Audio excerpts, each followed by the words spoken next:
destruction of black civilization. Great issues of a race from 4500 BC to 2000 AD by Chancellor Williams. Copyright 1974. Dedication to the black youth of the 1960s for beginning the second great emancipation, the liberation of our minds, and thus changing the course of history. Preface.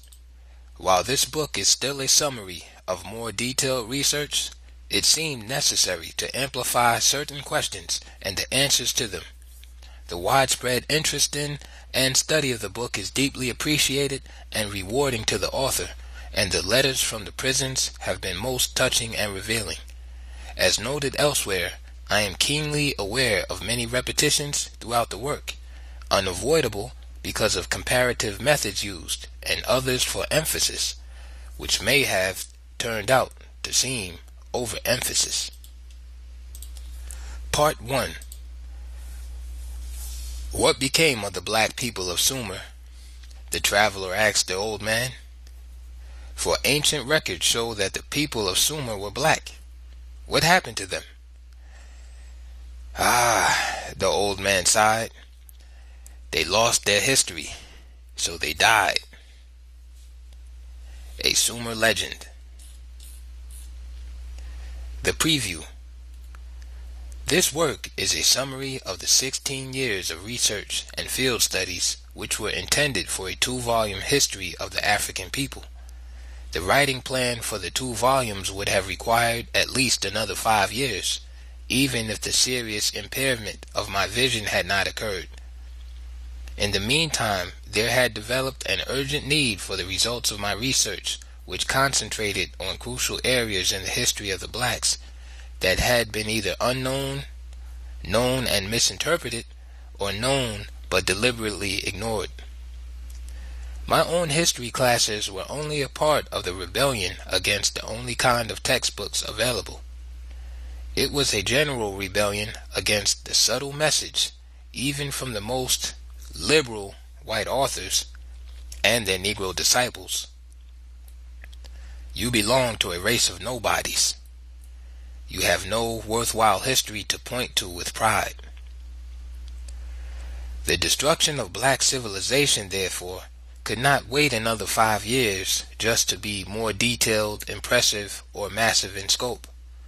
For a reinterpretation of the history of the African race could be compressed into a smaller work for background reading, and so written that black John Doe, cab driver or laborer, and Jane Doe, housemaid or waitress, can read and understand the message from their forefathers and foremothers, as well as college students and professors. Origin and development of study. In a small town surrounded by cotton fields in South Carolina, a little black boy in the 5th grade began to harass teachers, preachers, parents, and grandparents with questions which none seemed able to answer. How is it that white folks have everything and we have nothing? Slavery? How and why did we become their slaves in the first place? White children go to fine brick, stone, and marble schools 9 months a year, while we go to a ramshackle old barn-like building only 5.5 months, and then to the cotton fields. Why? In the 6th grade, one of our teachers, Miss Alice Crossland, helped me to become a sales agent for the Crisis and the Norfolk Journal and Guide. This was like turning on the floodlights of heaven, for the books on our race, listed on the back pages of the Crisis, started me off on this never-ending search, but raised more questions as I progressed through school, raised more perplexing questions than were answered. For, having read everything about the African race that I could get my hands on, I knew even before leaving high school that, 1. The land of the blacks was not only the cradle of civilization itself, but that the blacks were once the leading people on earth. 2. That Egypt was not only once all black, but the very name Egypt was derived from the blacks. 3. And that the blacks were the pioneers in the sciences, medicine, architecture, writing, and were the first builders in stone, etc. The big unanswered question then was, what had happened? How was this highly advanced black civilization so completely destroyed that its people in our times and for some centuries past have found themselves not only behind the other peoples of the world, but even the color of their skin a sign of inferiority, bad luck, and the badge of the slave, whether bond or freed? And since I had learned that whites were once enslaved as generally as any other race, how did it come about that slavery was finally concentrated in Africa for blacks only? In short, no books or other studies in high school and college answered or gave clues to answers to the problems that puzzled me most. For no matter what the factual data were, all the books written about the blacks by their conquerors reflected the conquerors' viewpoints. Nothing else should have been expected, and considering how thoroughgoing was the capture of the minds of the blacks also, it is really not surprising that so many Negro scholars still faithfully follow in the footsteps of their white masters. I was convinced that what troubled me and what I wanted to know was what troubled the black masses and what they wanted to know. We wanted to know the whole truth, good and bad, for it would be a continuing degradation of the African people if we simply destroyed the present system of racial lies embedded in world literature only to replace it with glorified fiction based more on wishful thinking than the labors of historical research. My inquiry, therefore, was concerned with black civilization alone, what the blacks themselves achieved independently of either Europe or Asia. This was an entirely new approach to the study of the history of the blacks. It meant, first of all, segregating traditional African institutions from those later influenced by Islamic Asia and Christian Europe. In this way, and in no other, we can determine what our heritage really is, and instead of just talking about identity, we shall know at least precisely what purely African body of principles, value systems, or philosophy of life, slowly evolved by our own forefathers over countless ages, from which we can develop an African ideology to guide us onward. In other words, there can be no real identity with our heritage until we know what our heritage really is. It is all hidden in our history, but we are ignorant of that history. So we have been floating along, basking blissfully in the sunny heritage of other peoples. My research was a quest for some specific answers to very specific questions. Some of these were: 1. How did all black Egypt become all white Egypt?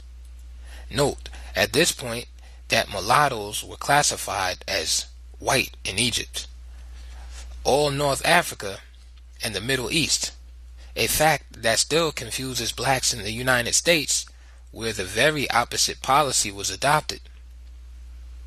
2. What were some of the specific details in the process of so completely blotting out the achievements of the African race from the annals of history? Just how could this be done on such a universal scale? 3. How and under what circumstances did Africans, among the very first people to invent writing, lose this art almost completely? 4. Is there a single African race? One African people? 5. If one race or one people, how do you explain the numerous languages, cultural varieties, and tribal groupings? 6. Since, as it seemed to me, there are far more disunity, self-hatred, and mutual antagonisms among blacks than any other people. Is there a historical explanation for this? 7. And how, in puzzling contrast, is the undying love of blacks for their European and Asian conquerors and enslavers explained? These questions, along with those stated earlier, constituted the core problems for 16 years of study. And while the outcome did not eventuate in the more detailed work as planned, I think I succeeded in summarizing the most significant highlights of my findings in the chapters which follow this preview. Origin and steps in the study. 1. Review of world history, believing that the history of the race could not be understood if studied in isolation. I began a slow and deliberately unrushed review of European history, ancient and modern, and the history of the Arabs and Islam. I say review because by 1950 I had already studied and taught in the 3 fields of American, European, and Arabic history, a most fortunate circumstance for the task ahead. 2. Began the formal study of Africa and Europe, not Africa. I did not know how very wise this was when the decision was made, for I did not then know that Europe and Asia had been hauling out of Africa over the centuries just about all of the historical materials I needed to see and study at the very outset, and which of course could not be found in Africa. Certainly I knew from reading all about the rape of Africa, but to know the scale on which this was done, one must see at least some of it in Europe with his own eyes and be amazed. The museums in various cities of the European colonial powers are the repositories of much African history. 3. Documentary sources. These are available in both Europe and America. Reports of colonial administrators in Africa, parliamentary debates, reports and letters from geographers, explorers, captains of slave ships, and, especially rewarding, the reports and letters from missionaries to their respective societies' home offices. For the earliest records on ancient Africa and Europe, Greek and Roman sources were the most useful. 4. Field studies. The field studies covered 2 years of work in Africa. Armed with a rather solid background in written documentaries, the primary concern now turned to oral history and the developing methods of historical criticism applicable to it. Several chapters will be required just to detail the methods and procedures in this relatively new and rewarding field of oral tradition. Every region of Black Africa was covered. 26 nations in East, West, Central, and Southern Africa, and 105 language groups. Scope of the study.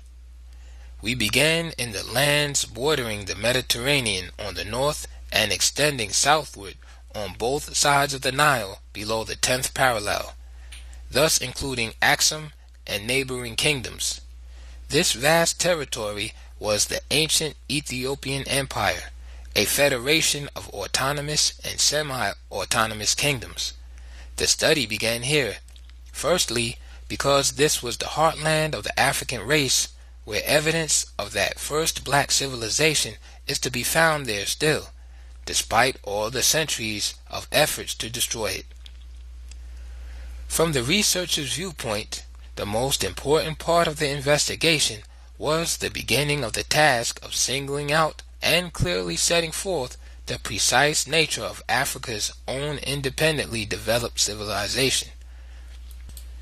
A continent-wide study of the traditional customary laws of the blacks, for example, enabled us to learn for the first time that a single constitutional system prevailed throughout all Black Africa, just as though the whole race, regardless of the countless differences in language and other locally determined cultural patterns, lived under a single government. A similar continent-wide study of African social and economic systems through the millenniums reveal the same overall pattern of unity and sameness of all fundamental institutions. That there is a historical and fundamental basis for real brotherhood and unity of the black race could not have escaped the notice of all of those Europeans who have been investigating and writing about Africa over the years. But they are shrewd. Massive black unity would be massive black power, which of course would reduce white power and its domination of the whole earth. So, white Africanist writers always concentrate on the ethnic differences among Africans, tribal antagonisms, hopeless language barriers, the cultural varieties, etc.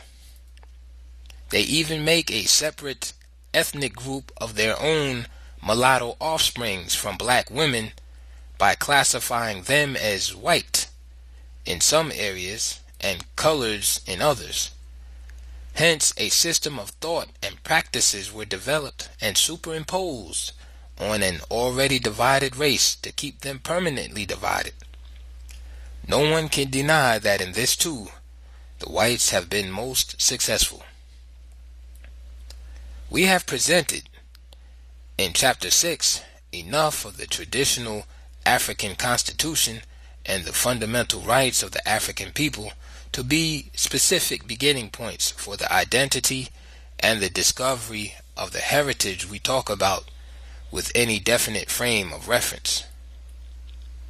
Chapter 7 views the long drawn-out migrations as continent-wide movements that help to explain many of the most important factors in the destruction of black civilization.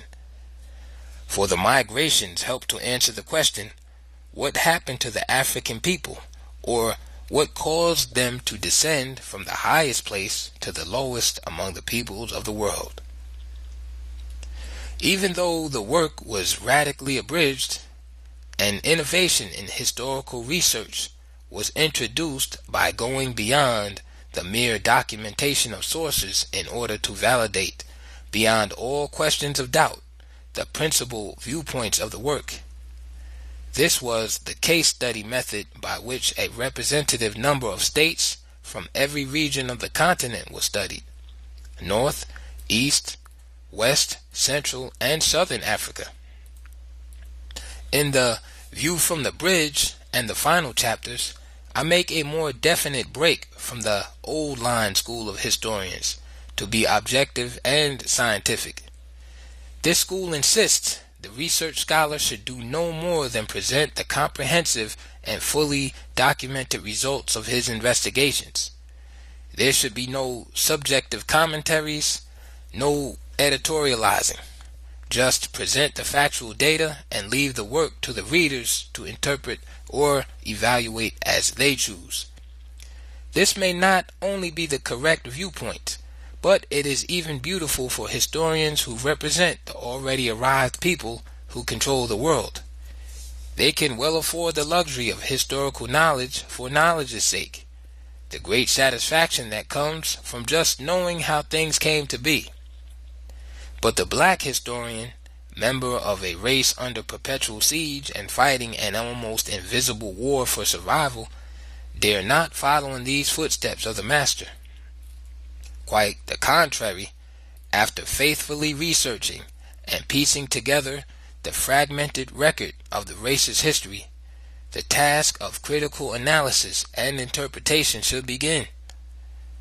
What were our strengths in the past? In what respects were we most vulnerable? Where did we go wrong?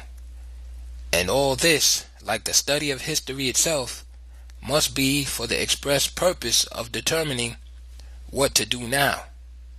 In short, the black historian, if he is to serve his generation, must not hesitate to declare what he thinks the results of his studies mean. For even when our history shows us where we have been weak, it is also showing us how, through our own efforts, we can become strong again. The white Arabs. The relentless searchlights of history were turned on the roles played by the use of both Islam and Christianity in the subjugation of the blacks. This confused many and outraged those who do not pause to distinguish evil men who use religion to disguise their real aims from religion itself. So the unthinking Muslim or Christian is likely to think that his religion is being attacked rather than the conquerors and enslavers who disgrace it in covering their drive for wealth and world domination. The blacks in the United States seem to be more mixed up and confused over the search for racial identity than anywhere else. Hence, many are dropping their white Western slave masters' names and adopting not African, but their white Arab and Berber slave masters' names. For the Arabs themselves are a white people, the Semitic division of Caucasians, and therefore blood brothers of the Jews, against whom they are now arrayed for war. The confusion will continue, however, as long as the fact that millions of mulattoes in Arab countries are considered white is ignored, along with the other fact that countless unmixed, sun-baked, desert-dwelling Arabs are not only brown, but some are very dark in color. All this darkening of the skin, in spite of their ages-old tradition of the thick cloth covering the face from the scorching sun. Indeed, not only do mulattoes consider themselves 100% Arab, but jet black Africans, whose forebears were in Arabia for generations, speak Arabic and call themselves Arabs, just as black Americans speak English and call themselves Americans. In both cases, neither the black Arab nor black American thinks he is white. To repeat then, the blacks are in Arabia for precisely the same reasons blacks are in the United States, South America, and the Caribbean islands: capture and enslavement. In studying the actual records in the history of the race, therefore, the role of white Arabs must not be obscured either by their Islamic religion or by the presence of the Africans and Afro-Arabs among them, any more than we should permit white Europeans and white Americans to use Christianity to cover their drive for power and control over the lives of other peoples. The European Journey.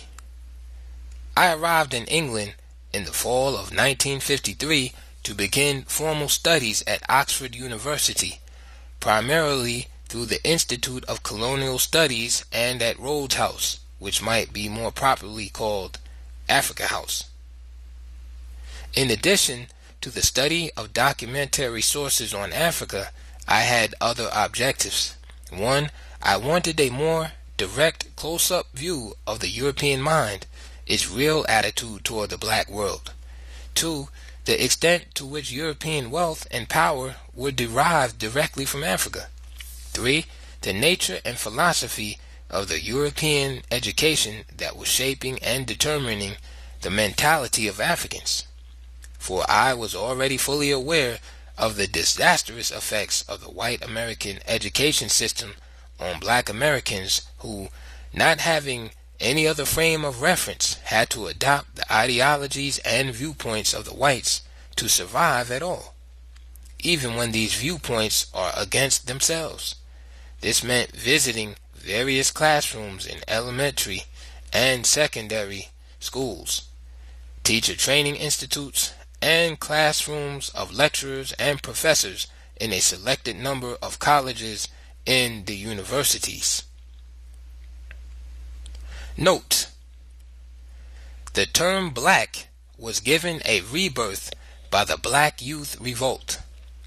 As reborn, it does not refer to the particular color of any particular person, but to the attitude of pride and devotion to the race whose homeland from times immemorial was called the land of the blacks.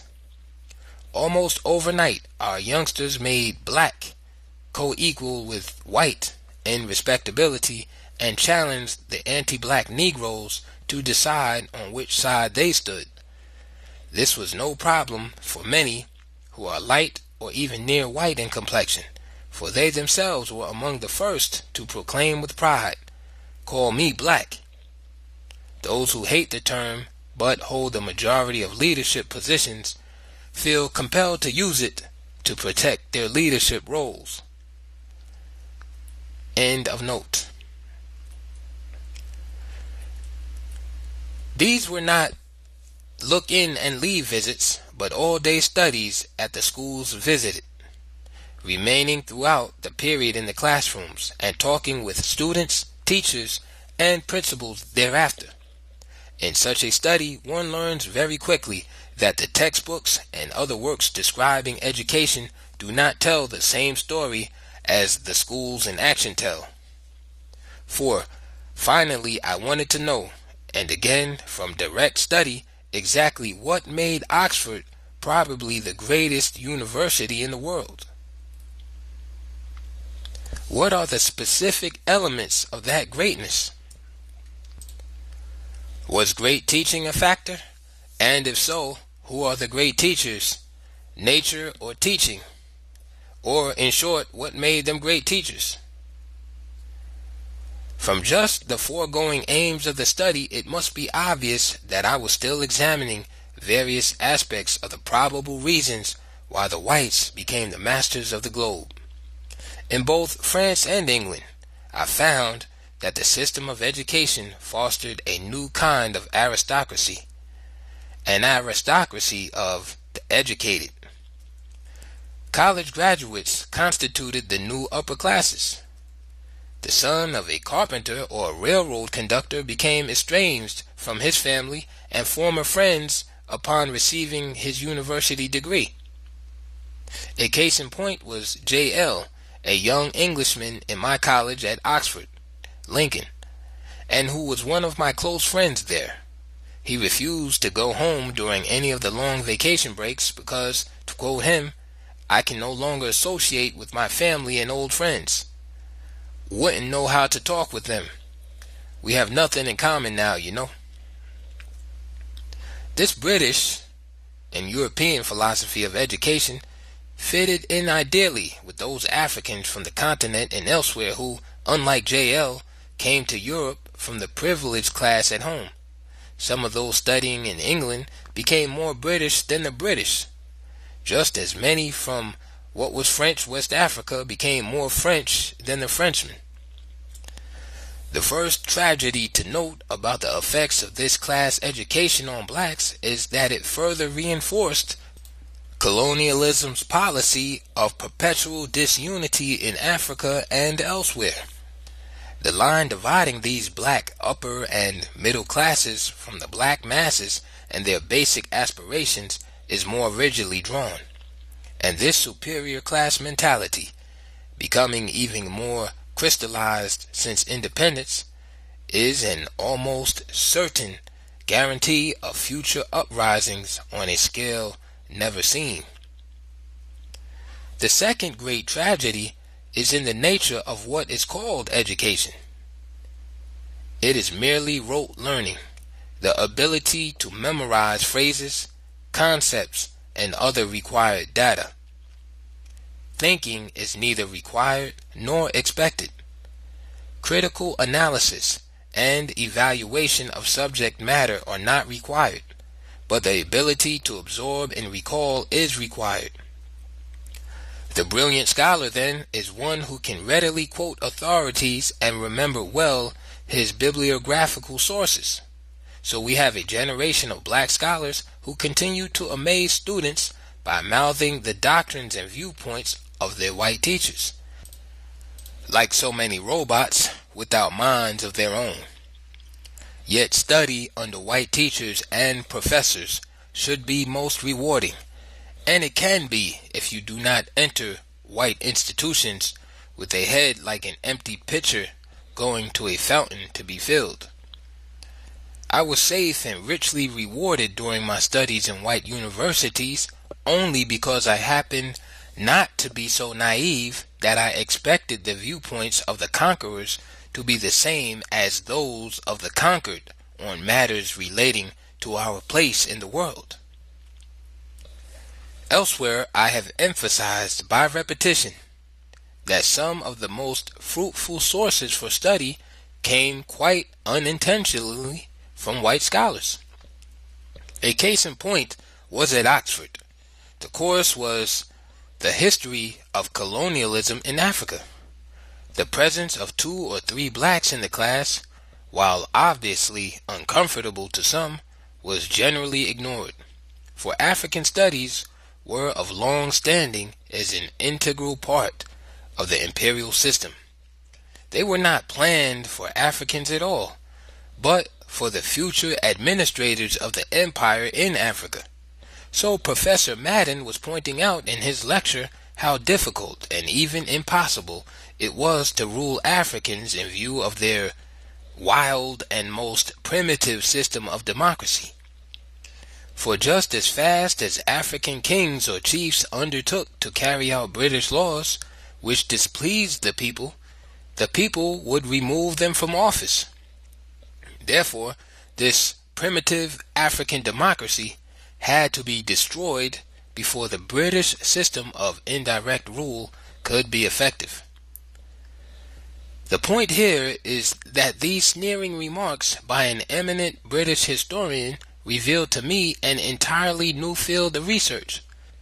That lecture led me into the study of one of the most significant developments in the entire history of the black race, an ancient system of democracy existing before Greece, evolved from a continent-wide constitution that governed the whole African people as a single race.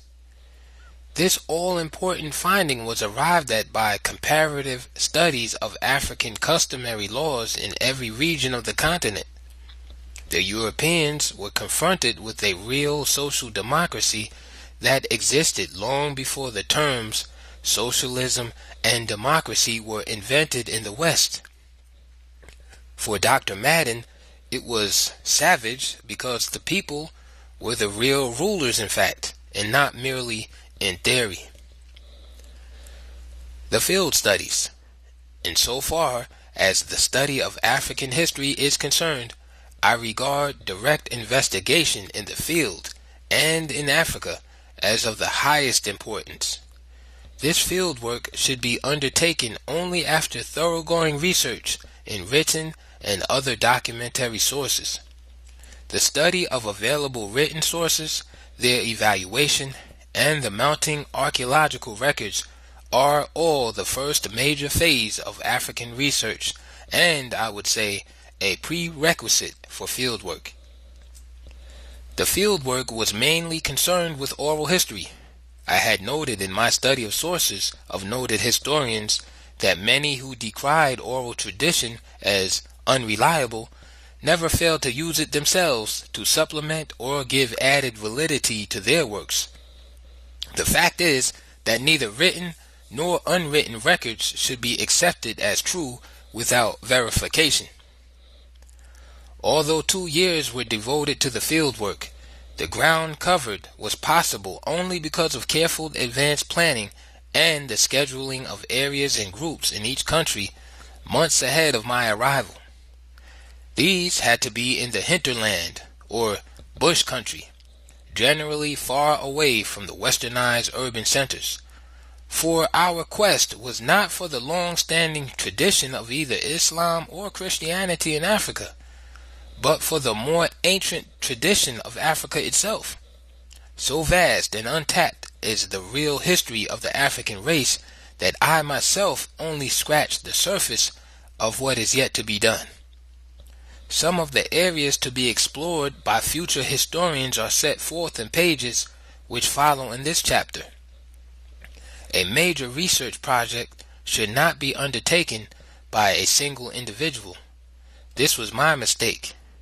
Hence, the 16 years of work that a research team of 8 or 10 persons might complete in 3 or 4. The kind of well-organized research teams required for in-depth studies may be difficult to promote because of our pitiful go-it-alone individualism. A research project such as mine should have had a team of highly trained experts from the fields of history, archaeology, anthropology, medicine, linguistics, tropical agriculture, political science, etc. The widely ranging scope of the study minus a team was possible only because of the interest and active support of certain African governments and the unforgettable help of the people in every region and country. For all kinds of help were needed. As indicated above, much had been prearranged.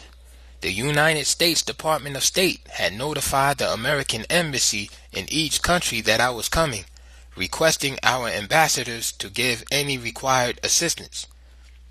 Excepting the Sudan, where embassy officials appeared to be under some kind of fear, the embassies everywhere went all out to be helpful. The embassies had the very important work of making the advance arrangements for trips into the interior through the appropriate ministries in each country. These in turn had to contact the various provincial governors or district commissioners who had to make living and conference arrangements with village chiefs, elders, the keepers of oral traditions, and other specified groups. The amount of time all this advance work saved for the study itself is obvious. But volunteer work of our African brothers who accompanied me into the field was what I referred to above as unforgettable. Some of these were teachers who, as in the case of my previous field work, 1956 to 57, had secured leave for the purpose without any trouble at all. Indeed, even the people we call illiterate had that storehouse of wisdom which made it easy for them to understand that I was working not for myself, but for them, for the whole black race. I am trying to make it clear here that although I did not have the kind of research team referred to above, many people, 128 in number, participated in this work and made the outcome possible. So, when at various places I say we, it is not the editorial or royal we, but reference is made to individuals and groups that actually worked on various parts of the study. However, I had to decline the services of many highly recommended Africans because of their upper-class attitudes toward the common people. For I had learned quite early that the people in the interior can spot the arrogant and superior African just as easily as they recognize the arrogant and superior white investigator. They will give answers to questions readily enough, but not the right answers. I therefore selected only those whose heartbeats seemed to be tuned to the heartbeats of the great common people from whom all of us came. The interpreters were generally assistants who spoke 2 or 3 of the languages of the country. An entirely new kind of assistant was the verifying interpreter. This is to double-check the interpreters, for sometimes they do not convey your question precisely or give back the exact reply. There were training sessions before and during the fieldwork. In those fortunate cases where we had 4 or 5 competent assistants, one of the interpreters remained with me, while the others worked on special assignments in different places in the area. The documentary research preceding all this in the United States was not done entirely alone. Some of the most important areas of my study of ancient sources were rechecked in independent studies by a select group of graduate students in history. Their assistance in reappraising such early sources as Manetho, Herodotus, Josephus, Strabo, Abu Saleh et al. Was invaluable. Foremost among these were Reverend Carlton J. Hayden and Mr. Donald W. Key Hefner. In concluding my remarks on the field studies in Africa, some comments on 4 of the countries visited are in order. In the Sudan, the authorities did not want me to work in or even visit the all-black southern provinces. Their 15 years of rebellion against the Arab North caused the whole vast area to be officially sensitive and therefore barred to outsiders. The suggestion was that I confine my studies to the northern Sudan. This I refused because I had been previously assured that the rebellion had been completely crushed and that peace and quiet prevailed everywhere. Besides, I could only find Islamic institutions in the north, institutions of which I already had full knowledge by years of special study and teaching. As indicated above, the American Embassy in Khartoum did none of the preparatory work about which I give the U.S. embassies throughout Africa so much praise, although it had 6 months' notice before my arrival, and they maintained a strictly hands-off policy after my arrival. I therefore prepared to leave at once, but announced that I do not beg to study anywhere, and that the world would learn that this was the only African state where an African scholar was barred. The Ministry of the Interior reacted swiftly. Not only was permission to do field work in the South quickly granted, but all the necessary arrangements were made with dispatch. This included establishing my southern headquarters at Malakal. The simple fact was that while they were quite familiar with European research people roaming freely all over the country, a black doing field studies in the Sudan is a phenomenon indeed. Ethiopia, the new name for Abyssinia, like the Republic of the Sudan, is also ruled by people of mixed blood who not only do not consider themselves African by race, but who maintain a privileged class society based upon color. To them, all black-skinned Africans are Bantu. To these, they feel superior by reason of white blood, and their discriminatory practices are just as subtle and real as those of the whites. And although the enslavement of black-skinned Africans continue in both countries, even in our times, both the Sudan and the new Ethiopia have adopted the Brotherhood Front since the sudden rise of so many independent African states. The Sudan, to serve as the bridge between the Arab world and the new black states, and thus control or influence their international policies through the UN, and Ethiopia to more directly control or influence black Africa through Western backing in establishing the headquarters of the Organization of African Unity in Addis Ababa and pushing Haile Selassie into the key role of continent-wide leadership, thus blocking the, quote, dangerous influence of Kwame Nkrumah. It is because of my steadfast refusal to either skip or gloss over these aspects of the historical record that I am criticized by many Negroes, and I know exactly when to use this term. Note: one of the fateful illusions among blacks is that the white world does not know about the very weak areas in the race which are the basis for its power and control over them. When we reach the point where we begin to seek out and turn the searchlight on the things that divide and hold us back, at that point the white oppressors will have reason to tremble.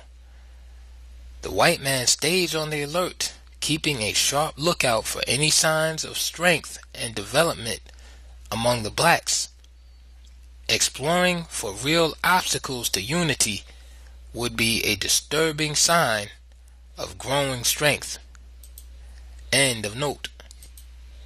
And now southward to the fully white ruled lands where hostility to a black face was fully expected: Rhodesia and South Africa.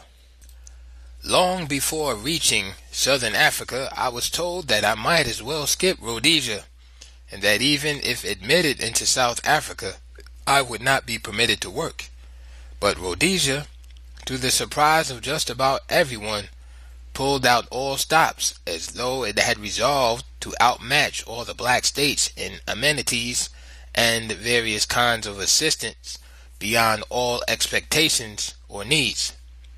There was the usual press conference, followed by front-page headline coverage of my mission. The other surprise was invitation for TV and radio broadcast to the nation. Our Zimbabwe friends were somewhat suspicious of the motives behind all this red carpet treatment of a black American, especially when it continued after my uncompromising replies to questions on a TV broadcast panel session. The Ministry of the Interior had an interpreter flown 300 miles to join me when I visited his particular language group, the Dembele. The only objectionable incidents were when, on 2 different occasions in different places, 2 district officers wanted to attend my meetings with chiefs and the council of elders. I objected, and the matter was closed. Finally, South Africa.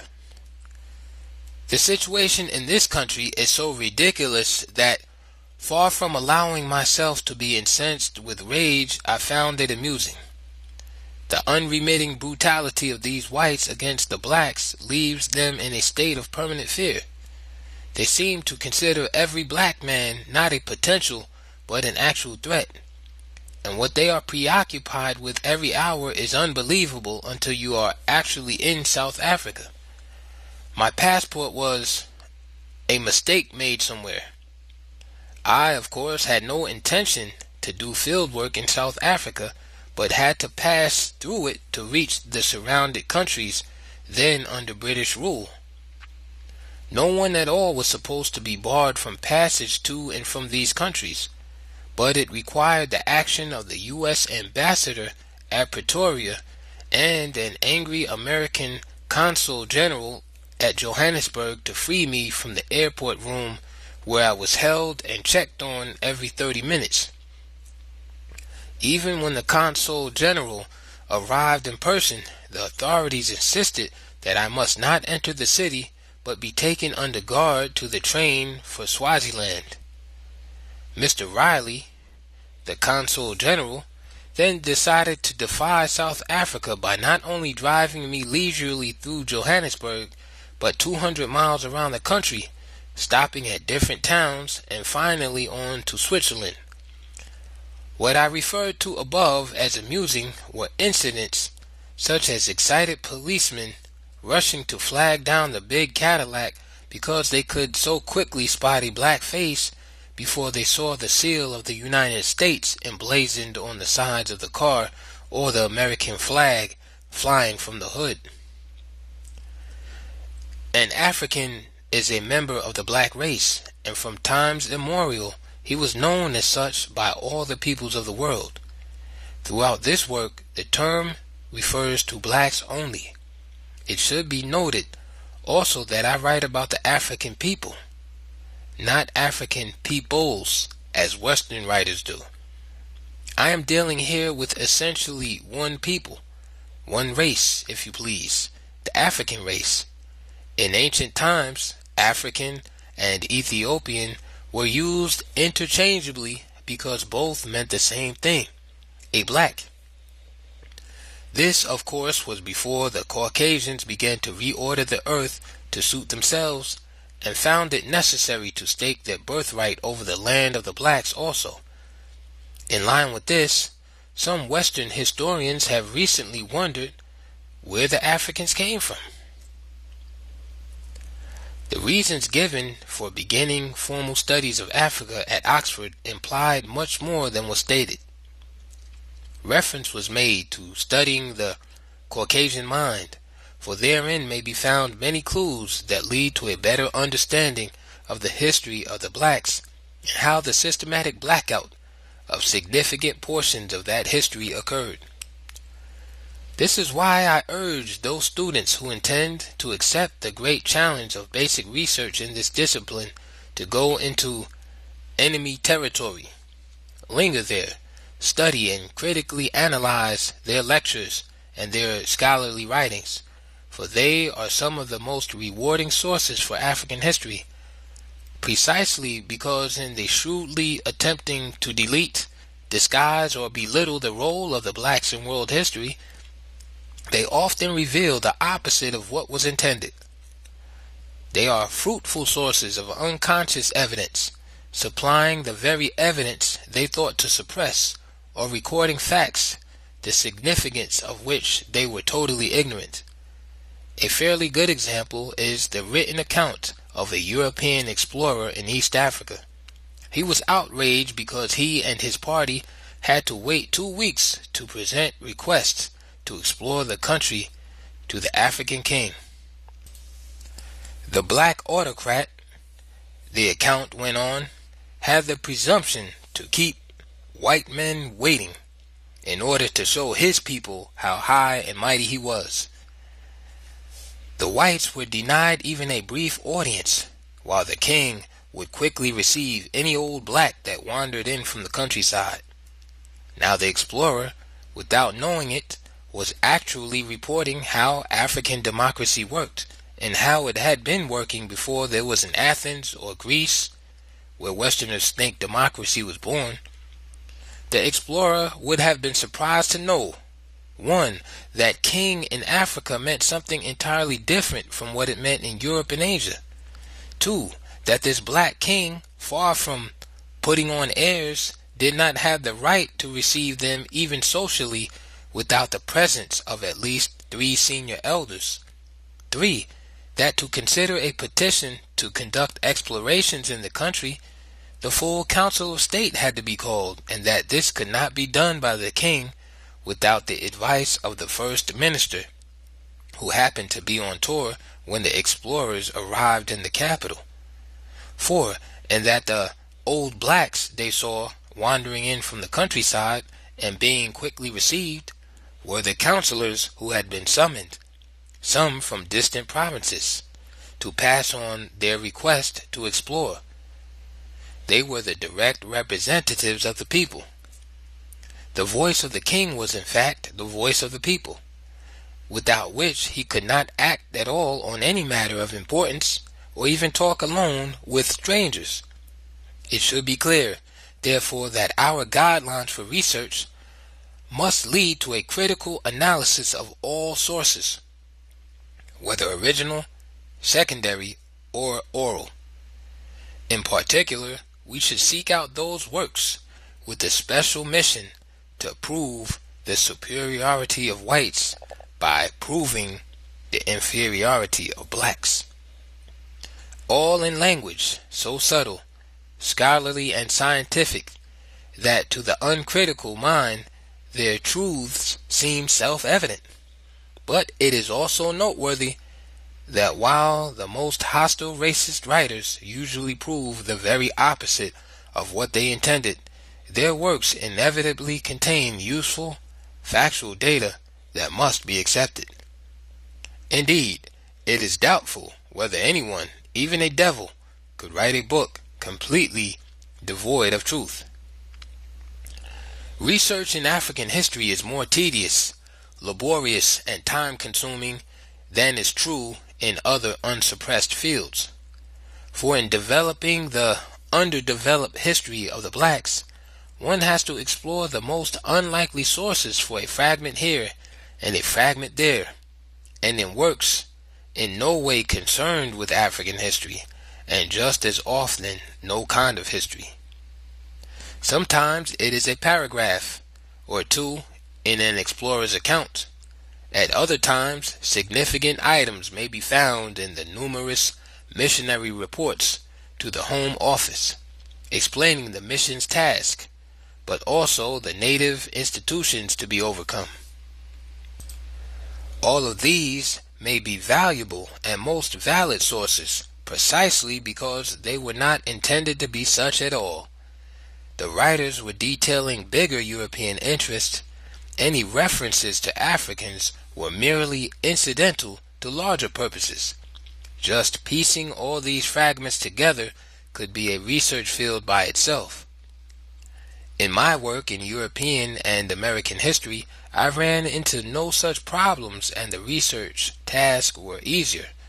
In Egyptian history, to give a final example of Caucasian roadblocks to be overcome, one has the extra time-consuming job of identifying the numerous black giants of history who have been classified and effectively disguised as Caucasians over the centuries.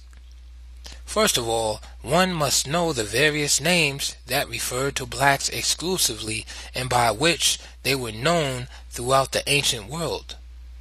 For in addition to the more widely used African and Ethiopians, they were also known as Thebians, Libyans, Thynites, Nubians, Cushites, Memphites, Numidians, etc. Even before white Asians gained the ascendancy in any of these areas, their very presence in relatively small numbers was sufficient to identify them as the leaders and achievers of whatever attracted the attention of the world. Another trick, the very opposite of the American law and practice, was to classify Africans with Caucasian blood as Caucasians.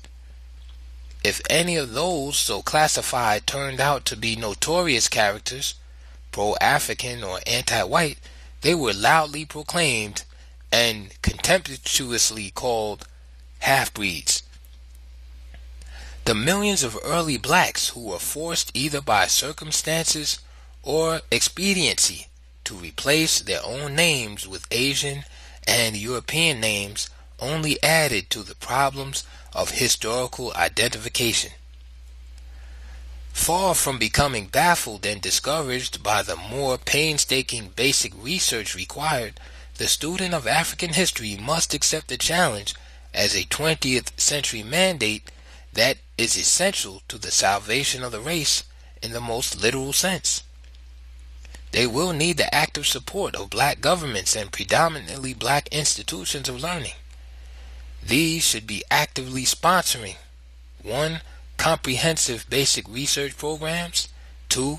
Research teams for field studies, especially in history and archaeology, 3. And a thoroughgoing teacher training program for history and other related disciplines. What, indeed, are black institutions of learning waiting for? The young people to show the way? The simple truth is that what is needed first is active pioneering initiatives. Financial assistance would then be forthcoming even from unexpected sources. Black inertia is the main problem. There is still too much dependence on white scholars to do our work for us. I have written elsewhere that as long as we rely on white historians to write black history for us, we should keep silent about what they produce. They write from the Caucasian viewpoint, and we are naive indeed if we expect them to do otherwise. All the ballyhoo about their scientific objectivity to the contrary notwithstanding. The theoretical framework. Over the years of studying African history, certain prepositions and theories evolved quite naturally as guiding headlights in the explorations, and few of them are set forth here. Some previously stated or implied. 1. That Africa, all Africa, is the native homeland of the blacks. Note, an important fact that should be well known is that all unmixed Africans are not jet black. For while the great majority are black-skinned, countless thousands who lived for centuries in cool areas have lighter complexion and no Caucasian blood at all. End of note.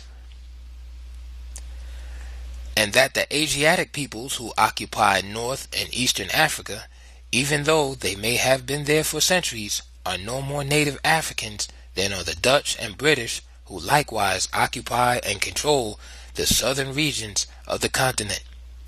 The question of where the homelands are from which all of these invaders came is not debatable. 2. That the blacks were among the very earliest builders of a great civilization on this planet, including the development of writing, sciences, engineering, medicine, architecture, religion, and the fine arts. 3. That the story of how such an advanced civilization was lost is one of the greatest and most tragic in the history of mankind, and should be the main focus of research studies in African history. 4. That Asian imperialism, though rarely ever mentioned, was and still is even more devastating for the African people than that of either Europe or America, and that the Arabs' white superiority complex is not one whit less than that of Europe or America, although their strategy of brotherhood deceives naive blacks. 5. That the forces behind the continuous splintering of already small groups, and even the breaking up of kingdoms and empires, followed by the equally endless migrations, included the steadily increasing death of the soil and the advance of the deserts, the drying up of lakes and rivers, along with the attending change of the climate, and the always certain internal strife, all combined with invasions and famine to become a way of life. 6. That the strength and greatness of the African people can be measured by how, in the face of what at times seemed to be all the forces of hell, they fought through to survive it all and rebuilt kingdoms and empires, some of which endured 1,000 years. 7. That within the framework of even the smallest surviving states, they adhered to and kept alive the basic principles of the traditional African constitution, and held on through all the passing centuries to the fundamental elements of its ancient democratic, social, political, and economic systems all over the continent. 8.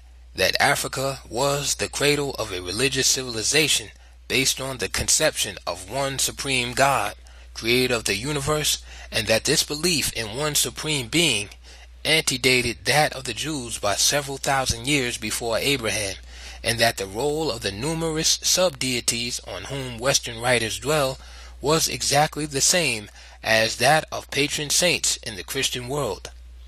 I advance further the theory that the early wandering Hebrews, so numerous in Africa, received many of their religious ideas there, for there it was that Abraham sojourned, Moses was born, Joseph lived, and some of the early years of Jesus Christ were spent. There is no question either that even centuries after mulattoes and Asians emerged as the only Egyptians, they still regarded black Africa as the chief source of the spiritual, the land of the gods, or the land of the spirits. 9.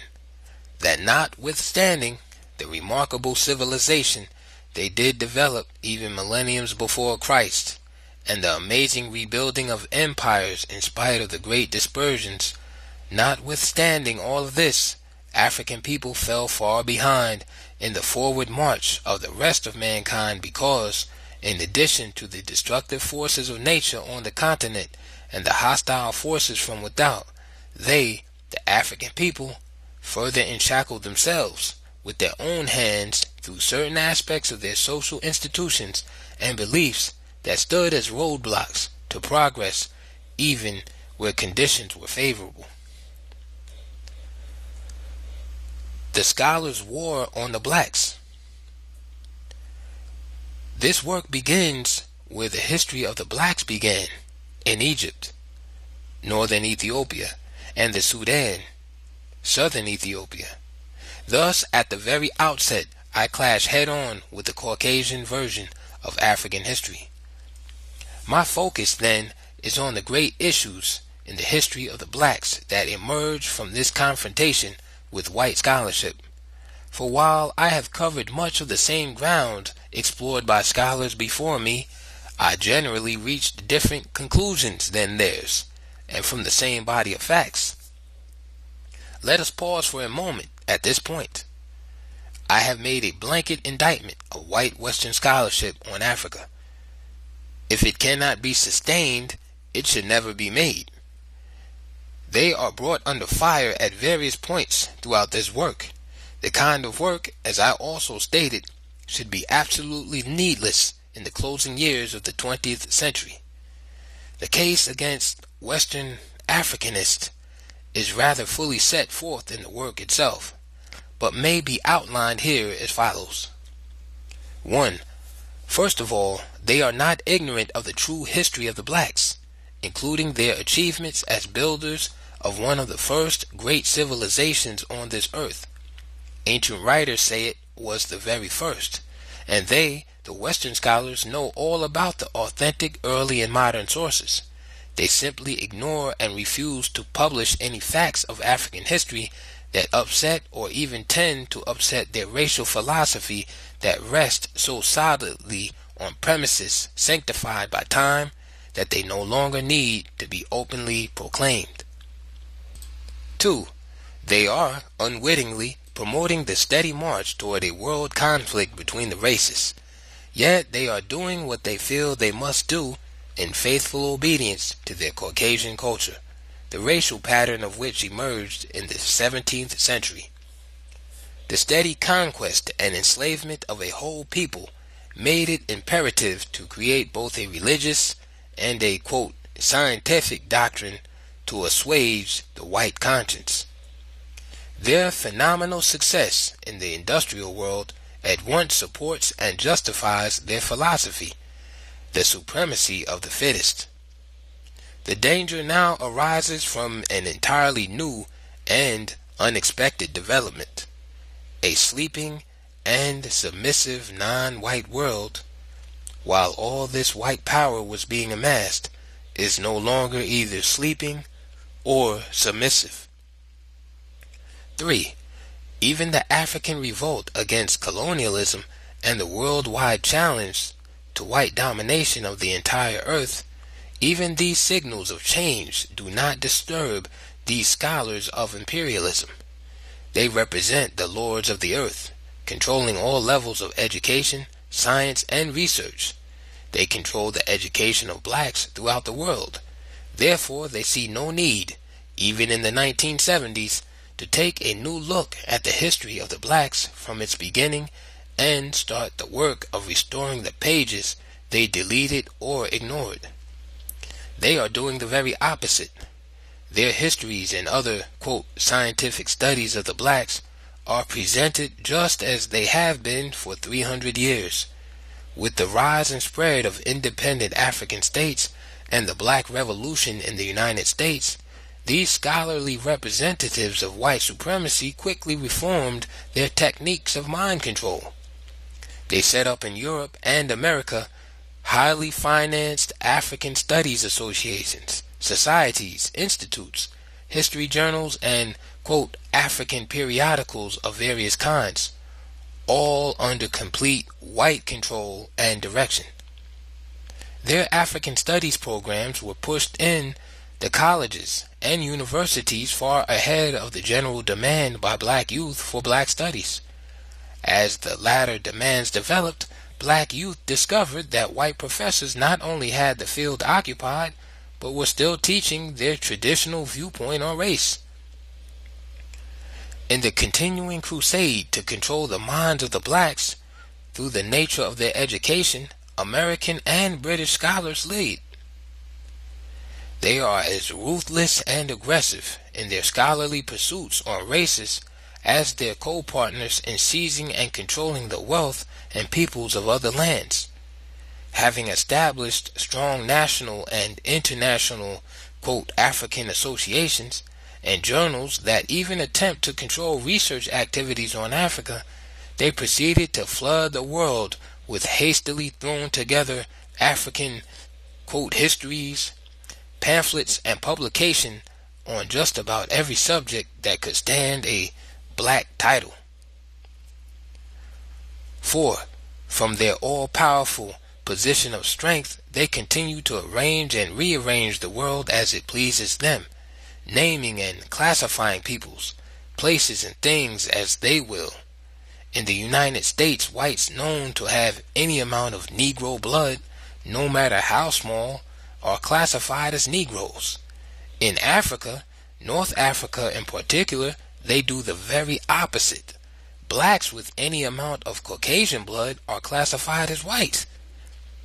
This scheme was rigorously applied in the history of Egypt, for example, where even unmixed black pharaohs became white, and the originally black population was never referred to as Egyptians at all.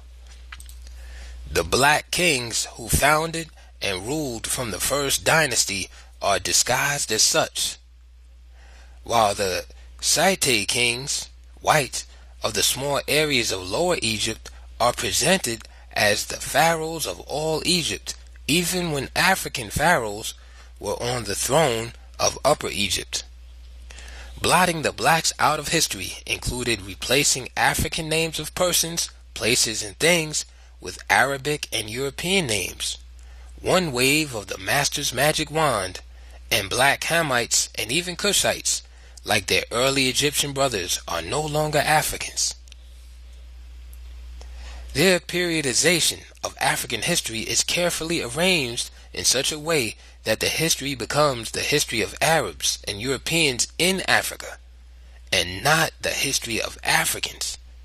In African history, a recent publication of the American Historical Association as a guide to teaching, their purpose becomes clear in the arrangement itself.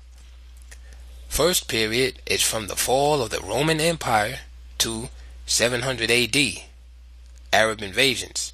The second period of African history is the period of Islamic civilization, 700 AD, to the coming of the Europeans in 1500.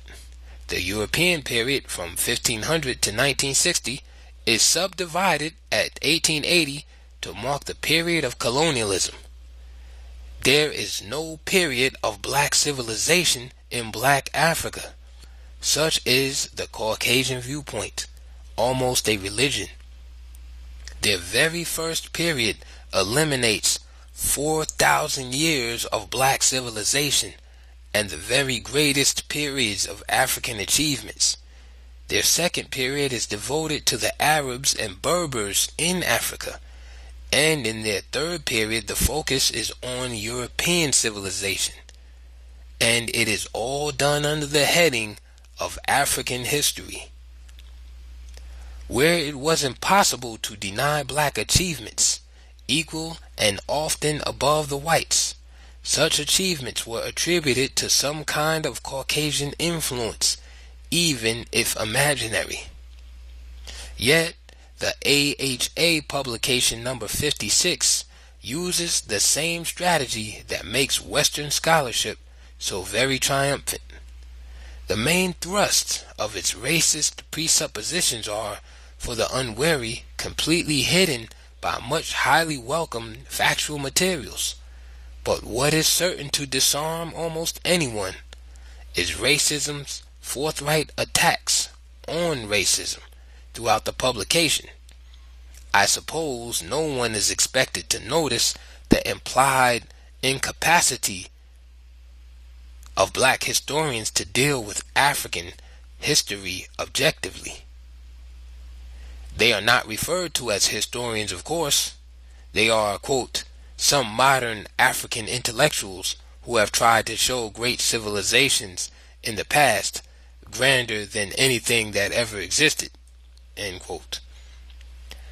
As a direct result of this continued universal enslavement through education, black youth are in revolt. That revolt will become increasingly dangerous as they increasingly realize how completely they are blocked from self-realization in the very institutions that should further it. How difficult it is to find suitable textbooks in black history, or even, quote, Negro teachers who do not limit themselves to the viewpoints of the white masters who train them.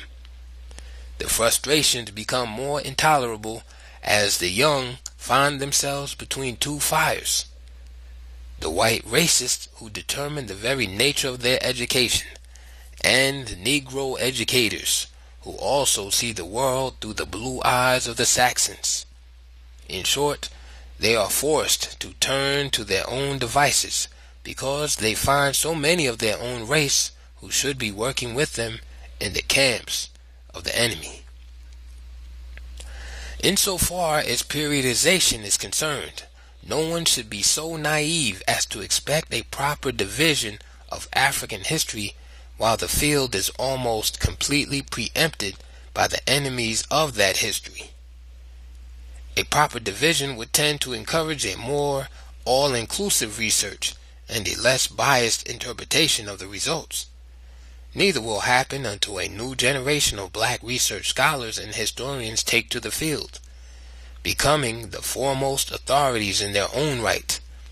Black historians, not a single one of whom will fall in Professor Philip D. Curtin's category of black intellectuals who try to show, quote, great civilizations in the past grander than anything that ever existed. The new research efforts call for black experts not only in the field of history but also in the allied fields from which African history must heavily draw: archaeology, anthropology, linguistics, etc. The new approach. The first period would begin with prehistory, primarily because Norway, one of the oldest cities on earth, was begun by the blacks before recorded history. Another important reason is that the Canaanites and other white agents had invaded the Nile Delta and established a stronghold in Lower Egypt, then northeastern Ethiopia or Kem, in prehistoric times. This early concentration of whites along the sea coast of the land of the blacks is a circumstance of crucial importance in black history because it was exactly from this development that the achievements of the blacks were overshadowed by later writers or blotted out entirely. The call is for black specialists for one period in one area. What, for example, was the actual influence of the white agents rigidly held back for centuries in the lower one-fourth of the country upon the blacks who held the three-fourths that came to be known as Upper Egypt? Review and in-depth studies of this period are required. The general historian is out. The best general histories, region by region, can be written only after the work of the specialist is done. The second period might well be from the conquest of Lower Egypt by the Ethiopian leader Menes in 3100 BC. Note, earlier dates such as 4500 BC are also given and accepted by many authorities, for conflicting dates do appear in ancient records. I do not debate the point. End of note. To the end of the 6th dynasty, 2181, also the end of the Old Kingdom. This was the period that gave birth to Egypt, and before which there was no Egypt. It was the period during which black kings united the two lands, started the dynastic lineage system, and began the building of the greatest civilization. The greatest in-depth review and concentration of research should be focused on this second period. It was, in fact, the golden age in the history of the blacks, the age in which they reached the pinnacle of the glory so dazzling in achievements that Western and Arab writers felt compelled to erase it by the sheer power of their position and begin black history over 3,000 years later, limiting such as they allowed to, quote, Africa south of the Sahara. The third period of black history in Egypt should begin with the 7th dynasty, 2181 BC, and be subdivided into the tragic periods of internal turmoil and white invasions. The first subdivision would be from 2181 BC to 2040 BC. The 7th, 8th, 9th, and 10th dynasties thereafter. Strict chronology should be ignored in order to focus on a single issue: the role of invasions and conquest in the destruction of black civilization, with the resulting ethnic transformation of Egypt from black to brown, Afro-Asian and Afro-European to white. This means that the second subdivision would bypass the restoration period of the great 11th and 12th dynasties. For the next period of invasion and conquest, the Hebrew Hyksos rule, 1645 to 1567 BC, again bypassing the new empire, the other subdivisions would study the periods of the Assyrian, Persian, Greek, Roman, and Arab invasions and the impact of their conquest and rule on the blacks. The fourth major division would begin with the skipped over 11th and 12th dynasties, 1786 to 1233 BC, the great 18th, 1567 to 1320, and then continue from the age of Ramses to the end of the 24th dynasty, 1330 to 730. The fifth period should be from the last of the black pharaohs to the destruction of the remaining southern division of the Ethiopian Empire below the First Cataract, 730 BC to the 5th century AD. The sixth period, from the re-emergence of successor black states in the 5th century AD to their final destruction by the Arabs in the 13th century. The seventh period, like the second, should not be a time division of neat and largely irrelevant chronological sequences. It is a study of migrations of the blacks that covered many centuries, but which became more widespread and desperate after the Arab conquest of the original center of black civilization in the Sudan. The long periods of wandering all over the continent, often aimlessly, was the great historic race of the blacks for survival, a race that tried to outdistance famine, disease, slavery, and death. The period that should have an intense, closer-up study and critical analysis extends from the 13th century to colonialism in the 19th. Elsewhere, I have posed the most perplexing question. If the blacks were among the very first builders of civilization, and their land the birthplace of civilization, what has happened to them since that left them at the bottom of world society? Precisely, what happened? The Caucasian answer is simple and well known. The blacks were always at the bottom. This answer is clear even in the histories and other educational material they so busily prepare for the blacks themselves. Almost all of the true answers will be found in the study of the causes of the migrations and the tragic results stemming directly from those seemingly endless movements of fragmented peoples. How was the art of writing lost by one of the first peoples to invent it? Study the migrations. How and why did a once great people with a common origin splinter off into countless little independent societies and chiefdoms from which 2,000 different languages and dialects developed? Study the migrations. What caused the brother against brother, internecine wars, hatred, slavery, and mutual suspicion among the various black societies? Again, study the migrations. There would be several subdivisions of great importance. Slavery and the slave trade, for example, would include Africa, Asia, and the Americas. This would be the background for later periods covering black history in the United States, South America, and the Caribbean areas.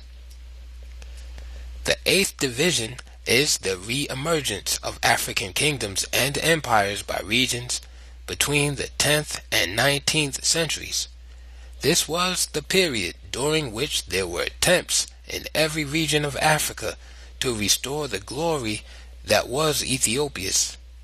It is doubtful if any of these black states realized that they were being slowly but steadily surrounded and hemmed in from all directions by invaders from the seacoasts and across the Sahara. The ultimate fall of the black states, first under Islamic and then under European Christian blows, closed this period with the triumph of colonialism. The final period is the Black Revolution that ended political colonialism with the rise of politically independent states. This would take us from 1950 to the present and should be subdivided for developments in Black America, South America, and the islands of the seas. From the new approach and plan for research, study, and development of African history presented above, periodization, while recognized as highly important, is not allowed to so fragment a great movement or development covering many periods and millenniums that their real significance is lost. Examples are the ethnic transformation of Egypt from black to brown to white, and the long centuries of the great migrations. These defied periodization in any meaningful sense. I only made passing reference in the work to blacks scattered outside of Africa over the world, not from the slave trade but dispersions that began in prehistory.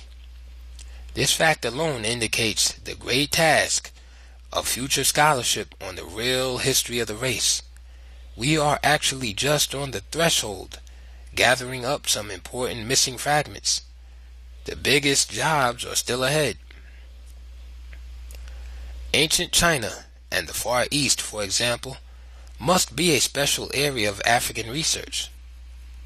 How do we explain such a large population of blacks in southern China, powerful enough to form a kingdom of their own? Or the black people of Formosa, Australia, the Malay Peninsula, Indochina, the Andamans, and numerous other islands. The heavy concentration of Africans in India, and the evidence that the earliest Aryan chiefs were black, which will make Hitler rise from his grave. Open still another interesting field for investigation. Even the Negroid finds in early Europe appear not to be as challenging as the black population centers in Asia, for again, reference is not made to small groups which may have wandered anywhere over the earth. Rather, our concern is with great and dominant populations. These are the blacks who have so puzzled Western scholars that some theorize that Asia or Europe may be the homeland of Africans after all. The African populations in Palestine, Arabia, and Mesopotamia are better known, although the many centuries of black rule over Palestine, South Arabia, and in Mesopotamia should be studied and elaborated in more detail. All of this will call for a new kind of scholarship, a scholarship without any mission other than the discovery of truth, and one that will not tremble with fear when that truth is contrary to what one prefers to believe. Nothing is clearer than the tragic fact that Africa, like the rest of the black world, has only the illusion of being free and independent. It is only about 1/3 free. It is still as economically enshackled as it ever was, in some respects more so. The study of this period and the conditions it presents will confront the blacks of the world with the final challenge. The response to that challenge will be the test of the genius of the race. The outcome and indeed the whole future of the race depends upon the extent to which we have become intellectually emancipated and de-Caucasianized enough to pioneer in original thinking. Those who do become free in fact will no longer readily grab the white man's ideologies and systems, whether capitalism, the Western version of democracy, or communism, without a critical review and analysis to determine whether Africa's own traditional system, when updated, may not be truly superior and best fitted to meet the aspirations of the black world. This last period, then, is the time of great decisions. It may well be the black race's last chance for a rebirth and salvation. The division proposed above for a new approach in the research, teaching, and study of African history will outrage most Western and Arab scholars, along with their subservient Negro followers, because I have shifted the main focus from the history of Arabs and Europeans in Africa to the Africans themselves, a history of the blacks that is a history of blacks. They will be coming back, center stage, into their own history at last. But to what end? Will it be just for the intellectual satisfaction of knowing our true history? Knowing it, yes, but so what? The answer is nothing, unless from history we learn what our strengths were, and especially in what particular aspect we were weak and vulnerable. Our history can then become at once the foundation and guiding light for united efforts in serious planning what we should be about now. Chapter 1. The Overview. The land of the blacks was a vast land, a big world into itself, covering 12 million square miles. From its northernmost point in what is now Tunisia to Cape Alquahas is approximately 5,000 miles, and in its widest extent from east to west is 4,600 miles. The whole of this second largest continent was once belied as Sudan, the land of the blacks, and not just the southern region to which they had been steadily pushed from the north. After Asian, Greek, and Roman occupations, the term Sudan came to indicate the areas not yet taken from the blacks and was coextensive with the Ethiopian Empire. For the Ethiopian Empire once extended from the Mediterranean north and southward to the source of the Nile in the country, Abyssinia, which recently reverted to the ancient name of the Ethiopian Empire, of which in earlier times it formed its southeastern provinces. Even as late as the times of Menes, 3100 BC, Ethiopia still included 3/4 of Egypt, or up to 29 degrees north parallel. The Asians held the Delta region, hence the two lands. Well known to all historians, but never fully explained. To explain the two lands, of course, would blast the myth about the builders of Egyptian civilization. It was pointed out that the study of the blacks must begin in Egypt, because more of their indestructible monuments are there, and further, because many of the artifacts archaeologists have been uncovering during the past 75 years as Egyptian are in fact African. Yet the very heartland of the race and the cradle of civilization were actually further southward below the first cataract, centered around the capital cities of Napata and Meroe. From there, black civilization spread northward, reaching its most spectacular achievements in what became known as Egyptian civilization. The general condition of vast stretches of land over the continent, uninhabited and uninhabitable, seemed to support the Western thesis that Africans never developed any worthwhile civilization, had no notable historic past, and, the more charitable might add, that in the very nature of their situation, it could not be otherwise. Samuel Baker went far in promoting the idea of African innate inferiority, even if he had to use the most forbidding area in Africa to do it: the terrible swamplands of the Sud, an area south of Khartoum that in its full extent is as big as England. No one would claim that any kind of society, civilized or savage, could exist in the Sud swamplands, probably the largest in the world, for it was neither all land nor water, but a seemingly endless mass of rotting vegetation, interwoven tree-like vines, steaming heat, swarming man-killing mosquitoes, crocodiles, hippos, and other unknown forms of tropical life.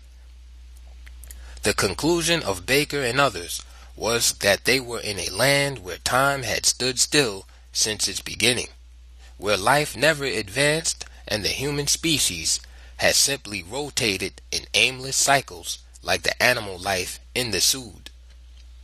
As late as the 1840s and 50s, these explorers, even the most ignorant, should have known that in the same vast continent of wastelands, tropical rainforest and swamplands, there were also areas of arable land and civilized states.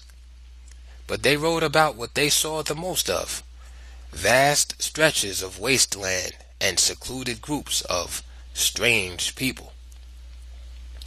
But as we shall see, some of the great kingdoms and empire builders in Africa seem not to have known the meaning of failure or had any ideas about surrendering to fate. Ejected here, they led the people there and began to build again. Wherever the splintered off refugee groups found a place where the soil seemed favorable for cultivation and the land unoccupied by preceding migrants, they settled and began to build villages again. A sense of relative security was a necessary factor in deciding to begin a new settlement.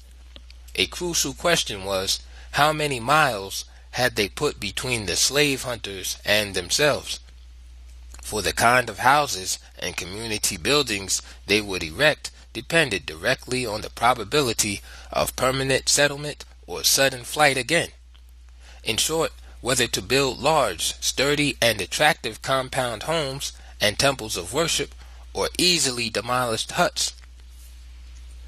It was for reasons of security that so many of these groups, later called tribes or societies, sought the most hidden and isolated areas they could find. This permanent separation from their kinsmen in other groups was generally quite contrary to their heart's desires.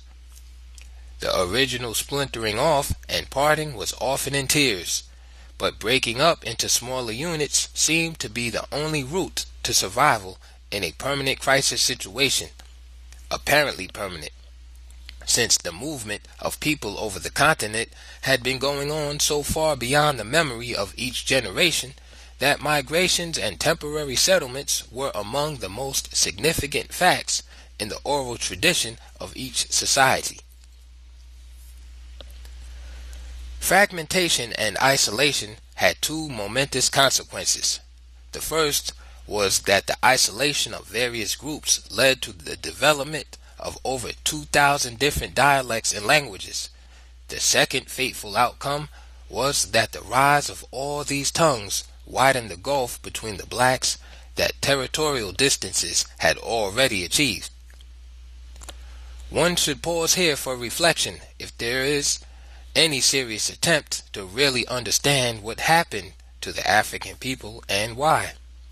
For even without the aid of Western writers in emphasizing the language differences and the cultural variations and attempting to show how unrelated the blacks are, they themselves came in time to consider themselves unique and each society not only independent of the other, but its enemy, if only potentially.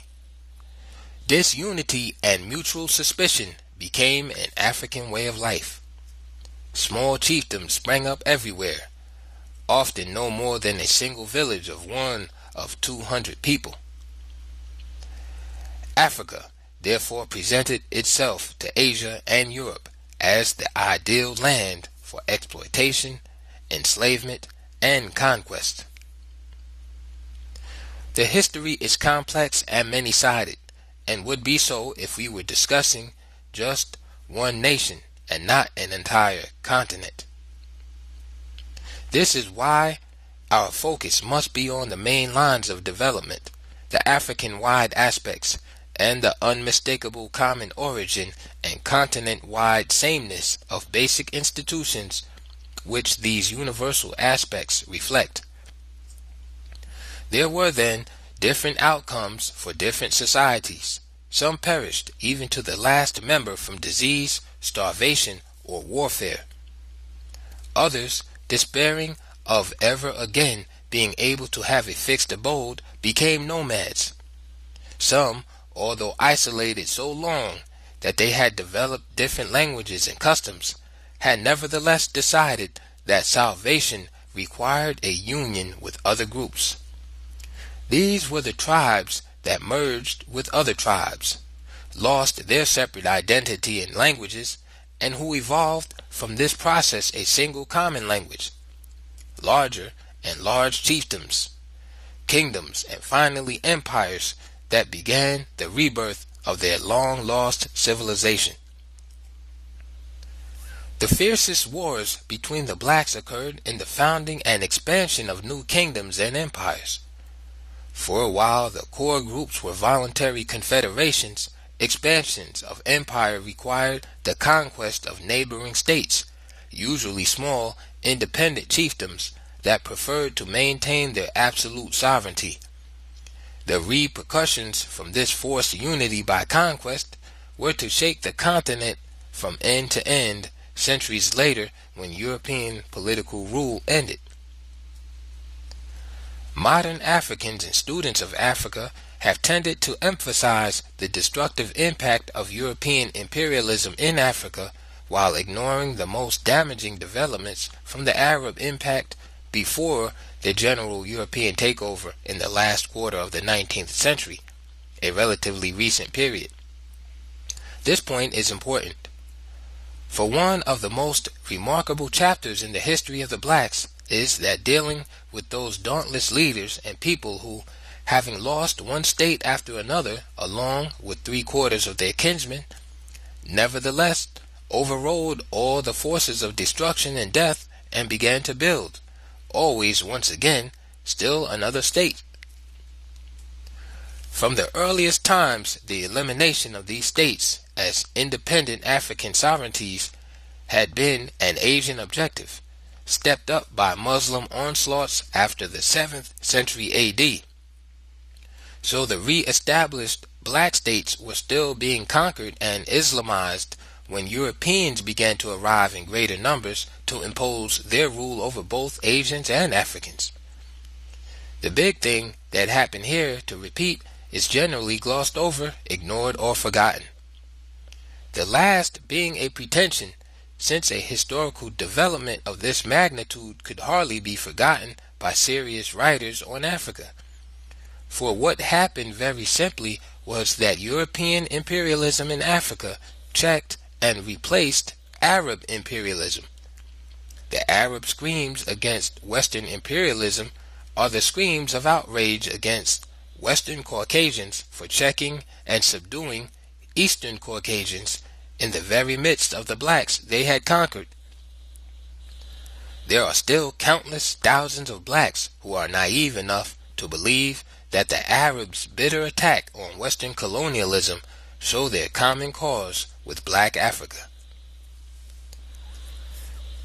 Insofar as those who are fortunate enough to find promising areas for settlement are concerned, the picture was generally one of state building and the revival of basic African institutions which, though not forgotten, could neither be maintained nor developed by any people forever on the move. But what about the countless societies, fleeing before the conquering hordes and the enslavers, as well as famine and the deaths which were its daily companion? What about those who found no promised land anywhere, For quite unlike the societies I mentioned that could settle down and had the opportunity to start and develop civilizations comparable to any elsewhere in the world at the time, these people could neither settle down nor therefore develop a civilization. What they suffered from year to year as they wandered over the continent is almost beyond both description and belief. In fact, while the story is well known, few writers would want to go into its awful details. Suffice to say at this point that here now were numerous societies of Africans that were virtually sentenced either to death from starvation or enslavement by Arabs. I am still in the pre-European period, or barbarism and savagery, and, in many cases, even cannibalism.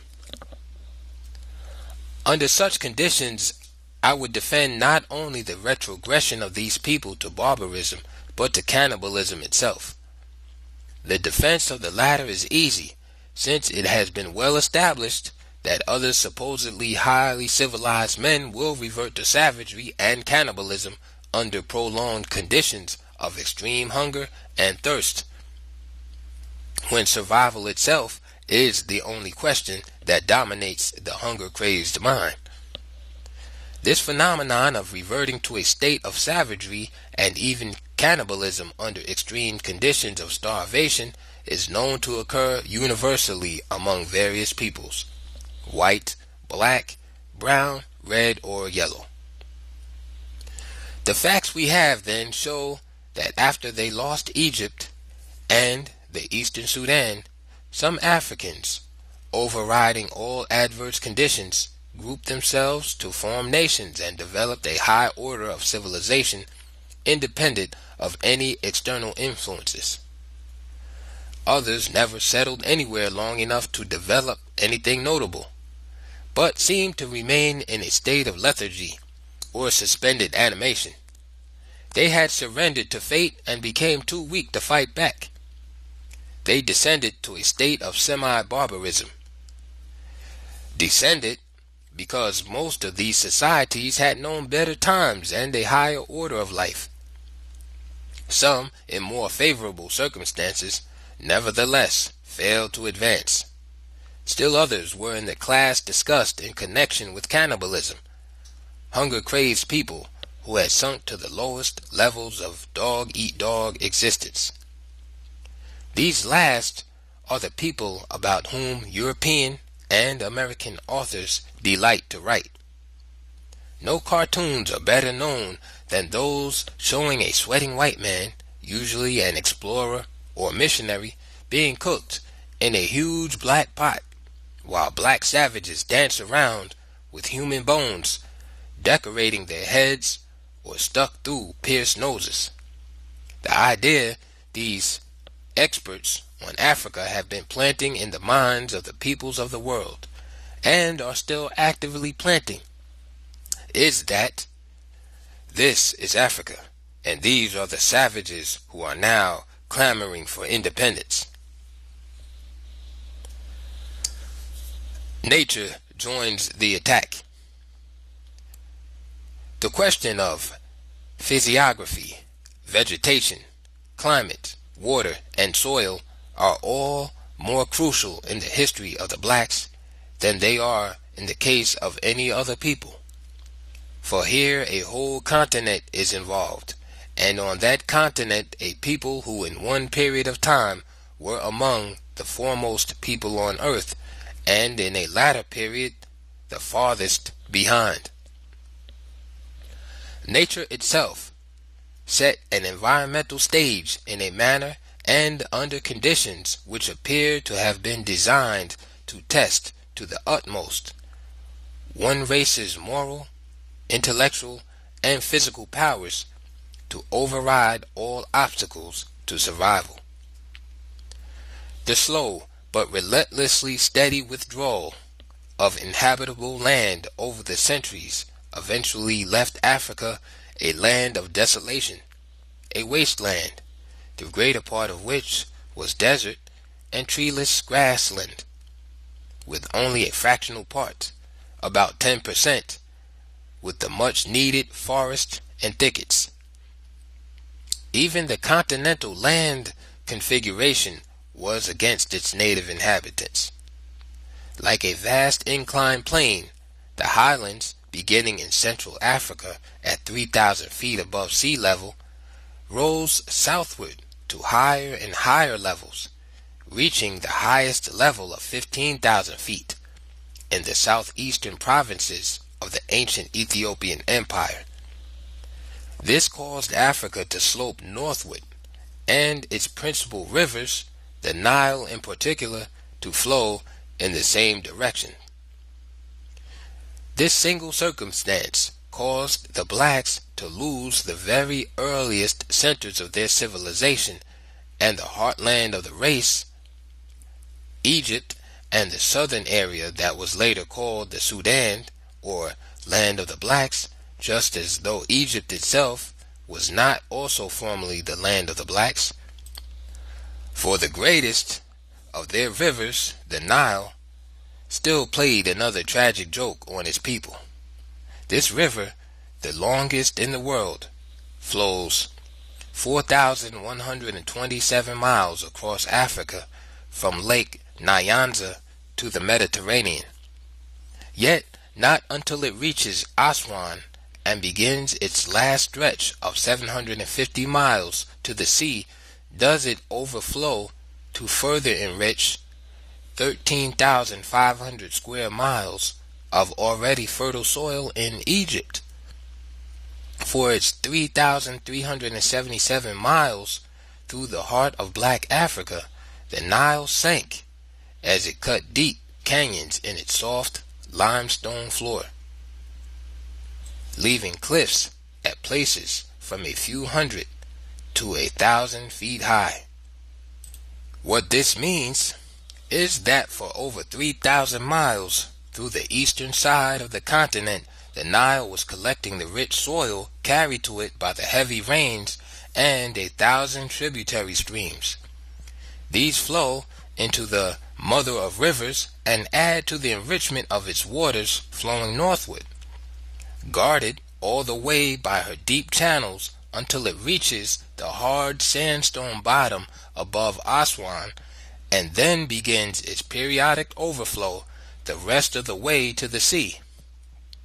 Here, a natural phenomenon cheated the Africans in a big way that was to have dire consequences. There could be no black daughter of the Nile, observed Parsons in his Streams of History, for the Nile, in making Upper Ethiopia, Egypt, so rich in food production that it became world famous, not only as the breadbasket of the world, but also for its highly advanced civilization, stirred the envy of Asia and Europe, from which continents migrants began to settle. Even in this, the physical geography of Africa was favorable to the peaceful settlers who later were to become its conquerors and rulers. For the seacoast is lowland everywhere, not more than 500 feet above sea level, and remains lowland 500 miles inland. Asian and European occupation of the seacoast of North Africa and East Africa was therefore relatively easy, and probably even welcomed at first by the blacks as co-partners in world trade. But the poor and hungry nomads from the vast desert areas of the Middle East poured into the most fertile and easily accessible areas of this other land of deserts, that is North Africa. There were several consequences of the greatest historical importance which are generally not sufficiently stressed. The first was that both the Saharan transformation and the steady incursion of Asians pressured more and more blacks back into the interior to concentrate in the already limited survival areas where just to subsist was a daily struggle. The second important result was the widespread amalgamation of the races. For the weaker, more submissive blacks, remained in Asian-occupied territory to become slave laborers and slave soldiers, and to witness a ruthless sexual traffic in black women that gave rise to a new breed of Afro-Asians. These were classed as Caucasians or Asians. They themselves bitterly objected to being identified with the race of their mothers, African. When these latter became known as Egyptians in Egypt, Moors in Morocco, and Mauritanians or Carthaginians in Carthage, Tunis, great care was taken to distinguish them from Africans in daily intercourse, in paintings, and in documentary literature. This new breed, half African, was to join with their Asian fathers and forefathers in the wars and enslaving raids against the blacks that went on century after century until all North Africa was eventually taken. Still, another fateful geographical factor that favored the invaders has been implied or partly stated in the foregoing observations.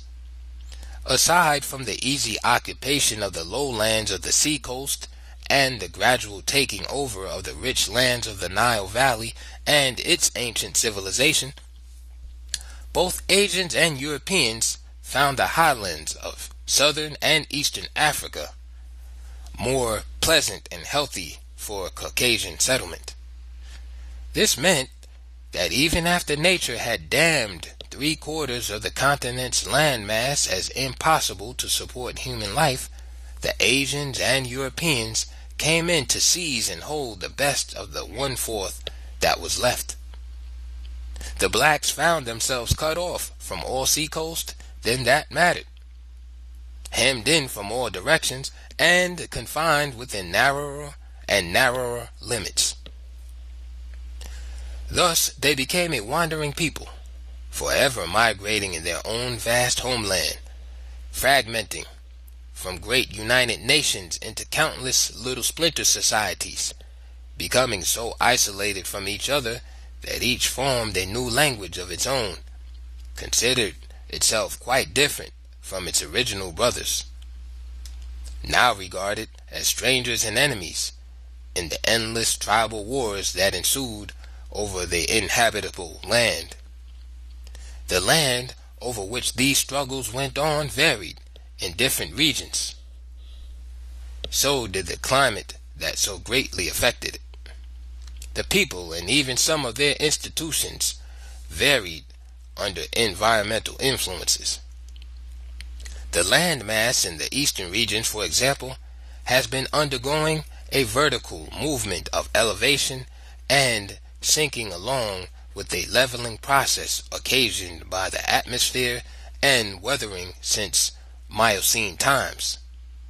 Geologists trace the elevation of the mountains in the area, even Kilimanjaro, and the faulting and fracturing that created the Great Rift to early volcanic activity. In the arid and semi-arid regions, there are vast stretches of desolate land which were not made so by nature alone, for, like the Sahara itself, much of it was once woodland where animal life flourished and streams flowed. Man played the leading role in its destruction by fire in his shifting farm methods. Animals helped in the process. The relation of green grass and forest to climate and climate to rainfall seems not to have been known or fully appreciated. In treeless and grassless areas, the periodic rains evaporate into non-water holding earth. One may travel hundreds of miles over regions of this kind without finding a single stream. All rivers and streams have disappeared like the raindrops in the sand because of the same physical characteristics of the land previously discussed. Irrigation was extremely difficult and in most places impossible outside of Egypt. We have spoken so much about African deserts of sand and rocks that one might be misled by thinking that it was this kind of land alone that could not support a population. But there were vast non-desert areas of hard red and red-brown soil that had been leached by heavy rainfall, robbed of its essential elements for vegetation such as calcium and phosphorus, and of course its once rich humus of topsoil. This continuous weathering was obviously destructive. The soil problem was further aggravated by having underneath floors of hard laterite elements, just as though there was a master plan to guarantee that this soil would not hold any water. Therefore, the problem involved far more than restoring topsoil and a land conservation program to prevent erosion, because this hard floor underneath drains away the rainfall as fast as it reached that level. No corner or scrap of land in Africa has escaped hunger, says Josue de Castro in his Geography of Hunger. This is a continent of the starving, all of it, and in hunger and chronic malnutrition may be found one of the most decisive reasons for the backwardness of Africa, for the relative stagnation and lassitude of the greater part of its people. But the Garden of Eden areas must not be overlooked when we are considering the general overall conditions. These are areas which, while not comparable to the rich floodplains of the Nile Valley and Delta, have unfertilized soil that nevertheless produce a surprisingly rapid growth of abundant vegetation and a heavy concentration of animal and bird life. These are the areas where fruits and nuts of many varieties grow in abundance without the aid of man. Without these areas of salvation here and there over the continent, along with pastoral grazing land, the blacks as a race would have doubtlessly perished from the earth. They almost did. The trend once seemed to be definitely in the direction of extinction, even if we dismiss accounts of planned mass extermination by their enemies as unreliable. Too many other threats to survival remained to darken every ray of hope. Disease was everywhere, the offspring of distress, privation, hunger, and malnutrition.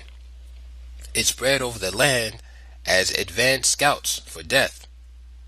Over half of Africa's babies were either born dead or died soon after birth. Old age was between 40 and 50 years. 3/4 of the people, even today in our own time, are still weakened by malnutrition and malarial water, and a number of diseases that are largely traceable to these two causes: beriberi, pellagra, scurvy, and even leprosy. The scourge of childhood is kwashiorkor, or malignant malnutrition. This accelerated depopulation of the black man's countries, resulting from the nature of soil and climate, mass enslavement, deaths in resisting slavery, wars of conquest, intertribal conflicts, exhaustions from endless flights and migrations, and ever-present disease. All this reduced the black population by 3/4. Under reasonable, favorable conditions, the African population today would be 4 times its present number. And when it is pointed out that 3/4 of the people today are still weakened by malaria and malnutrition, reference is made to the 1/4 of the people who survived in spite of it all. How then were the blacks able to battle invading enemies from one end of the continent to the other for several thousand years? True, they were overcome in the end, but what sustained them through all these centuries of struggle on so many different fronts and against so many different kinds of enemies, weakened so generally by both disease and what became perpetual hunger. Whence came their strength and courage to carry on? It may well be that the answers lie in the death-defying pyramids they built in Egypt when the land was theirs.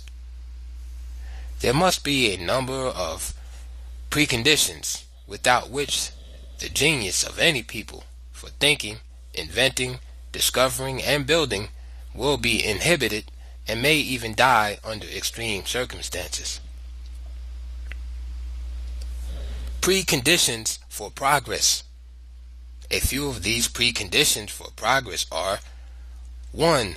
The people must become famine-free and be able to end their perennial roaming from place to place in search of food and water and settle down.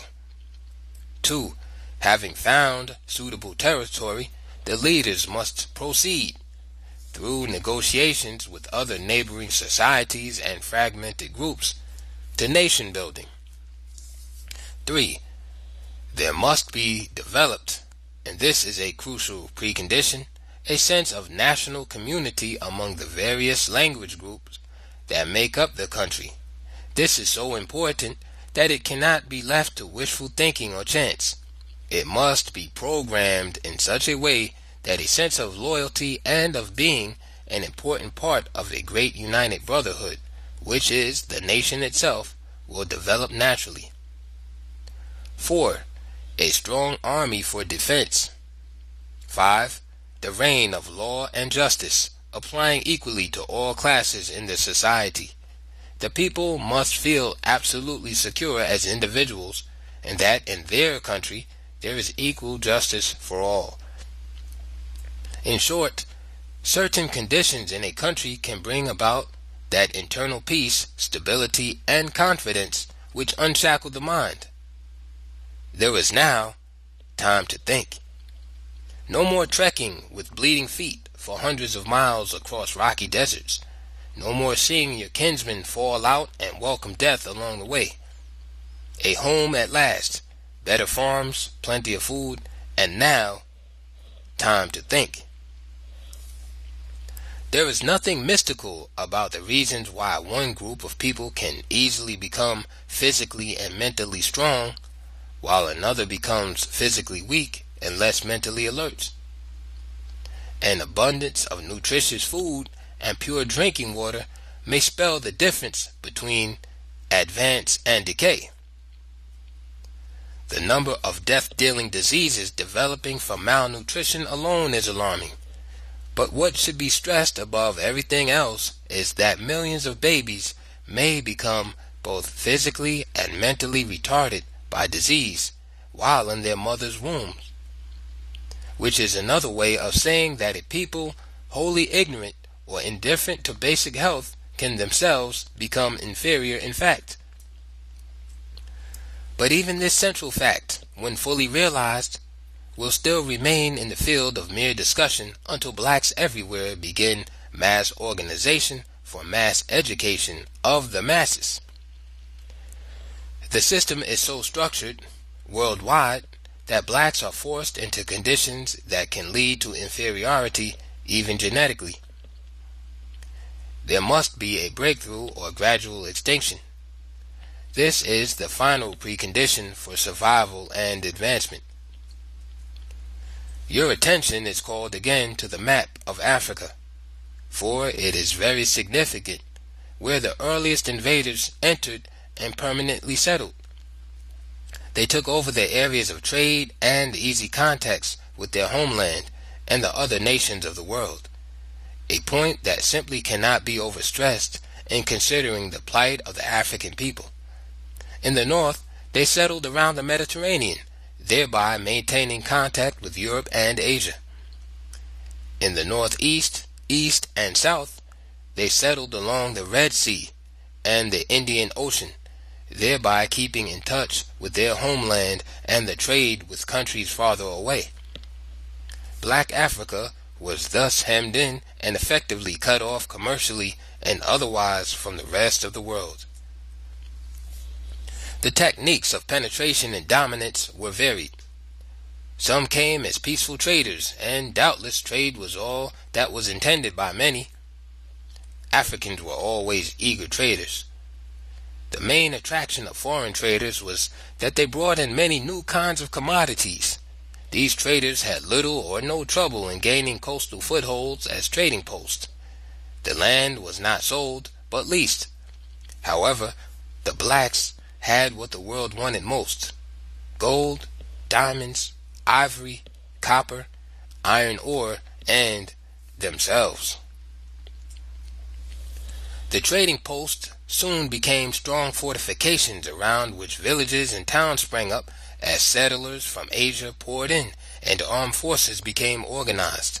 The Africans watched these developments with increasing apprehension, for the traders were often armed with superior and different types of weapons of war and spent much time in training recruits, including Africans. Indeed, in some areas a definite pattern emerged: an all-African army under Asian officers, a pattern to be followed later by the Europeans. This was easy enough for the Arabs. They owned the captured Africans who made up their fighting forces. The Africans could blame only themselves for this. Here, as in certain other things, they were still engaged in practices which, while once universal, had long since been dying out or generally abandoned by the rest of the world. This one was the enslavement of captured prisoners of war. When African chiefs and kings began to sell these to slave-hungry Arabs, they set in motion a chain of events that was to undermine the civilizations of the most advanced societies on the continent, further checking their progress and degrading their whole race for another 2,000 years. When the sale of their fellows became the chief source of wealth, African leaders became increasingly estranged from the finest thing in African life, the sense of community and of kinship with all who would be friends. When greed severed the traditional ties of brotherhood, gradual movement of the invaders from the coastal areas inland became relatively easy. Blacks against blacks, with increasing suspicion and hatred, may be traced to the Africans' own slave raids. The inland raids for slaves were resisted by some chiefs, and the raiders were attacked. But this opposition was not always due to any opposition to slavery, but to this kind of direct action which bypassed the chiefs and thereby eliminated their profits. Note: there were, however, numerous chiefs who not only opposed slavery, but fought against it to the death, literally. Some were encircled and with their whole people died fighting the enslaver to the end. End of note. The conquest of the blacks by religion. Other invaders found penetration easy under the banners of religion. Full advantage was taken of the fact that Africans are a very religious people. Note: the Christian churches of 4th century Africa were independent of Western imperialism. They therefore could not be used as basis. End of note. First came the crescent flag of the Prophet. The Islamic advance was three-pronged: proselytizing missions claiming one brotherhood, widespread intermarriages and concubinage with African women due to Muslim system of polygamy, and forceful conversions at sword point. The cross of Jesus Christ followed the Muslim crescent. The cloak of Christianity was a most convenient hiding place for those who had other designs, hence the drive to convert. Conversion here meant far more than conversion to Christianity, as in the case of Islam it meant change into the white man's image, his ideas and value system. the real object of worship turned out to be neither Jesus Christ nor his Father God, but Western man and Western civilization. Christian Brotherhood? Well, yes, in principle. Or, to be practical, you blacks can have all the Christian Brotherhood you desire among yourselves. Apartheid was Africa-wide under colonialism and not a peculiarity of the South African system, as so many are led to think. Note, the pattern of continent-wide segregated communities can be seen even today in independent African states. End of note. But what happened in the process of converting the blacks to Islam and Christianity was the supreme triumph of the white world over the black. Millions of Africans became non-Africans. Africans who were neither Muslims nor Christians were classed as pagans and therefore required to disavow their whole culture and to regard practically all African institutions as backward or savage. The blacks in their own right became non-persons, members of a race of nobodies, and so hopeless that self-realization as personalities, even in a subordinate status, could only be achieved by becoming Muslims or Christians. Indeed, in order to destroy completely not only their African heritage but also their very African identity psychologically, they were forced to change their names to Arabic and Christian names. Henceforth, if these black Emils, Johns, Muhammads, Samuels, and Abdullahs happened to achieve greatness in some field, the assumption would be that it was Caucasian achievement, unless a special effort was made to identify the race of the persons in question. Blacks at home in Africa and blacks scattered over the world bore the names of their enslavers and oppressors. The ultimate in self-effacement that promoted a self-hatred which made pride in race difficult. That these psychological shackles still handicap not only the rebirth of modern African states, but also blacks everywhere should be obvious to all. Finally, there were the invaders who apparently disdained the cloak of deception and came in fighting. They had no problems. They knew in advance that they would find the Africans almost everywhere unprepared to defend themselves against a well-organized, well-trained body of men, no matter how small. This situation developed as splinter, independent little states became more and more numerous. The use of secret agents seems to be as old as organized states, for the practice of sending spies as goodwill ambassadors, traders, etc., well in advance into a country to be invaded goes far back into antiquity. Those sent into Africa from various lands could report back that 1. The Africans were largely a peaceful people engaged in agriculture, mining trade, fishing, the arts, crafts of various kinds, and manufacturing such things as pottery, furniture, building materials, boats, weapons of war, etc. 2. That these settled states and their generally highly developed social and political systems indicate their advanced civilization. 3. But that they are ill prepared for war, except against their neighbors, who also use the kind of spears, bows, and arrows which we abandoned long since. 4. In general, they have no swiftly moving mounted soldiers. 100 of our dashing cavalrymen with firepower could put 10,000 of them to flight. 5. They are a secretive people, for while they are fully aware of the great mineral wealth of the continent, they use it in a very limited way, mainly for personal adornment, and have no desire to open up to foreigners for world commerce that would greatly benefit them. They accordingly rigidly limit their trading activities, but mainly because Asians hold all of their seacoast and have them cut off from the world and its trade. 6. Finally, the whole of Africa could, with a few exceptions, be progressively taken over simply by picking off one small state after another. For the overall pattern of the continent is one of countless small independent groups, each for itself and itself alone. There is no unity among them, even for a common defense. Since it is the first duty of each chief to protect his people, all seem to be too proud to seek unity with other chiefs, thinking this might indicate a sign of weakness and itself invite attack.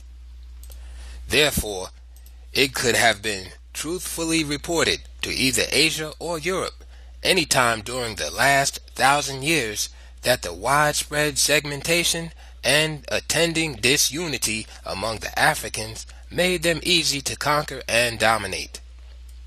Some of these 6 hypothetical items would be valid as conclusions regarding a general situation only after the widespread collapse of strong African states, when small splinter states spread over the continent like an epidemic. But, as we shall see, the united resistance of the blacks to white Asian invasions had been going on before recorded history began. And despite all the segmentations and endless invasions from the north, south, east, and west, there were black nations that kept up the resistance of 5,000 years right down into the 20th century. We shall review some of these in chapters which follow. Chapter 2. Ethiopia's oldest daughter, Egypt. The Great Deception. Egypt, as pointed out before, was the northeastern region of ancient Ethiopia. The 6 cataracts of the Nile were the great watermarks in the heartland of the blacks from whence African culture spread over the continent. But nowhere was it as pronounced as in Egypt. This northern sector of the Ethiopian Empire had been the object of world attention from the earliest times. The fact was that it was in the center of the crossroads from all directions leading into Africa from Asia and Europe.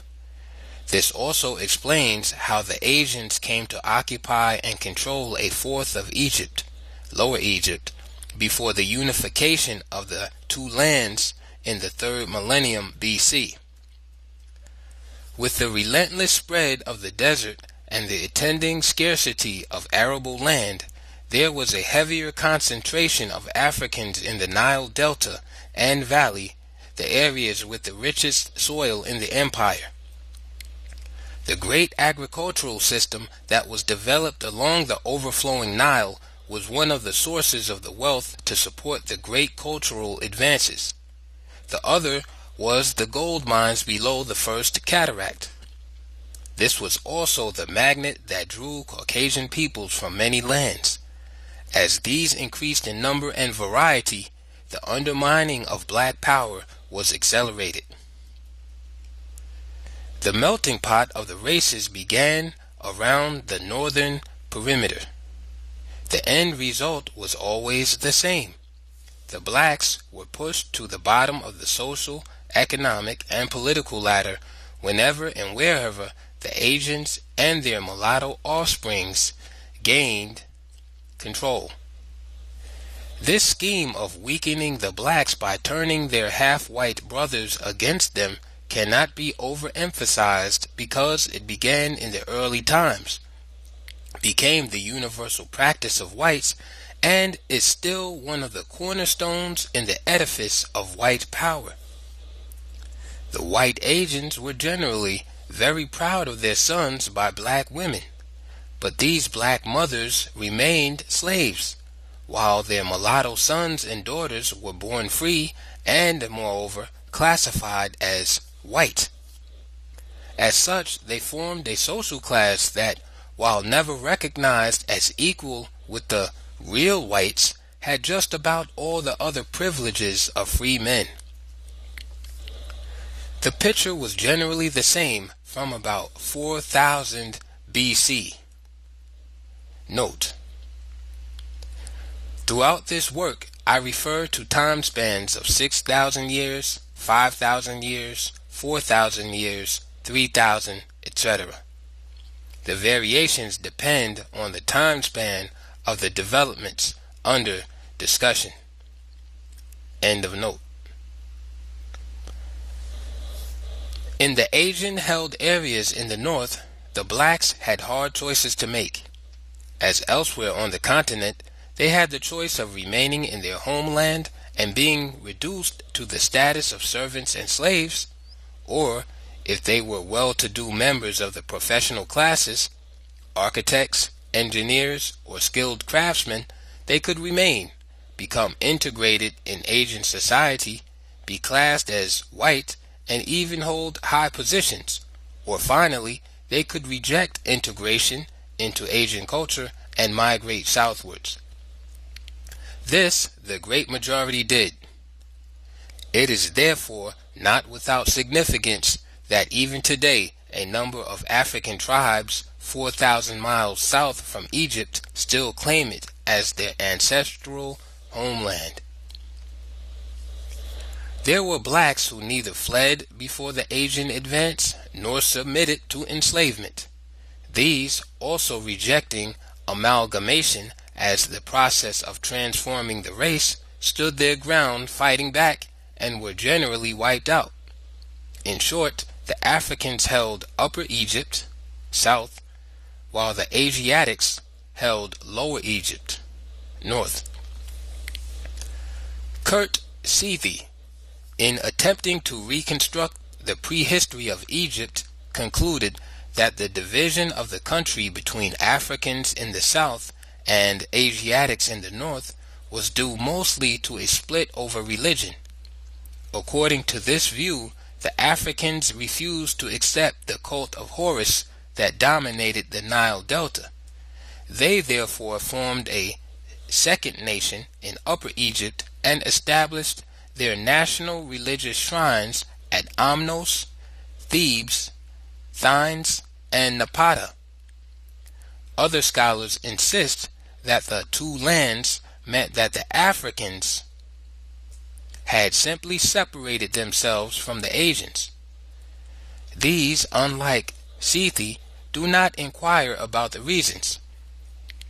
What actually happened in prehistoric times, however, was on such a grand scale over long periods of time that patterns, even of unwritten history, became clear and understandable. The Asians and Europeans were entering in increasing numbers and pushing the Africans farther and farther away from the Mediterranean, pushing them farther and farther towards what became Africa south of the Sahara. But the Africans had taken their first firm stand within their Egypt, making it two lands, exactly as the Sudan is two lands today, with the Arabs and colored Arabs in the north and Africans in the south, and also for exactly the same reason, to escape white oppression. And the Sudanese blacks concentrated in the south for the same ancient reason, to escape white and colored oppression. We are in the period of ancient history. The records of the times are unmistakable, and the evidence is clear only when the archaeologists have done their work as well. In no area of the world have they been more successful than in Egypt.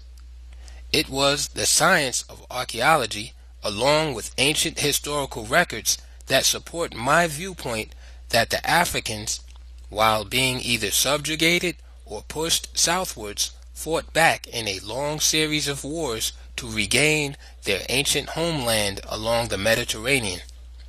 As early as the end of the 4th millennium BC, and even before the first dynasty in Egypt, there are records of a great African victory over the Asians in the north.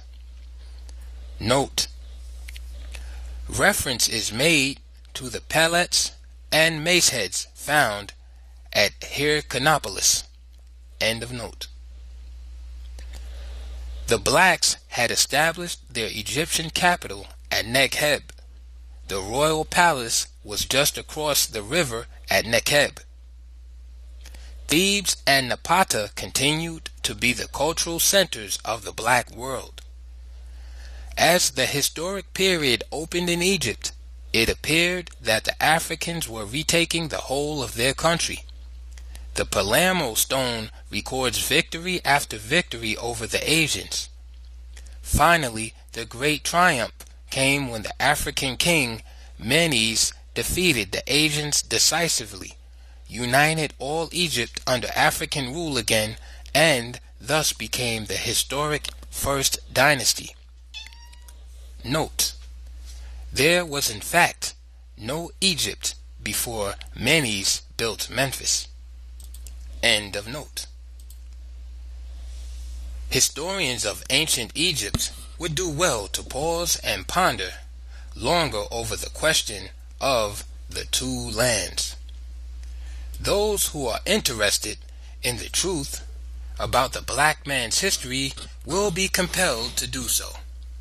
For the most significant part of the black African's history developed in Egypt, and the division of the country into two lands, one predominantly Asian and the other African, marked the first great stage of the unending process and pressures that steadily forced the blacks from the northern areas. But for countless centuries, the greater region was held by the blacks. This was the southern region called Upper Egypt. It seems quite clear that the seesaw conflict between Africans and Asians covered centuries back into prehistory, just as it was to continue intermittently for nearly 5,000 years after Menes.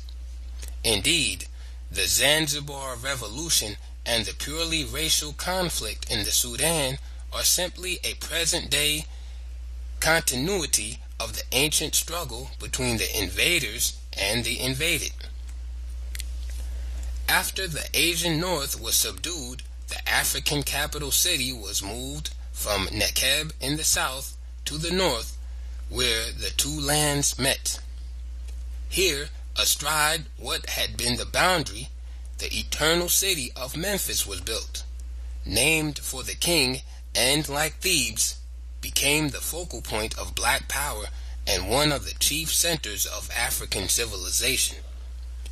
In completing the building of Memphis, Menes' nephew apparently believed that he was making the final settlement of the Asian problem, and that this capital city would stand forever. The massive fortification system built to control the Asians stood for centuries.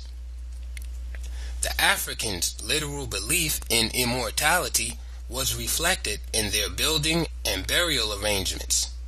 The early three-chambered brick mastabas foreshadowed the later pyramids that were to surround the city like watchmen and form a line of march from there into the Giza Desert. During one of the longest reigns in history, Menes brought about the kind of stability and innovations in administration that not only provided a solid foundation for a first dynasty, but also the economic and social conditions necessary for the more uniform expansion of religion, the arts, crafts, and the mathematical sciences.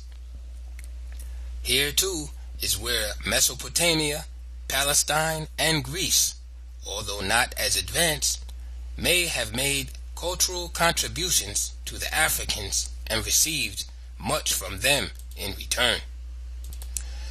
The external influence myth.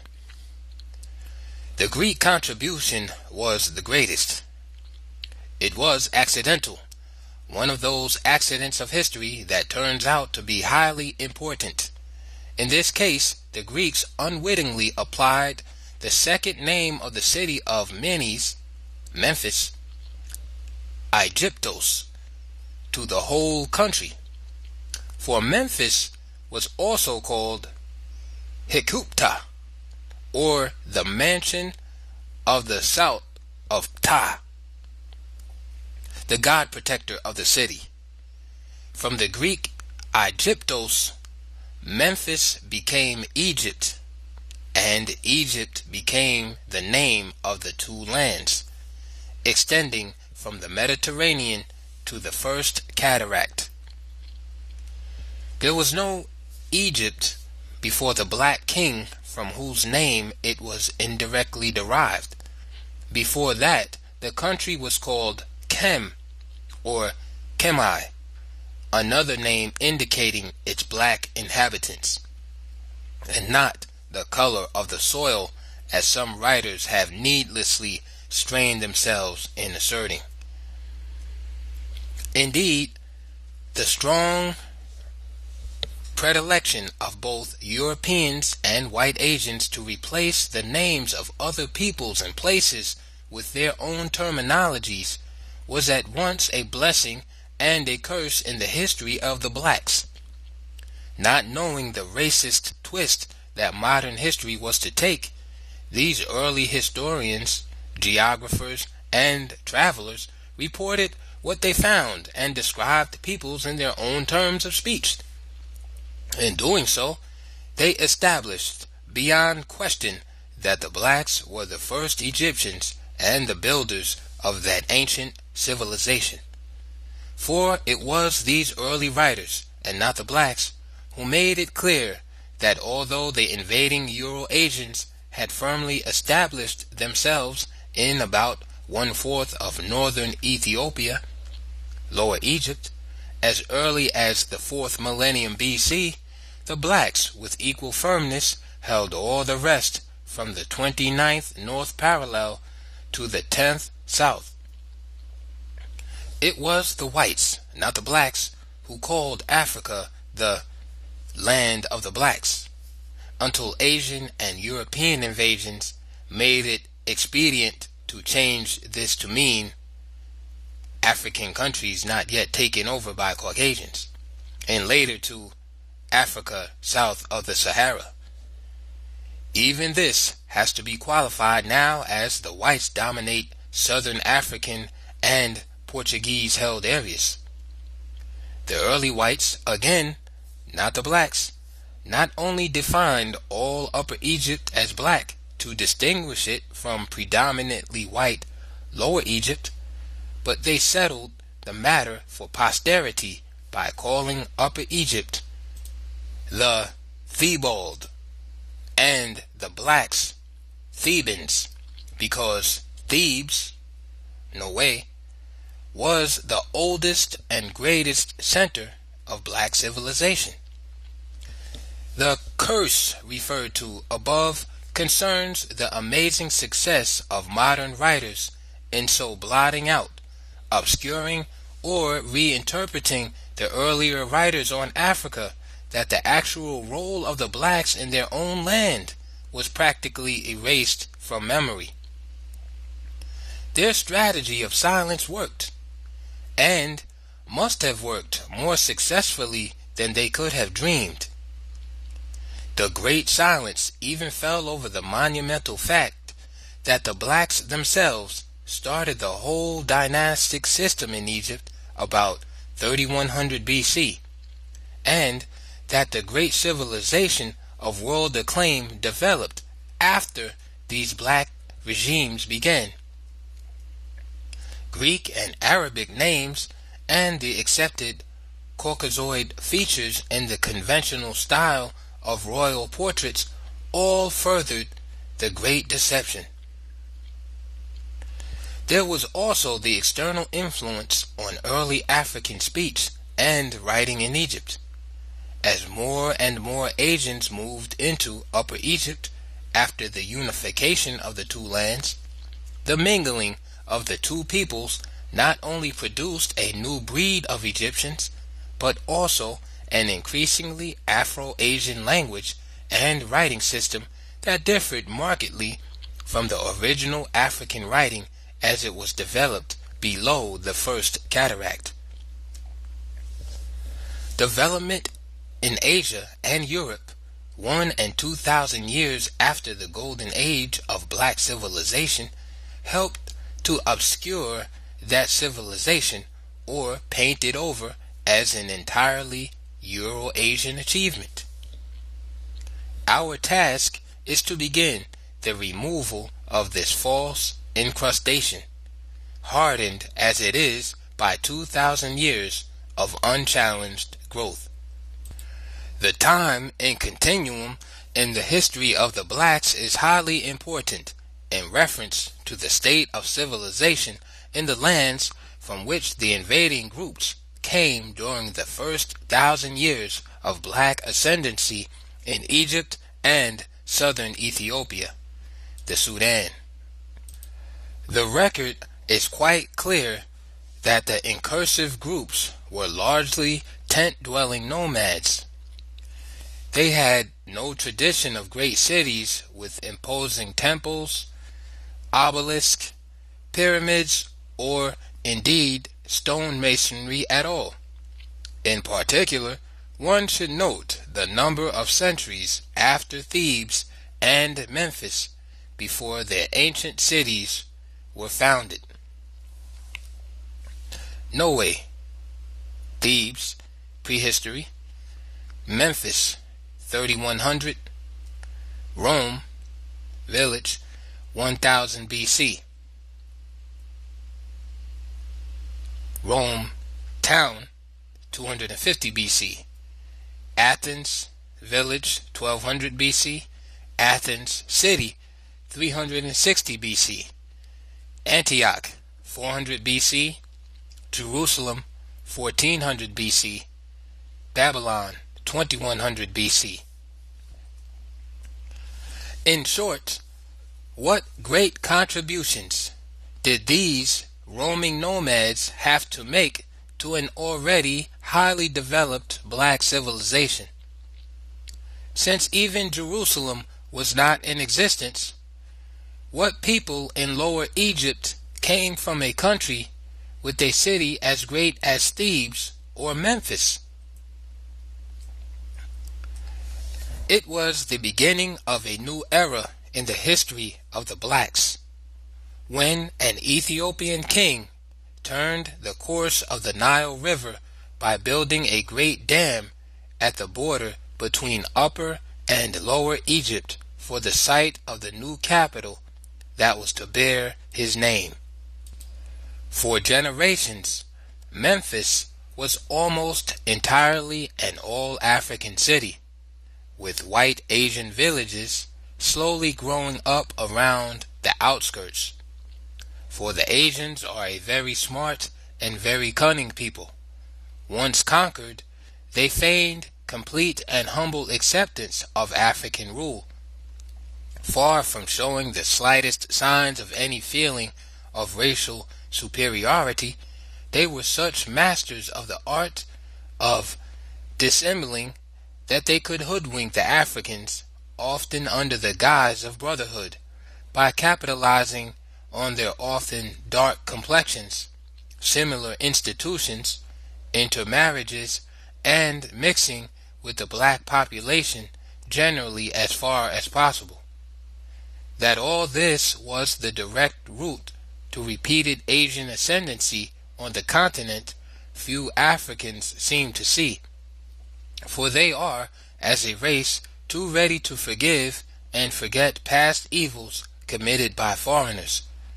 Whereas, on the other hand, a fellow African tribe can easily become a traditional enemy, and continue as such for so many generations that no one remembers what the original quarrel was all about.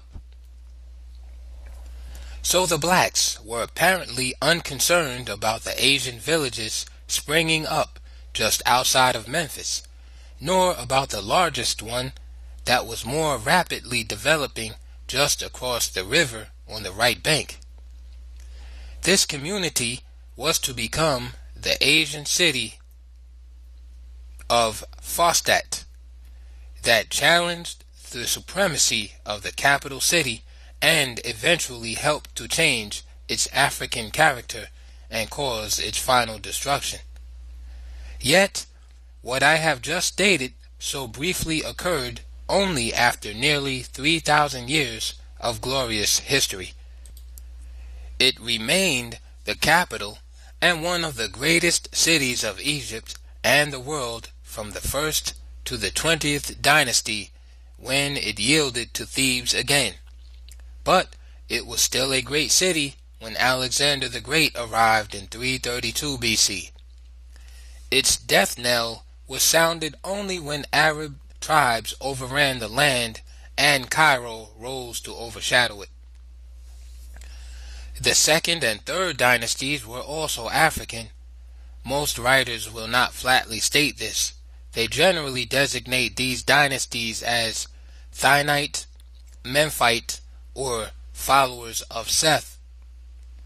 One has to know that the first dynasty was African and Memphite or Thinite, so called after the name of their sacred city, Thinis, and that the cults of Seth and Ammon were African. That the fourth dynasty was indigenous is equally clear. These were the chief pyramid builders, the Great Pyramid being the largest and highest building on earth until modern times. It was built during the reign of Khufu, 2590 to 67 BC. His nephew Khafre carried on and built the second Great Pyramid, but he went farther. He built the Great Sphinx, and as though he intended to settle the question of his racial identity for all ages to come, he had his African features so boldly and clearly carved into a portrait statue that not even a fool could seriously doubt that this mighty monarch was a Negro. He was therefore among the first to break with the classical Caucasoid stereotypes in Egyptian portraits. Having determined what periods Africans were referred to as Thinites, Memphistes, Thebans, Cushites, Libyans, Ethiopians, Nubians, etc., a major problem in African history was near solution. Some of the disguising masks were thus removed, but much still remained to be done in developing guidelines to identification, because the work of effacing the black man's role in world history was so thoroughly done over so many centuries that it is amazing how so universal a consensus was reached by Caucasian writers in almost every age. Yet it should have occurred to some that, since they themselves knew very well who the black civilization builders were, painstaking research would later reveal all they tried to conceal. I point out repeatedly also that some of the bias is not deliberate, but often so deeply rooted that the white scholar is totally unaware of it. One of these, for example, was Sir Flinders W.M. Petrie, one of the greatest archaeologist historians of Egypt. He tried so hard to be scientifically objective, yet when he unearthed a famous king or queen who was unmistakably Negro, he seemed to be quite puzzled. But like most of his fellow investigators, some of his best thinking was set in motion for a rational explanation. Thus, the find of Sneferu's black queen, Mertetefs, indicated that the royal wife might be of an inferior race and not of the high type. But the guidelines I found useful in identifying who was who are: 1. Knowing the terms used when referring to early Africans. 2. Noting rulers whom the writers concede to be Africans or persons with marked Negroid features, and tracing this line to succeeding dynasties, i.e. 2nd, 3rd, 4th, etc. 3. Noting what kings or queens in later dynasties claimed an African ruler of an early period as their ancestor, and accordingly venerated and worshipped. For, similarly, what kings and queens take the name of ancient black rulers and build temples and monuments to perpetuate their memory? 5. The evidence in stone, inscriptions on monuments, and stelae of various kinds. 6. To what race did the invading rulers from the south belong? And over what kind of people did they rule below the first cataract? 7. And finally, the unearthed statues and portraits of kings and queens of Egypt who were pure Africans, unless physical anthropologists now wish to change their criteria for determining race. There are a few guidelines to early Egyptians as early black Africans. The fact of black rulers, however, is not as important as the fact of an indigenous black population from which they sprang. For these early blacks were themselves a great people, excelling on many fronts from a line of builders so distant in the past that it seems to have extended into the Stone Ages. It was a society of scientists, scholars, organized religions with organized priesthoods, mathematicians, scribes, architects, engineers, standing armies and generals, stone and brick masons, carpenters, artists, sculptors, cloth makers, slaves, farmers, teachers, gold and silversmiths, blacksmiths, and so on the widest spectrum of an advanced society. Africa, as the cradle of civilization, meant exactly that. These blacks developed one of the oldest written languages. The Egyptian language was an African language with later Asiatic influence, similar to that of Arabic on the African language known as Swahili. And it was as totally destroyed and replaced by a non-indigenous tongue as were other African creations.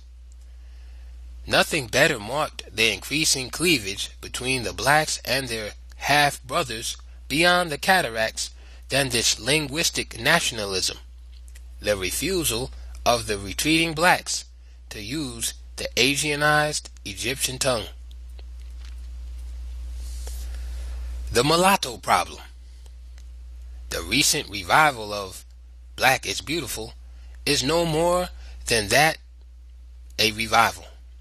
The great majority of ancient blacks took great pride in their color, and their resistance to amalgamation may be so interpreted. For one thing they had observed in Egypt was that a dynasty, beginning as all black, could remain unbroken over generations and still in the end become near white in color with not a black face in the royal lineage. This two-way process of intermingling and direct aggression meant victory for the white Asians in the end. They were already within the country as Egyptians when the conquering hordes from their various homelands swept in. Many were nationalistic Egyptians, and as such fought the invaders along with the Africans. Others, though born in Egypt also, were loyal to their fathers' native countries and sided with their armies. Since the first to be called Egyptians exclusively were half African and half Asian, their general hostility to their mother's race was a social phenomenon that should not be passed over lightly, even though that development followed a universal pattern and therefore was not peculiar to the Egyptians. Its nature is essentially opportunist, a quest for security, recognition, and advancement by identifying with and becoming a part of the new power elite of the conquerors. The invading conquerors not only capture and control all political and economic power by military might, but even though they might be nomadic barbarians, they generally claim to be from a higher civilization and therefore reinforce the myth of being superior, in fact, and not just because of military conquest. Even if no such claim is made, the new ruling classes and all members of their race are superior vis-a-vis the indigenous or conquered people. Expediency and survival itself dictated loyalty and faithful service to the Asian masters in the regions over which they had gained control, first in northern Egypt. This meant that even in the beginning, siding with the Asians was not solely determined by whether one was a half-breed or a full-blooded African. Blacks who did not choose to flee south but remained under Asian rule, even if enslaved, worked harder to gain recognition and acceptance than any other group. Indeed, so anxious were some of these early blacks for integration with the Asians that they themselves did most in creating the new breed of Egyptians, who were to become their mortal enemies. For in an all-out effort to appease the invaders, they freely gave their daughters and other desirable females as gifts to become concubines, thus speeding up the reproduction processes on an ever-widening scale. Nor did this lessen the wholesale capture of women enraged on African villages for the same purpose and for export to Asia. Reference was made to the Egyptians' race of their mothers, for in Egypt, as elsewhere, it was a one-way sexual process. The master race always kept its own women sacred and secluded behind the walls of their homes. They were not allowed to go outside except under guard. African women had no such restrictions or protection. They were fair game for the men of all races, and for them it was always open season. Many black women preferred death by suicide. Of these, 2 history does not sing. The master race, then, while loudly proclaiming a strange doctrine of racial purity for itself, has been the world's leader in bastardizing other peoples. So it has been on a grand scale in the United States, in South America, in East and South Africa, and so it was in Egypt. The evolution of the Egyptians as a nationality group is as interesting as their anti-African attitude, although the latter differs not at all from that of many mixed breeds with African blood elsewhere. It has been stated that the original Egyptians were black, half African and half Asian. This general racial pattern changed, however, as the centuries passed along and more white conquerors, their followers, and the other whites were attracted to the breadbasket on the Nile. Canaanites, Jews, Syrians, Hittites, Persians, Babylonians, Assyrians, Greeks, Turks, Arabs, Romans, et al. Intermarriages between conquerors and conquered continued, along with concubinage as a national institution. The direct result was that more and more Egyptians became lighter and near white in complexion. In short, they did in fact become more Asian in blood than African.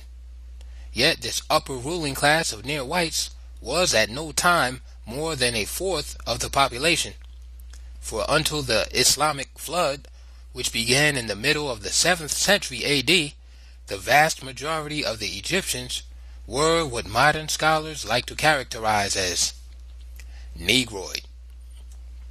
Note, the unmixed blacks in Egypt I am still designating as African. The mulattoes, then as now, generally objected to being called Africans. End of note. But what has been referred to as a social phenomenon was in fact a development among the half-breeds everywhere that ran counter to what would be normally expected. if not contrary to nature itself.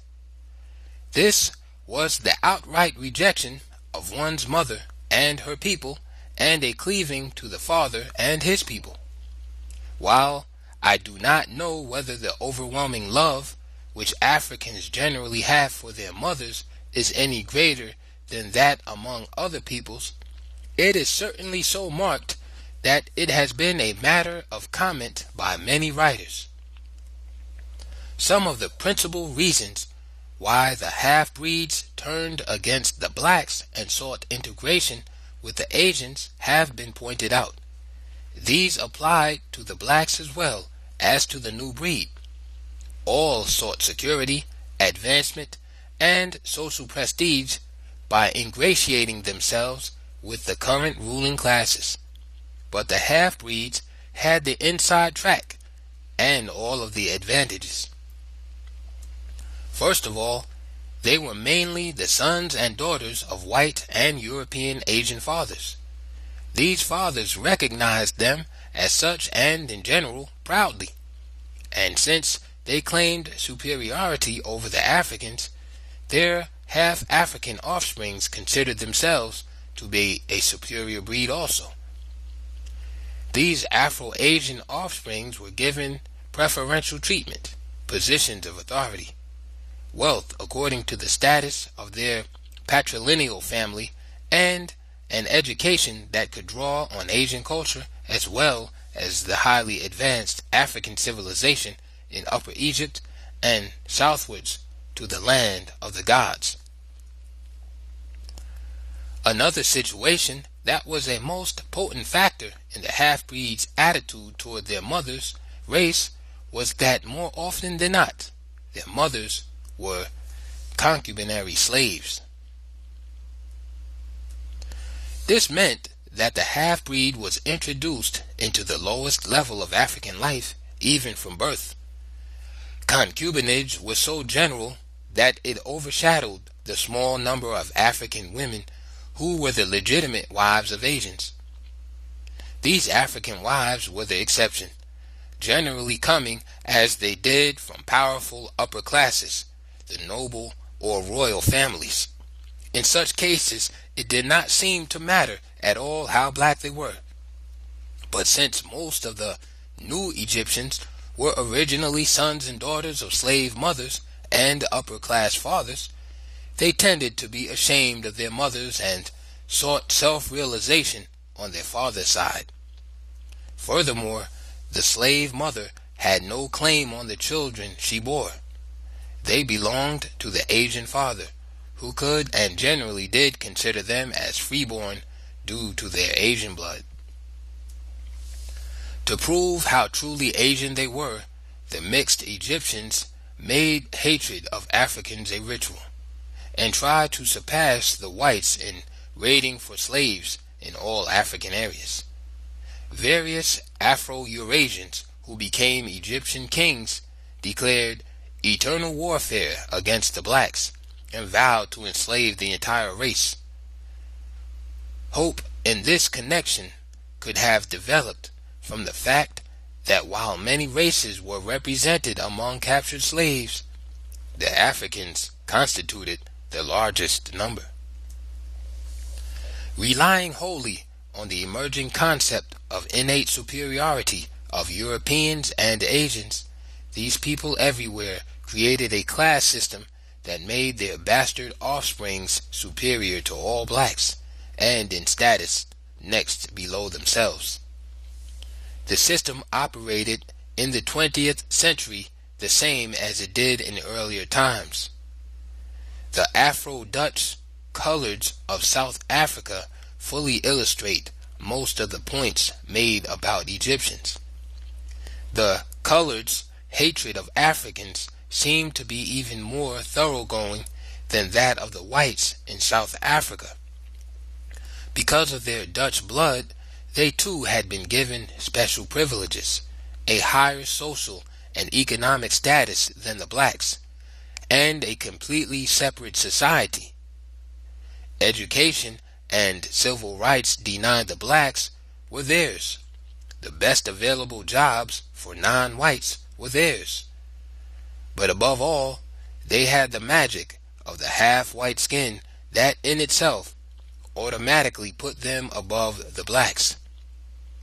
Some of these coloreds became hysterical if reminded of their Bantu or Kafir blood. The lightest ones simply deny having any African blood.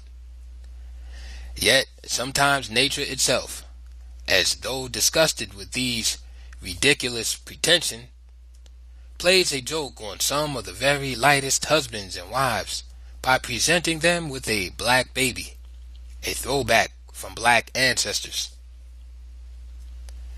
The most charitable thing that can be said about the racism of the Dutch Boers and their Cape-colored offsprings is that they were ignorant of even the names of great African leaders, not to mention the great civilization they had built just north of where the Dutch first landed. But the Assyrians, Hebrews, Greeks, and Romans could make no such claim to support the myth of Caucasian superiority, for nothing seems clearer from ancient records than that the whole ancient world knew of nothing more ancient than the black man's civilization. The real challenge was standing there in monuments of stone which the blacks had built on a scale that had withstood all passing ages. To meet this challenge, the Asians and their Afro-Asian offsprings set about to do three main things. 1. To destroy everything left by the Africans that indicated African superiority. 2. But where the temples, monuments, etc. were of such beauty and durability that destruction was less desirable than claiming the achievements as their own, in these cases African inscriptions were systematically erased and replaced with Asian and new Egyptian inscriptions that gave to themselves the credit for whatever achievements there were. Sometimes the inscriptions were so deeply engraved that effacement was impossible, so the workmen would have to conceal these by building stone casings around them. The early African builders had been most exasperating, leaving their statues everywhere, flat noses, thick lips and all. Hundreds of statuettes were carved in various dynasties. These could be thrown away, but what to do with the huge monumental statues that were lined up outside of the most famous temples? The problem was solved by passing those Egyptian rulers who merely had Negroid features. Many of those with all African faces simply had their heads knocked off, all to no lasting avail. The facts of history could not be completely changed. One troublesome fact was that most of the greatest kings and queens of Egypt were black Africans, so great indeed that their names were gladly spread over pages that glorified the Egyptian past. Their names, but not their African identity. In history, these blacks are simply Egyptians and not Cushites, Ethiopians, or Nubians. This is still another technique for deliberately losing track of African history. But the archaeologists' spades just kept turning up statuettes and some remarkable portraits that frustrate some scholars, while others feel challenged and reply with a heavy artillery of misleading words and phrases. Regardless of what the field investigators find, the main work of reconstructing African history in the 20th century is still in the hands of those who degraded it. White hands who still have the power to shape it as they will. 3. Finally, the great revolt of white slaves, Mamelukes, in 1250 AD, and their murderous onslaughts against their Turk and Arab masters ended forever the general enslavement of whites, and thereafter led to a concentration on the enslavement of blacks only. This changed the course of history and came to make the myth of racial superiority, inferiority appear to be a visible reality. Master and slave. Could there be any question about it? Even the slaves could realize that their actual situation was one of inferiority, and after centuries of bondage, the slaves generally came to believe that they were in fact inferior beings, and that their masters, by the very arrangements of life, were superior. For whether in Asia, Europe, South America, the United States, or the West Indies, the story was the same. The essential links with their past were broken. All knowledge of former greatness was lost. Even their kinship and family relationships were destroyed along with their true names. They were not regarded as human beings. They became a race of outcasts, hating themselves for being. The Caucasian triumph was complete. In the course of time, the Egyptians became more and more conscious of their separate national and non-Asian identity as Egyptians. The term Asian, of course, covered numerous white nationality and ethnic groups. Asian blood had no specific meaning. It might be Hebrew, Mongolian, Arabic, Persian, Indian, and so on.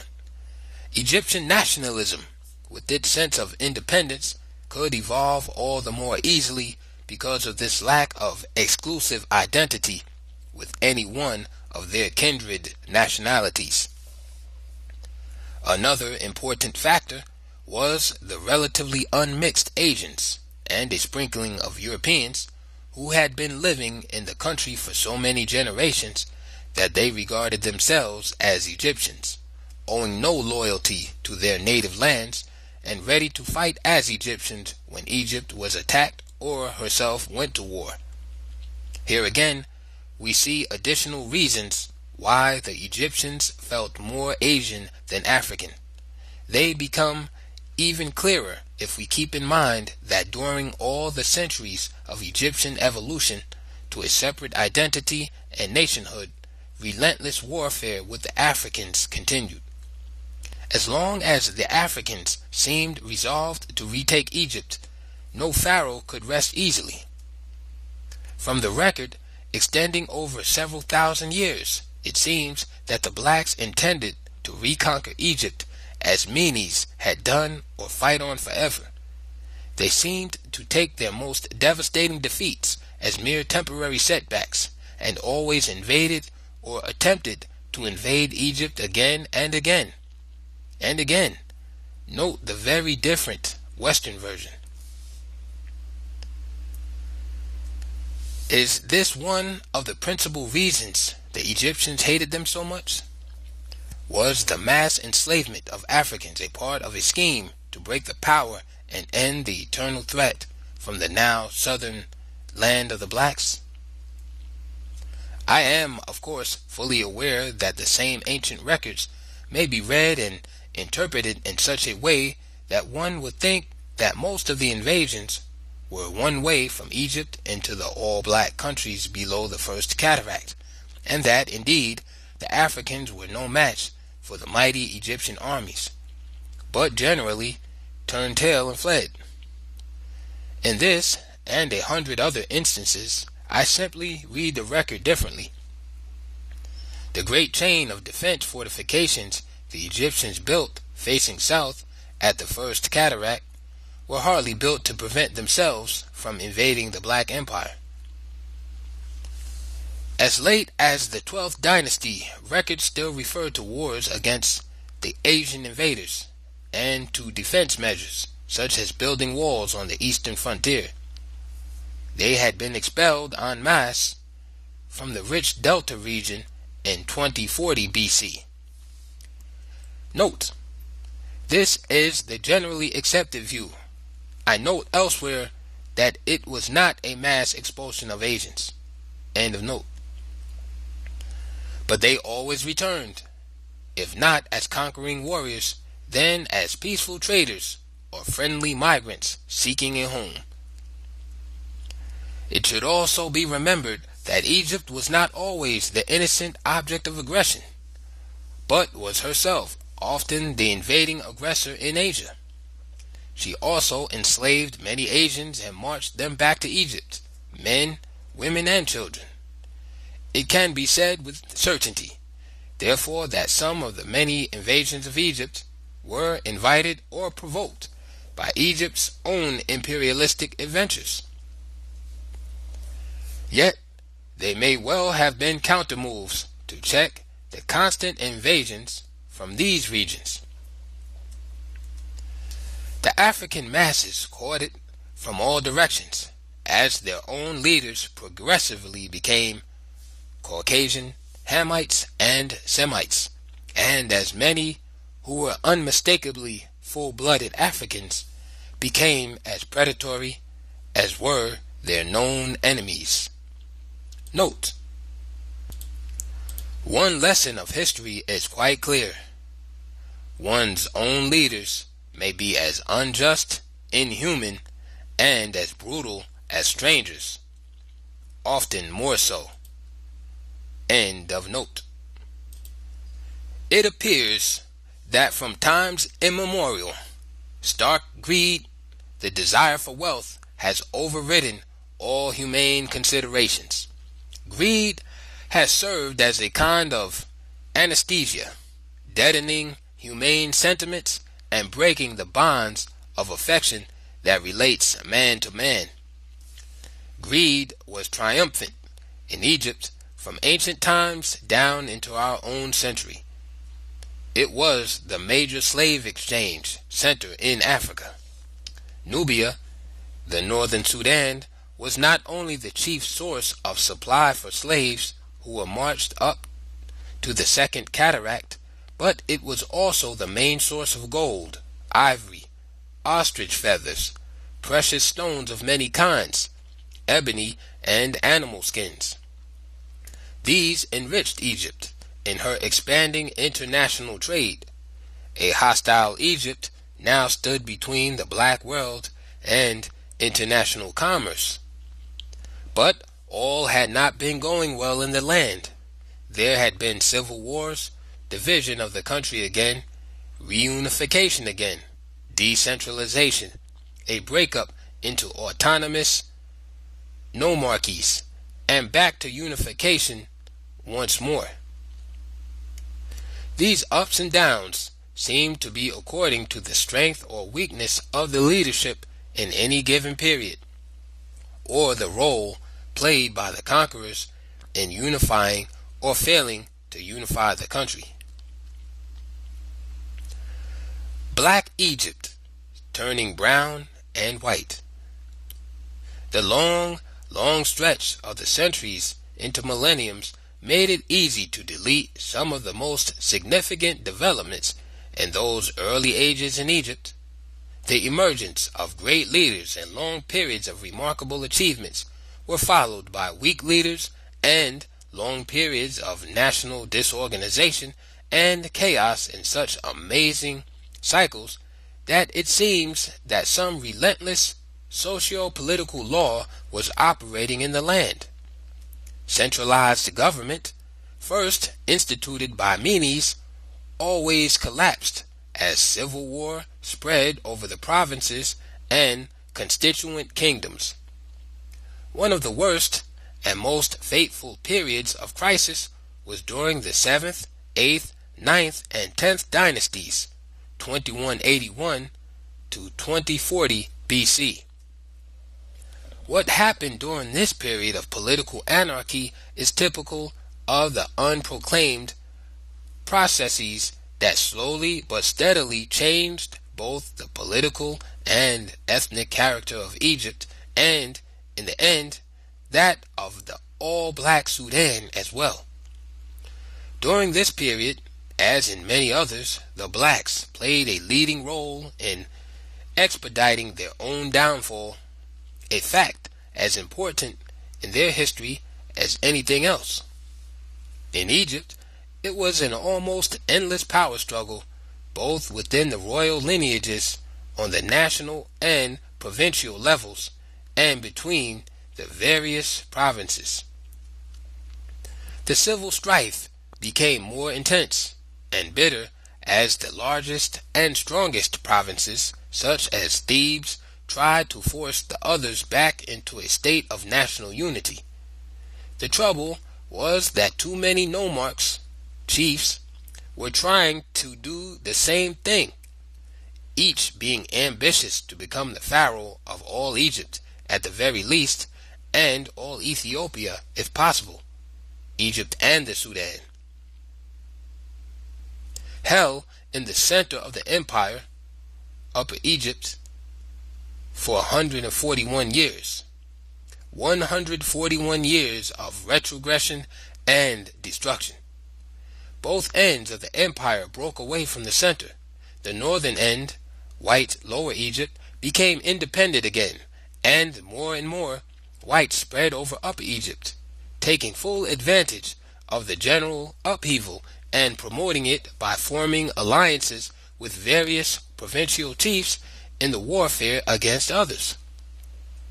Since Lower Egypt also had internal strife among its now independent provinces, Delta chiefs did not hesitate in accepting the invitations of black princes to form alliances and lead troops into Upper Egypt. Asians also marched across the desert from Libya, where they had also replaced the indigenous blacks and were now the dominant population. The steady transformation from black to brown to white becomes even clearer if it is remembered that after the unification of the two lands, the whites of Lower Egypt had every legal right to travel and settle in black Upper Egypt. And while there was always a general opposition, there had been a steady infiltration from the beginning. They, like their Libyan kinsmen, always came in a manner that never caused immediate harm. Small numbers spreading out, and then gradually forming separate communities next to an African village, town, or city. They became an integral part of life in the provinces, became the active supporters of the local chiefs, nomarchs, married into their families, and, by so doing, in time became legitimate chiefs themselves. The Asian power base was thus firmly established in provinces, and established so slowly without fanfare that it appeared to be an imperceptible development. The same changes had been taking place on the national level in some of the royal families. But the biggest changes in the racial character of Egypt always occurred during the crisis periods of political decentralization and civil disorder, when the whites came in hordes and spread over the country. The already established Asian communities served as magnets, but the overflow of settlers caused the building of numerous new communities. They could now move in unchallenged. They came in not only from the Delta and Libya, but from Asia also. These were not military invasions, but invading settlers. They were, like John the Baptist, the forerunners. They prepared the way and made it easy for all the invading armies that came later from Asia and Europe. These could now count on cooperation and welcome from the white population already in Egypt. A century and a half of this, a pause and reflection are required here if the full significance of what has been set forth above is to be grasped. Yet the picture need not be as confusing as many writers have made it by the simple expedient of omitting salient facts. Among these are the following. 1. The collapse of centralized authority from Memphis not only enabled Lower Egypt to become independent again, but it also meant that this predominantly Asian region was in the same state of disruption as the rest of the country. 2. Kings in Lower Egypt, ruling from Avaris or Sais, often claimed to be kings or pharaohs of all Egypt without having gained control of the whole country. Just as kings in Upper Egypt, ruling from Thebes or Memphis, made similar claims during the same period without having gained control over the whole country or even all of Upper Egypt. This point is highly important, for what it means is that there were periods when both white and black aspirants claimed to be pharaohs of Egypt at the same time, when none actually had effective control over the nation. 3.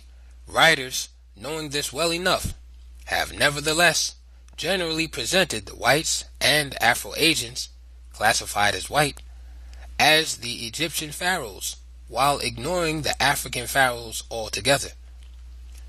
Their defense, when pressed, is that the African pharaohs are indicated as Thebians, Memphites, etc., satisfied, as previously pointed out, that the use of these terms is a part of the blackout of black history.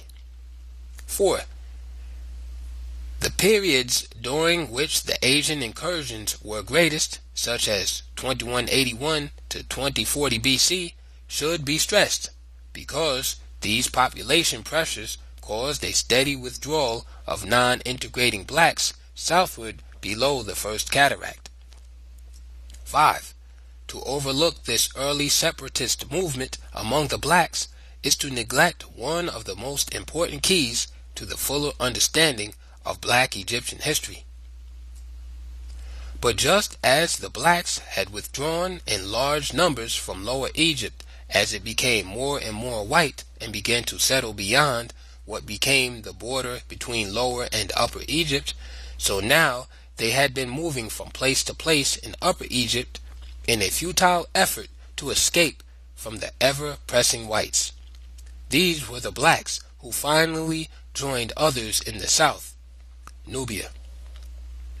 Nubia, therefore, revolted and became independent during the same period of general collapse at the center.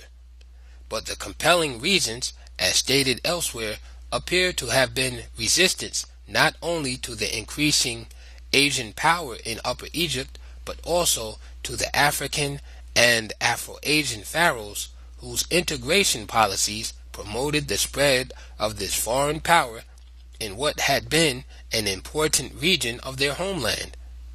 It was black separatism and racialism without apology. It was even something more than a resistance movement against the political domination of foreigners and the social degradation of the blacks that always followed. But it was a stubborn resistance to the extinction of the race itself through amalgamation. These were the first of the race for whom black was in fact beautiful, and not just a catching slogan of the day. The expansion of white power from the Delta into Upper Egypt had been going on slowly long before the age of weak kings.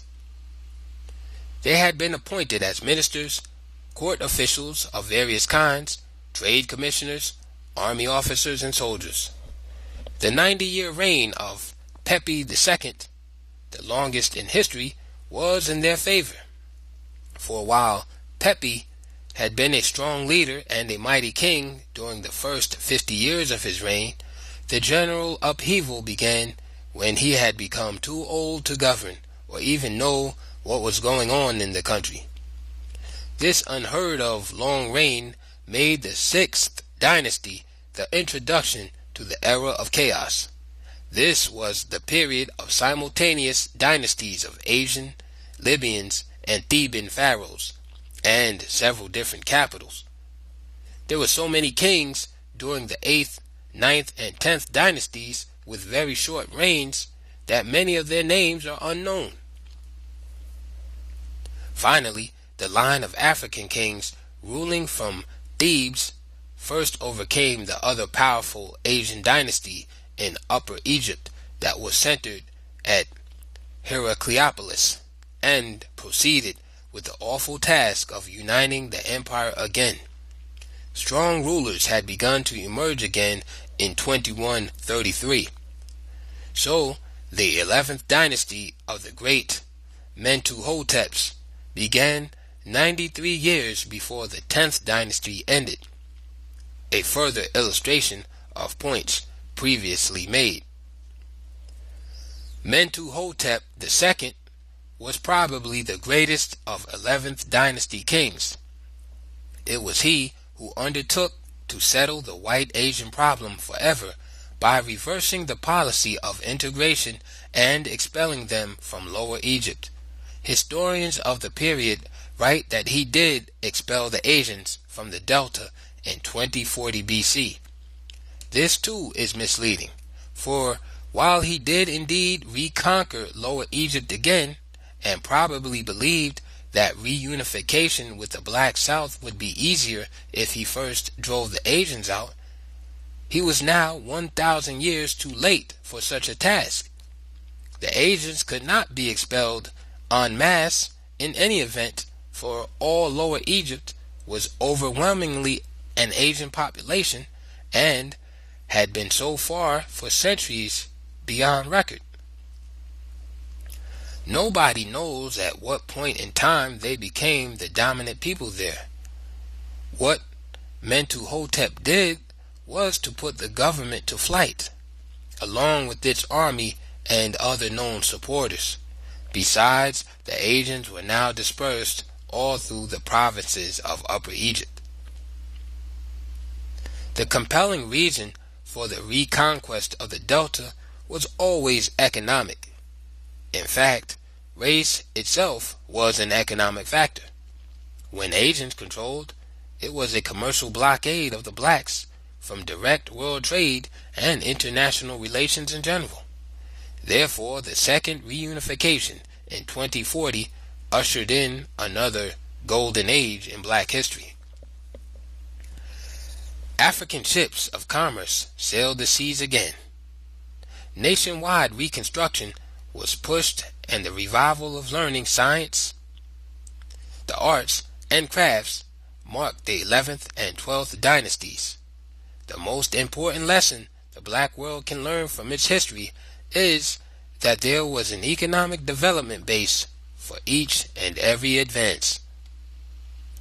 Meanwhile, the blacks concentrated in the South had firmly fixed the dividing line between themselves and their brothers in Upper Egypt at the First Cataract. This too meant war, because the South was the richest region in mineral resources. The long war against Nubia began during the 11th dynasty and went on year after year without success. A very real problem now was the attitude of the black troops from Thebes toward a war against their brothers in the South. In any event, no progress in overcoming the South was made at all until the power center at Thebes was moved to Al-Fayoum in the 12th dynasty. Even then, the war dragged on for another 50 years before the region bordering on Egypt, called Lower Nubia, was brought under control. Henceforth, the country from the First Cataract to the Mediterranean was definitely called Egypt, and the country from the First Cataract southward was definitely called Ethiopia, Nubia, Kush, etc. The end of the 12th dynasty in 1786 ended nearly 3½ centuries of great leaders and, therefore, great progress. Yet, once again, the cycle of disaster returned with the 13th dynasty. Mental pygmies sat on the thrones, once occupied by giants. Nearly 2 centuries of internal strife and decay followed. Lower Egypt, of course, had quickly become independent again, for the 3rd time, This meant an increased and unrestricted flow of Asians into the country. A period of turmoil was also the opportune time for great armed invasions. Among these invaders were the Hyksos, the children of Israel, according to the historian Josephus. This invasion of Egypt in 1720 BC was ruthless and aimed at nothing less than the extermination of the Egyptian people and their replacement by the Israelites. They did not succeed in this, but settled down to rule the country as the 13th and 16th dynasties and stayed as a powerful influence for over 400 years. Note, some writers say that they were Arabs and that their rule lasted about 250 years. End of note. The important point here is that Semites poured into Egypt following its conquest by fellow tribesmen, and that this still further advanced the Asiatic character of the Egyptians.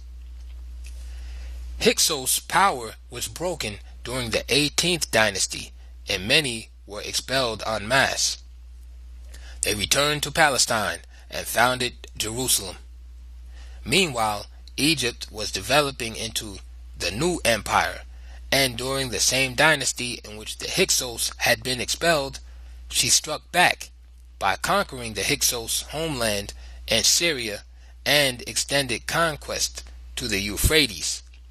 It should be noted that the greatest Hebrew invasion of Egypt occurred about 600 years before Moses and the captivity.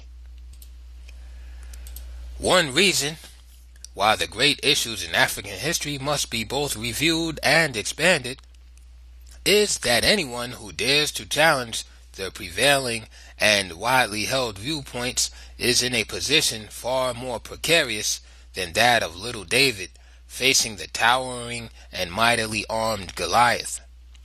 Here, an almost universal army of giants, standing steadfastly in defense of the Africanist ideologies they have developed, must be combated.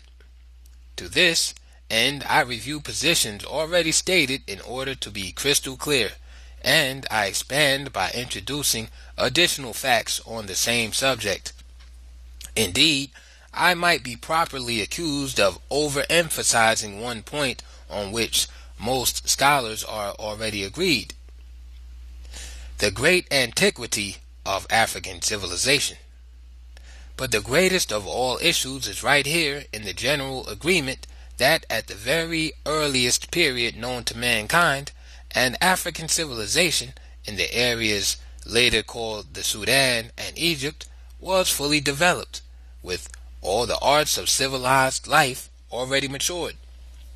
Its beginning being placed so far into the early history of the world that it is beyond the reach of man. Since the most compelling evidence forced scholars to these conclusions in recent times, the prevailing racist theories of history created a very real dilemma. How, in view of civilization's beginning in the land of the blacks, to explain their role in world history? Having successfully degraded the black race throughout the world and supported that degradation with their science and religion, how now explain that this same black race was the first builders of the very civilization of which the Caucasians themselves are heirs? White scholarship solves such problems very neatly and without a blink of an eye. In this case, they very simply put the white man in Africa before the black man. And apparently not feeling secure enough with this, they overrode geography itself and took Egypt out of Africa, making it a part of the Asian Middle East. Laughter and tragedy. For, of course, a racism so extreme that it becomes ridiculous also becomes amusing, even though it is at the same time the tragedy of an unabated 20th century assault on the blacks. The discovery that the earliest civilization, and therefore the most advanced nation, were in Africa led white scholars to do a quick turnabout, going far beyond transforming the indigenous people into whites. They now made Africa the birthplace of the entire human race, and, to please God, rushed back to Noah's sons again for a theory of racial origins and dispersions, but now from Africa over the earth. Western scholars, in the absence of solid facts, do not hesitate to use myth and legend if these serve their purposes. So, in addition to the legend of how the different races came to be and migrated, we also have quoted the Egyptian legend of how the god Tum assigned colors to the various groups. Sir Gardner Wilkinson, in his 3 volumes on ancient Egypt, follows the same well-known line about Egyptians as Caucasians. In this, he is quite in step with most Western and Asian writers on the subject. Indeed, in addition to the evidence cited above, he relies also on Caucasian features in certain Egyptian monuments, portraits, etc. The head carvings, pictures, and other representations of people are quite true, depending on the period in which the work was done. Was it done during the long era of classical representations when all portraits were of a standardized form? The subject was idealized in an artistic attempt to make him look quite different than he actually was. In fact, a true representation of the individual was considered vulgar. The complementary question is, were the wall paintings and similar depictions done during the periods of Caucasian ascendancy, Asian and Afro-Asian? For during these periods, both African and Afro-Asian ruling and upper classes were classed as Asians or Caucasians, and a sharp distinction was made between themselves and the non-integrating blacks. The stylized paintings also show the blacks in the same unvarying patterns. The first known revolt against this ancient system of classical art came during Akhenaten's religious reforms in the 15th century BC. Note: Khafre actually broke the tradition in the 4th dynasty, but the Negroid features in the Sphinx did not change the classical style. End of note. Anyone examining these early paintings will readily see why African history is so confused and so often misleading. One example is a wall painting in a tomb at Thebes, the oldest city of the blacks. The picture shows Negroes presenting tribute to the chief minister of Thutmose III. If one did not know that all the Thutmoses were of an African lineage, he would naturally conclude that Egyptian civilization was in fact a Caucasian civilization, and the blacks, where they appear on the scene at all, were in a distinctively inferior role. Were not the paintings conclusive evidence of this? Look at their scanty, almost barbarous attire. The city of 100 gates. References have been made to Thebes, and it may have seemed to be almost passing references. Yet Thebes was the most important single city in the entire history of the black people. The whole series of lectures could be properly based on Thebes. The history of black Africa might well begin at Thebes, for this was truly the eternal city of the blacks that presented the most compelling evidence that they were the builders of the earliest civilization in Kem. later called Egypt, as well as the great civilization in the south. The foundation of Thebes, like the black state of which it was the center, goes so far back in prehistory that not even a general Stone Age period can be suggested. This city is another example of what was meant when I suggested earlier that research workers should not shun the enemy authorities because they themselves inevitably present factual data that contravene positions previously taken. I am not speaking about those scholars who present the various conflicting theories and viewpoints of the different schools of thought. It should be needless to say that this is desirable, or that reference is not made to such writers, but reference was made to those historians who espoused such doctrines as that of an indigenous white African society before the arrival of the blacks in Africa, and then later on themselves unwittingly showing that such could not have been the case. So almost all are forced by the evidence to concede in one place or another, and often in very guarded or ambiguous language, that 1. The blacks were also called Thebians because 2.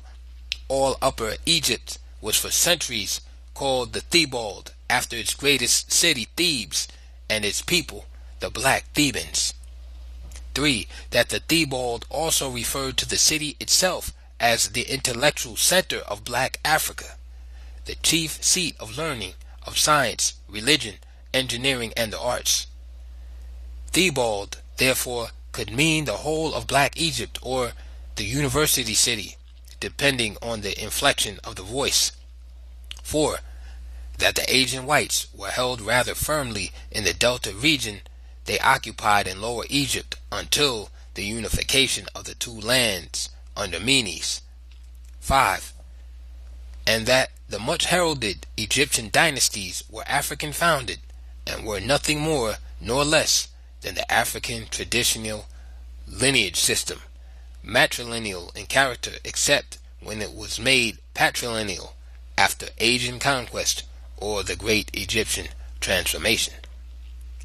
I have said that the confusion in African history did not develop accidentally or because of a long series of unfortunate circumstances.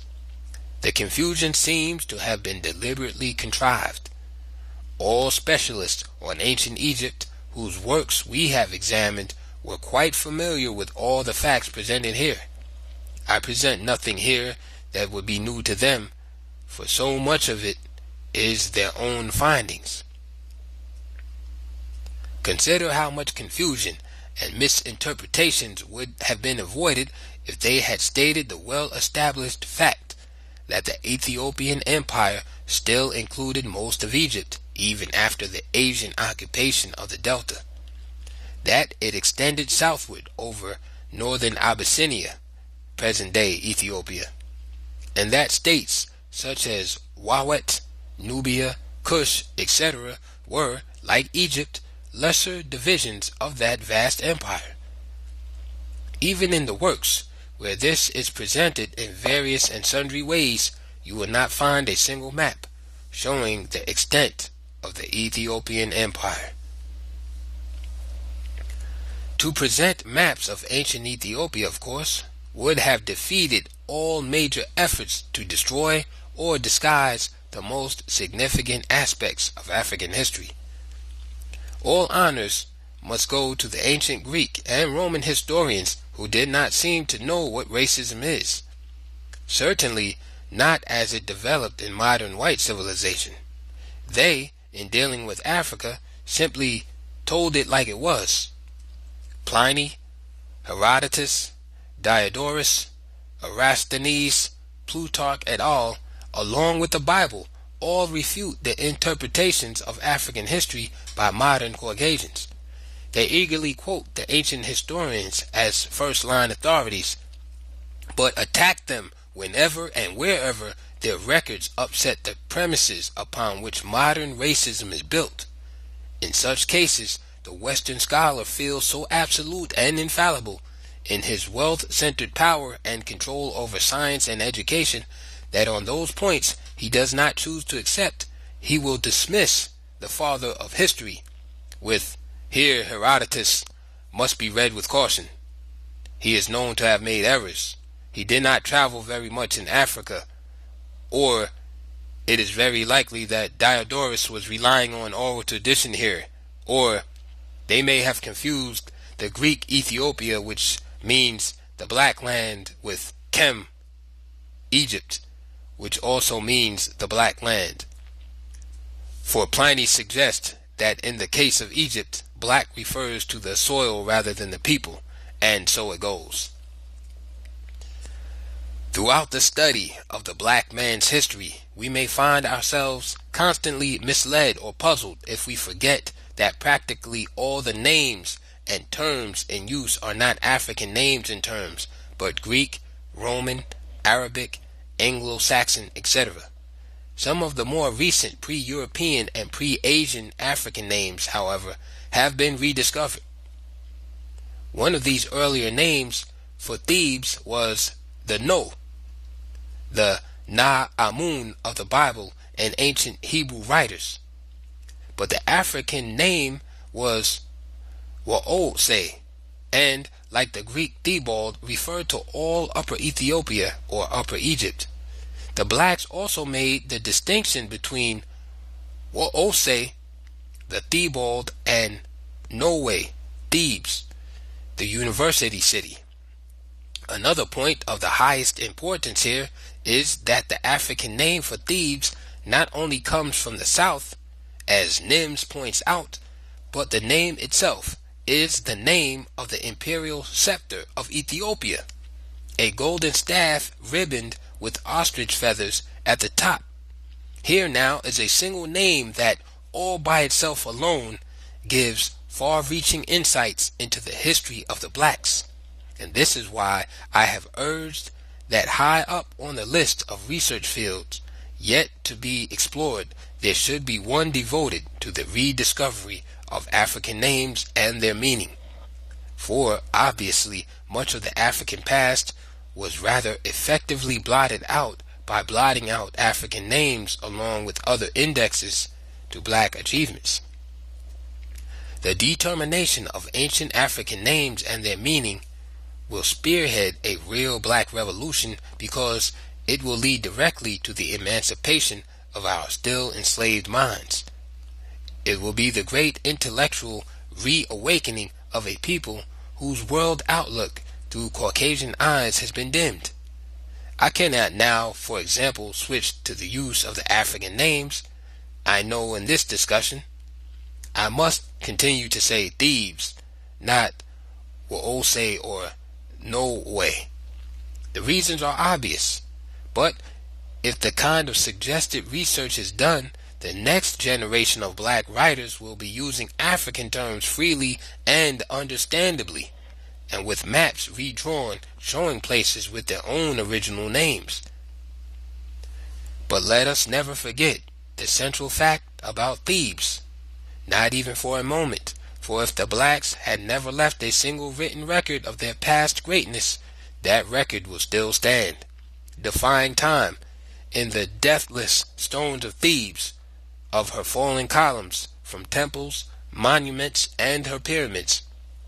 A city more eternal than Rome because its foundation was laid before the dawn of history, and its plan was that copied by other cities of the world.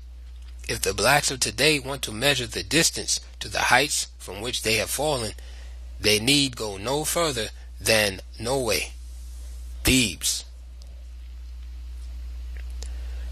Thebes and the role of religion.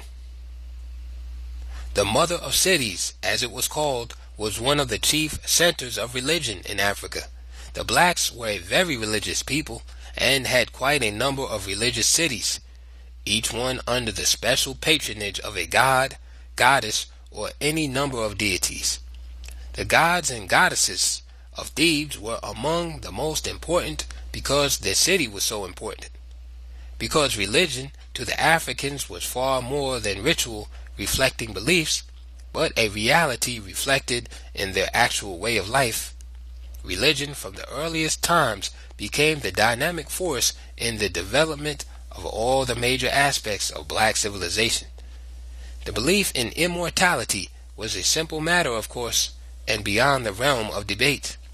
This belief in life after death was the great inspiration for building on so grand a scale, trying to erect structures that will stand forever. Necessity, therefore, gave birth to the mathematical sciences required for building the amazing pyramids and the architectural designs for the most elaborate system of temple building the world had ever known.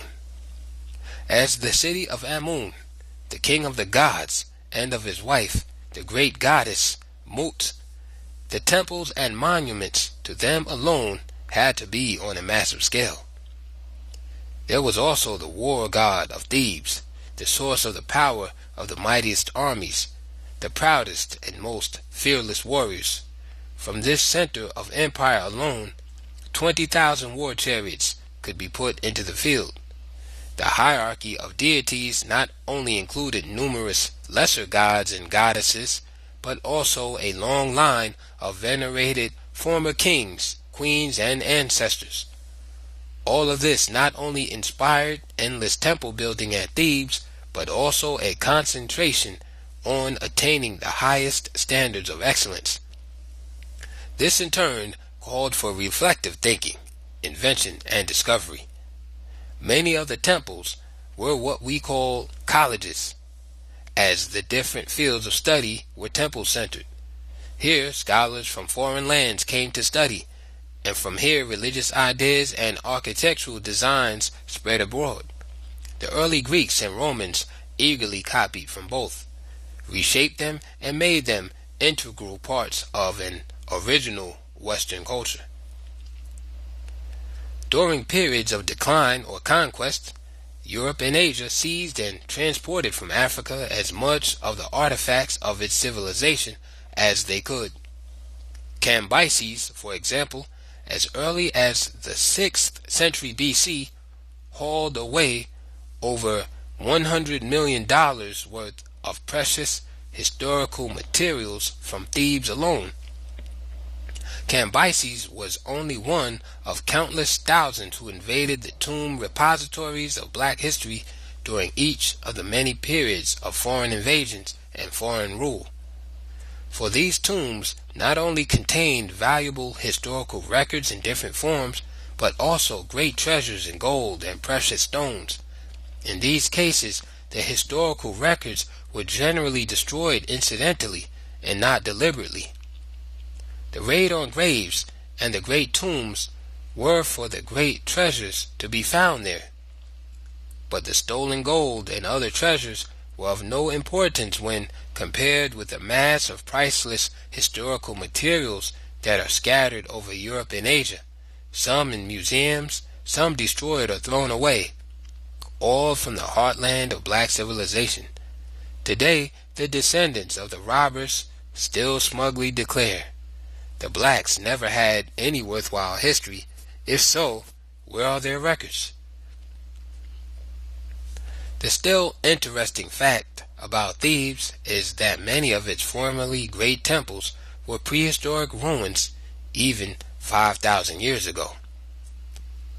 The most ancient temple at Karnak, for example, in what was the center of Norway, goes back beyond the reach of man's records. No other city on earth ever had so many temples, and even today there are more ruins of temples there than anywhere in the world. Because of the splendor of their architectural designs and the colossal size of the structures, they, like the pyramids, became wonders of the world. Religion was not only the immediate occasion for the development of art and architecture, but it also inspired the drive for bigness, the grand design, on a scale as huge as human skill and effort could achieve. Nothing less was befitting the gods. The keepers of the temples of Thebes and elsewhere became a powerful priesthood, thus indirectly reducing the power and influence of chiefs and kings who, in traditional Africa, derived their real powers as the official intermediaries between the gods, sainted ancestors, and the people. If an African king or chief had any real political power, it was acquired either by virtue of his religious functions or because of the prestige of being a great general and victorious warrior. Otherwise, the council was the constitutional center of power. Moreover, religion became the basis of political power in a subtle and more far-reaching sense. For back behind the impenetrable curtains of time, shrewd leaders saw the overriding mystery of religion as a controlling force in the lives of men. It appears that in almost all societies, religion was recognized not only as the principal means of social control, but the equally certain source of economic wealth and political authority. From the chieftain's role of offering prayers and sacrifices to the gods, the steps to his own claim of kinship with the deities were easy enough. For who can gainsay one who is in exclusive communication with the Almighty? Although divine kinship was never widespread over the continent, it seems to be true that the ideas and practices of the divine despots of the Orient did penetrate and influence a number of African kingdoms.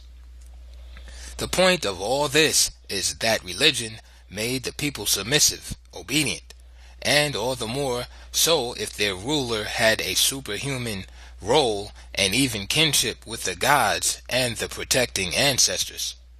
For did this not mean then that rulers held all the keys to heaven? Indeed, the chiefs and kings had evolved into the very instruments of the people's salvation. The state's income from religion stemmed from the requirement of sacrificial offerings from the people. This might be from 10 to 50% of what each individual produced or earned.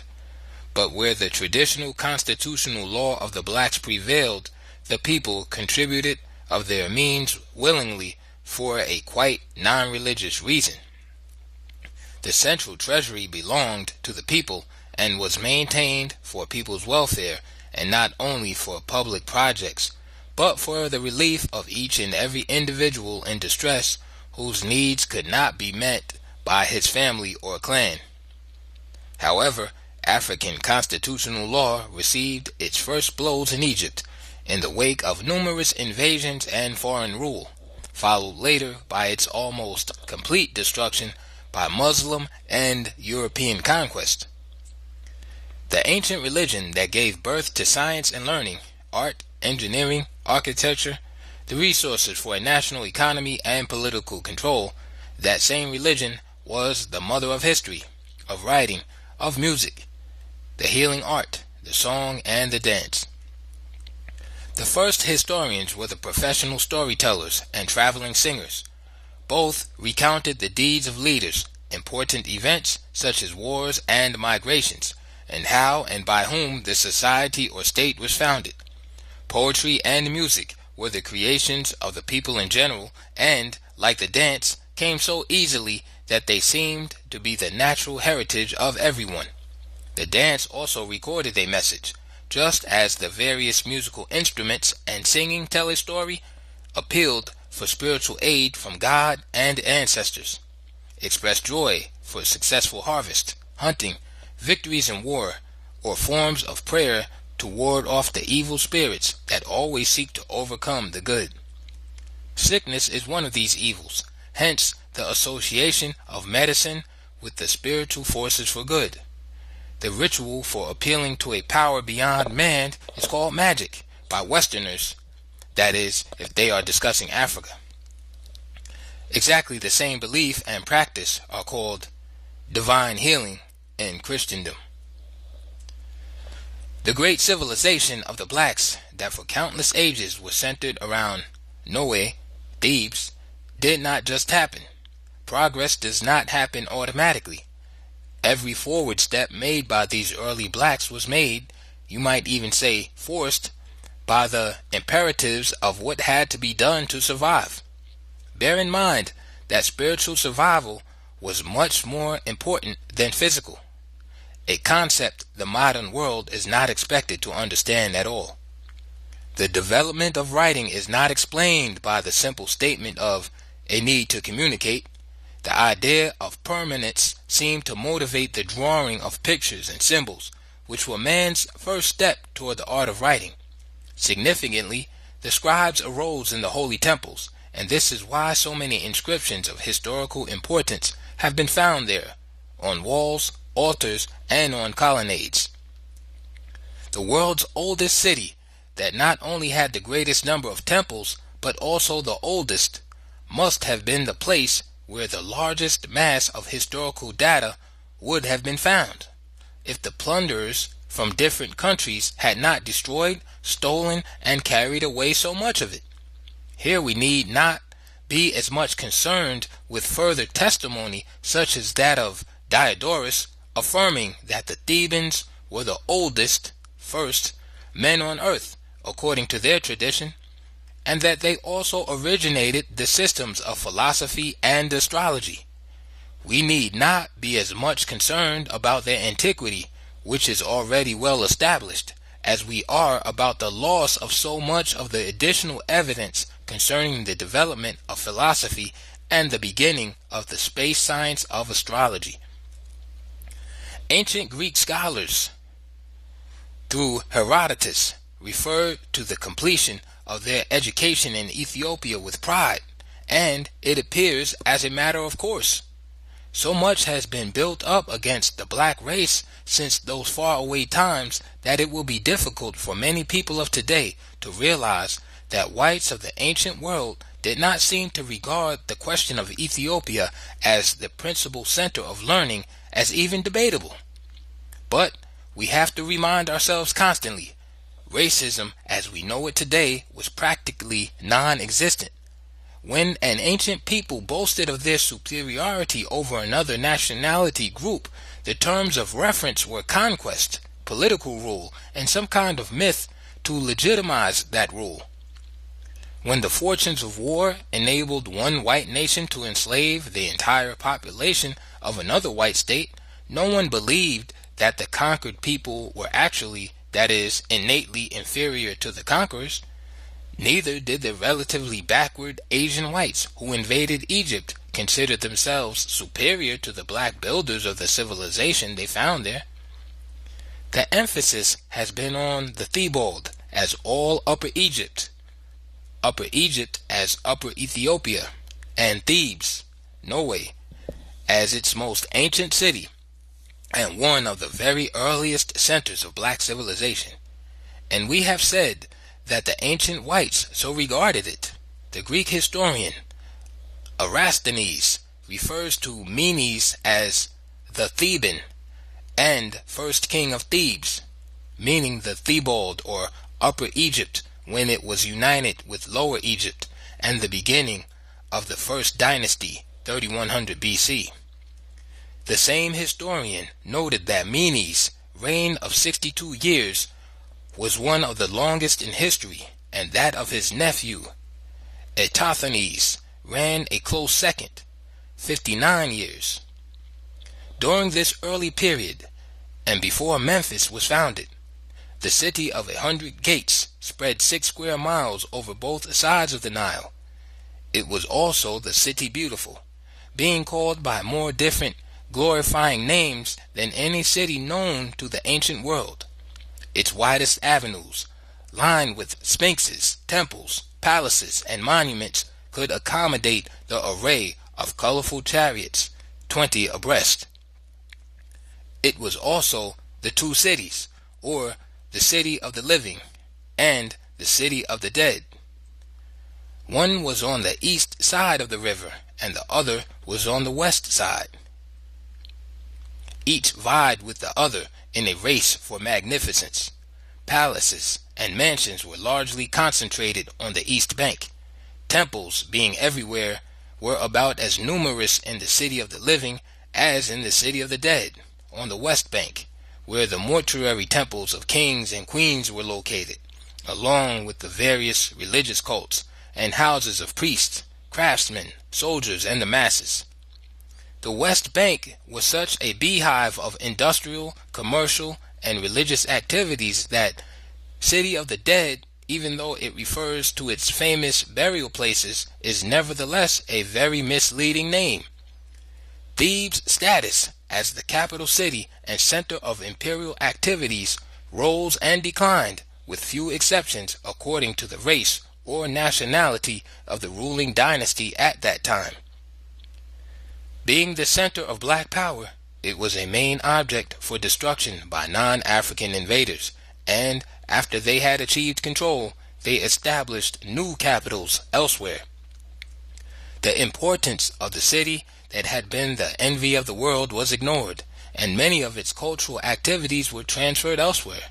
No white pharaoh could feel either comfortable or safe in the center of one of the most heavily populated areas of blacks in the empire. The colored Egyptians generally felt the same way.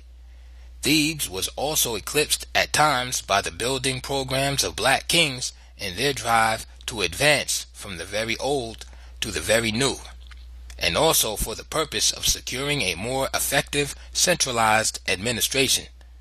The building of Memphis was for this purpose. On the other hand, Pianki and his successors in the 25th dynasty apparently preferred the capital city of Napata in the deep south over both Thebes and Memphis. Was this because the holy city of Napata was like Meroe, the one great all-black city that had never been defiled by the conqueror's hands? We may so speculate. It is clear, however, that Thebes reflected the shifts in power more directly, whether or not the shifts were occasioned by internal or external forces. It declined as Memphis rose during the dynasties 1, 2, 3, 4, and 5, 3100 to 2345 BC. These were the first 5 African lineages to rule after the reunification. There was a further decline of Thebes after the 5th dynasty, and again for internal reasons of a quite different nature. Suffice it to say that after the period during which there was an active policy of integrating Africans and Asians through the Memphis capital on their dividing line, the border between Upper and Lower Egypt, native kings generally sought to restore to its ancient glory the city so dear to the hearts of the blacks. Chapter 3. Egypt, the Rise and Fall of Black Civilization. We may now review and sum up this long period, beginning with an outline of some important developments that highlight factors in the rise and fall of the blacks, and a further discussion of those factors. Let us therefore begin at the beginning, where some of the misinterpretations were simply due to ignorance. This takes us back to the pre-dynastic period of about 4500 BC, certainly not the beginning, but quite far enough. Many writers refer to the kingless periods before centralized states as the rule of nobles, oligarchies, or hierarchies, etc. From the beginning, therefore, the Westerners applied Western concept to quite different African institutions. Later they described the same kind of societies as chiefless, or worse, stateless. They did not understand the African constitutional system of real self-government by the people through their representatives, the Council of Elders. Nor did they seem to understand that the chief elder or chief was also the chief priest, or that the other elders also have religious functions in connection with their respective clans. During the pre-dynastic period under discussion, they were neither oligarchies nor hierarchies, as these terms are understood in the West. In fact, The Western conception of kingship itself was foreign to traditional Africa. What the West called king was in Africa the same senior elder who presided at the Council of Elders had to be elected, and only then if he had the honor of belonging to a family the ancestors of which either founded the state or was the most outstanding in promoting the welfare of the whole people. To such a family, the Africans gave permanent leadership status as long as descendant candidates qualified for it. Westerners call this the royal family. But again, the royal family concept was unknown to traditional Africa, where the chief or king was the chief representative of the people before God and man, and at once the personifications of the people's dignity and the instrument for carrying out their will.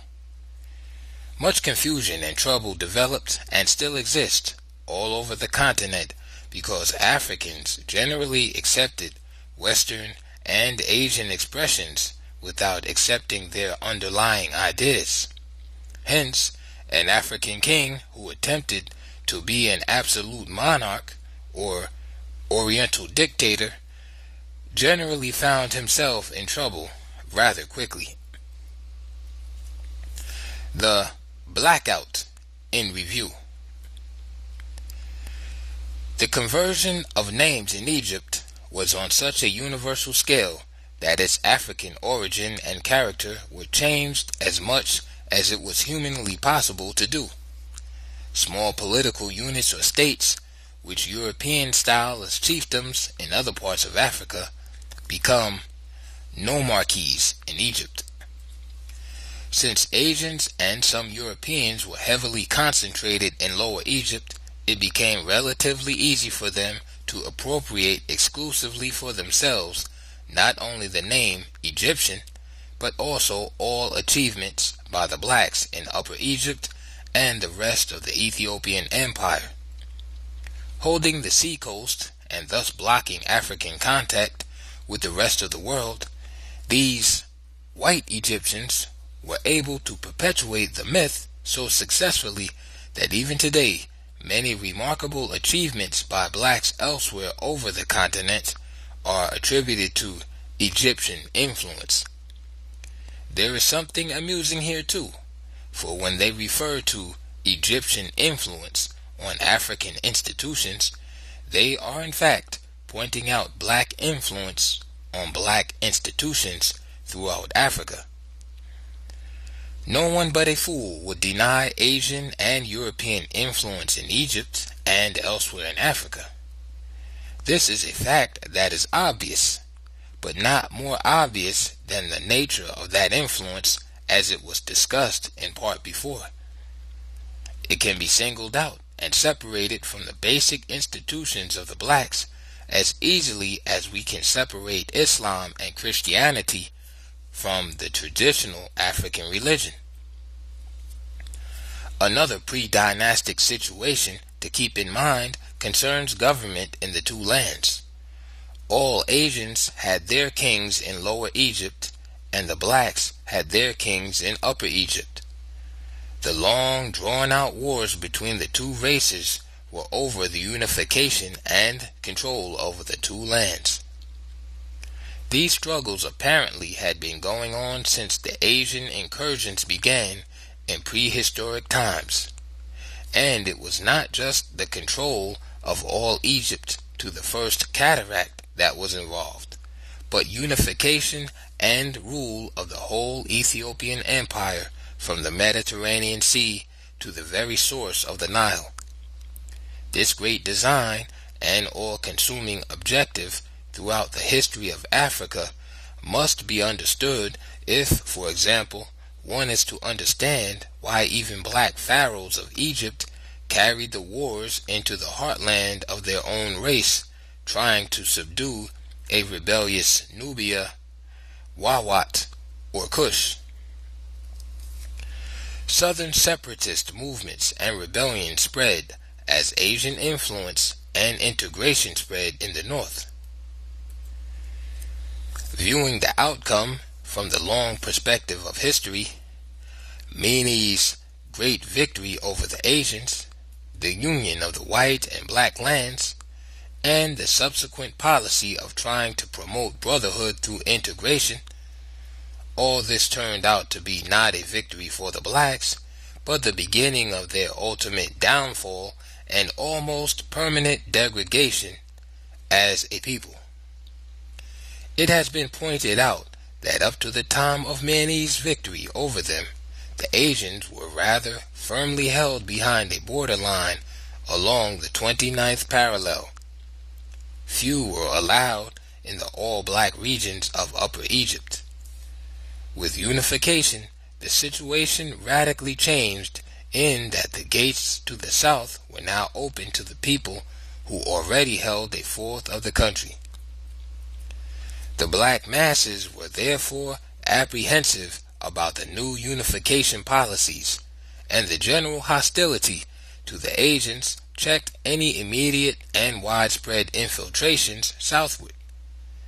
But time was on the side of the whites, whose most commendable attributes are tactful persistence when overt aggressive action is for the moment inexpedient, and their careful planning for their future generations with what appears to be more interest in the future welfare of their descendants than they are in the living. In Lower Egypt, they could buy their time and overcome the triumphant blacks in many ways. Asian kings in Lower Egypt, now dethroned, still had a direct power over the blacks through the new brotherhood of integration and amalgamation. The African matrilineal system made the Asian route to the African throne easy when compared with the generally patrilineal system of the whites. All the Asian kings had to do, whether in Lower Egypt or on the Asian continent, was to promote the marriage of royal males to the oldest sisters of African kings. The firstborn male in such a marriage, though Afro-Asian, would be the #1 candidate for the throne. The other event to be awaited with patience was the passing of so many great African leaders and the coming of weaker ones. This was an historic certainty unless cycles of past developments were to be no more. But time seemed slower and longer during the first 5 dynasties, each of which was characterized by great leaders, a period of 755 years. The roll call brings forth names that still resound through the corridors of time: Menes, Athothis, Peribsen, Kaskem, Imhotep, Zoser, Seneferu, Khufu, Khafre, Userkaf, Neferfre, and others who re-established Ethiopian power, a united empire, and held it without a serious challenge for almost 1,000 years. During this period, active foreign trade and expanded contacts with other countries were now possible. Internal stability was achieved through the process of increased centralization of power at Memphis and the perfection of the bureaucracy of the vast imperial administration. The state became the chief promoter and inspirer of progress on all fronts: agriculture, industrial development, science, the arts, engineering, massive building programs, mining, and shipbuilding. The rapid rise and expansion of numerous crafts, each an organized secret society, stimulated the remarkable industrial and building developments. Internal peace and stability provided the opportunity for the outpouring of much hitherto dormant native genius, and religion was the chief motivating source. Every craft society had its own patron sub-god. not to be confused with the supreme God. It was during this same period that stone was first used in building. Hieroglyphic writing was first invented. The great pyramids were built, stone quarrying perfected and expanded, and Imhotep became the world's greatest architect and the father of scientific medicine.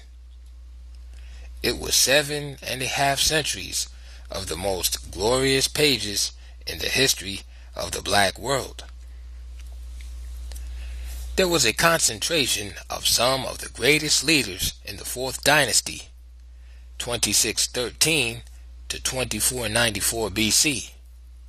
Thereafter, fewer and fewer of the great kings appeared to stem the disorganization that was clearly developing near the close of the 6th dynasty. The most notable achievement was doubtless the compilation of the Palermo Stone Annals, a work of great historical importance. The Old Kingdom ended with this dynasty. The great wealth of the nation continued.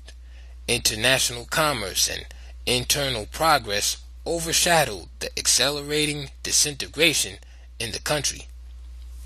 Conflicts between the religious cults battling for more and more political power expanded. Rebellions of various chiefdoms seeking independence from weak and weaker rulers at Memphis also spread. Decentralization became the order of the day for which the Asians had been patiently waiting so long. Under weak rulers at Memphis and the breaking up of the country into small independent areas, nomarchies, Asian penetration and expansion in the black land became the normal scene.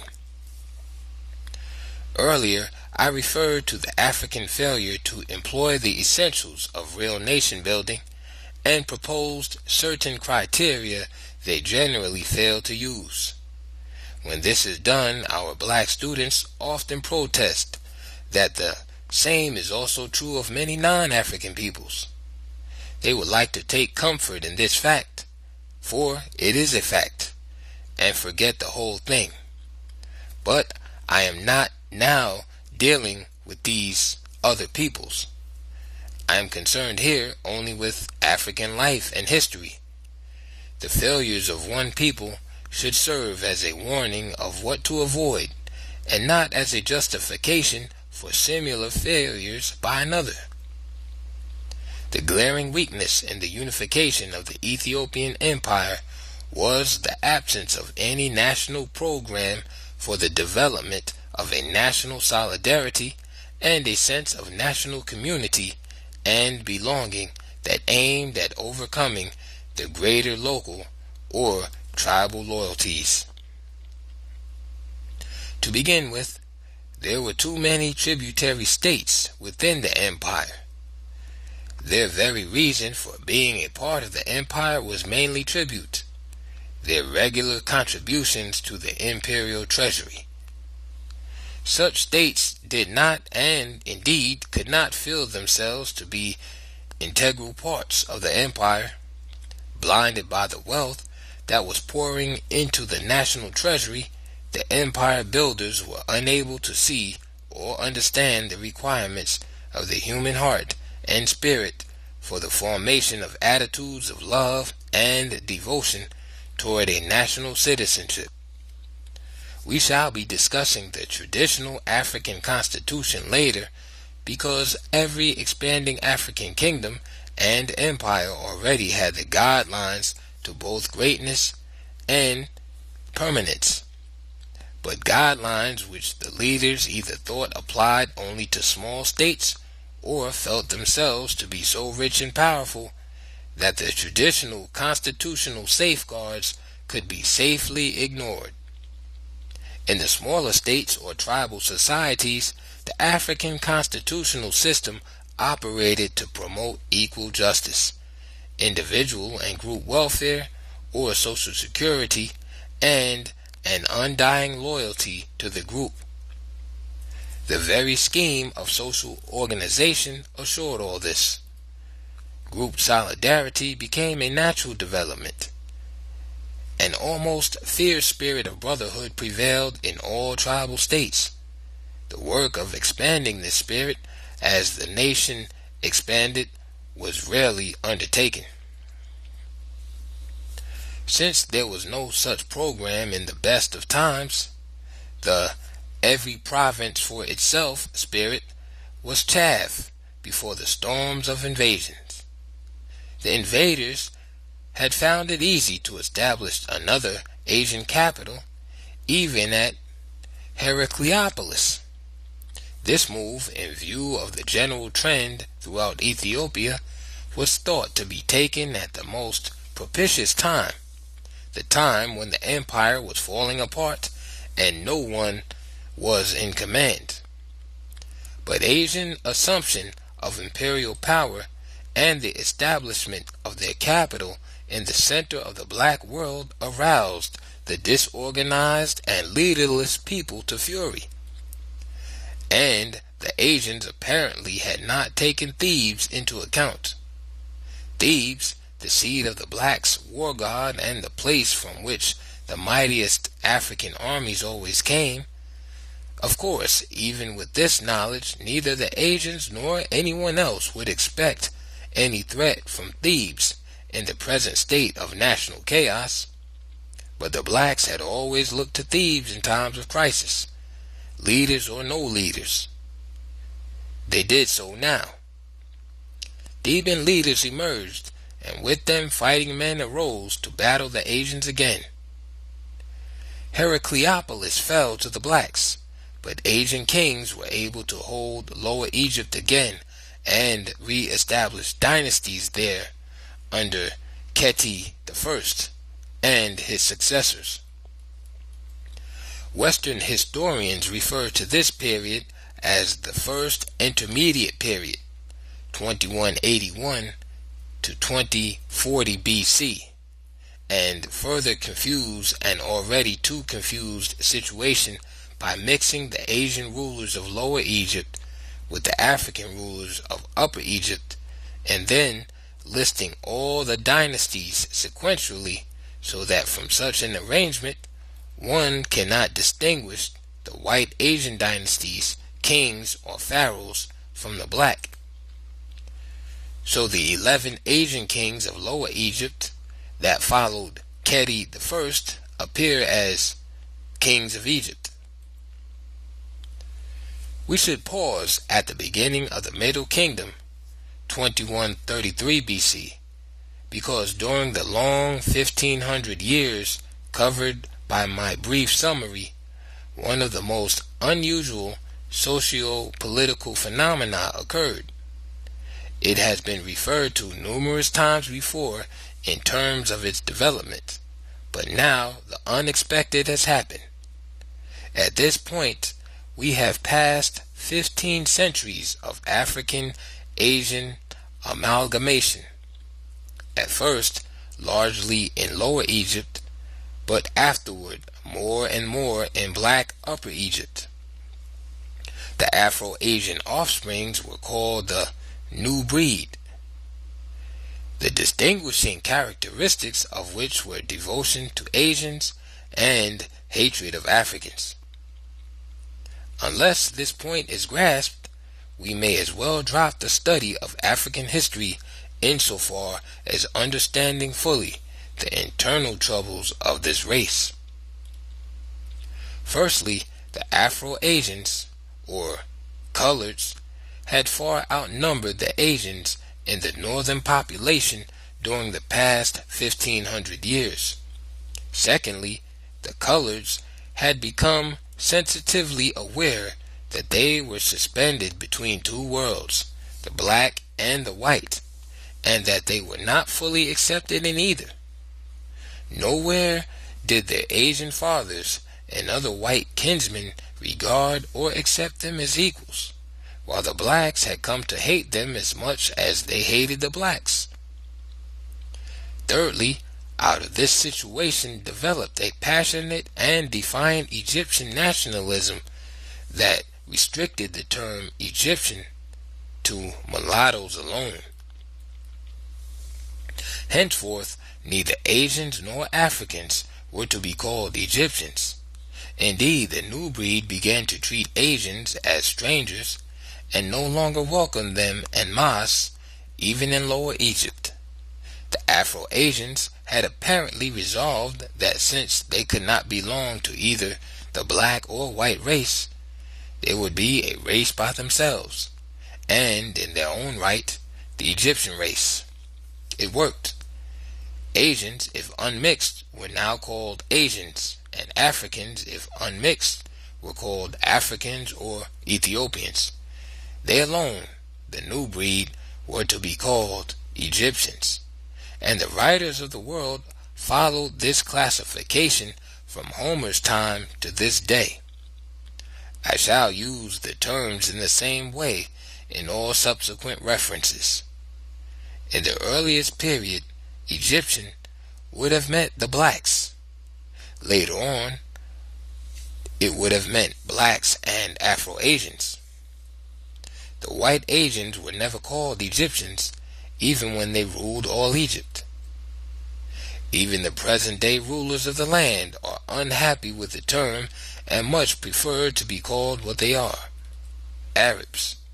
Hence, the change of the official name of the country from Egypt to the United Arab Republic.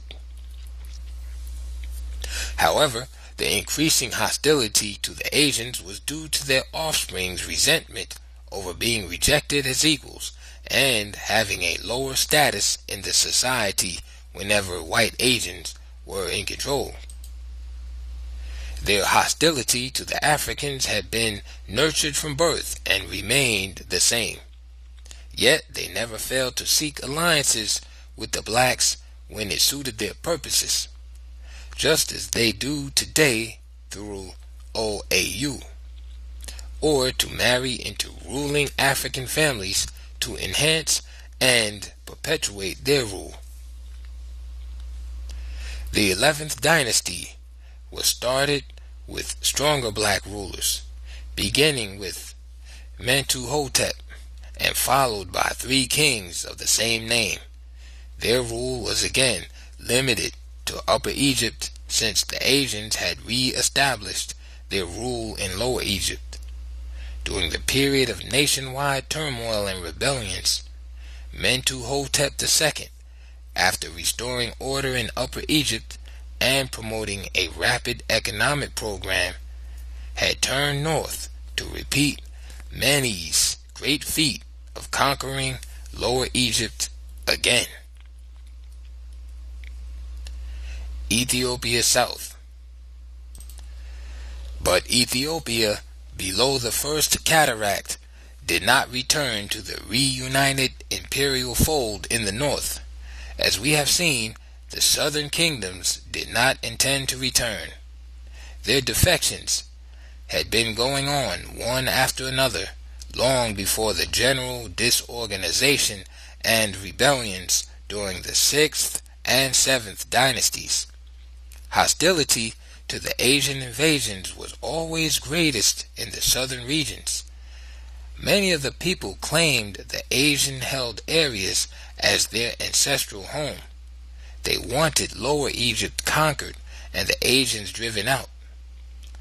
Menes had achieved the great victory, but the integration policies that followed were regarded as a betrayal of the blacks. They had lost faith in the black kings ruling from Memphis, who not only favored integration but promoted it. The steady movement of the whites from the Delta into Upper Egypt itself was proof enough for southern blacks that the Asian aim was nothing less than ultimate control of all Ethiopia. So, as the Asian presence and influence spread in Upper Egypt, the withdrawal of the southern kingdoms appeared to keep pace.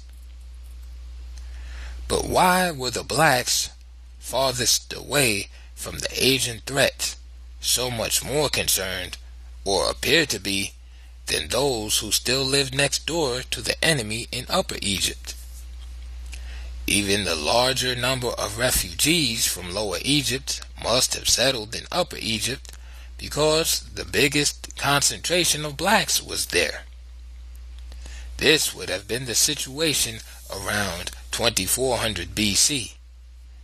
The answer may be that since Napata was regarded as the unchanging capital and center of the black world, and not Norway, Thebes, of glorious memory, any threat to this sacred area, land of the gods, was a threat to the survival of the race itself. The first great southern division of the Ethiopian Empire was the kingdom of Wawat, and below that was the far greater kingdom of Nubia, which, like many other vast areas, while nominally a part of the empire, was at various times independent. The age-old dream of all the great kings, whether black, white, or mixed, was the consolidation of the northern and southern regions. Hence, the constant wars against Lower Egypt and, now again, Mentuhotep's war against Nubia.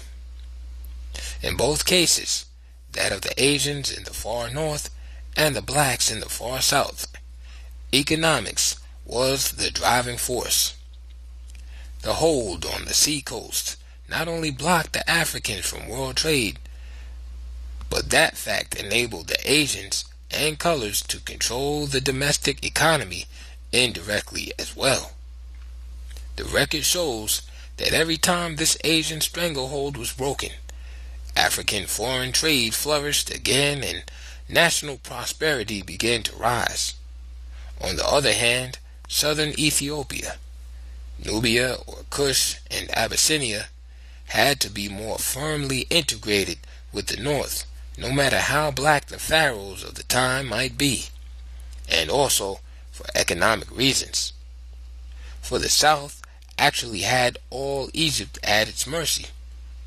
The south was the real source of Egypt's wealth, as it had been of Egypt's civilization.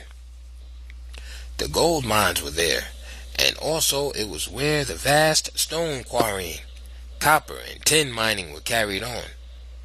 Here, most of the papyrus plants from which the blacks invented paper and built the first and finest boats from the same tough leaves.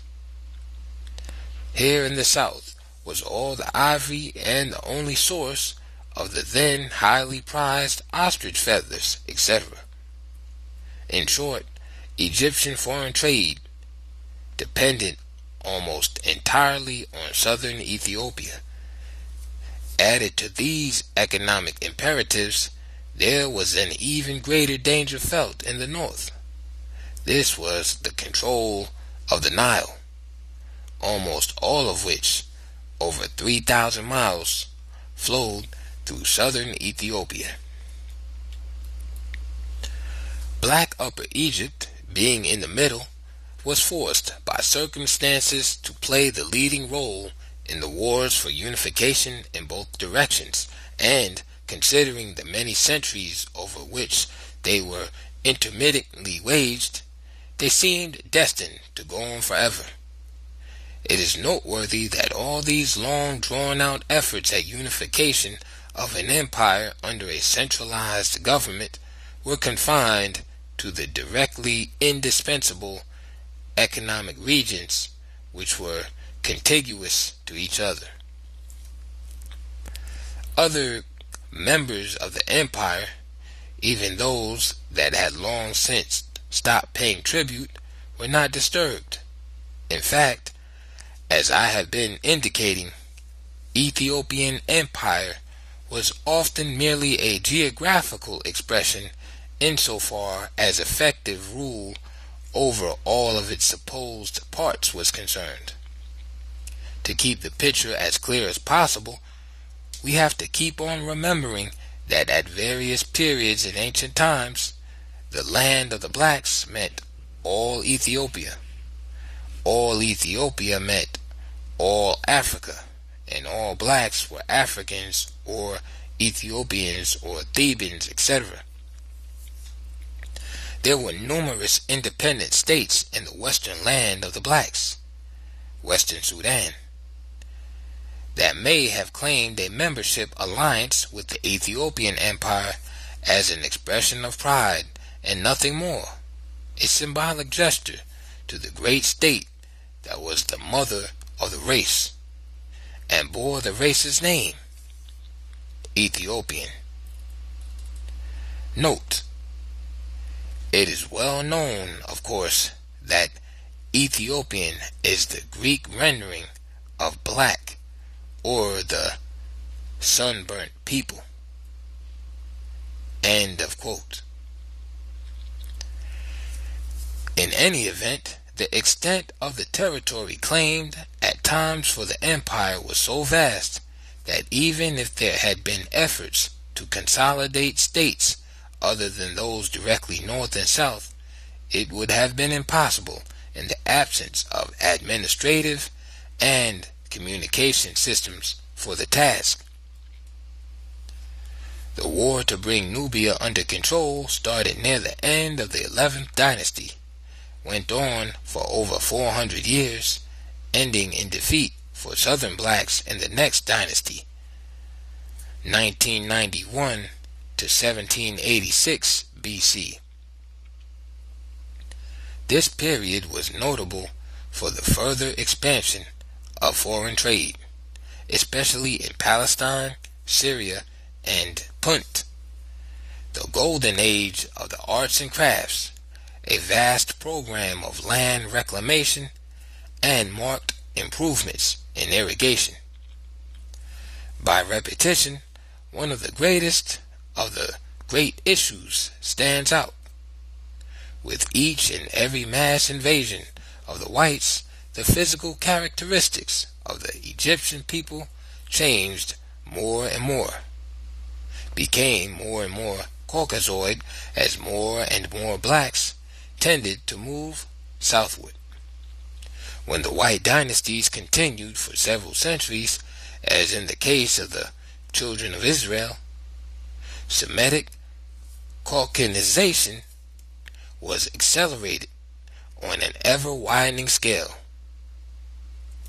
One of the significant ethnic changes was that the only people then recognized as Egyptians, the Afro-Asians, became more and more Asian white, both in color, language, and culture. Upper Egypt was becoming less and less Black Egypt. Thebes, under white rule, was becoming a museum center for European and Asian collectors. So by the time Herodotus and other Greek historians arrived, Ethiopia as an empire extended only up to the first cataract. The third period of great rulers. But that time was still far away when Kamose, the last Theban king in the 17th dynasty, 1645 to 1567, opened a full-scale war of liberation against the Hebrews, and the greatest of the dynasties since the fourth had now arrived. This was the remarkable 18th dynasty, with a line of kings and queens who became immortal. Ahmose I, Nefertari, Amenhotep II, Thutmose I, Thutmose II, Queen Hatshepsut the Great, Amenhotep III, Akhenaten the Great Reformer, and Tutankhamun. It was called the New Empire, and so it was in fact. The Hyksos rule was broken, and they were expelled. This, however, could only apply to the rulers and their immediate followers. The Hyksos masses were scattered over the country and permanently settled as Egyptians. They had become integrated into Egyptian society, were contributing to its development on all fronts, and so were not disturbed when their leaders were expelled. There was the usual revival of domestic industry agriculture, and foreign trade, along with the expansion of imperial rule in Palestine and Syria to the Euphrates in Mesopotamia. This expansion of empire and its promise of great wealth from the accompanying expansion of trade meant renewal of the wars against their black brothers holding the economically indispensable South. So this time, the new and most powerful central government was able to extend its rule farther south than ever, that is, to the Fourth Cataract, almost to the holy city of Napata itself. For Western writers to state the obvious truth that the black rulers of Egypt did not hesitate to wage wars against the black rulers of southern Ethiopia, to state this would have destroyed their biggest myth. The Egyptians, white Asians or coloreds, were always the conquering heroes over the blacks in the South. In short, as previously stated, these wars did not always follow a racial pattern. As would be expected under black rulers, Thebes was again reorganized under the 18th dynasty and much of its ancient grandeur restored. Temple building in the grand style was resumed. The 18th, like some of the previous African dynasties, was well integrated with loyal Asians. For there were, it should be needless to say, countless thousands of Asians who were wholeheartedly devoted to the blacks, just as there were thousands of Afro-Asians, Egyptians, as loyal to the black race as any black could possibly be. Therefore, when an overall picture is presented, such as in my discussion of the attitudes of Asians, Afro-Asians, and Africans toward each other, one should keep the always big exceptions in mind. Nothing is ever all white, all black, and in this case, all half-white either.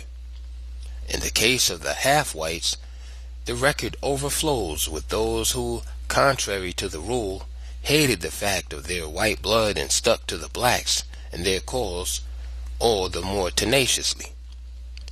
These are the kinds of outcomes that reflect the complexities and variations of the human mind, and that make generalization about a whole people so ridiculous. The great 18th had begun under the most favorable circumstances, for one of the great black queens of Egypt, Nefertari, and her equally famous husband, Ahmose I, headed the dynasty. As was the custom, she had been named after some of the distinguished queens of the same name who had preceded her. No queen of the same name before her, however, ranked near Nefertari of the 18th in active participation and leadership in national affairs. She helped her son, Amenhotep, in the great work of national reconstruction. If she did not reach the heights of the greatest black queen of Egypt, Hatshepsut, it was because the latter was a queen absolute, ruling alone as a king. To emphasize the point, she often dressed in royal male attire, including the false beard and wig. But the comparison is hardly fair, because each was great in her field of work, and that work was largely predetermined, and the role to be played by each was clear. And that was why, in the end, both Nefertari and Amenhotep I were deified as the founders of one of the world's greatest line of rulers, and some of the finest monuments were erected to their memory. Had the people forgotten Ahmose, her husband, who was the true founder? Queen Hatshepsut, daughter of Thutmose I, was indeed a, quote, man in many of her aggressive and unyielding characteristics as a ruler. As regent for Thutmose III, she tended to be an absolute ruler, and by expertly relying on her feminine charms, she was able to have her own way without a real check by the council, something few African kings could do successfully. But it was not all due to, quote, feminine charms, and perhaps not at all. For Hatshepsut was, in fact, one of the most brilliant minds that ever ascended the throne of a nation. Her reign was in two parts, one as regent and the other as reigning queen in her own right. There was actually no difference, for Thutmose III was too young to count. Even before becoming legal ruler, therefore, she was actively pushing the things dearest to the hearts of all great African leaders: the expansion of foreign trade, international diplomatic relations, perfection of national defenses, vast public building programs, securing the South and the North through either peace or war, and one of her, quote, pet projects, building a great navy for both commerce and war. Her success on most of these fronts made her one of the giants of the race. Meanwhile, the next Thutmose was waiting with increasing impatience and frustration to succeed a woman who, to him at least, seemed destined to live forever. The fact that his wife was the queen's daughter did not affect the really morbid hatred of his royal mother-in-law, unless it was to increase it. Consequently, when he finally became King Thutmose III at last, he himself did what Asians and Europeans were to do on a scale so grand that the history of ancient Egypt as essentially black history was almost completely obliterated. He undertook to erase her name from all the monuments and temples she had built, destroy all documents bearing her name, smash all sculpture likenesses, paintings, and indeed anything that might indicate that Hatshepsut ever lived. Also, as later Europeans and Asians were to do to all recognized blacks, Thutmose III had his own name and that of his brother engraved where Hatshepsut's had been chiseled out, thus taking credit for all of her achievements in addition to his own outstanding works. These were many, and need not be detailed, since so much of it repeats the works of great leaders already discussed. Queen Tai was also one of Egypt's remarkable queens. Amenhotep III and Queen Tai gave a son to Egypt who was destined to be one of the greats in the black world. This was Amenhotep IV, known to fame as Akhenaten. He was different than all of his predecessors. He was more preacher than king, and the greatest single spiritual force to appear in the history of the blacks. His great religious reform movement aimed at a greater focus on the one and only Almighty God, creator of the universe. The numerous lesser gods were overshadowing the Almighty by causing the people to be more directly involved with them through the endless number of competing cults and a too self-serving priesthood promoting the cults. Such an unheard of stand by the leader of the nation meant revolution and certain rebellion by the powerful priesthoods all over the land. The new doctrine did not reach the masses, and the non-spiritual demands for leadership on pressing earthly fronts put the king in an unhappy situation. One was the continued Asian harassments on the eastern borders. Akhenaten now became more and more indifferent as his religious movement declined. After 17 years of heroic efforts, he passed in 1362, leaving the reins to Tutankhamun. This stepson's effort to carry on the work of his father had only limited success. The old-time religion still prevailed. Akhenaten's impact on the nation, however, was everlasting. His proposed reforms had more to do with a shift in emphasis than in faith, but even this seems to have been regarded as a direct threat to the powerful priesthood that, no matter how much divided into numerous cults, could unite in a common cause. The power of the priesthood rose as the kings of Egypt became more preoccupied with secular affairs than their religious role as high priest of the Most High. It has been pointed out that the ruler's political influence stemmed not from the constitution, but from his close relationship with the gods. The priests themselves had promoted the evolution of an idea of the ruler's role as chief priest and intermediary with the ancestral dead, and the gods to the idea of the ruler's kinship with the gods, thereby becoming divine himself, the son or daughter of a god, and finally a god himself. As custodians of the temples, the priests were promoting and making their own positions more powerful and secure by promoting the divine kingship idea.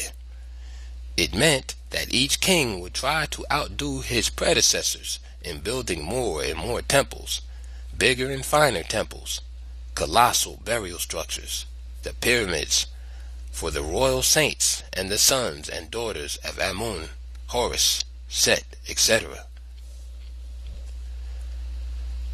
The priests were in the most strategic positions to acquire great economic and political power for themselves, quite naturally and without any particular efforts to do so. They were the first men of learning, scribes, historians, scientists, architects, physicians, artists, mathematicians, astrologers, and especially chemists. Many temples, therefore, were colleges as well as places of worship. The temples were also places through which flowed much of the national revenue. We could go on, indicating how and why priests became so politically powerful in Egyptian life that even a great king like Akhenaten could not overcome their opposition. It was too late for him to escape from the now traditional status of being divine. One might say it was the price a god has to pay for god makers. In 1320 BC, the age of the Ramses began. This time, a line of great leaders was not followed by a line of weaklings. This was the 19th dynasty, 1320 to 1200 BC. And while it did not equal the glorious 18th, the Ramesside kings stamped their periods as one of the most outstanding in the long history of the country. It was only near its end that the usual phenomenon of weakness and decline in the cycle began to set in: general social, economic, and political disorganization. The Ramses rule continued in the 20th dynasty, 1200 to 1085. The 21st, 22nd, and 23rd periods, 1085 to 730 BC, again illustrated, as I stated before, the fallacy of trying to chronicle African history in Egypt by dynasties. I pointed out that at various times during the long struggles for power, we find several different, quote, dynasties ruling at the same time from their respective capitals in various parts of the country. Every period of weak kings at Memphis or Thebes was a general breakdown during which exactly the same thing happened over and over again. The Asian Lower Egypt became independent again, and from its capital at Avaris or Sais pushed the expansion of Asian power in Upper Egypt. By 1085, the Asian population was so vast there that new Asian dynasties were relatively easy to establish almost anywhere north of the First Cataract. During one of these periods, 70 kings in 70 days are reported. The picture now was one of those confused scenes of black dynasties, Asian dynasties, Egyptian dynasties, Afro-Asian, combination dynasties, those formed by alliances between two of the above groups, all ruling simultaneously in Egypt from various capitals.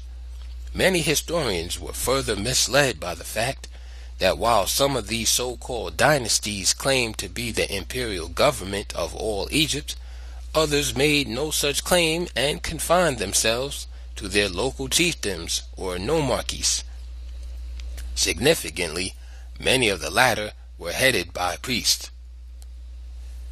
Our reference to dynasties formed by alliances between two groups against a third could be misleading to those who failed to grasp what had been said about the changing ethnic character of the dynasties over many centuries.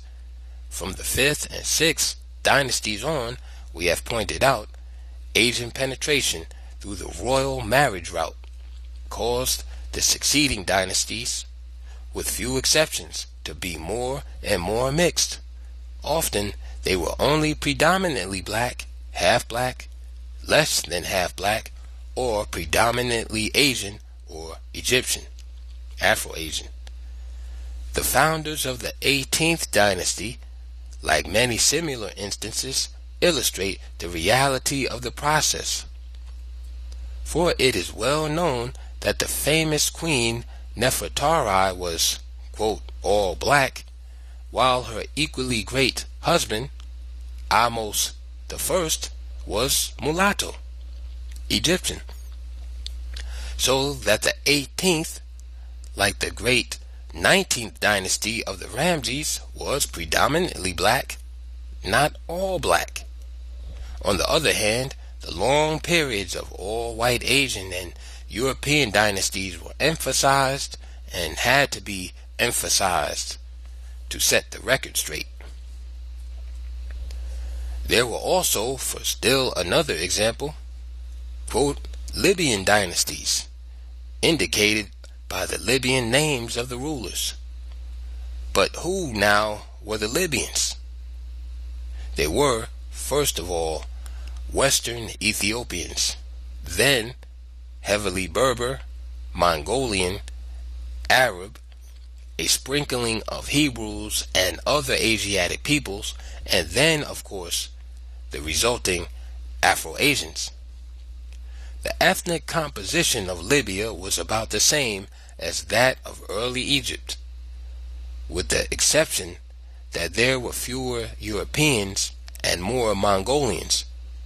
Libya was once so nearly all black that to be called a Libyan meant black.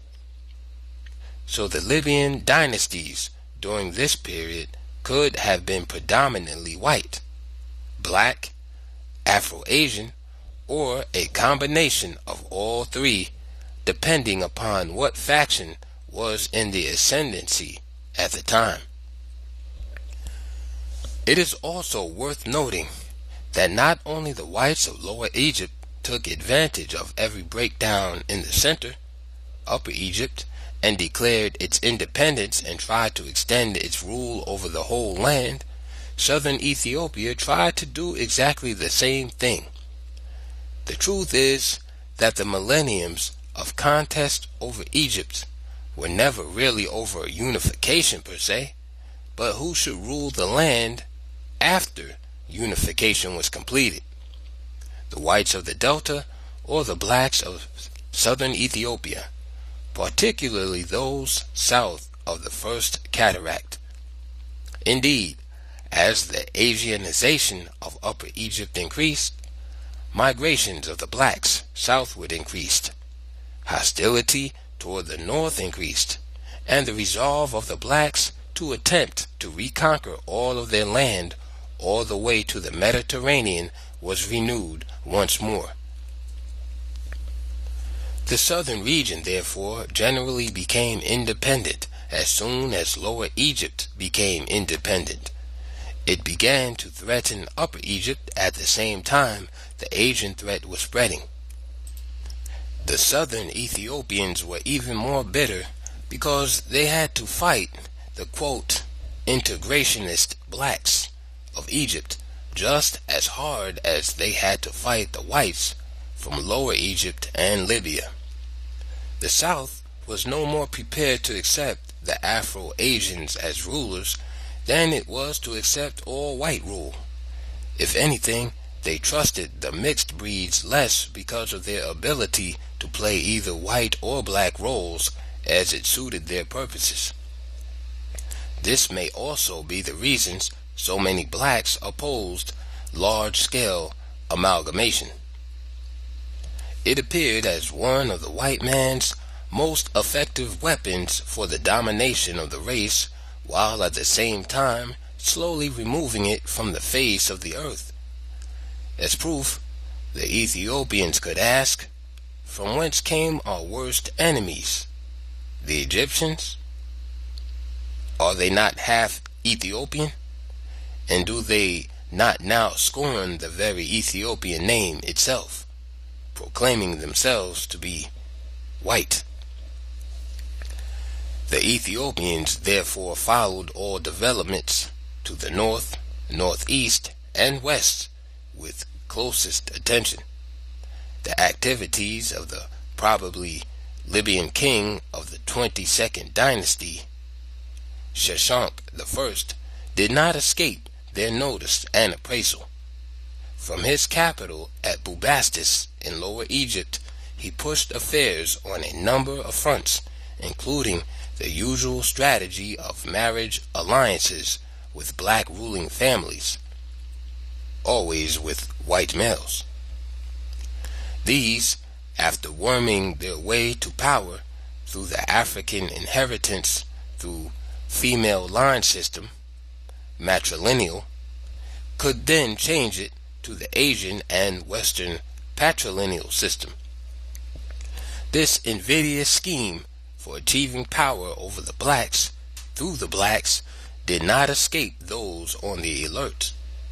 So the move of Sheshonq I in negotiating a marriage with the daughter of a king, thereby gaining legitimate control of Thebes, this well-known pattern of expanding Caucasian power, though well-known, never failed to create another stir in the still all-black areas. To make matters worse, from the viewpoint of the blacks, Sheshonq had another son made high priest of the African god Amun. The significance of this should be obvious. The whites were systematically preempting the whole of Egypt, even adopting as their own black institutions they could not easily destroy. And they were wise enough to see that to control Africans, they would have to gain control of the African religion. So now, as the whites became priests and worshippers of the supreme god and lesser gods of the blacks in Egypt, the success of erasing every vestige of early African civilization was moving toward the absolute. As the white priesthoods became stronger and more widespread, they were not only able to secure control of Thebes, the most powerful stronghold of the blacks in Egypt, but of equal importance, they were then in a position to gain followers in the rebelling nomarchies and persuade dissident chiefs to acknowledge the overlordship of Asian kings in various parts of the country. In short, they took over Africa's gods as their own, as a means of taking over Africa as their own. There was nothing sudden or new about all this. The process was as long and leisurely as Egyptian history itself, gaining rapid momentum only during the often repeated decades of internal strife. Lower Egypt was always the area from which internal strife in black Upper Egypt was planned and promoted. Secret agents, as mentioned earlier, are not new inventions of modern states, so the only thing new about Tefnakti's penetration of Upper Egypt between 730 and 715 BC was that this time an Asian king, Libyan, from his delta capital, now at Sais, had so inflamed southern Ethiopia that all-out war was declared against both Asians and Egyptians, Afro-Asians, and the 21-year-old king, Pianki, was given supreme command of the black armies. Ethiopia recaptures Egypt. In view of the extent of the expansion of Asian power in Upper Egypt, the Ethiopians' age-old dream of recovering their northern homelands now seemed to be, in very truth, an impossible dream. In 715 BC, the strong situation of the Asians was such that the idea of the blacks repeating Meni's feat of 23 centuries before, that of once again expanding the Ethiopian empire northward to the Mediterranean, now seemed fantastic. Both Asian kings, Tefnakti and Bokoria, were themselves great leaders and field commanders, and of all things they had already taken Thebes and practically had all Egypt under Asian control. Some writers put it the other way and say that they had control of the Thebaid, another name for Upper Egypt. The great city of Heracleopolis alone held until the arrival of Ethiopian forces. The immediate objective of Pianki and the Ethiopian generals was the recapture of Thebes, supported by his naval forces moving down the Nile and the thousands of black fighters who flocked to his standard as he moved northward through Upper Egypt. Pianki's armies drove the Asians out of Thebes, re-established it as the capital city of the north, put Tefnakti and his court to flight, and, apparently using tactics of Menes, pressed on to capture the once all-black capital city of Memphis. The rightful rulers of our land have returned. The oppressed blacks cried as they flocked to his standard. Pianki returned to the capital city of Napata in the heartland before Lower Egypt was brought under control again. The task of reuniting the country under Ethiopian rule was left for his great successor, Shabaka. Shabaka firmly established the 25th dynasty, the only one Western writers generally recognize as black. This dynasty, however, should be of special significance for the black world, not because it was African from the beginning, but because the end of this period, 730 to 656 BC, marked the end of all-out efforts by the blacks to retake Egypt. The African victory over the Asians did not lessen the danger from them, for they always had the advantage of striking either from within or from Asia itself. Now the new threat came from Asia. Assyria was fighting its way toward Egypt. The pathways had been made easy because the previous Egyptian conquests of Palestine and Syria had made these countries bastions of defense as long as they were properly governed. The later Egypt had been unable to do this. So Palestine and Syria, like Egypt itself, had become weak from internal disorganization. At first, the Assyrian advance seemed to be concerned only with Syria and Palestine, not Egypt. Uneasiness spread as the Assyrian hosts approached the borders of Egypt. However, Shabaka first followed the pattern of modern diplomacy by loudly professing one thing while actively doing the very opposite. In this case, Shabaka, while actively cultivating the friendship of the Assyrian king Sargon II, was just as active in supporting the armies of the Syrians and Palestinians. Modern, I say, because it was exactly the same kind of commitment and special interest policy that the United States maintains in East Asia and other places around the world. In 671 BC, Esarhaddon led his Assyrian forces to victory near the Egyptian border and moved on to capture the city of Memphis. Memphis, just retaken from one army of Asians, only to be lost to another. Esarhaddon seemed to have thought that he had conquered Egypt when he took the ancient capital. He retired after appointing local princes to collect the usual tribute.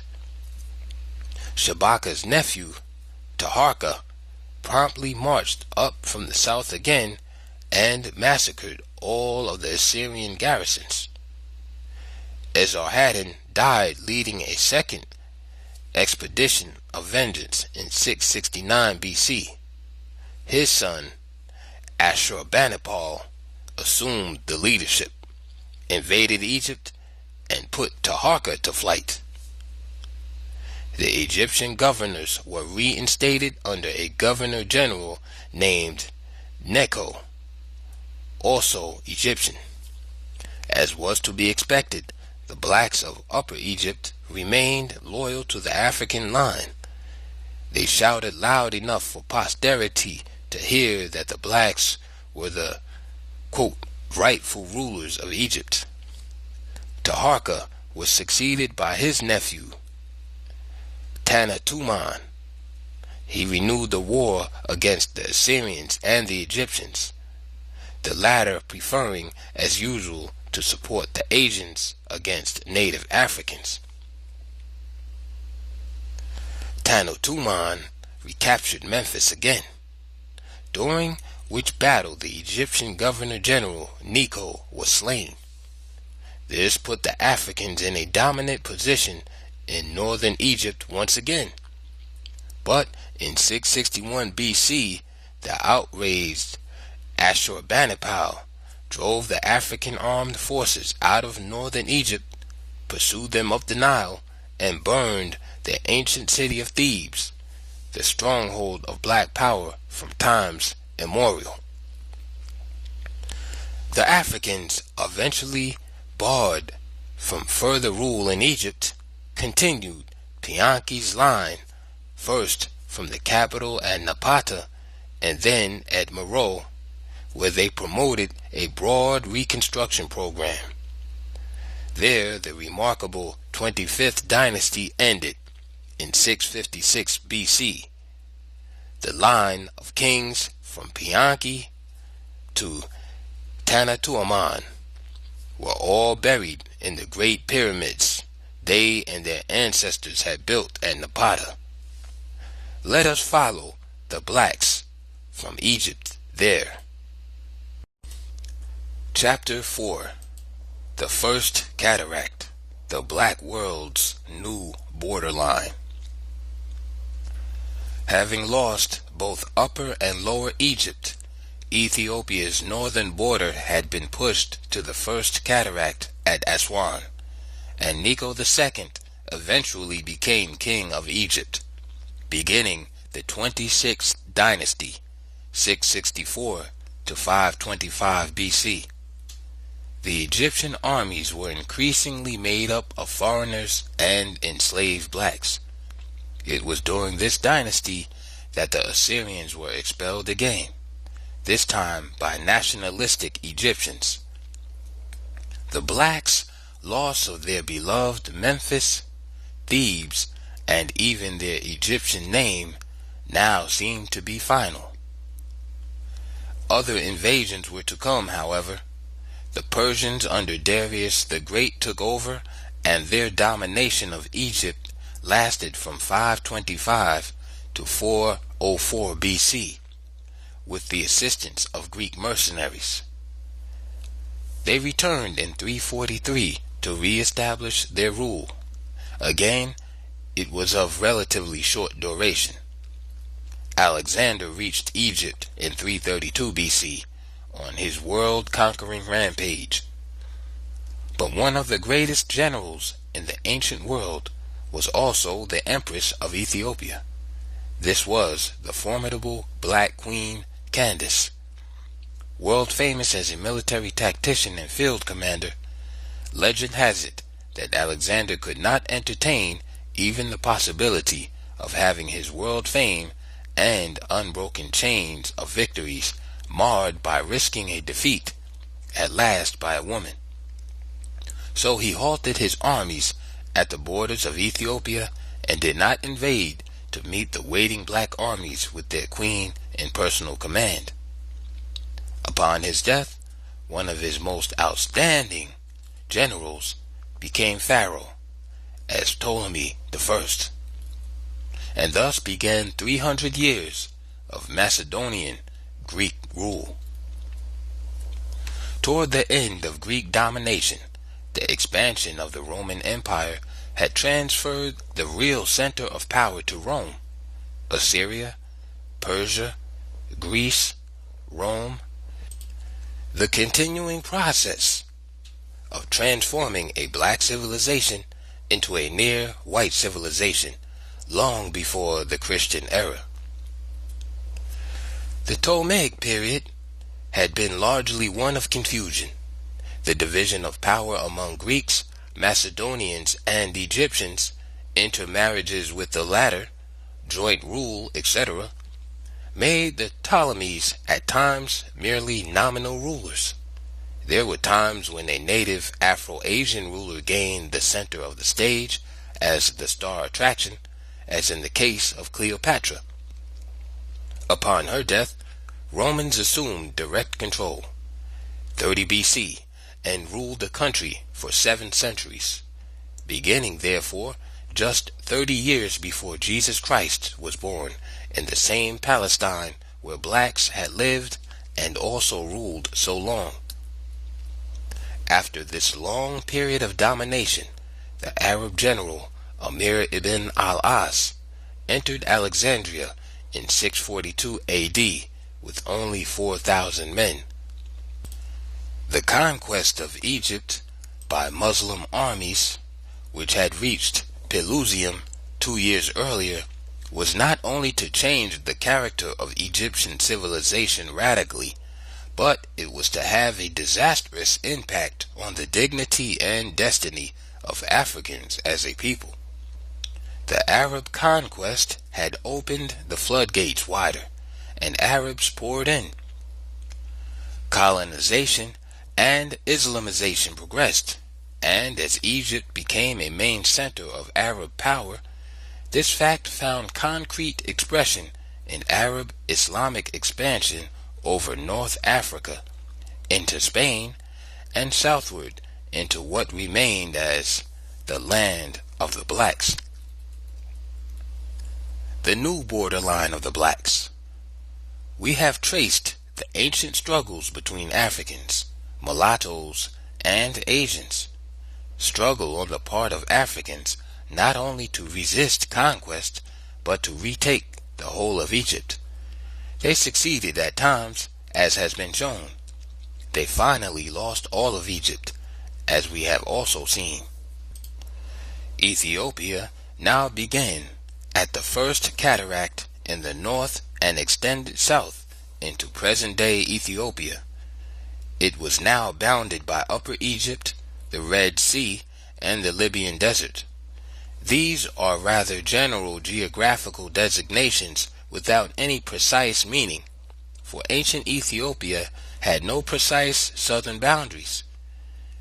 Ancient Ethiopians would say that their land included Egypt and was in fact without boundaries in Africa insofar as non-Africans were concerned. All of the European and Asian doctrines about, quote, unoccupied regions of Africa at any given period in history is quite meaningless and unacceptable to Africans, for to them it is just as senseless as it would be to say to a farmer anywhere, see here now, there are large sections of your land unoccupied and untended, so we'll just come in and take it. The Africans' area of great concentration then was ancient Nubia between the first and the sixth cataracts. It was the land where they continued to develop the great civilization after that which they had extended over Egypt had been appropriated by the invaders as their own handiwork. The geography of Nubia is the geography of much of the present-day Sudan and beyond. The Nile flows through its sand and rock deserts with a series of falls and a number of rapids. The country is almost rainless. It is the land of the great Nubian desert. West of the Nile towards the Red Sea was the mining area, especially gold. It was, even within the concept of these geographical boundaries, the heartland of the black world. Already pushed by the invaders from the Mediterranean areas in the north, northeast, and northwest, the Africans were to be further hedged in from the east and southeast as the Asian hordes continued to stream across the Red Sea and the Indian Ocean, and much later, as the Dutch Boers poured in from the southernmost tip of the continent. Scraps from prehistory. The Stone Age Africans lived about the same as Stone Age peoples all over the world. They were hunters, fishermen, and craftsmen. Archaeologists have dug up some of their tools and other artifacts at Wadi Halfa, Wawa, Sai Island, Wadi Hudi, the Salima Oasis, Tangasi, Tegaya, and other places. Those mentioned are between the second and fourth cataracts. Our discussion of specific, concrete evidence of early black civilization up to this point has been confined to the Egyptian north. Most notable among the Neolithic finds in the south were the beautiful, highly burnished, black-topped, and red pottery bowls, jars, etc. All pottery was artistically decorated in wavy ripples or squares.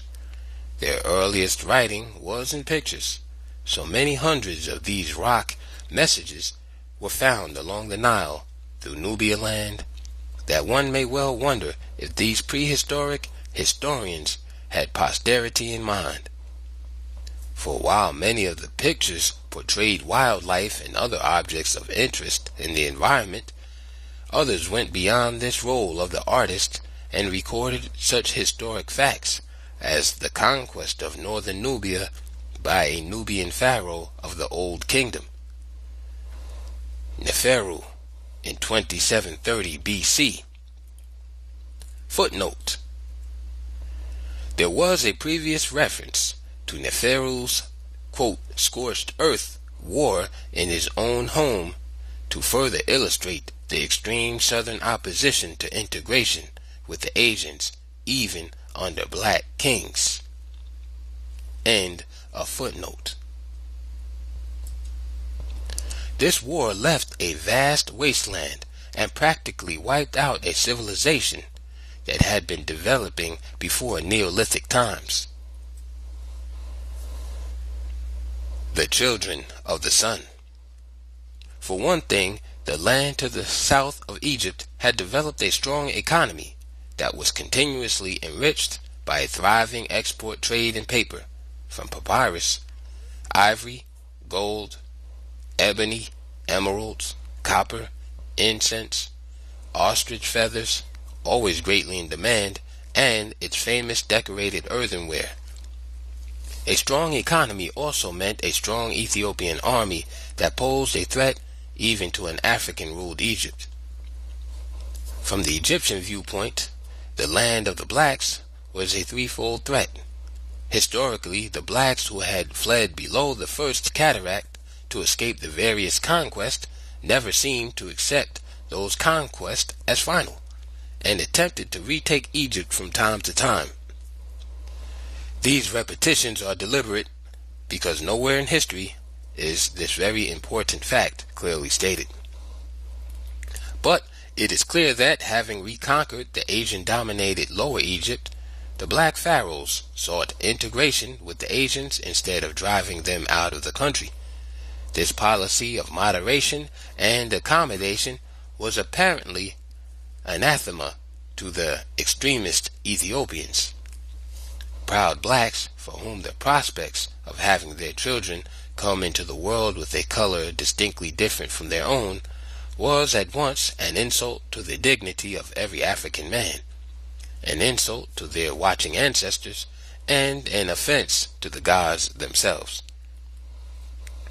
This attitude might also explain the hostility of the southern blacks toward the Afro-Asian. The latter were not true Africans, because they were becoming Egyptians, a mixed breed of many races. They were therefore traitors in the eyes of the true Africans, whose badge of eternal honor was the blackness of their skin.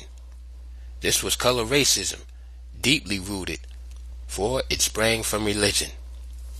They were, quote, children of the sun, blessed with the blackness by the sun god himself, and thus protected from his fiery rays. They were his children. Their very blackness, therefore, was religious, a blessing, and an honor. The second already stated threat was economic. Egypt's own flourishing export trade, both by sea and caravans, depended heavily on her imports from the south.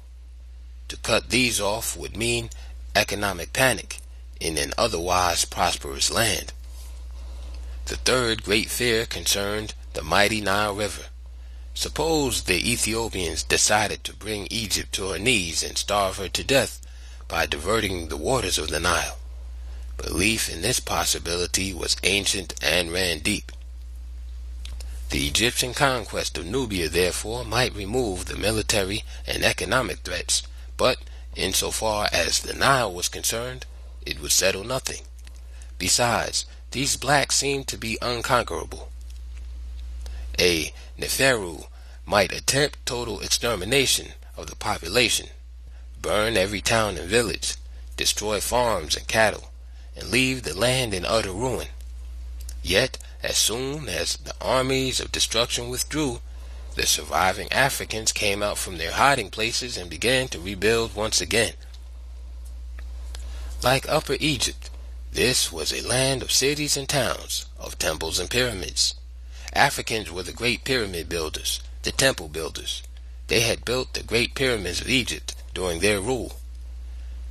So there was renewed activity in temple building after Nubia was reoccupied by the 18th dynasty rulers.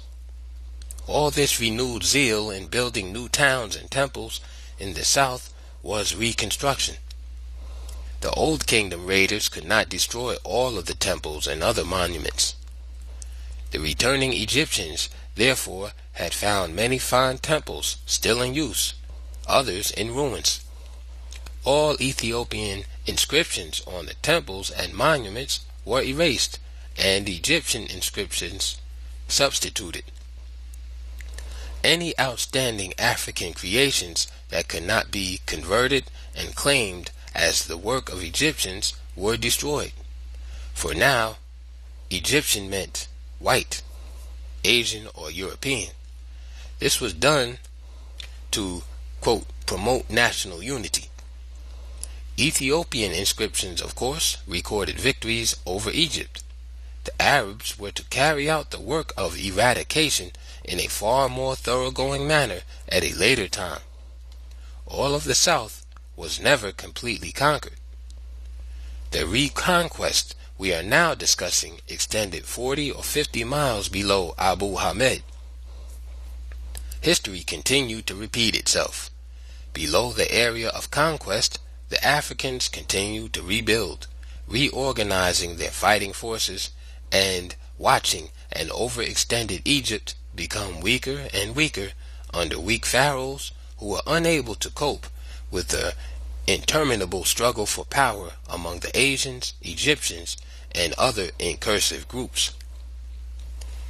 In these cycles of consolidation and then fragmentation into numerous chiefdoms and principalities, Egypt mirrored the results of the human power craze, not only in Africa but generally throughout the world. Yet, in the long view of her history, Egypt's overall record was one of consolidation and unity that was at times not seriously broken during 1,000 years. Napata was a beautiful city that was favored by surroundings that helped to make it so. Located below the fourth cataract, above the great curve where the Nile had turned southward and, as though changing its mind, turned north again, an imposing hill, the quote, throne of the sun god, was the site of temples. The city itself was regarded as the Holy of Holies, the capital of what the Egyptians call the land of the gods. But Napata referred not only to this central city, but included what today we would call a metropolitan area that covered towns and villages for miles in all directions from the present-day town of Karima. It was to this area that African leaders, including priests of the various cults, retreated when things got too hot in Egypt. Here also, certain African kings preferred to stay even when their position and power in Egypt were unchallenged. Most of the royal burials and pyramids were at Kuru. The largest pyramid in Ethiopia is that of King Taharka at Nuri. After the Assyrian-Greek invasion in 590 BC, the city was almost completely destroyed again. The capital now moved on the other side of the river to the other historic industrial center at Meroe. The blacks apparently had been more concerned with the development of their copper industry than with iron. Iron ore in abundance was all around. Their failure to exploit it earlier, especially for military weapons, was the reason Assyrians with their superior iron weapons were able to sweep them out of Egypt and even invade the heartland and destroy the holy city of Napata. The Africans had long since learned the use of iron. They knew all about the smelting process. Why then did they allow the Assyrians to get ahead of them? Even granting that the ancients kept their military developments as secret as nations try to do today, it is also true that spies, including Africans, were active everywhere. The question is interesting because we are not discussing the period when the African had ultimately surrendered to despair and retrogression, but a period of African power, high civilization, and a greatness that had the respect and fear of the ancient world. Even after the onslaught by the Assyrians and their allies, the Africans were to rebuild, from the new capital city of Meroe, a civilization greater than the one just destroyed. There were many lesser states and countless small chiefdoms in the vast landmass that began where the effective control by Ethiopia ended. Through all these millenniums of ups and downs, of trials and errors, of great victories and disastrous defeats. Through it all, the central drive of this once all-black land was in the direction of consolidation and progress. Tribes were united into one nation, either voluntarily or, that failing, by force. Strong armies were maintained to protect and expand their civilization. The retaking of that part of the homeland that extended north along the Nile to the Mediterranean was at once the deathless dream, the impassioned goal, and the cornerstone of their foreign policy. So these Africans battled the invading agents decade after decade, after century,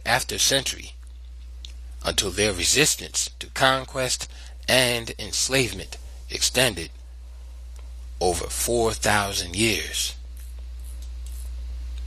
From ancient days, therefore, the Africans had, in the very center of the heartland on the continent, a history from which their posterity could learn how unity alone provides the conditions for strength and progress, and that each one of 1,000 little, quote, independent chiefdoms is but a standing invitation to the aggressors and ultimate domination for all.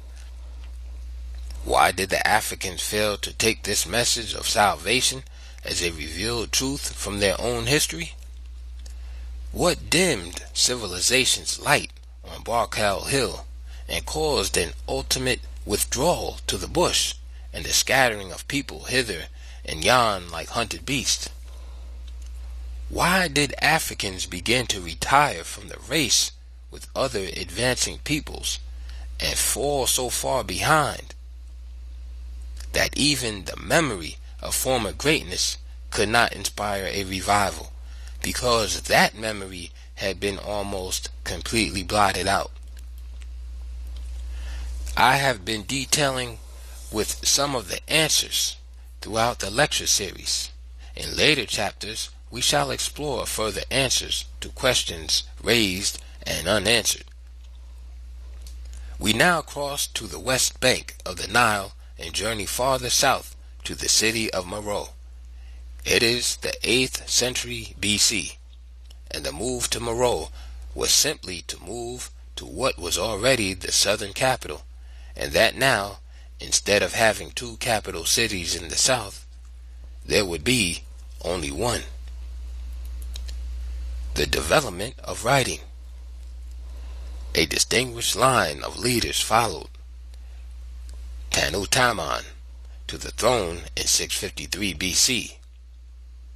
At Lan-Nursa, Sen-Kamensetkin, and Laman, Aspalta, Amtalka, and Malenakan, palace, temple, and pyramid builders, all.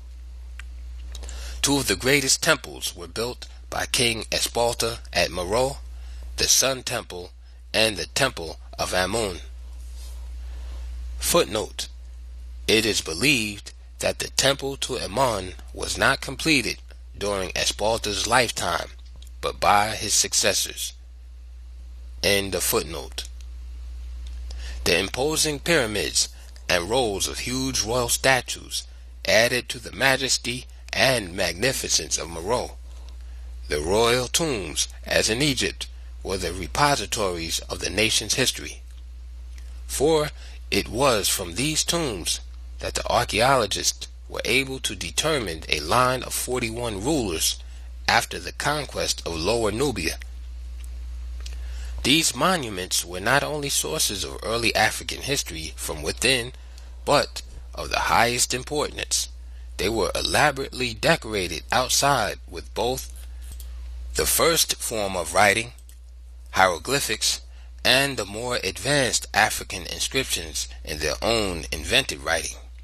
For the Africans themselves had invented writing, and all attempts to connect this ancient achievement with Egyptian or Asiatic influence have failed. Here the quote external influence school has suffered a major defeat, because the written records found on statues, altars, tombstones, graffiti, etc., were so distinctly African that their native origin could not be successfully disputed. Moreover, the African system of writing was very different from the Egyptian. It was simpler and had vowels, whereas Egyptian had none. There were 23 characters or letters in the African alphabet, 4 vowel signs, 17 consonants, and 2 signs of the syllable. New concepts and new or special words could be easily introduced by the old picture system. Clarity and easy reading was assured by measured spacing between words. There was developed a system of numerical symbols for mathematics. The African inscriptions on monuments and such records as those found in royal tombs are in a special category. General writing was done on tablets of wood and skins prepared for that purpose.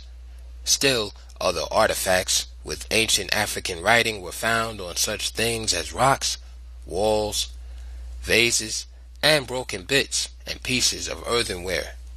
Again, how and why did all this disappear?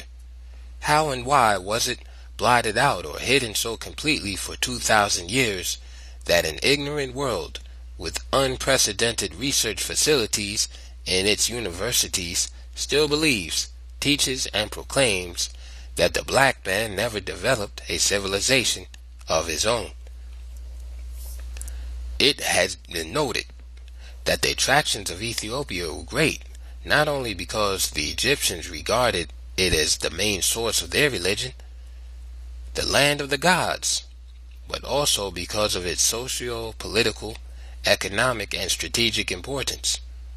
When African kings reconquered Egypt and became Egyptian pharaohs, they still longed for the motherland to the south, desired to unite the whole of it with Egypt into one vast empire. Often retired there, and some wanted their final resting place to be in a pyramid below the first cataract. Here rested their ancestors, whose company they were to join. Here was the capital city of both the black man's world and that of his heaven as well, the holy city of Napata.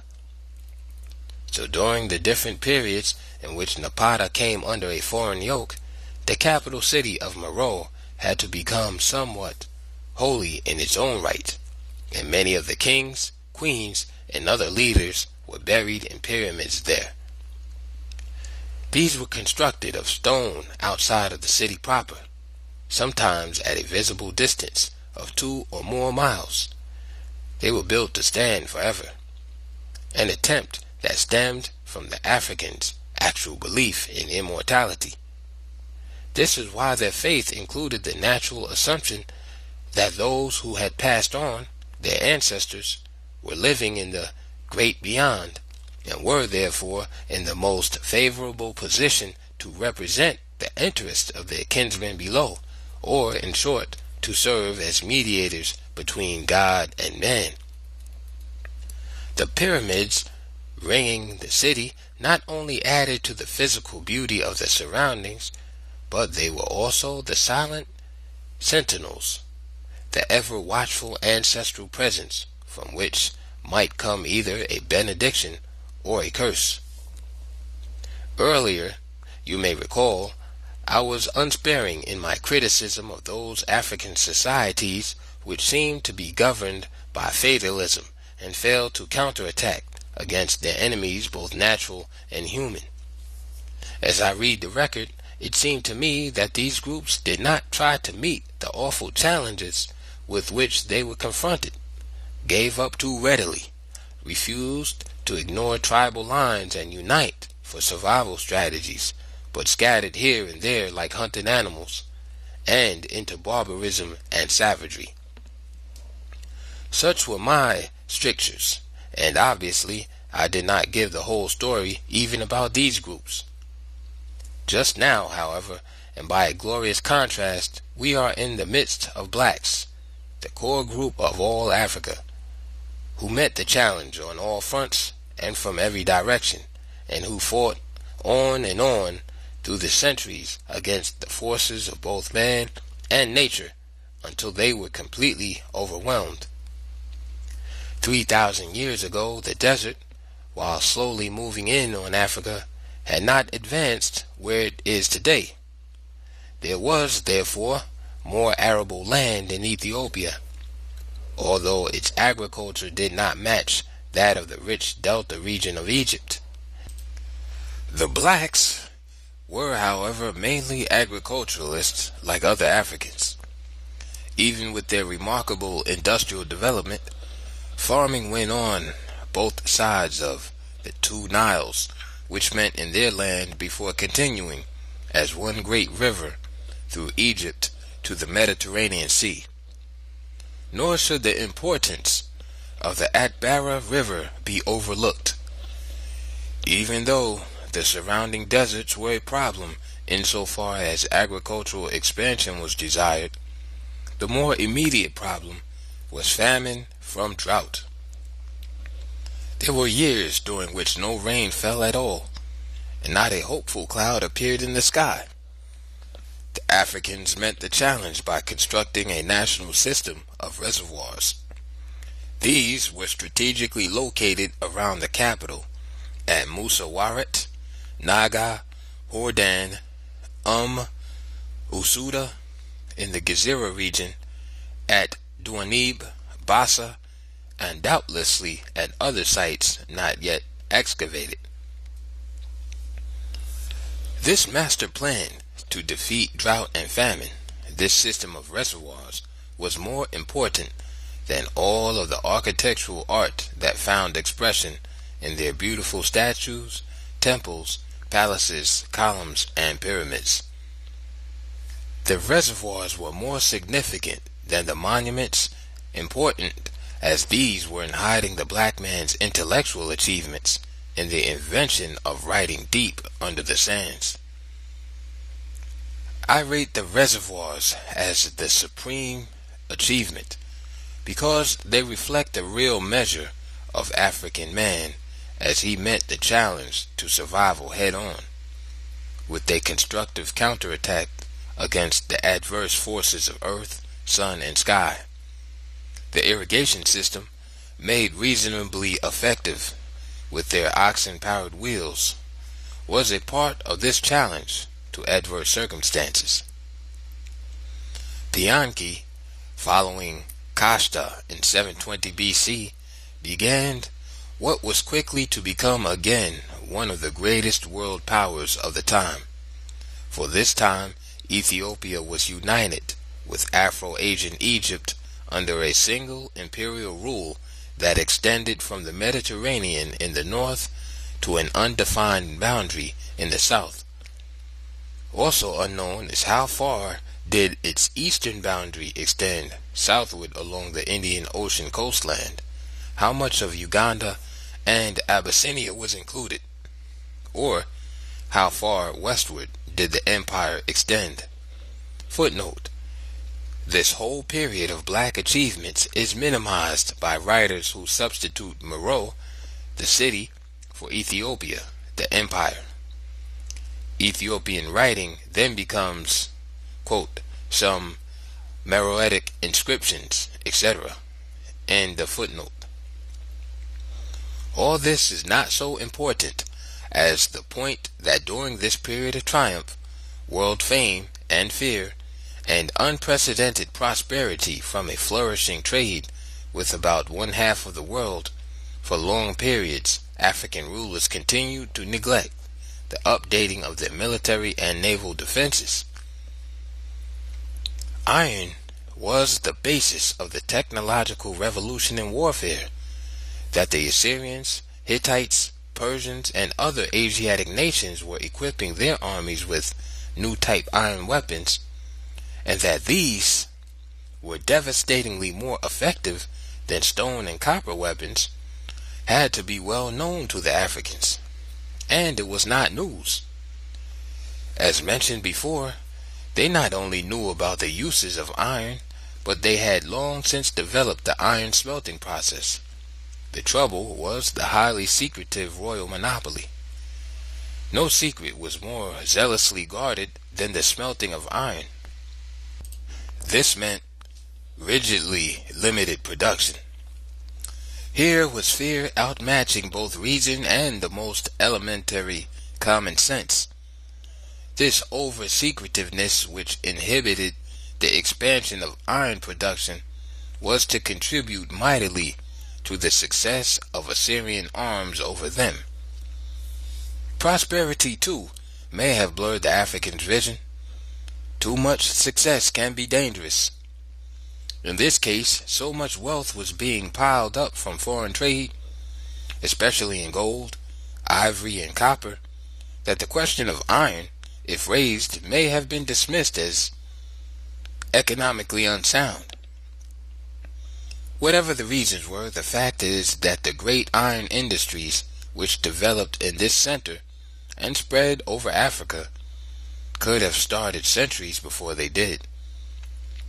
Even as early as 300 BC, when iron smelting was for more useful purposes than ornaments, the royal monopoly still prevented widespread use. That they knew of the importance of iron is shown by the fact that kings and high priests were often heads of the guild, and the chief iron master might become prime minister, not an African title. But no matter about the delay, iron smelting and tool making got underway on a vast scale in Ethiopia at a most crucial period for Africa. Its center was Meroe, and it appears that the biggest ironworks were in and around this capital city. This development was at a crucial period because it was the period of increasing migrations from the heartland and the scattering of groups all over Africa. They carried their knowledge of this great technological revolution wherever they went, and they began the use of iron and the development of iron industries wherever they had the opportunity to settle in iron ore areas and remain settled long enough to create a stable society. This spread of ironworking from the cradle of black civilization is just another example of how other fundamental African institutions spread over the continent, north as well as south, and remained basically unchanged down through the centuries, no matter how numerous were the groups into which the original society became fragmented, or how countless were the various languages and dialects that resulted from that segmentation. There were, as a matter of course, many variations and modifications by different survival groups. The most remarkable of the facts was that even those groups that were pushed back into a state of barbarism still held on, God only knows how, to some of the basic institutions of the society from which they descended from 1 to 2,000 years before. Nor was either Christian Europe or Muslim Asia able to destroy those institutions completely, even in the vast regions over which both had supreme control. And this is why, in a previous talk, I suggested a smile of compassion when you read or hear about, quote, Egyptian influence on this or that black society, because in general, all that could possibly be meant is the, quote, influence of early black civilization on subsequent black societies. The expansion of the iron culture, however, was a revolution in technology that ushered in a new age and gave new hope to a despairing people. It meant the use of new instruments of production in agriculture, the industrial crafts, and of great importance for a refugee people, for a new kind of military organization and defense. It can be seen that the motherland of the blacks, centered on the Nile, around the cataracts, provided her wandering sons and daughters with the instruments of survival, a knowledge that still served them well centuries after the Arabs and Turks had overrun that motherland. The memory of many things had been lost, however. Who remembered Thebes, Napata, Memphis, Elephantine, Heracleopolis, or Nekeb? Indeed, who remembered even Meroe, the most advanced center not only of the African Iron Age, but also of writing? And what of the other important towns and cities in southern Ethiopia? Nubia Kush, Musawarat, Nuri, Panopolis, Kerma, Aswan, Soleb, Abu Simbel, Kurusku, Samna, Fale, Kawa, Dongola, etc. Our constant references to Napata and Meroe might lead those who do not look at the map to think that there were only two important cities in the land. Forgetting the names of ancient centers of importance was nothing compared to the tragedy of the blacks in forgetting, almost completely forgetting, the very art of writing which they themselves invented. This was one of the most tragic losses, to repeat, that was ever suffered by a whole people, and in view of the anti-black course of subsequent history, the blacks needed their written language and records more than any people. Just how and why this people discontinued the use of writing has been set forth rather clearly and in some detail in foregoing pages. However, the matter is of such transcendent importance that I hope that some black scholar will devote an entire book to detailing just this one episode in the long history of Africans. From long drawn-out situations and circumstances, when writing was so needless as to be out of the question, to a general disuse for lack of need, to a general loss of the art itself. That is the story. I say general loss again because, of course, some African societies did not completely lose the art of writing, even under conditions where its use seemed utterly futile. The most important fact to keep in mind, however, is that we are considering the early age when relatively only a few people could write, a small professional class, the scribes. All books, scrolls, inscriptions, letters, etc. were written by them. Therefore, in any society where the scribes were either captured or disappeared from it for whatever reason, the art of writing in that society died. In view of the developments in Black Africa, the disappearance of writing is not a mystery at all.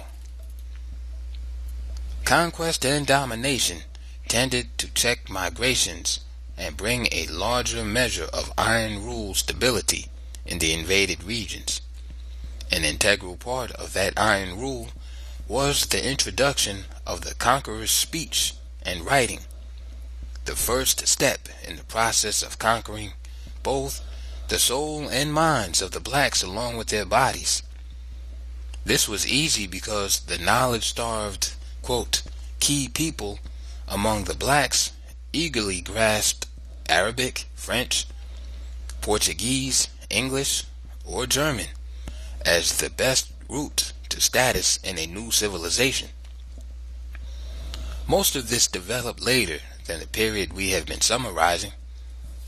The 1,000 years in Ethiopia after its last success in retaking Egypt, and its defeat and withdrawal with the fall of the 25th dynasty. That is, the period from the 6th century BC to the 4th century of the Christian Church in Ethiopia.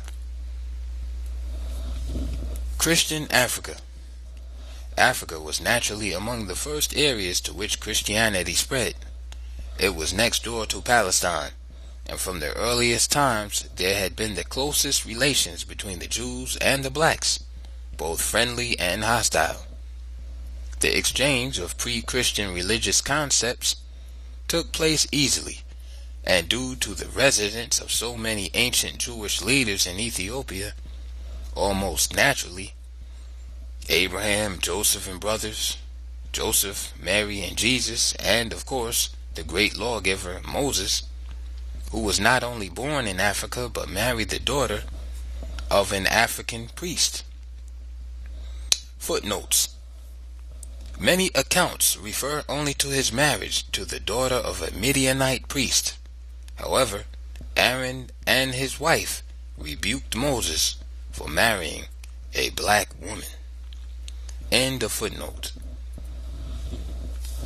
The pathway for the early Christian church in the land of the blacks had been made smooth many centuries before. In a different work, I suggested that a major reason why so many later Christian missionaries failed in Africa was because they were bringing refurbished religious doctrines that came from Africa in the first place. The religious belief in sacrifice for the remission of sins was an African belief and practice at least 2,000 years before Abraham. The results of a comparative study of the African, Jewish, and Christian religions have amazed many who have undertaken the task. Practically all of the 10 Commandments were embedded in the African constitution ages before Moses went up Mount Sinai in Africa in 1491 BC, a rather late date in African history. We do not know how much significance should be read into the fact that Christianity began to spread in Ethiopia, Nubia or Kush, only after the destruction of the Central Empire with the fall of Meroe. However, the most important development after the empire passed was not the rise of Christianity, but the rise of the 2 black states that picked up the mantle and staff of Ethiopia to carry on. These 2 states were Makuria and Alwa.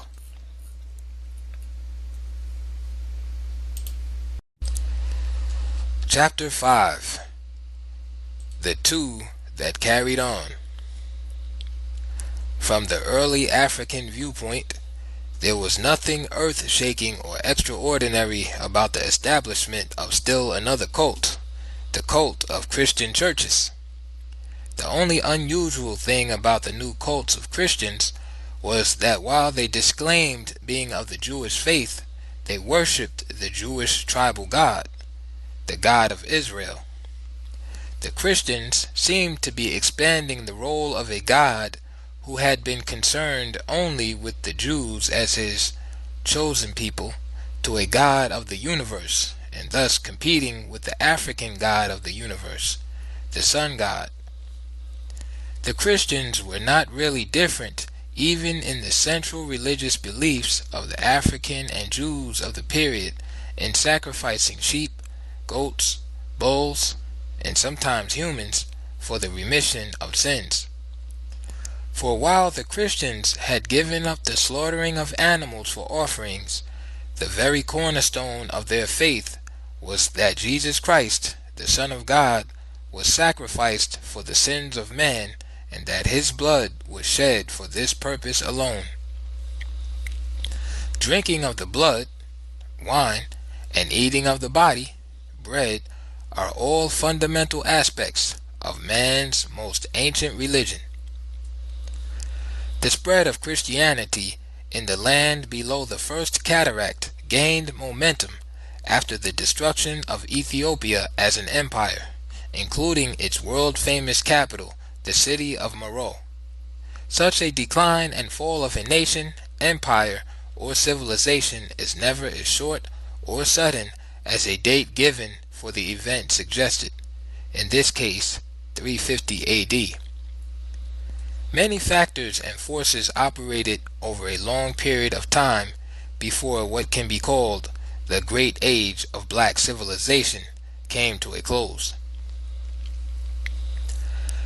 How the black world was being adversely affected by both Asia and Europe may be better understood by a flashback to events following the end of black rule over Egypt with the close of the 25th dynasty in 656 BC.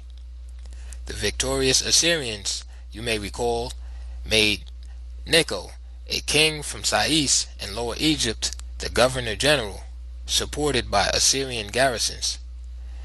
This Negro was an Asian, but by this time the practice of calling all non-African residents Egyptians had been firmly established so long that it had the weight of customary law. The Afro-Asians had failed to win recognition as the only Egyptians. Whites of all nationalities, though a minority, were often the dominant groups, ruling from their power base in Lower Egypt. Hence, the continuing crises between the white Egyptians and the now more populous colored Egyptians.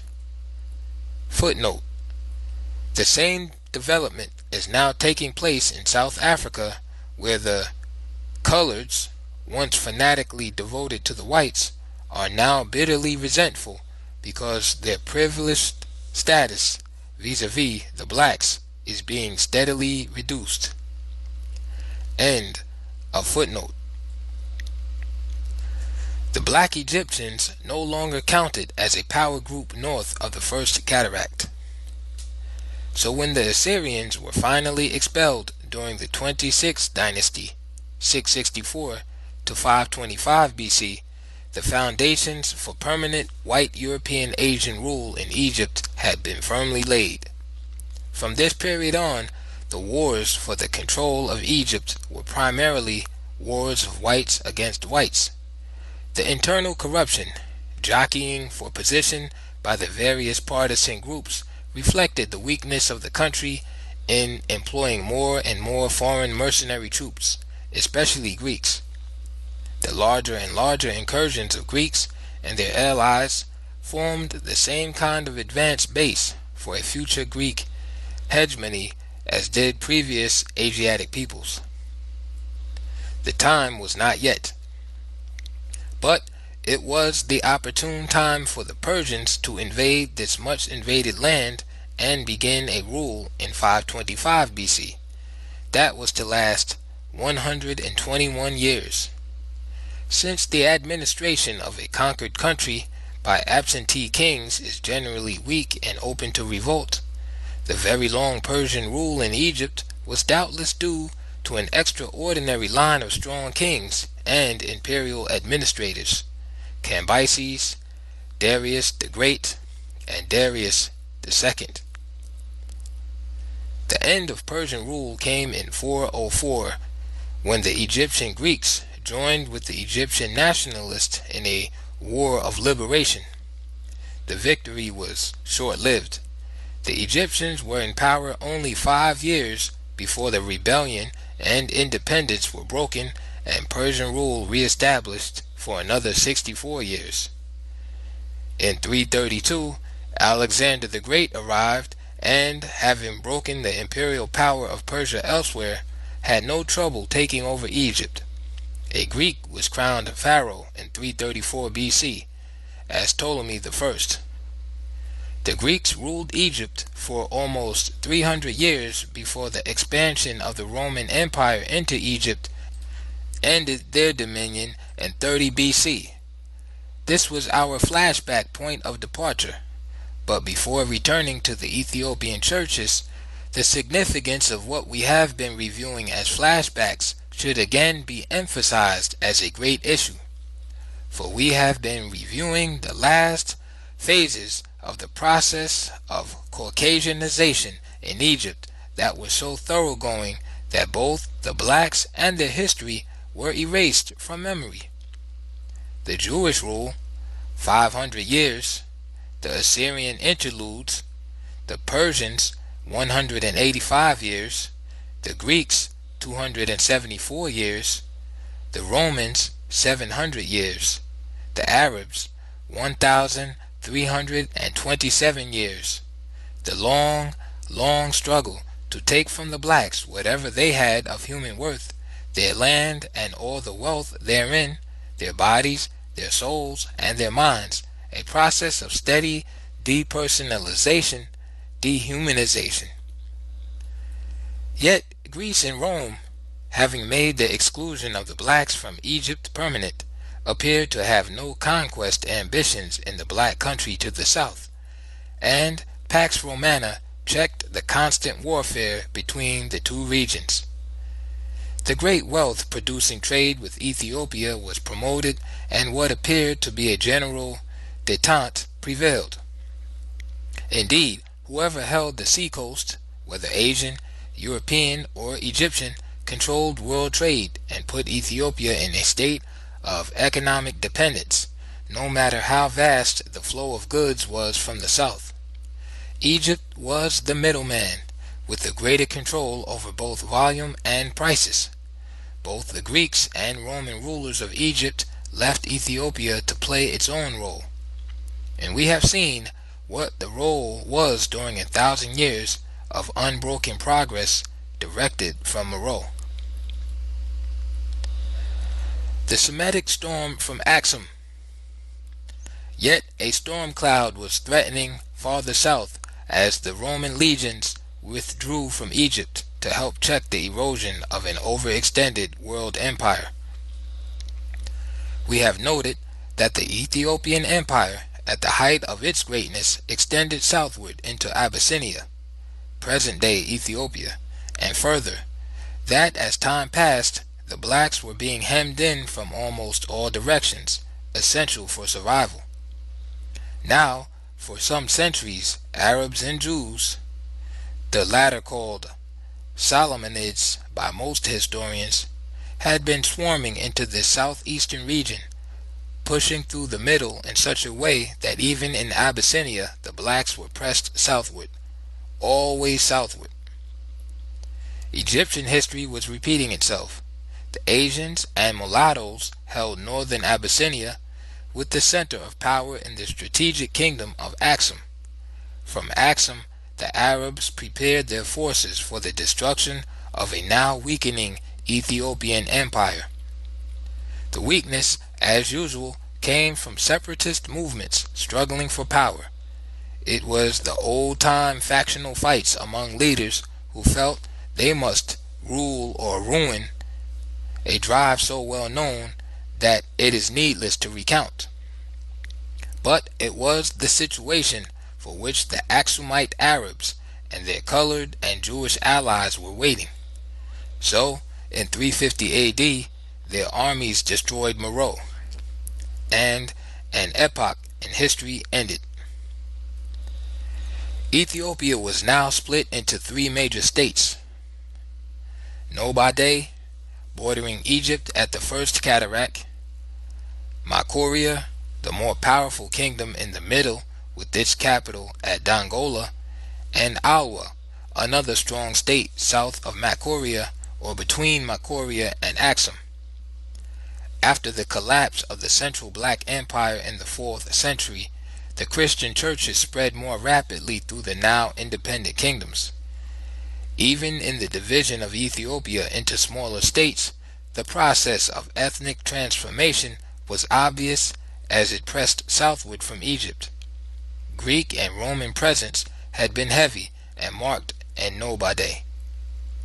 Since no one now questioned that Nobodies, Nubia, was Ethiopian, the mixed breed could not be called Egyptian, as was the case above the first cataract.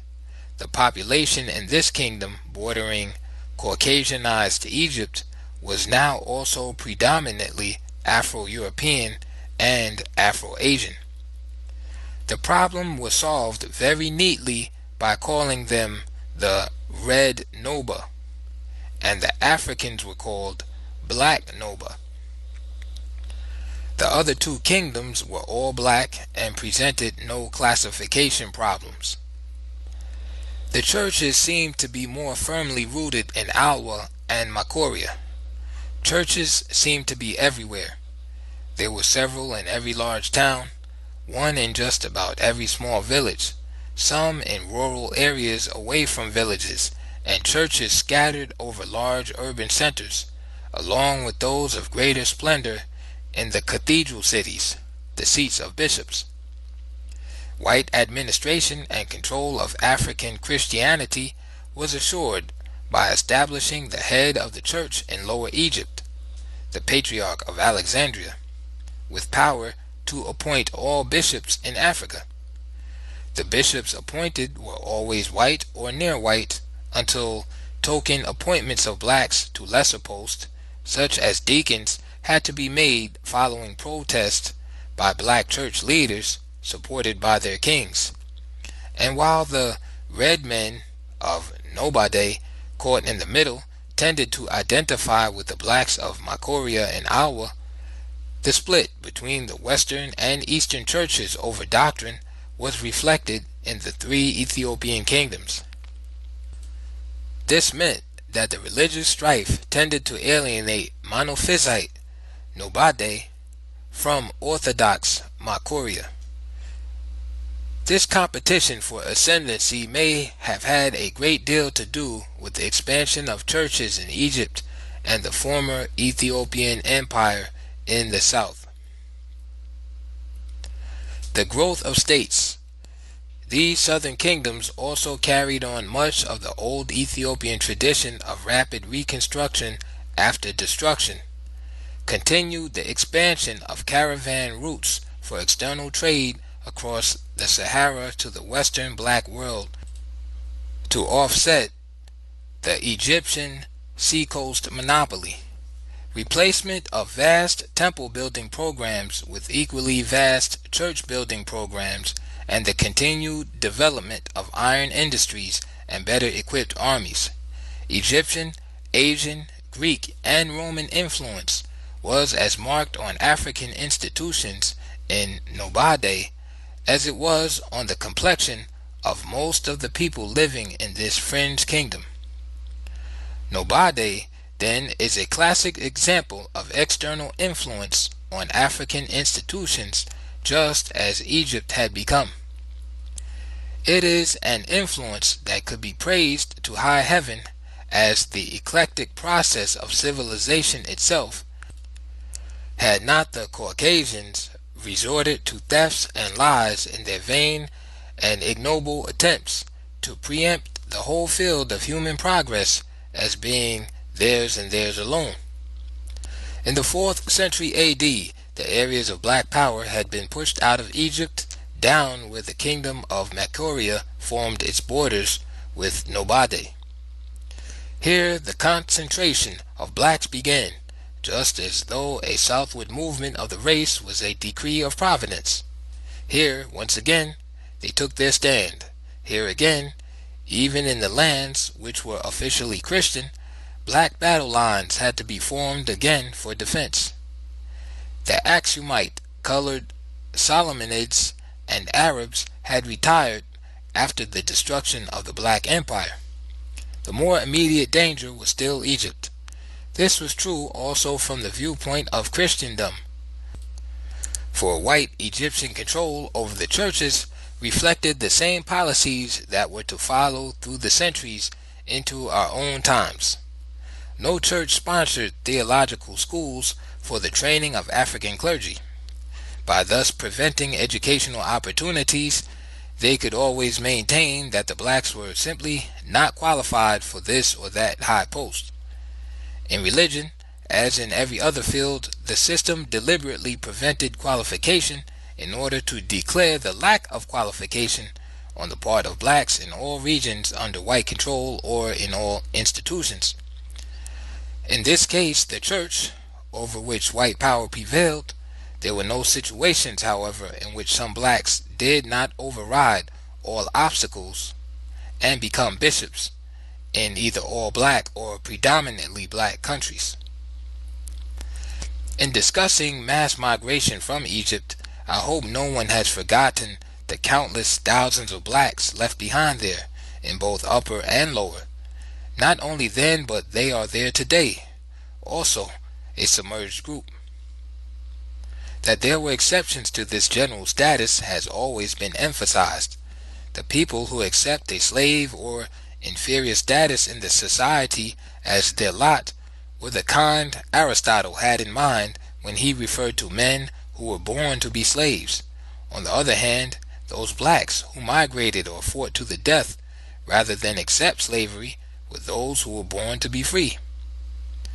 The most important point missed by many quoting this most quoted passage from Aristotle. It was these born to be free blacks who, as we have seen, not only beat back the enslaving invaders over and over again, but just as many times either conquered their would-be enslavers or drove them back into Asia. The fall of the Black Empire did not mean that the blacks had surrendered. The fragmented kingdoms were still to carry the fight to the enemy, and they were still to fight their way again all the way across Egypt as far as where their ancient city of Memphis once stood.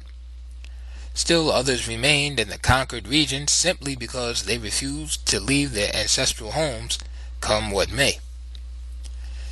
By the 7th century, the blacks had achieved a major goal by incorporating nobodies with Makoria and thus re-establishing what had become the recognized boundary between Ethiopia and Egypt at the First Cataract. The precise manner of this amazing achievement is unknown.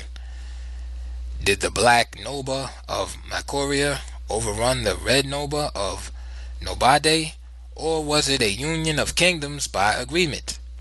We do not know. What we do know is that the black kingdoms of Awa and Makoria were stronger than ever since the fall of Napata and Meroe. A decisive battle of history. Egypt, on the other hand, was undergoing one of her periodic convulsions from an invasion, the most fateful one to which we have already referred, the Muslim invasion of 639 to 42 AD. This conquest, as was usually the case, had been made easier by still another Persian invasion, 619 to 629 AD.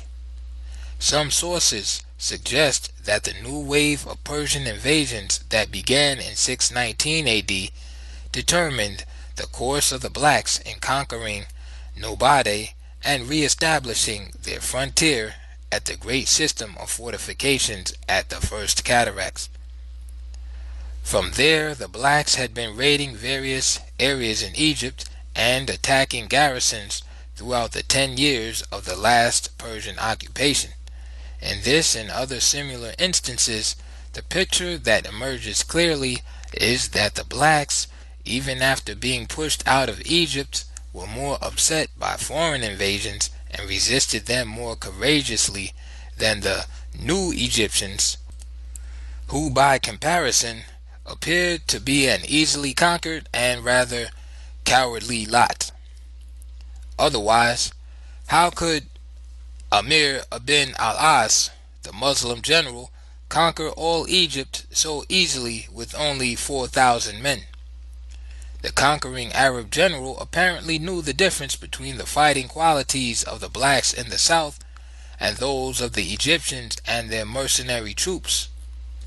For despite the continued raids by the blacks, he chose not to extend his operations into their land.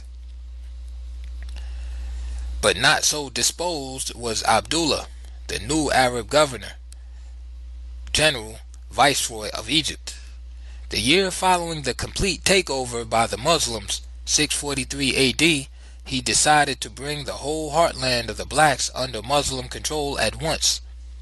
He knew, however, that this would really be a war, not like the easy conquest of Egypt with an army of only 4,000 men. So with a larger and better equipped army, the Arab expedition invaded the black country with a confidence that was heightened by what appeared to be hasty and confused retreats by frightened warriors. This Ethiopian strategy of pretended fright and wild retreat was so well known in Egypt that it is difficult to understand how it could have been unknown to Abdullah and his generals. Or had this too, like everything else that was African, been blotted from memory? If so, for once they were going to pay dearly for ignoring an African invention. For they were allowed to advance deeply into black territory before 100,000 retreating and frightened blacks turned in frontal and flanking onslaughts that almost completely wiped out the entire Arab army. An Arab historian of the period felt compelled to admit that it was the most devastating defeat ever suffered by an Arab army. There were other eyewitness reports from the scene of battle dealing with the remarkable training and dashing courage of the black forces, with the king of Makoria in personal command. Those were the days when king meant leader. The leader led from the front and not from some hill miles away from the fighting. This immediate presence of their leader in the midst of danger with them may have had much to do with the courage and expertise of the African soldiers, the units that amazed the ancient world. That memorable day between the first and second cataracts were the bow and arrow corps. These were so skillfully trained that they could aim their arrows at the eyes of the enemy and shoot with unbelievable accuracy. For reasons which by now must be obvious, this battle not only does not appear as one of the decisive battles of history in any of your history books, but it is not even mentioned. Yet it was in fact one of the decisive battles of the world. The defeat of the hitherto undefeated Arab forces was so disastrous that it took them 8 years to recover, reorganize, and regain the necessary courage to attack the blacks again, and thereby avenge that awful defeat and almost annihilation on the plains of Makoria in 643. This African victory furthermore delayed the Arab conquest in the Black South and spurred the development of subsequent events in both of the southern kingdoms. In 651, the Arab viceroy of Egypt decided that he had the unbeatable armed might and was ready to avenge the disaster of 8 years before and bring the blacks to their knees in the process. The Arab generals proceeded boldly but cautiously in order to avoid the traps and surprise tactics of the black generals, considerations which arrogance probably caused them to ignore before. Yet the same African strategy was used. They were allowed to invade the nobodian state in depth with only, quote, token opposition. Hell broke loose only when they crossed the former Makorian border before the union of the two kingdoms and headed for the capital city of Dongola. However, the Arabs captured it and destroyed all of the principal public buildings, including the great cathedral. They had brought along huge catapults for the express purpose of raising all brick and stone edifices that were the pride and glory of black civilization. With the fall of their capital city, the seat of government, the blacks were expected to surrender. But King Kalidosos, the African leader, and his generals had no thought about surrendering or any doubt that they could defeat the Arabs again. The spirit of their decisive victory over the Arabs in 643 still fired the black armies. So the king withdrew from his burning capital only to regroup and plan strategies for a no-surrender war. As the fighting continued with increased fury on both sides, it became clear to the Arab generals that victory over the blacks could never be won on the field of battle. Again, their previous defeat by the blacks was still playing a determining role in Arab-African relations. So an armistice was declared, and a treaty of peace was signed by the now undefeated equals, Abdullah for Muslim Egypt and Kalidosos for the Christian kingdoms of Ethiopia, Makoria, and Alwa. The Arabs had in fact lost the war, for with carefully trained and overwhelming forces filled with vengeance for the previous disaster, they were still unable to defeat the blacks and bring their country under Muslim control. The historic significance is twofold. One, the psychological effects of being defeated by the blacks twice on broad national fronts caused the Arabs to adopt a peaceful relationship with these countries that lasted 600 years. 2. The treaty included provisions that were the basis for the expansion of slavery and the, quote, peaceful conquest of the Sudan. Goals which could not be achieved directly on the battlefield were to be achieved indirectly by Arab traders and Muslim missionary brotherhoods. In a previous discussion, I wondered out loud whether the black race is lacking in one quality that seems to distinguish Caucasians and explain the reasons for their long domination of the earth: their deep concern about their posterity, the future role and welfare of their white offsprings to the farthest unborn generation. Their plans and policies for today's world are often based on expected outcomes centuries hence. The blacks as a race, on the other hand, have been so split up and preoccupied with current problems that they seem to have lost this deep concern about the future of their descendants. This matter calls for serious reflection, particularly on the part of blacks and their relations with long-range planning whites. For from the earliest times and in almost every period of history, we find the whites carefully developing plans for future results none expect to see realized in their lifetime. And so it was here in the Sudan in 652 AD when the peace treaty between Arabs and blacks was signed. First of all, the Arabs had to make their failure appear to the world as a victory of some sort. So the conquerors' Bacht was an important provision in the treaty, an annual tribute to be paid to them. The terms called for the delivery of 360 slaves near the frontier annually, and 40 extra slaves as a gift to the Ethiopian viceroy. Footnote: a slave was a captured prisoner of war, and in early history the term was no more degrading than that of prisoner of war today. End of footnote. In order to induce the Ethiopians to accept what at first appeared to be a tribute, in fact, the Arab leaders presented it as a treaty of trade and commerce, agreeing to pay in exchange wheat, barley, and wine at a value in excess of the gifts by the Africans. More important than this, however, was the provision for building a great mosque in the restored Dongola and allowing Arab traders in only as traders, not settlers. Since it was a treaty between equals, the provisions of the treaty were reciprocal.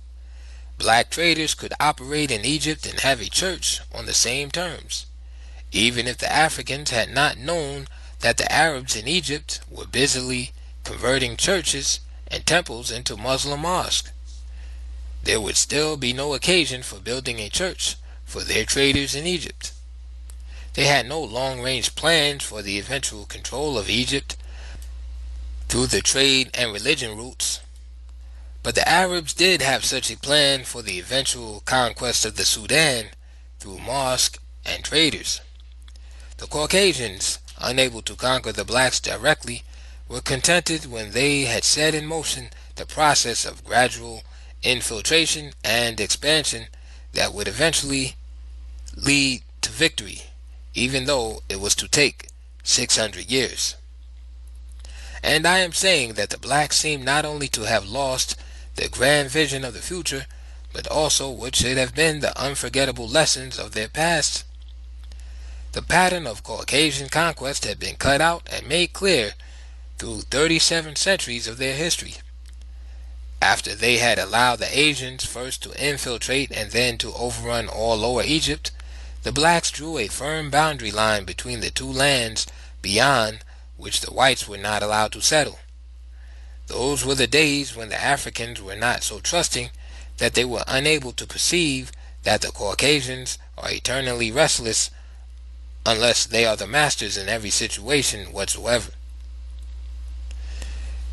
They were therefore barred from settlement in black Upper Egypt until Narmer and Menes united the Lower and Upper Egypts. If there ever was a Pyrrhic victory in history, it could not have been more disastrous than that of Menes over the Asians in 3100 BC. For the decline of black civilization, not only in Egypt but throughout Africa, can be traced to that period, despite all of its monumental achievements afterwards. The termites of its destruction, slow but steady, had been let in under the laudable dream of black-white brotherhood. The long drawn-out process of penetration and eventual domination was both visible and invisible. Yet from these tiny footholds, the Asian population grew and grew until the blacks were not only outnumbered by Asians but also overwhelmed. Substantially, the same scheme was followed in every black city, town, and village throughout Egypt. The record of the 5,000 years that ended with the European conquest of the whole continent in the 19th century shows that every African state remained relatively secure and independent as long as it maintained a strict policy of excluding foreigners from settlement within its borders. And that same record makes clear that whenever this policy was abandoned and whites were admitted under any pretext whatsoever, the eventual doom of that state was certain. The single point that is being made in all this is that King Kalidosos and the other black leaders already had, as early as 652 AD, 37 centuries of this record before them when they allowed the Arabs to establish a permanent base of operations in their land. They ignored the record, as other black leaders were to continue to do until Muslim Asia and Christian Europe swept the continent and left the whole black world prostrate at their feet. In the 7th century, this tragic outcome was still far away. The fall of Meroe and the breakup of the Ethiopian Empire into kingdoms did not check the flowering of black civilization in these states. Indeed, Makoria and Awa seemed determined not only to maintain the ancient tradition of progress, but to overcome the imperial breakdown by pushing forward more aggressively than ever on all fronts. The 600-year détente with the Arabs in Egypt was a period of such reconstruction and progress that the criticism made regarding the leadership above would seem to be unjustified unless viewed from the long, backward perspective of history. Even church and cathedral building expanded from this center of black culture over the western regions of Chad and adjoining states. The limited excavations have revealed this much. Future archaeological work may reveal whether the Ethiopian Empire in its heyday extended westward to the Atlantic Ocean and the Gulf of Guyana. It was a great surprise recently to find buried structures in the Chad region similar to those in the heart of the empire along the Nile. Black Makoria. Between 700 and 1200 AD, Makoria was more empire than kingdom. It was organized into 13 major states with a sub-king over each and the king of kings over all. The traditional African council was the final authority, no matter how powerful the king might seem to be. The great and colorful parasol of the king of kings had to be wider than those of the divisional kings, and theirs were larger than any lesser officials. Syracuse was king of kings in 745 when Omar, the governor of Egypt, stepped up the persecution of Christians in Egypt in what amounted to a Muslim holy war, destroying churches or converting them into mosques, and even putting the patriarch in prison. Since the patriarch in Egypt was the head of all Christian churches in Africa, the Africans regarded this latest onslaught against the churches as an insult as well as a breach of the peace treaty, now almost 100 years old. Strangely, the Muslims made Lower Egypt the area of greatest church destruction. When the arrogant Omar ignored all protests and pleas, the African king headed an army of 100,000 men and marched on the Arab center of power in Lower Egypt. The governor of Egypt quickly freed the patriarch and promised to leave the Christians and their churches alone. Cyriacus accepted these assurances and withdrew his army from Egypt. It was during this period that an extensive body of church literature developed in the African language, and the remarkable pottery industries were expanded. Painting, like writing, was stimulated by the church, just as had been the case in temple art. Mining was a principal source of wealth, but agriculture was the basic national activity, and there is evidence of the people's battles with the encroaching deserts. They followed the system of the Mother Empire and overcame certain arid areas by developing the system of terrace farming that was irrigated by water wheels constructed for high places. They were successful enough to produce a surplus of agricultural commodities for export trade. Cotton had been produced from ancient times, and cloth making and other weaving arts were among the oldest crafts.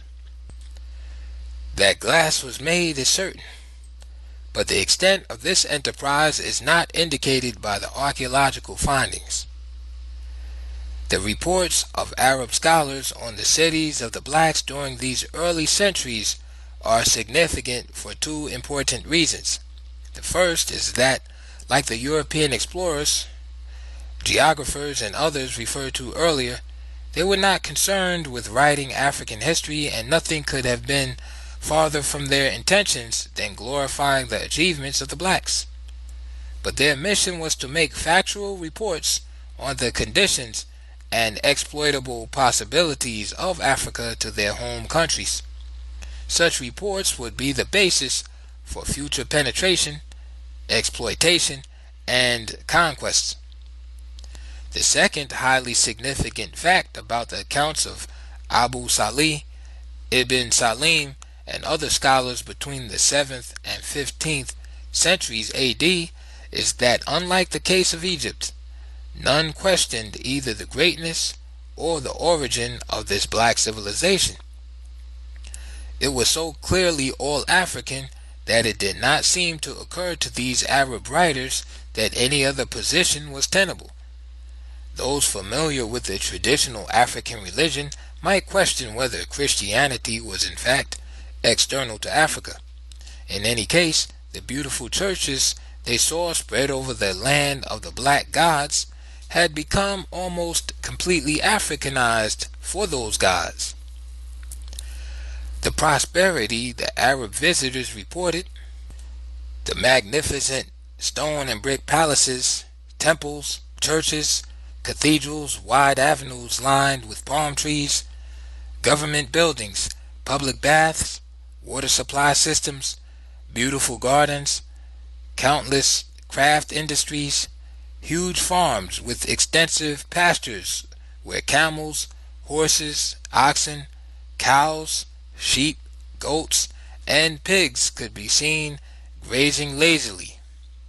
All this was reported as messages with an unwritten message. Such is this black paradise. Brothers of Islam, come.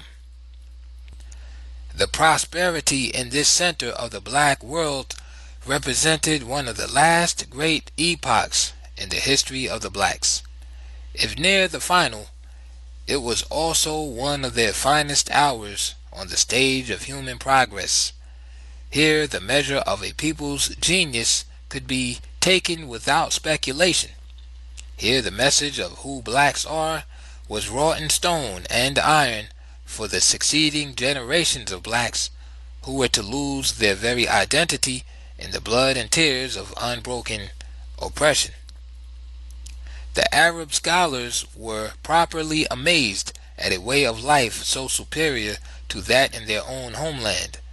it was something to be amazed about, for there were not only public baths, but public latrines, drainage, and central water systems. But the most remarkable evidence of prosperity and progress was reflected in the advanced standard of living among the masses. The massive brick-making industry had led to homes of brick and stone in cities, towns, and villages, brick houses, and larger houses for the great common people. In the 8th century, this was something for the visiting Arab scholars to write home about. It would be something to write about anywhere in this last part of the 20th century. The Arab hordes. However, they really did not need to report all this. So well was it already generally known. The treaty barring Arab settlement in the all-black countries had been ignored almost from the beginning, and certainly treated as non-existing after the death of Kalidosos. The Arabs came in steady streams year after year, but in an inch-by-inch system over widely scattered areas that appeared not to cause immediate concern. But they came in unchecked and alarming waves when the great schisms in Islam led to bloody wars in the Arab world. The character of the refugee movements out of Arabia and other Arab centers of power depended upon what sect had captured the caliphate. Let the record show, therefore, that all the Arabs that swarmed into Africa across the Red Sea and Indian Ocean were not bent on either conquest or domination. Countless thousands were fleeing there for refuge, fleeing for their very lives. Once settled there, however, they formed the ever-increasing population base for the Muslim leaders whose aim was to establish Islamic rule over the whole black world. They were to follow the Christian strategy of concentrating on the conversion of African kings and leaders in the belief that as the king goes, so goes the nation. A theory that did not work in Africa, except in a superficial way for expediency. However, the black kings were already dropping their African names for Christian names, the first step toward self-effacement. So as early as the 9th century, 831 AD, King Zechariah, alarmed at great incursions of Arabs into the Sudan, sent a delegation headed by his nephew, heir to the throne, to the Caliph at Baghdad, asking that the Treaty of 652 be respected and Arab migrations halted. This meant that a weak black king now held the destiny of the race in his hands. That he was so naive as to suppose that the Caliph could stop the Arab hordes even if he desired to do so was itself a sign of incompetence. The highest ranking of the 13 kings under the King of Kings was the Eparch of Faris, Lord of the Mountain. He was the commander of the frontier forces at the Egyptian border, and his special mission was to bar Arab migration and settlement in the land of the blacks. Only the limited number of traders were permitted to pass, and the time limit for their stay was fixed. The Eparch, therefore, had indeed been the most important official next to the King of Kings, for he was directly responsible for the security and independence of the nation. Under strong kings and strong eparchs, the mission was carried out, and Arab incursions southward were checked. Footnote: because of the repeated emphasis on the fact, it should be quite clear now that reference to Egyptian, Asian, or Arab invasions always include black slave armies as well as mulattoes classified as white. End of footnote. That was now long ago. The Arabs had been passing the Lord of the Mountain and his garrisons for so many decades that by the 9th century Arabic was being generally spoken below the first cataract. How slavery came to be confined to blacks alone. In the latter part of the 13th century, David, king of Makoria, seeing no other way to forestall Arab occupation of his country, stepped up his raids in Upper Egypt. The raids were easier to carry out because of the chaos that followed the triumphs of the Mamelukes in Egypt. But in 1272, the blacks, in what I have attacked as the pattern of their own self-destruction, made the first major step to that end. The usual impatience of heirs to the throne in achieving that goal soon enough found full expression in Shakandu, the king's nephew. He hastened to the Sultan of Egypt to secure an alliance and invasion of his country that would assure his ascendancy to the throne. The Sultan had every reason to grasp this wonderful opportunity handed to him by blacks themselves, not only to even scores with them, but also to create more certain conditions for Mameluke hegemony over the land. Moreover, the African king had not only been raiding Egypt with impunity, but he had denounced the Treaty of 652 and refused to pay the Bakht. Sultan Baybars therefore did not hesitate. He organized a strong invading expedition with Shakandu at its head and entered the Black Land. The struggle was long and bitter, as the Sultan's strategy in using his black army, along with Shakandu's own followers, made it appear to be civil war between blacks. In the end, the Sultan won through the black heir to the throne, and allowed him to be crowned king as his protege. The dismemberment of the black kingdoms in the Sudan had begun. Now a rival tribute was exacted and almost doubled without any pretense of being an agreement of mutual exchange. The tribute exacted was harsh and the blacks were promised nothing. The kingdom was then divided into two parts, the Sultan taking the northern region as his personal fief. Muslim rule now extended over Egypt and into the Sudan. The pattern was set that was to continue into our times and probably beyond.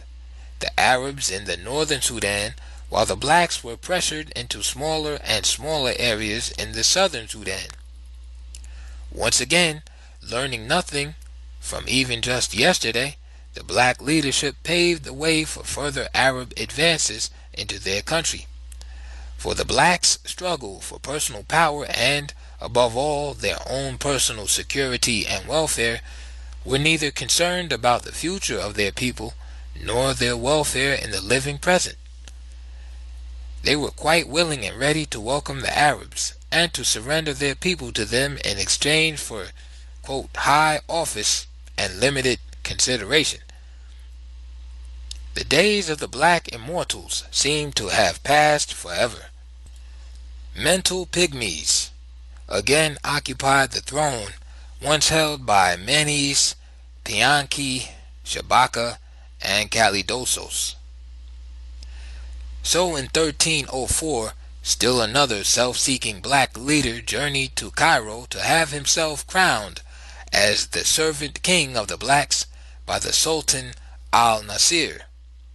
The Sultan sent an expedition to Dongola, which was easy to do now, and his new servant was crowned as King Amai. It should be noted here that the Mameluke ruler's effective powers was confined to Lower Egypt, and that independent Arab tribes, of which the Bani Khans was the most powerful, held all Upper Egypt. They were only nominally under the sultans. In order to put an end to the endless coup and counter coups among the blacks, The decision was reached to overwhelm the South with united armies from both Upper and Lower Egypt and step up the Islamization of the blacks, putting Muslim kings on the throne. In 1316, the objectives were realized when Dongola was again razed for the fifth time, and Karembez, the last black Christian king, was put to flight. A black Muslim, Abdullah, was made king temporarily while awaiting the pleasure not of the Sultan but of the powerful chief Khans ad-Dawla of the Bani Khans Arab tribe. His pleasure was to put the black Muslim king to death and assume the kingship over the blacks himself. Over the blacks? This statement is misleading. This was no longer the land of the blacks. White and colored Arabs now constituted the majority. Without this population base, the triumph of the Arabs in the Sudan could not have happened. Yet the Arab chieftain's rule as king was short-lived because the Mameluke rulers played one group off against the other in an effort to defeat Arab objectives in one way or another. For one thing, they had been unable to break the autonomy of the Arab tribes in Upper Egypt, and these tribes were spreading over the Sudan and setting up their own kings there. This was a further challenge to Mameluke rule in Egypt. Who then were the Mamelukes? The Mamelukes were the whites who had been enslaved by the Arabs in their wild and amazing sweep out of their desert homeland to conquer all adjacent countries and establish a world empire with a speed that shocked the world. Theirs was the original blitz. The enslavement of prisoners of war, which was the way general slavery began, was the order of the day. Race had no bearing on the matter then. Whites, blacks, browns, or yellows, all were made slaves if captured. The Arabs also made a practice of creating strong slave armies. The white slave armies were the Mameluke. These, when stationed in Egypt, revolted, overthrew the government, and established their own line of ruling sultans. For this they were hated by the Arabs and looked upon with scorn, even though they had been converted to Islam. The white ex-slaves hated their former masters even more. This white slave revolt and its historical significance are underplayed, yet its impact was such that it influenced the course of modern history in black-white relations. The effect of that revolt on the black world was tragic, for the murderous onslaughts of the white slaves against their erstwhile masters so shocked the white world that the general enslavement of whites ended forever. On this the record is clear. White slavery ended after the Mameluke Rebellion. Thereafter, black Africa became the exclusive hunting ground for slaves, a situation made easy by the developments outlined in this work. All the theories of inherent black inferiority stemmed from the urgently felt need to justify the success in confining slavery to the African race. The answer to the riddle of the centuries can be traced right here. For that great change in human history when only blacks were enslaved led to the general degradation of a whole people. The way was now both open and easy for all the relevant branches of science and scholarship to proclaim theories on the inherent inferiority of blacks. Far worse than this, since black populations were everywhere under white control, they could actually be forced into inferiority by a dehumanizing program silently structured in all institutions and phases of white national life. The blacks are the immediate victims of those diseases born of poverty and planned deprivation, undernourished and diseased mothers carrying and bringing into the world babies who are both physically and mentally handicapped even before birth. Among the many other outcomes from confining slavery to the African race that will be stated at this point was making the very word black anathema, something evil, undesirable, or just plain bad luck whenever applied. The Mameluke Sultan sent another expedition in 1323 to put the African king Kerembes on the throne again after his brother deposed the Arab king and himself died a few days later. The coups and counter-coups still seem to be endless and not at all the presupposed political phenomena characteristically confined to the blacks. Therefore, as soon as the Mameluke forces withdrew from the south, Khan's al-Dawla returned, overthrew Kerembes a second time, and became king again.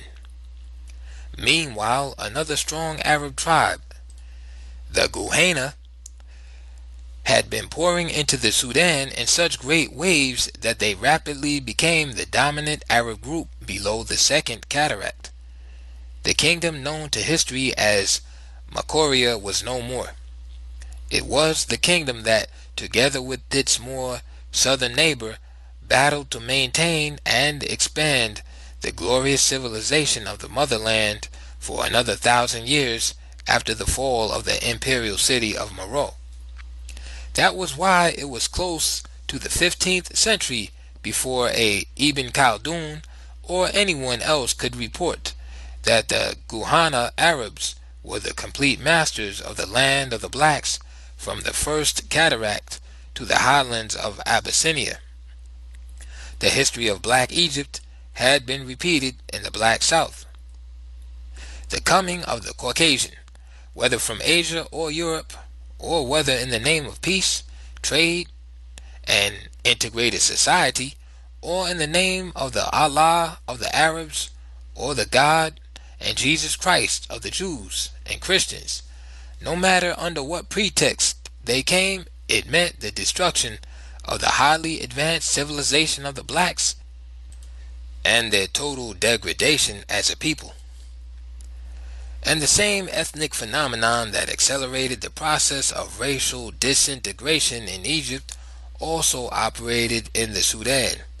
This was simply stated: the widespread sexual activities on the part of Arab men and black slave girls, the outcome of which was a new breed of Afro-Arabs, the same sexual process that produced Egyptians as a nationality group neither Asian nor African. In the Sudan, Arabization and Islamization had another outcome.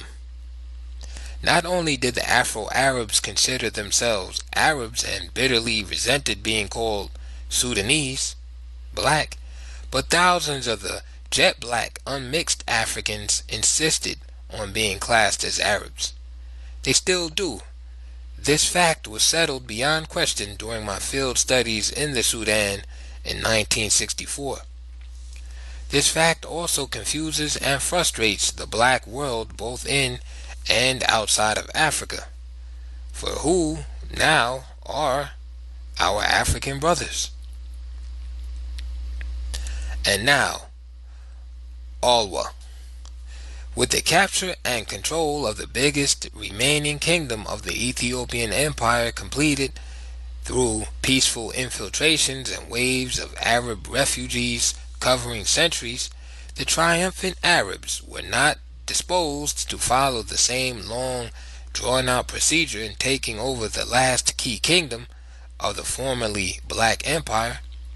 This was Alwa. The Arabs decided on a full-scale war against this last citadel of black power in the southern Sudan. Although Makoria was most in the spotlight of the wars against the Arab incursions, she was ably supported by Alwa. Makoria had to carry the brunt of the burden because it was right next door to the enemy, and it alone had the awesome responsibility of holding the floodgates above the first cataract, through which the Arab tides ebbed and flowed.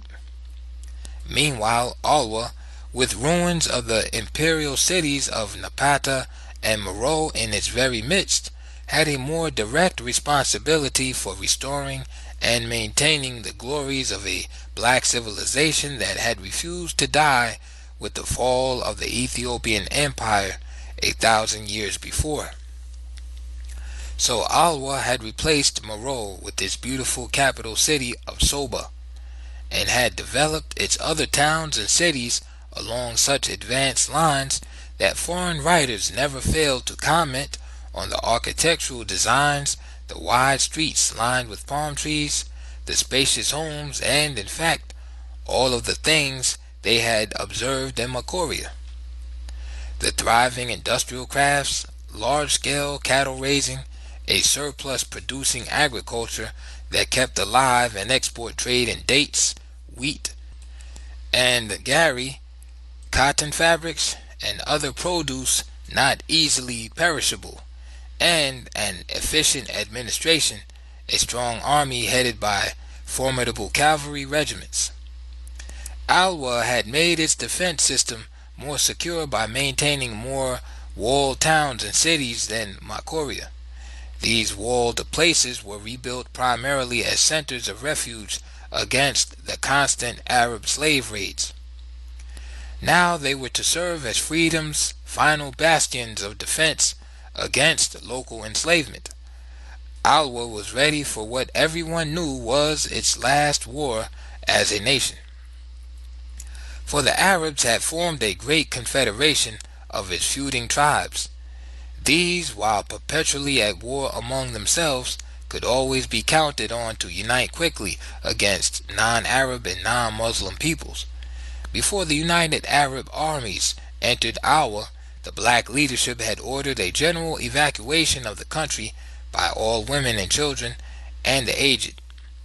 The men, warriors, all remained to face the foe. It is not known whether the traditional black women's army corps existed in Alwa. In any event, the Arabs did not find, and indeed did not expect, the conquest to be easy. They knew well the courage of the blacks in battle and their unwillingness to surrender even when defeated.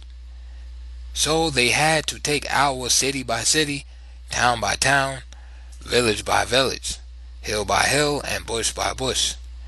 The blacks had built a high order of life that they were fighting and dying for.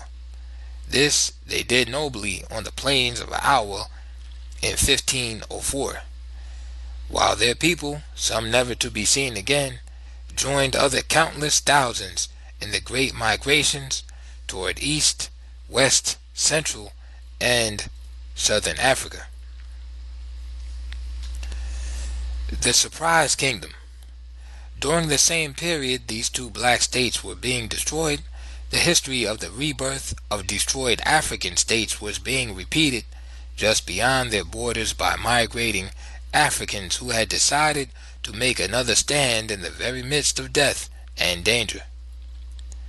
These blacks were called the Funge people. They gathered in strength and, with consummate daring, quickly formed a new nation the very year Alwa passed from the scene as a state. Under the leadership of the strong king, general, and statesman, Amara Dunkas, they established their capital at Sennar on the Blue Nile, and at the very outset they assumed an aggressive stance that put the world on notice that black power in Africa had not yet been completely destroyed, and that another fighting state had emerged from the ashes of those that had just been destroyed. Indeed, the Funge state arose with a suddenness and proceeded with policies and programs so daring that it shocked both the Arabs and the now encroaching Ottoman Turks. The latter, after overthrowing Mameluke rule and taking over Egypt, quickly built and expanded defensive fortifications against possible Funge invasions.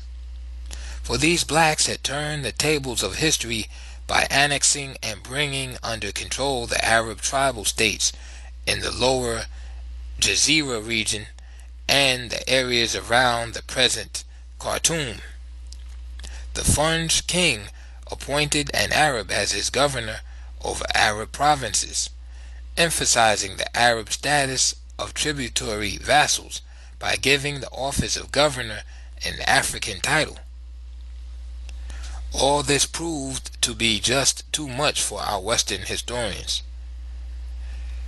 Characteristically, and even today, they refer to the Funj as a, quote, mysterious people, wonder from whence they came, and they debate, with the usual air of deep scholarship, whether or not these blacks of the Funj kingdom were really blacks. When it is suggested that they, quote, probably came from the East, it is a repeat of the overworked canard that plants the idea that all such people must have come from Asia. In his recent Modern History of the Sudan, P. M. Holt concludes that, quote, a rigorous investigation of the problem of Funj origins has yet to be made, end quote. Why is there a problem? And what is the problem, if there is one? Both questions are integral parts of the great issues in this work. They have been rather fully answered in different contexts. As to this particular case, therefore the, quote, problem of Funj origins is a problem for Caucasians only, with the possible exception of those Negro scholars whose skewed vision of reality is through eyes of blue. People not concerned with the distortions of history, but desire the truth about the past as honestly as it can be determined, will have no difficulty in understanding that the people who were called Funj were one of the uprooted and countless groups we have been describing, driven from one place and reorganizing to settle in another, until uprooted again and again, and resettling and rebuilding again and again, on and on until the Europeans swept the whole continent, and afterward. Some wandered to the utmost parts, as stated over and over, and some, like the Shillaks who built the Funj kingdom, did not leave their general region. If they, quote, came from the east, it was from the east bank of the Nile.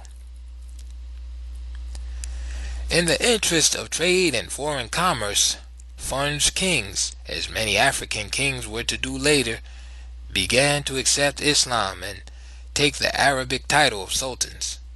Thereafter, writers called the kingdom the Funj Sultanate. In this matter of commercial activities, it should be specially noted that in early times the blacks equaled the Semitic peoples in their interest and drive in the fields of finance, industry, and foreign trade. All over Africa there were whole societies that were distinguished and even enjoyed fame for their skill and success in one of these business fields. That interest and drive in large-scale economic endeavors were generally lost, along with other institutions that had been the basis of their advanced culture. This was the major tragedy in the history of the blacks, and one about which they have not even yet been fully awakened. Funj, or Shilluk traders, roamed far and wide in the great game of buying and selling. The continued prosperity of the country depended largely on their selling activities in neighboring states, in Egypt, and over the all-important caravan trade routes to distant lands. This trade was the forceful stimulus that kept the people at home busy and happy in producing the necessary surplus in agriculture, mining, and in the craft industries of various kinds. Having become Muslims, if only in name, the Funj merchants were readily received everywhere in the increasingly Islamized world in Africa and Asia. The fact that they came from a proud and warlike state may have had more to do with the deference shown them than the fact of their being Muslims. Non-Muslim Makuria and Alwa had a most flourishing trade with the Muslim world. Their traders had also been received with respect and honor by the Arabs. It is ironic that one has to be a fighter to command greater respect. Unlike Makuria and Alwa, the Funj kingdom did not resist Islamization but welcomed it. Yet its African nationalism clearly transcended Islam. The number of sultans and notables who rejected Arabic names is impressive and significant. Their open-door policies, however, were to speed up the pace of Arabization not only in the Funj kingdom but all over the Sudan. And as Arabization spread among the blacks, so did slavery and slave raiding.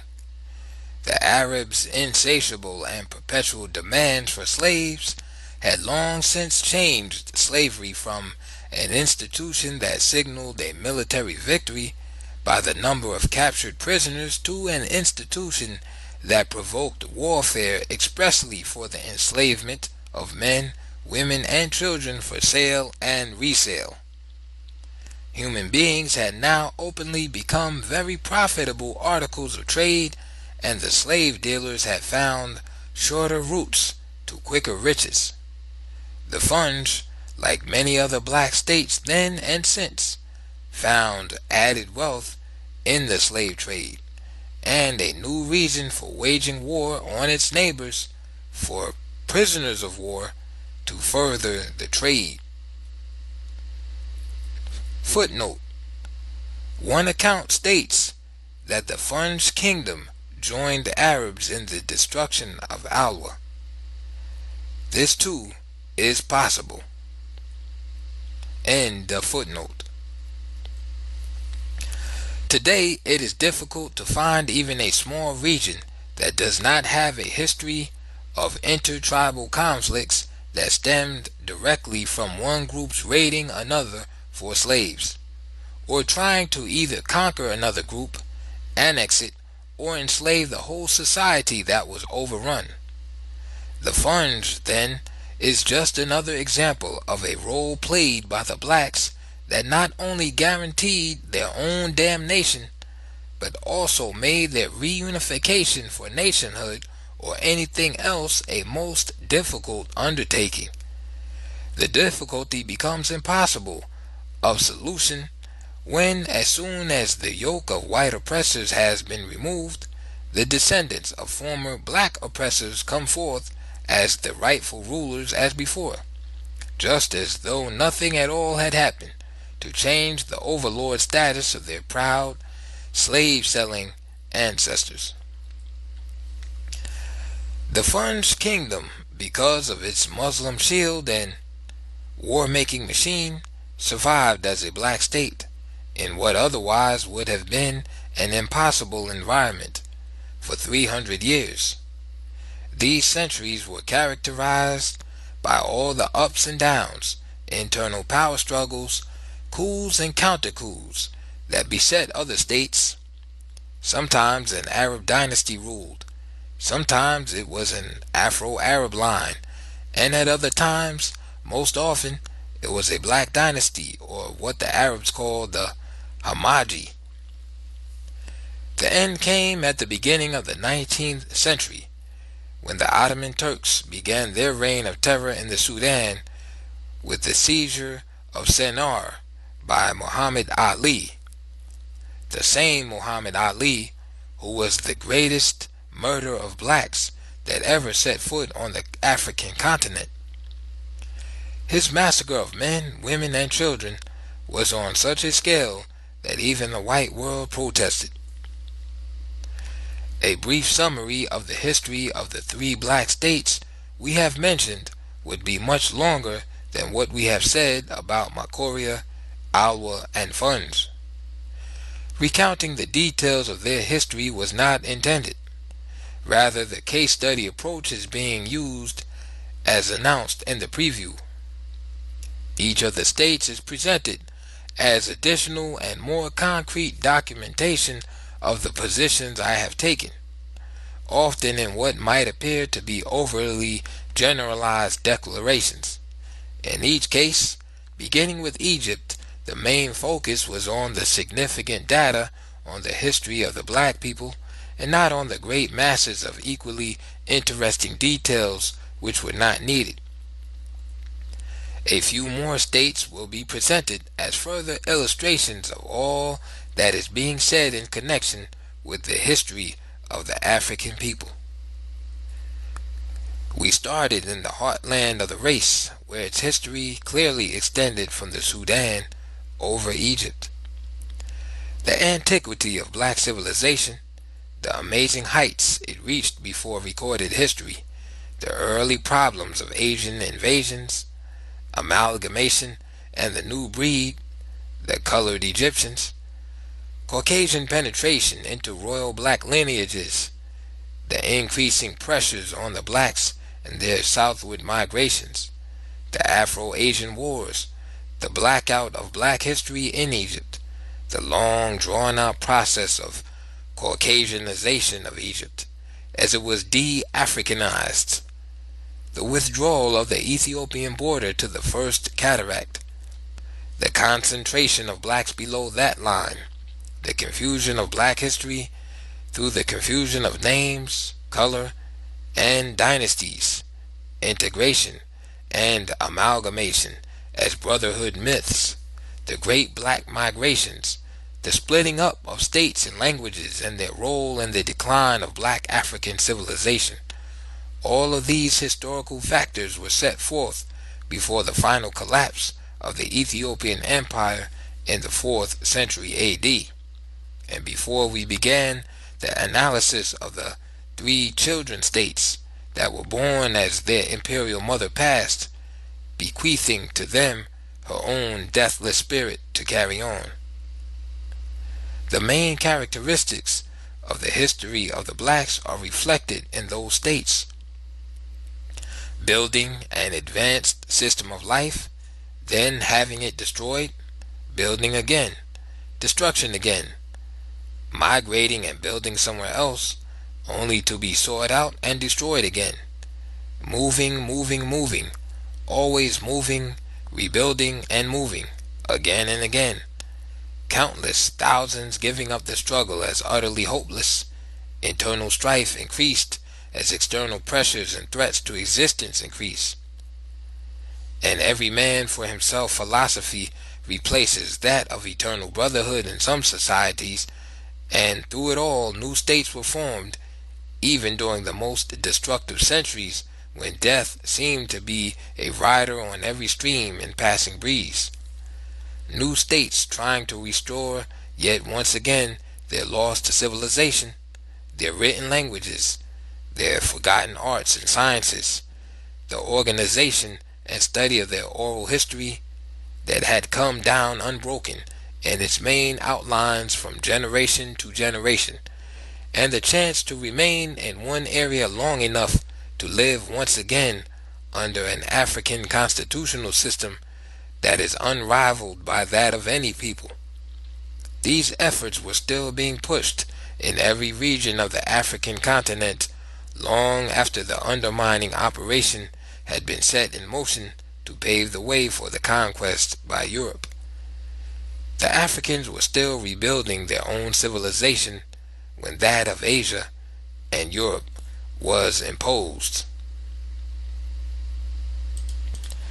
When, if ever, black people actually organize as a race in their various population centers, they will find that the basic and guiding ideology they now seek and so much need is embedded in their own traditional philosophy and constitutional system, simply waiting to be extracted and set forth. And while the work in this field has yet to be advanced further, some of the most fundamental principles of African political science and philosophy of life are to be found in the pages which follow. Chapter 6 The African Constitution, Birth of Democracy. In our introductory preview of African history, references were made to the common origin of the people the white world prefers to call Negro.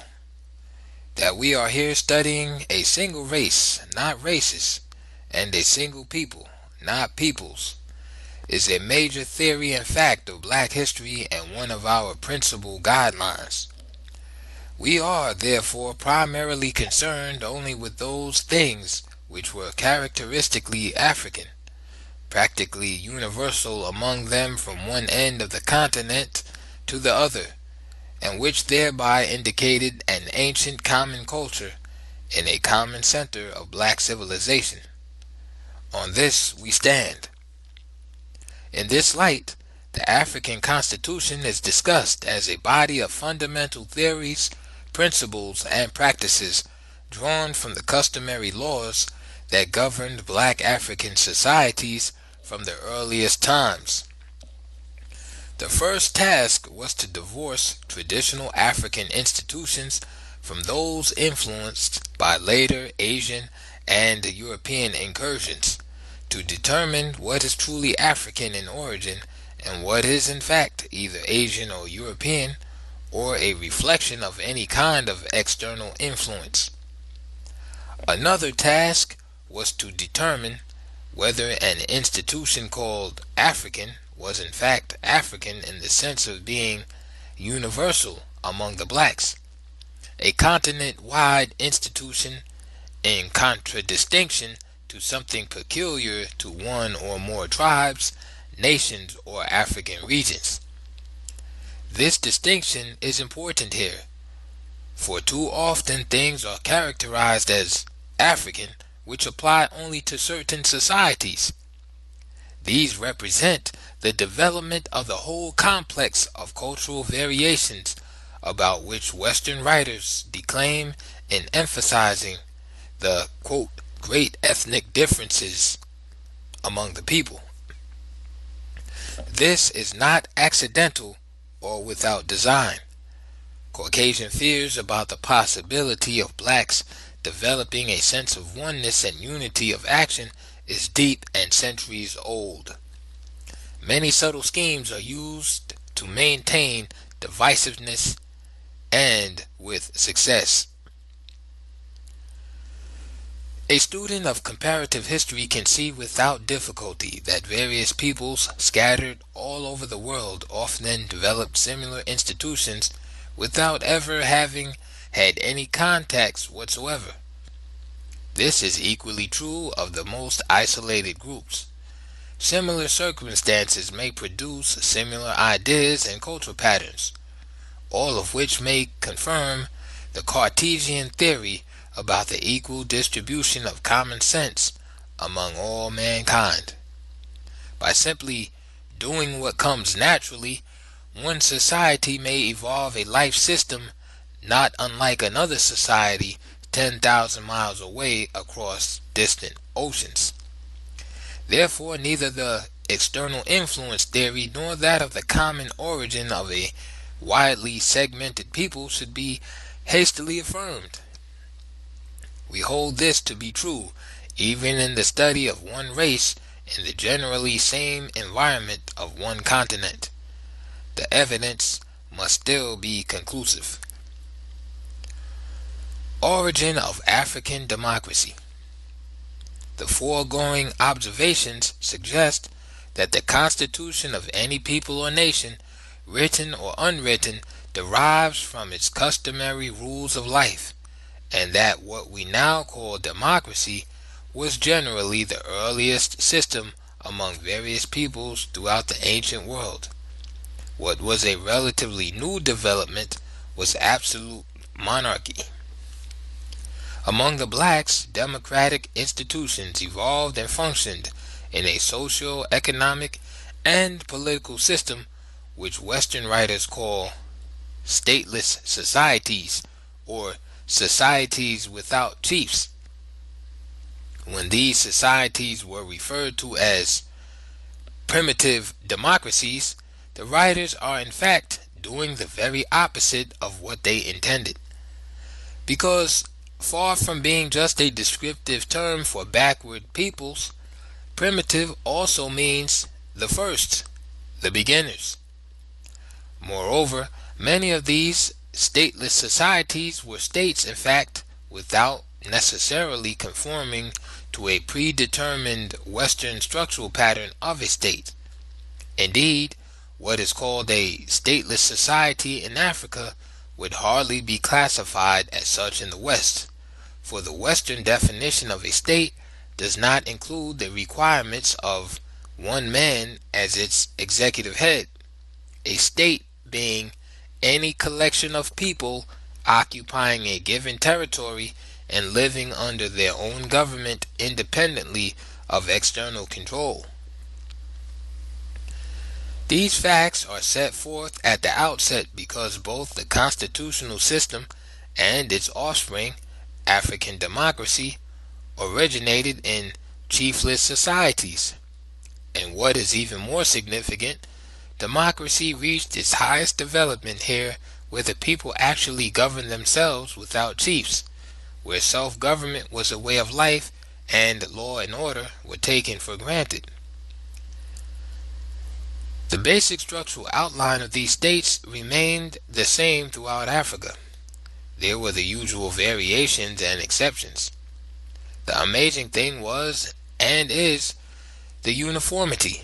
Amazing how the most basic elements of ancient black civilization could have been held on to continent-wide by all of these dispersed and isolated groups in spite of the continuing impact of unimaginable forces of destruction. The lineage ties and responsibilities and the age grade or age set system were the earliest institutions through which the African Constitution functioned, and out of which its democracy was born.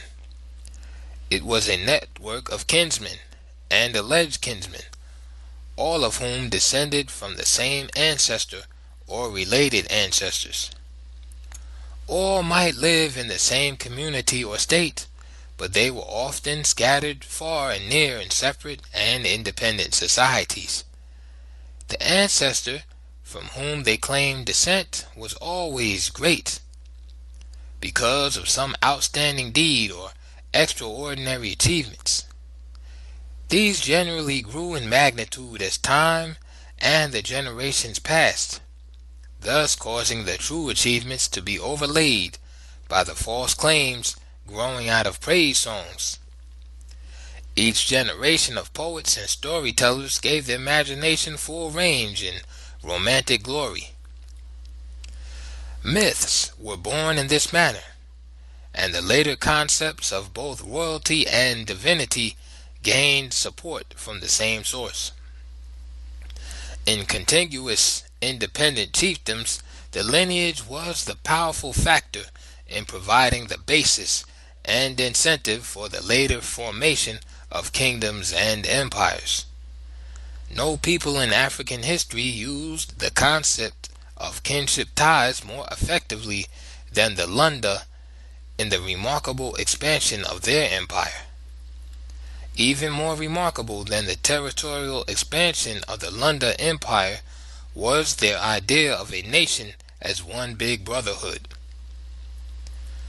Accordingly, instead of first attempting to conquer and annex by force, they would approach independent states and seek to demonstrate from oral history that all of them were merely segments of a common lineage, all brothers in fact. It appears that the majority of states believed in the principle of a common ancestry and readily became members of the empire. Some required more facts before they were convinced. Still others were not convinced or preferred to remain separate and independent anyway. These were generally conquered and given a lower status in the nation than those who united voluntarily. But we are considering lineage before the rise of kingdoms, and in particular the lineage as the governing and organizing force in states without chiefs or kings. where community consensus was the supreme law that anyone could ignore only at his peril.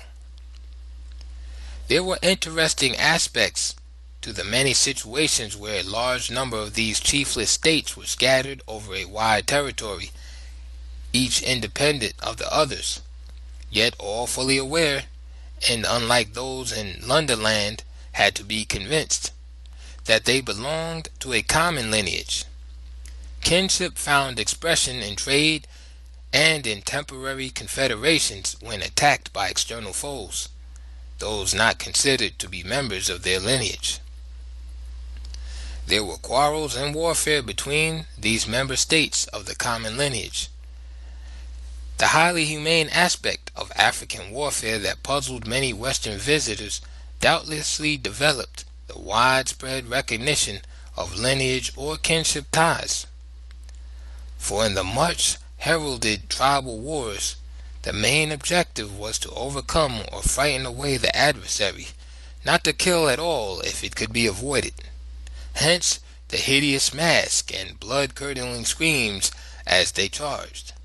Even when the enemy was defeated or completely surrounded, escape routes were provided, the victors pretending not to be aware of them. Indeed, there are reports of rest periods, called when neither side seemed to be winning. At such times, the warriors on both sides might meet at the nearest stream to refresh themselves, kid each other, and laugh at each other's jokes until the drums, gongs, or trumpets sounded for the resumption of the battle. This was traditional Africa. How did it change to warfare, to kill each other, lineage or no lineage? How did it happen that even now in our modern and advanced civilization, some of the most murderous and inhuman of wars are fought by blacks against blacks? And this in the face of their increasing awareness that they are in fact one people. It is quite clear that in early Africa, war was not much more than a frightful game when among themselves. Was the radical change brought about by the death-dealing incursions from Asia and Europe? This raises other questions of great urgency. Are we really civilized today? Have we not substituted the trappings of civilization, our triumphs in science, technology, and the computer revolution, for civilization itself? Suffice it to say here that the steady weakening of lineage ties and its spirit of unity was also a weakening of the sense of brotherhood and unity among the blacks. Today, it really finds little expression except in various language or tribal groups, and these maintain it more and more as a cohesive force to be used against all others. Lineage, then, was the most powerful and effective force for unity and stability in early Africa, and this was so true that a state could be self-governed without the need for any one individual as a ruler, chief, or king. Everyone was a lawyer because just about everyone knew the customary laws. The age grade or age set, also called class, was the specific organizational structure through which the society functioned. Classification was determined by the period in which one was born. All persons born in the same year or within a general but well-defined period before or after a given year belonged in the same age grade. Each grade covered a block of years. Age grade 1 might include all children up to age 12, grade 2 from 13 to 18, grade 3 19 to 28, grade 4 29 to 40, and grade 5 40 and above. There was seniority within each grade according to age and intelligence. Intelligence and wisdom were supposed to match one's age. Stated another way, the African philosophy that accorded so much deference to elders was based upon the assumption that, all other things being equal, those who were living in the world and experiencing life before others were born should know more than these others. This qualification is important because it was later applied in the election of chiefs and kings. Being an heir to the throne was not enough. One had to meet other qualifications or be passed over. Therefore, being older or the oldest in one's group did not command the usual respect if one was lazy, a troublemaker, or a fool. Early education. The interlocking responsibilities of the various grades accounted for the smooth functioning of the chiefless states. Each grade had its own social, economic, and political role. The children's set covered the years of game and play. Around the ages of 6 and 7, however, general training and some little jobs began to be mingled with play. Primary education included storytelling, mental arithmetic, community songs and dances, learning the names of various birds and animals, the identification of poisonous snakes, local plants and trees, and how to run and climb swiftly when pursued by dangerous animals. Child training also included knowing and associating with members of one's age group as brothers and sisters, and to regard them as brothers and sisters until death and beyond. Little chores around the house became routine, such as gathering sticks of wood for fuel, bringing water, tending the cattle, feeding the chickens, or, if a girl, looking after baby or younger ones, imitating mother at cooking, and trying to learn how to sew and knit. The nearest thing to the boy's political role in childhood was when he carried his father's or uncle's stool to the village council meetings and listened to the interminable debates. The next grade above childhood was teenage, through age 18. These periods, of course, varied in different societies. Now both training and responsibilities were stepped up. Playtime was either over or very much limited. Education and training became more complex and extensive. Upon their performance at this age level, the youth's entire future depended. He or she was marked for success or failure in this second age set that began at age 13. The boy was now required to learn his extended family history and that of his society, the geography of the region, names of neighboring states, and the nature of the relations with them, the handling of weapons, hunting as a skilled art, rapid calculation, clearing the bush for planting, the nature of soils and which kinds grow what best, military tactics, care and breeding of cattle, the division of labor between males and females, bartering tactics, rules of good manners at home and abroad, competitive sports, leadership examples for the childhood age group below, and responsibilities to the age group above.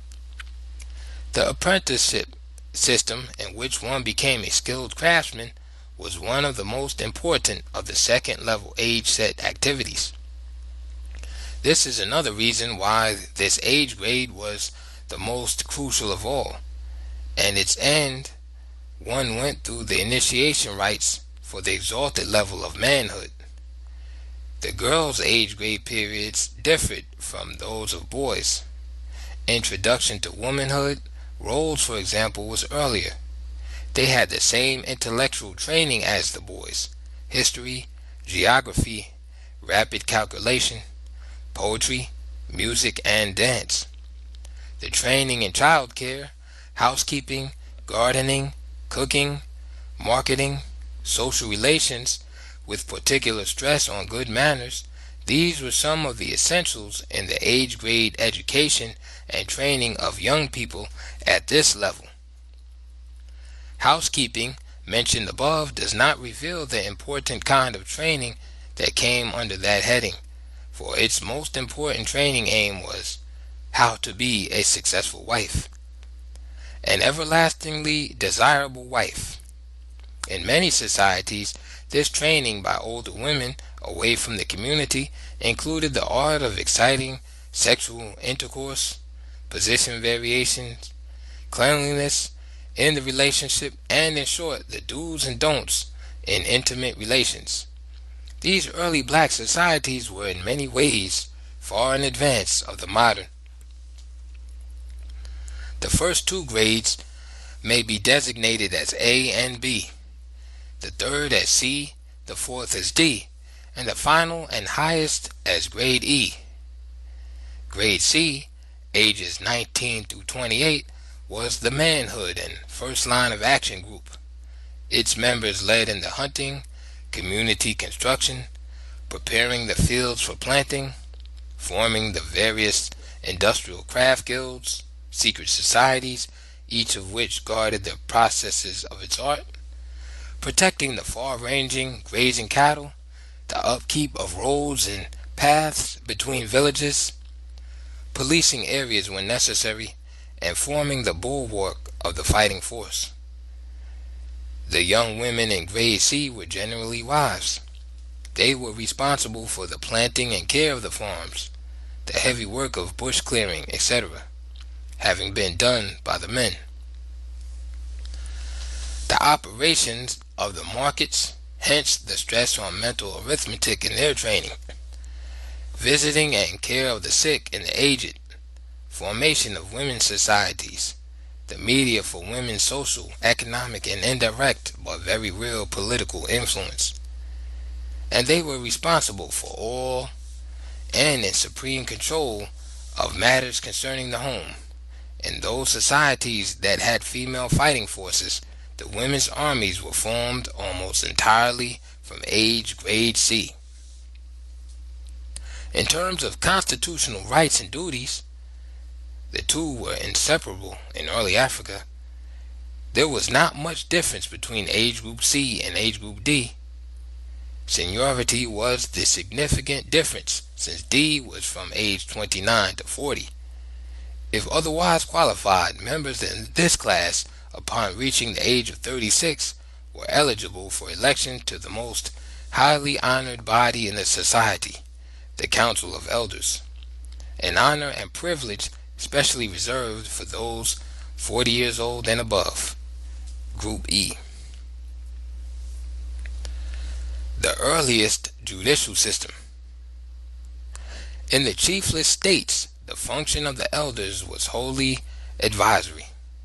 For this reason, they rarely ever met as a council. A council meeting might be called by the senior elder in case of an extreme emergency. Matters involving members of the same family or clan could be settled by the family council, each family or clan having its own elder. Conflicts between families or clans could be brought before any mutually acceptable elder for settlement. The elder's judgment was not binding on the parties to the dispute. This was the constitutional theory. If the case was big and serious and the disputants were dissatisfied with the elder's decision regarding it, they could call in one or more additional elders to hear and pass on the case. Their decision was also advisory and could be disregarded by the parties to the action. Yes, the elders' advisory judgments could be ignored under ancient African constitutional law. Yet, under practical operation of that same constitution, the disputants could ignore their elders' judgment only at their peril. For to ignore the elders was considered to be ignoring the community itself. The only exception to this was in cases where the elder or elders rendered an obviously bad decision. Even then, it was not left to the contestants to say whether the judgment was good or bad. The community decided, because the community was thought to be represented in the ever-present crowd at such hearings. They, the people present, always indicated their attitude by expressions and nods of approval or disapproval of decisions reached. The constitutional theory and principle here are especially significant because of the important form they took in all African societies in every part of the continent as they evolved from societies without chiefs to centralized states under chiefs, kings, and emperors. For in this continent-wide constitutional development, the chief or king became the mouthpiece of the people and the instrument for carrying out their will. They still had no ruler in the Asian or European sense. On questions in dispute, he was in the same position as litigants in the chiefless states. Like them, under the Constitution, he had absolute power in theory, and in theory he could ignore the council and do exactly as he pleased. But in practice, like the disputants, he did not dare to defy the council of elders, which also had evolved and become the people, their direct representatives. Africans generally prefer to dwell on the constitutional theories and not the constitutional practices. They proudly speak of the freedom and absolute powers of the chief or king. Footnote: the Maasai were a specific example. End of footnote. Some will even tell you that the king owned all the land in the country. They are not trying to deceive. Words of another language often fail to translate the people's concepts or meaning. When they say the king is supreme or has absolute power, they mean that he has absolute power to carry out the will of the people. It was so well understood that supreme power rested in the people that it was never thought necessary to state such a fact. Likewise, they would say, and say proudly, the king owns all the land in the country, since everybody but a fool knew that he did it, that nobody owned the land, again in the Western sense, and that the king's role was that of a custodian and overseer, his principal duty being to see that the land was fairly distributed among all families. In the chiefless society, the elders were the overseers of land distribution to families. Finally, nothing contributed more to the efficiency and success of self-government without governors than the system wherein each age grade was responsible for the conduct of its members, and that before any misconduct could reach one's age grade council, it was handled by his family council. This never meant leniency. It meant the very opposite, because each family was jealous of its honor and image in the community, and any of its members whose behavior reflected unfavorably on the family were in trouble with their own family first of all. The result of this was that the age grade councils rarely ever had a case, and obviously this self-government, beginning with the basic social unit, the family, radically reduced the number of cases that went before the elders. Stated another way, each family policed itself. Each age group policed itself, so that there was little or nothing that the community as a whole had to do. Each group elected its own leaders. These met with other age grade leaders on community matters that cut across age grade lines. It was therefore in the societies without chiefs or kings where African democracy was born, and where the concept that the people are sovereign was as natural as breathing. And this is why in traditional Africa the rights of the individual never came before the rights of the community. Individual freedom was unlimited until it clashed with the interest or welfare of the community. This is also why the evolution to a highly centralized state still found the king under communal law, not above it, and definitely unable to do as he pleased. These self-governing people did not have a utopian society in any idealistic sense. Theirs was a practical society in every way. The laws were natural laws, and order and justice prevailed because the society could not otherwise survive. Theirs was in fact a government of the people. Theirs was in fact not theory, a government by the people, and it was in fact a government for the people. That this kind of government did pass from the earth is another fact we now call modern progress. We shall note later the impact of some of the developments previously mentioned on the traditional constitution, particularly as it operated in the re-established, centralized migratory states. Meanwhile, it might be well if we single out some of the key provisions of that constitution, for again, the aim is to set forth in specific terms the actual all-African institutions that all Africans lost and of which their descendants do not have even a memory. One of the world's greatest constitutional systems was one of their tragic losses. Some political theories and principles of ancient African constitutional law and the fundamental rights of the African people. Drawn from African traditional, constitutional, and customary laws. Different versions and modifications of the same laws occurred in different societies. 1. The people are the first and final source of all power. 2. The rights of the community of people are, and of right ought to be, superior to those of any individual, including chiefs and kings. A. The will of the people is the supreme law. B. Chiefs and kings are under the law, not above it. 3. Kings, chiefs, and elders are leaders, not rulers.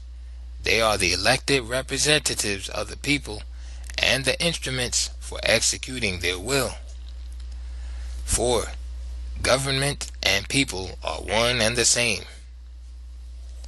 5.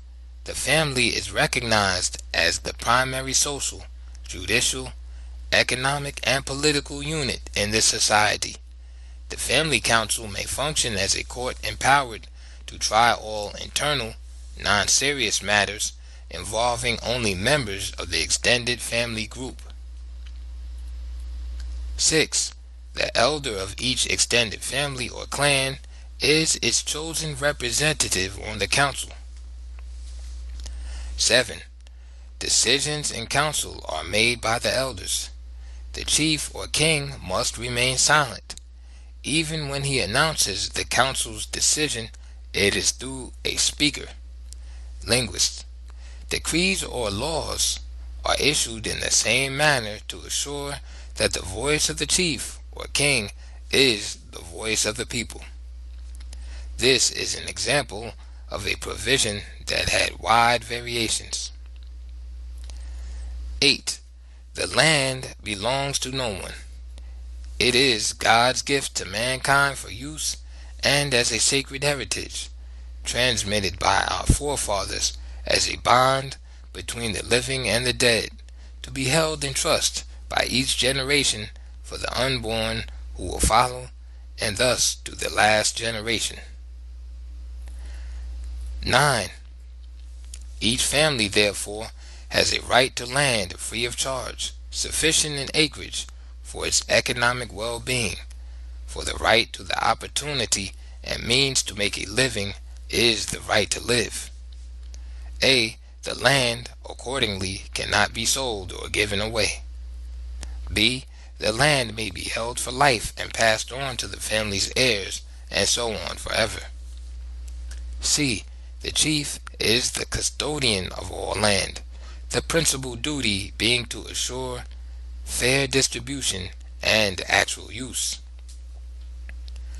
10.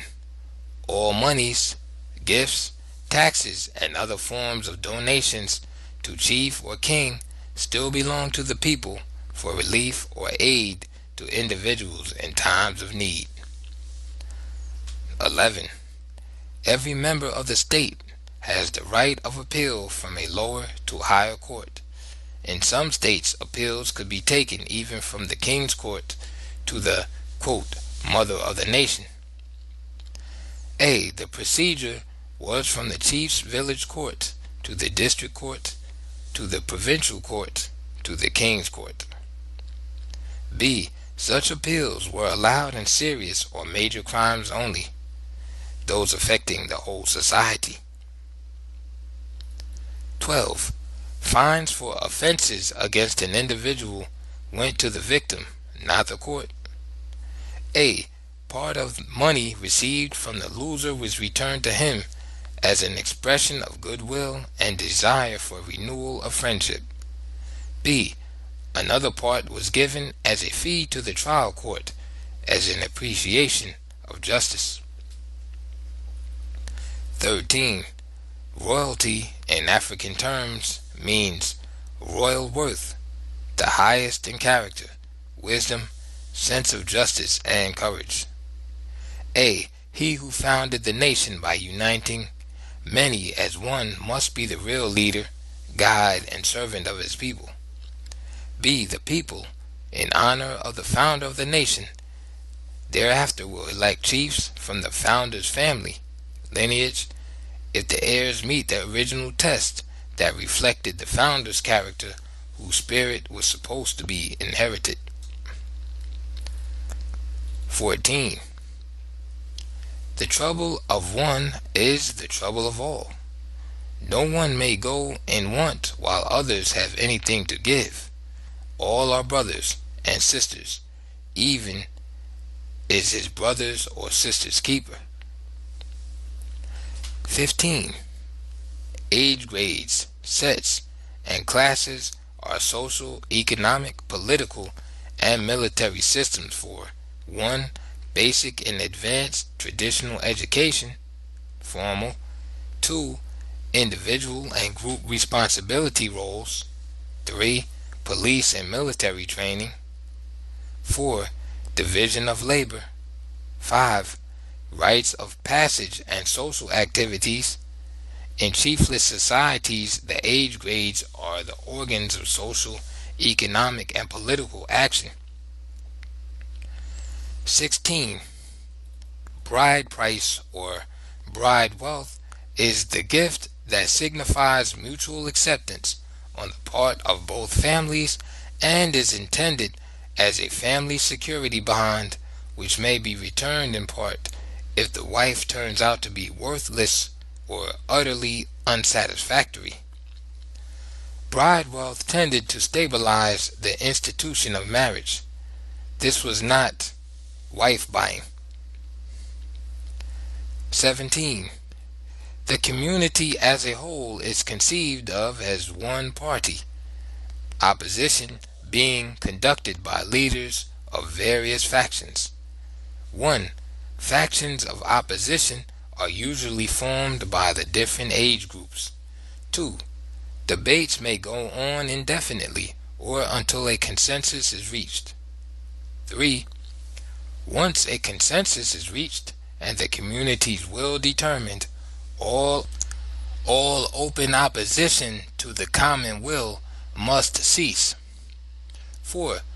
Those whose opposition is so serious that they are unwilling to accept the new law may splinter off, either individually or in groups under a leader, to form a new state or the nucleus for it. 18. In warfare, the object is not to kill the enemy, but to overcome him with fear if possible, such as screaming war cries, loud noise, hideously masked faces, etc. Where killing is unavoidable, it must be kept at a minimum. In case of defeat, there must be some kind of rules to enable the enemy to retire in honor. 19. The African religion, not being a creed or articles of faith, but an actual way of thinking and living, is reflected in all institutions and is, therefore, of the greatest constitutional significance. 1. Politically, the role of the chief as high priest, who presents the prayers of the people to his and their ancestors in heaven, is the real source of his influence, political or otherwise. 2.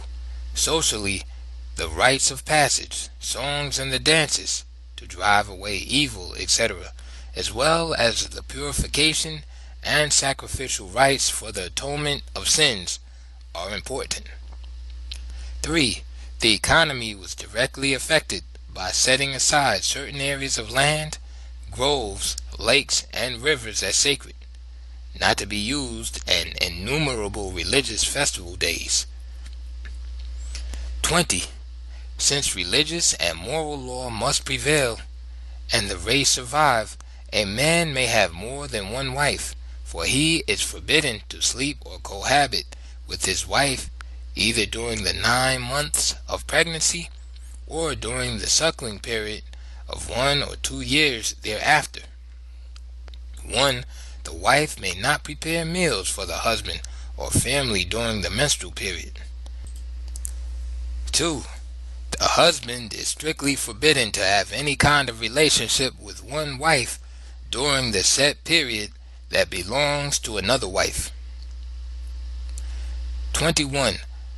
The supreme command of the fighting forces is under the council, not the king. If the king becomes the commander-in-chief, it is through election by the council because of his qualification as a general or field commander. This position ends with the war and the armed forces return to former status under the council, or more directly under the respective paramount chiefs. There were no standing armies. The fundamental rights of the African people. The following is a representative number of human rights, also drawn from customary laws or traditional constitutions. Every member of the community had 1. The right to equal protection of the law. 2. The right to a home. 3. The right to land sufficient for earning livelihood for oneself and family. 4. Right to aid in times of trouble. 5. The right to petition for redress of grievances. 6. The right to criticize and condemn any acts by the authorities or proposed new laws. Opposition groups in some areas called the young men were recognized by law. 7. The right to reject the community's final decision on any matter and to withdraw from the community unmolested. The right of rebellion and withdrawal. 8. The right to a fair trial. There must be no punishment greater than the offense, or fines beyond ability to pay. This latter is determined by income and status of individual and his family. 9. The right to indemnity for injuries or loss caused by others. 10. The right to family or community care in cases of sickness or accidents. 11. The right to special aid from the chief in circumstances beyond family's ability. 12. The right to a general education covering morals and good manners, family rights and responsibilities, kinship, groups and social organization, neighborhoods and boundaries, farming and marketing, rapid mental calculation, and family, clan, tribal, and state histories. 13. The right to apprentice training for useful vocation. 14. The right to an inheritance as defined by custom. 15. The right to develop one's ability and exercise any developed skills. 16. The right to protect one's family and kinsmen, even by violent means, if such becomes necessary and can be justified. 17. The right to the protection of moral law in respect to wife and children, a right which not even the king can violate. 18. The right of a man, even a slave to rise to occupy the highest positions in the state if he has the requisite ability and character. 19. The right to protection and treatment as a guest in enemy territory once one is within the gates of the enemy's village, town, or city. 20. And the right to an equal share in all benefits from common community undertakings if one has contributed to the fullest extent of his ability, no matter who or how many were able to contribute more. These constitutional principles and practices were held on to and carried by the migrating blacks to every part of the African continent. This fact is one of the most remarkable parts of the black man's story.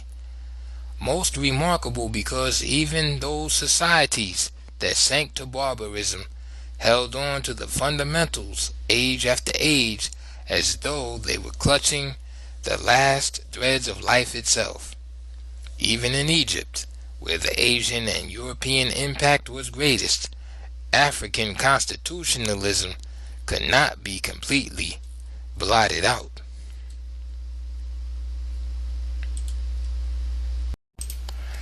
Chapter 7. The Scattering of the People. Routes to Death and Resurrection. The African migrations have been stressed at various points as one of the major developments from which so much can be learned about the history of the black people.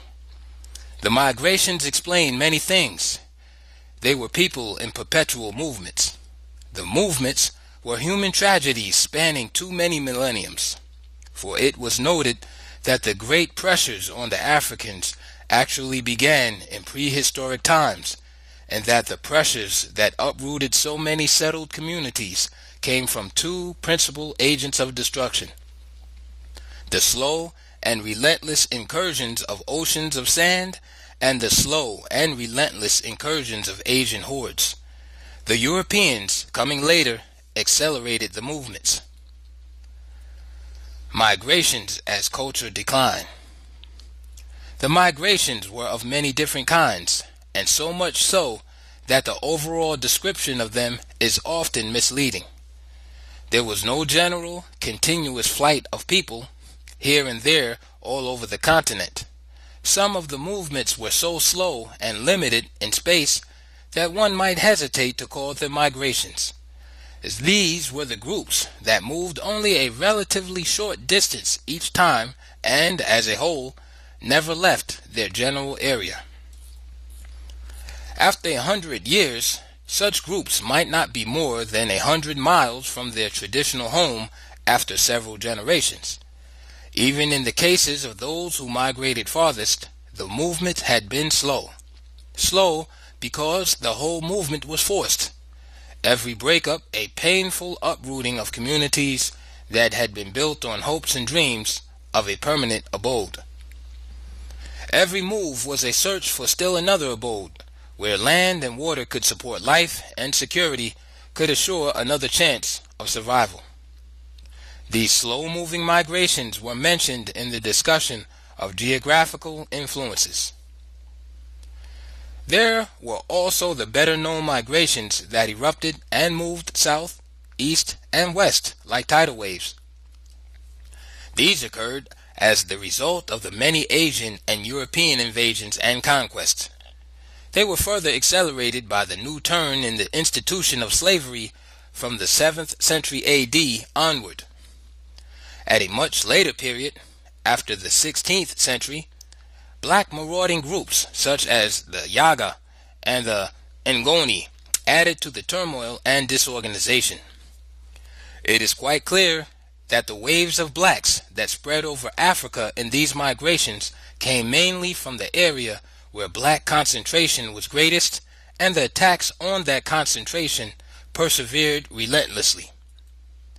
This area of black concentration of population was the ancient Ethiopian Empire, which I have described as the heartland of the race, its motherland, with a civilization that, despite the Asian invasions, still included all Upper Egypt in 3100 BC and extended southward over the Sudan across Abyssinia.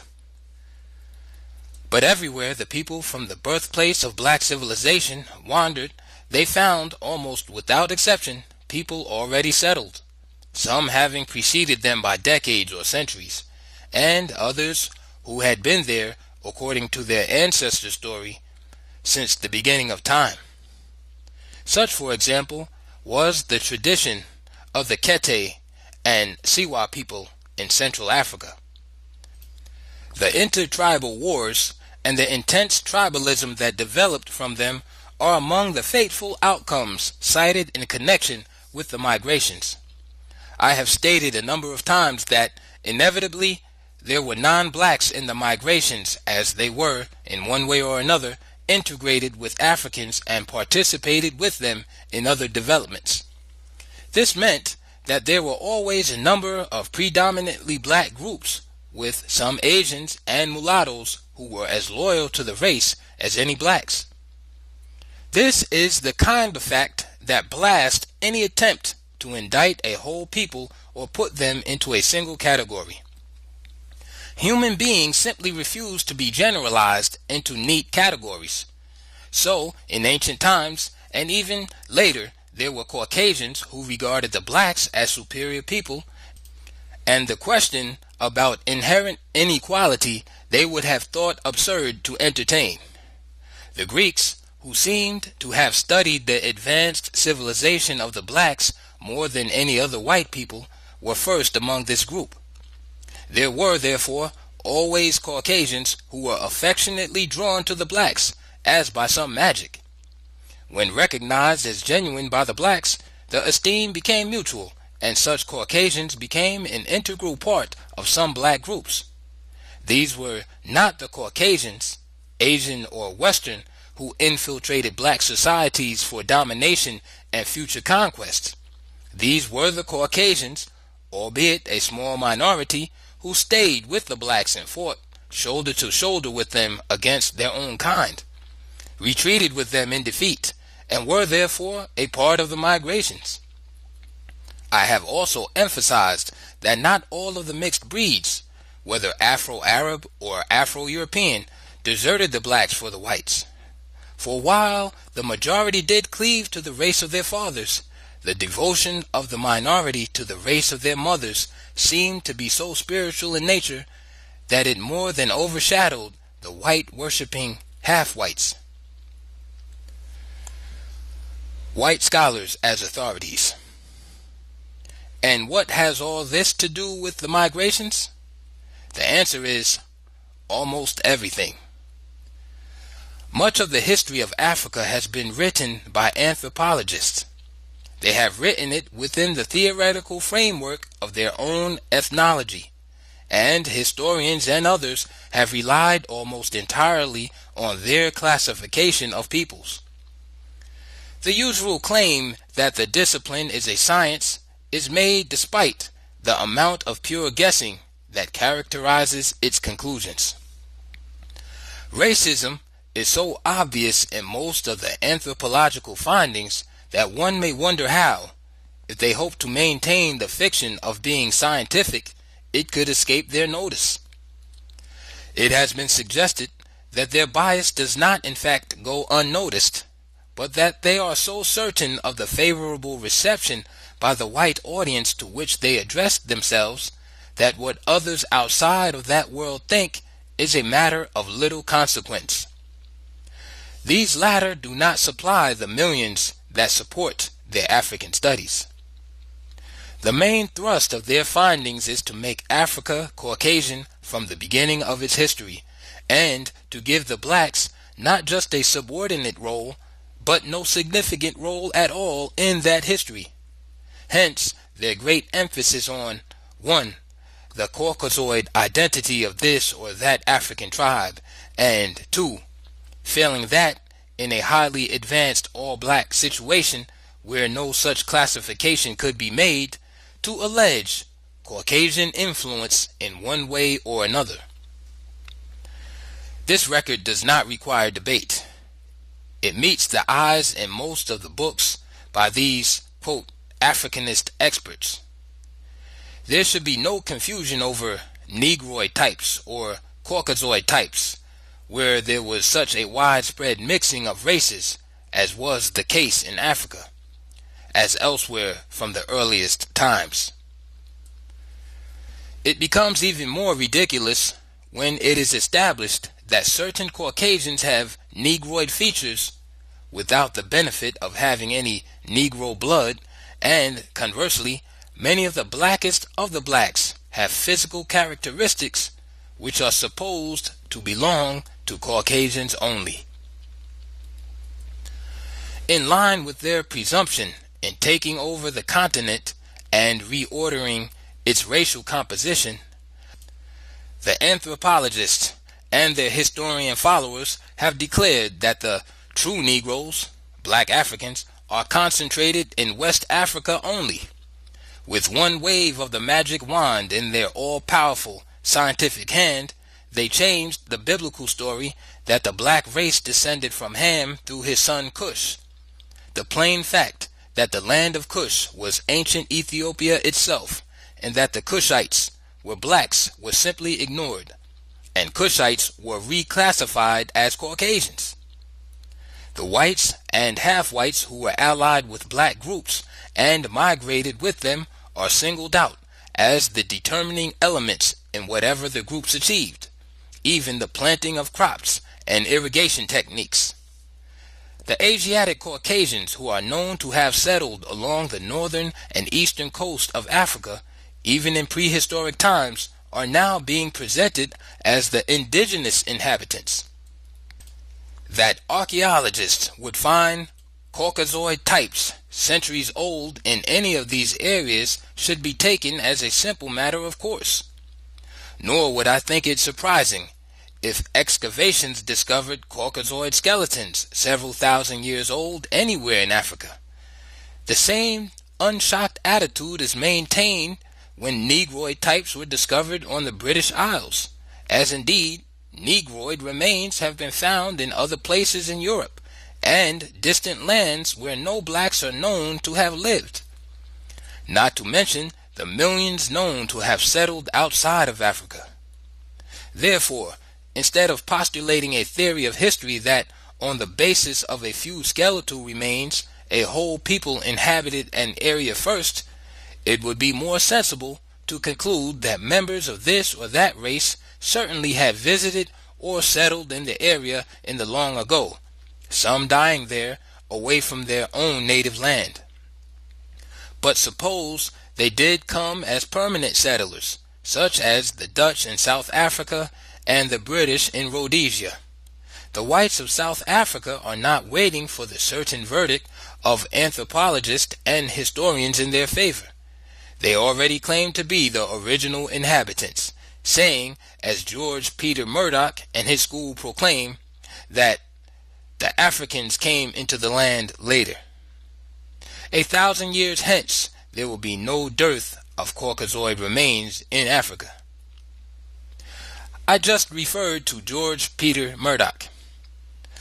All through these discussions, I have been unsparing in my criticism of Caucasoid scholarship at various points.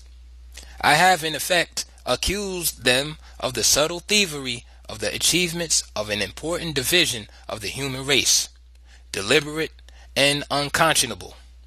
To understand the basis for this criticism, one need not match my labor by wading through over 100 books by them. One good example of all that I have been saying in this connection will suffice. That example is Murdoch's Africa, its peoples, and their culture history. For here is another one of those works which is replete with all the trappings of profound scholarship, bearing, as all such works invariably do, the mark of scientific objectivity. Yet, from beginning to end, Murdoch maintains his central theme. Africans are not, in fact, Africans. Black civilization was not, in fact, black civilization. Countless peoples, thought to be Negroes by many, such as the Bushmen, the Maasai, Cushites, Pygmies, even the Bantu, etc., are of Caucasoid origins. And while his own account of migrations often contradicts his main thesis, this I suppose he dismisses as simply unavoidable, he was at his racist best in a specious and rather amusing argument that attempted to prove that even the Azanians were not black. Is it not significant that so many white writers spend so much time and energy trying to make this or that person of group non-African? Certain direct consequences of the migrations will not be fully understood unless the many centuries they slowly covered are kept in mind. The development and spread of the numerous languages, dialects, separate and independent small city-states from which varieties of culture patterns inevitably emerged, these outcomes highlight the factors of segmentation in the decline of advanced black institutions. But migrations from the first centers of black culture in the Sudan and Egypt had beneficial results also. The migrants were a new kind of missionaries. They carried whatever they could of their advanced civilization wherever they went, and they carried it far and wide. The backward groups that had been living far away from the centers of progress were the beneficiaries. An economic revolution occurred in areas where the Nile migrants not only brought new grain crops, but also new implements and farming techniques. They also spread the gospel of industrial production through the expansion of crafts and their organization into guilds. The greatest of these was iron, for iron, all by itself, created the greatest industrial revolution in Africa and became at once both the catalyst and foundation of the new state formations and expansions of power. In like manner, basic African institutions, such as the traditional constitutional and social systems, were reinforced by the migrations from the heartland. And while many of these basic institutions were influenced and modified by Islam and Christian Europe, they all remained so unyielding at the core that they can be studied today almost as directly as they could have been 5,000 years ago. There is another fact in this connection that is not pointed out often and never stressed. We generally speak glibly enough about Asian and Western influence on black Africa, but seldom about the influence of Africa on Asian and Western institutions. The process of Africanization began at once whenever and wherever the blacks came in contact with foreign institutions. Both Islam and Christianity had to yield to Africanization. Even autocratic sultans and emirs, all powerful in Asia, clashed head-on with the constitutional role of the council in Africa and had to yield. The religions that spread most rapidly and widely were those which were readily adaptable to African cultural patterns. Islam and the Catholic Church led in this, and the Catholic Church outdistanced every other Christian denomination in growth. A large volume should be written on the African influence on both Asian and Western civilization, since that influence began in ancient time, was not limited to Caucasians on the African continent, but was carried to other lands by migrating whites who themselves had been Africanized. African values did not die even among the millions of slaves who were transplanted in distant lands. In the United States, where the system to stamp out every vestige of black culture was most thoroughgoing and relentless, African traditions persisted and influenced not only the white slave-owning class, but the course of American civilization itself. The historical significance of the movement of people, no matter under what circumstance, can hardly be overemphasized. We have seen how and why the flight of blacks from Sudan increased as the Arab hordes continued to sweep in during the 13th century, and Islamization was more aggressively pushed. To many blacks leaving the homeland, what was happening was far worse than the sight of their cities, towns, and villages going up in flames. For now, they saw their very own leaders, kings and other notables, divesting themselves of a tradition of civilization that went back beyond history into Paleolithic times, and, for expediency or self-interest, were humbly grasping at the robes of the Arabs, their language and their religion. Their leaders on the throne were no longer Africans or Ethiopians. They were now of still another race. They were black Arabs. So it did not matter at all that new states were forming under black Arab rule. The Arabs not only tolerated these black Muslim rulers, sultans and emirs they were now called, but found it expedient to use them as fronts in controlling the remaining black population. The real rulers were the various Arab tribes that were now scattered all over the Sudan.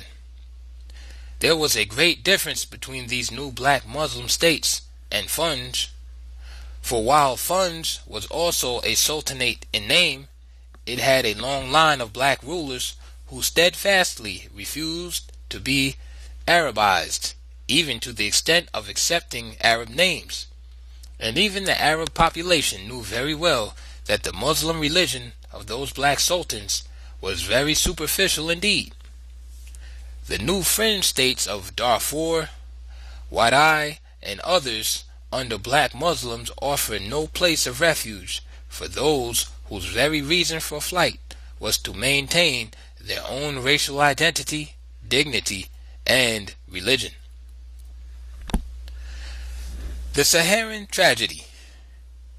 We return to the Sahara again, for here is where the first black migrations began before written history. Sahara, or wasteland, indicates what it became, not what it was. It was the largest northern region of Balad at Sudan, the land of the blacks.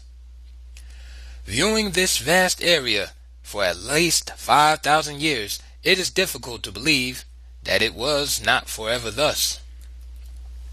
But the Sahara, far bigger than the United States, was once a land of lakes, rivers, forests, green fields, farms, villages, towns, and cities.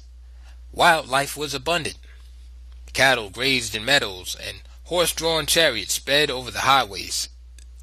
It was a great land, yet only a part of an even greater black world. We have already noted that this black African world had been under relentless pressures from the sea coast by invading whites from the earliest times. Canaanites, Hebrews, Phoenicians, Mongols, Arabs, Berbers, Greeks, Romans. It was also pointed out that it is not without significance that even today most of the invaders occupy the same areas where they first came in, the sea coast. For centuries, these whites must have been received with the traditional African hospitality.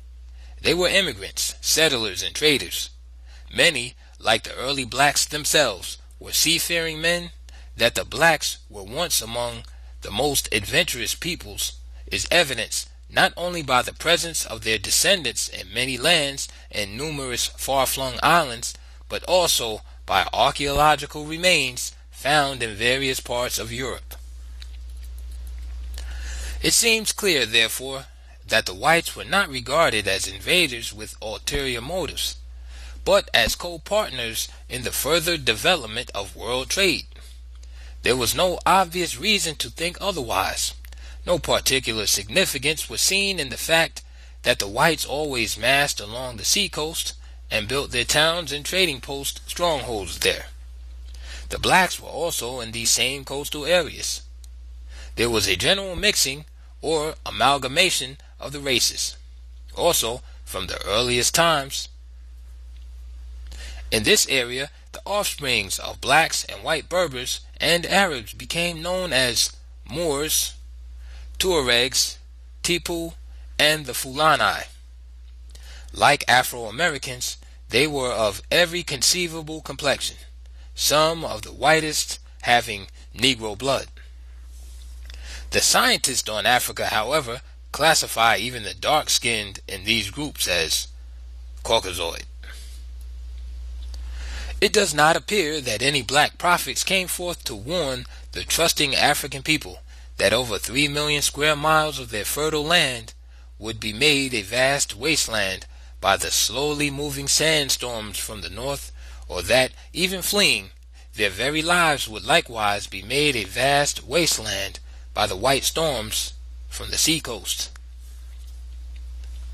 The sandstorms at first began their long and relentless rampage over hundreds of miles, but only as previous deforesting and the disappearance of grassland made this easy.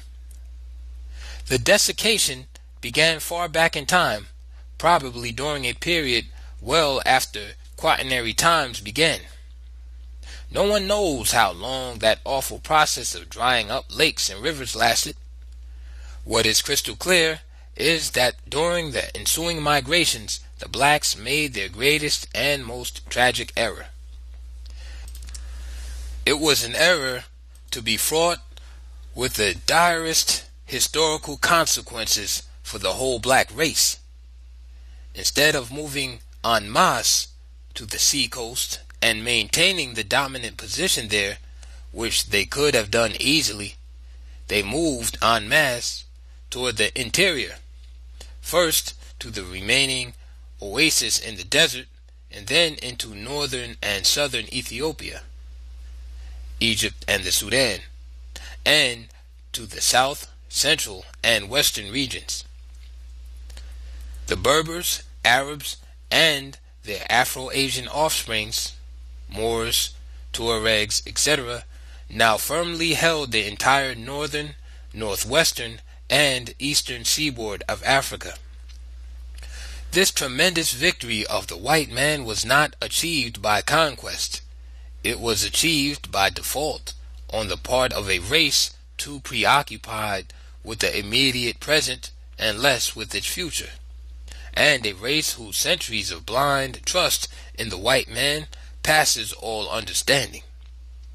One might say that in surrendering all of their coastal areas to the Asians and mulattoes, and apparently without a fight except in the case of Lower Egypt, that the blacks not only sealed themselves off from world commerce and general international relations, but they also, and at the same time, sealed their own fate to be a surrounded, hemmed-in hunting ground for slaves.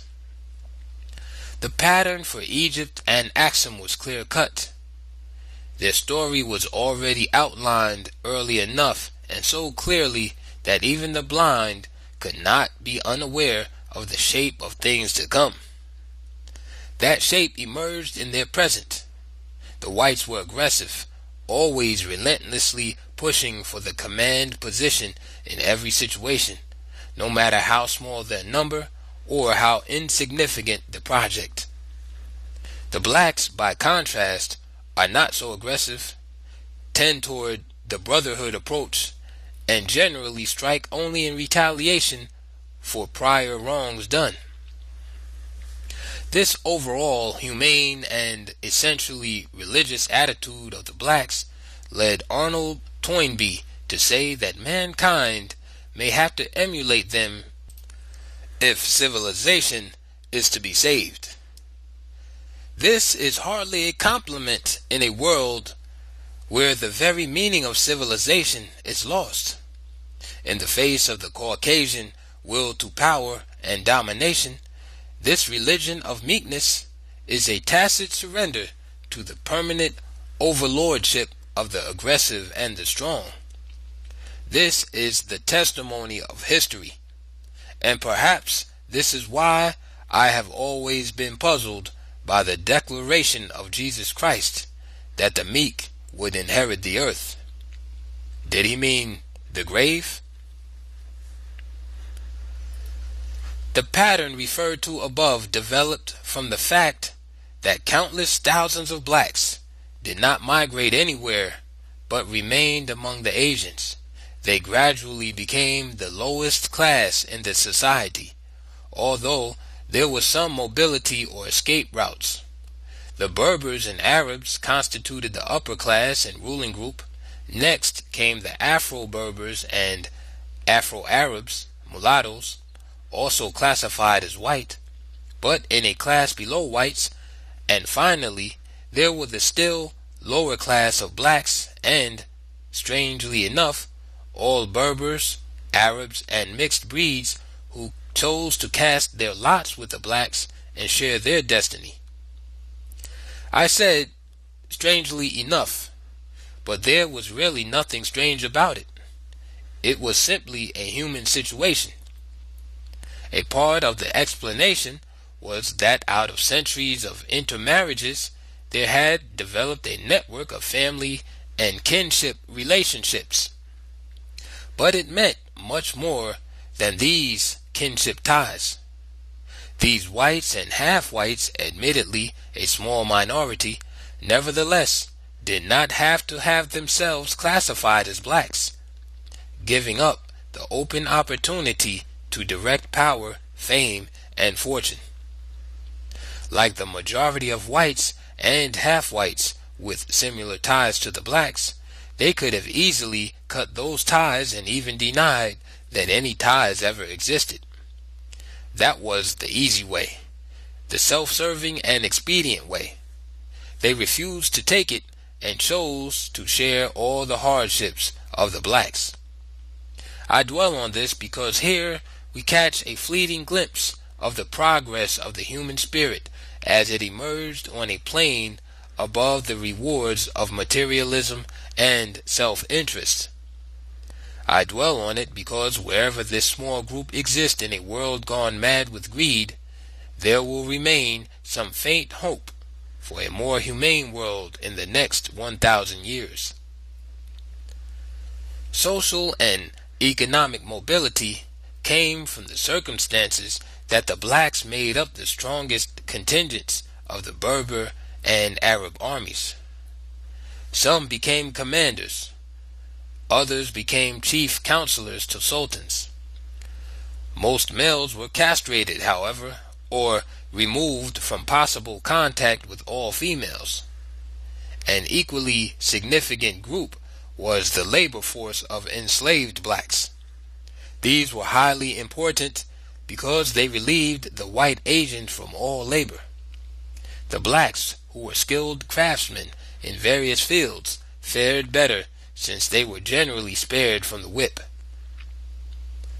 The plight of the blacks in white-dominated areas, including their enslavement, would have been different if the masses had not scattered in small groups over the trackless Sahara, the Nile Valley, Ethiopia, and other regions of the continent. The others referred to were the blacks, who remained where they were as their once vast and fertile homeland slowly turned into a Sahara, or wasteland. Geologists, archaeologists, and other specialists have all advanced various theories to explain the great mystery of the transforming Sahara. We need not retell their interesting story here, for every explanation seems to project still another puzzling question, for me at any rate. For example, just how did the Albion Sea, a vast inland body of water as large as France, disappear in the Sahara? How many cities and towns lie buried under those mountains of sand and rocks? We know that in a given area all farms, orchards, and even villages could be completely covered over with sand in a matter of weeks. The fierce winds whipped up walls of sand and gravel like mountainous ocean waves.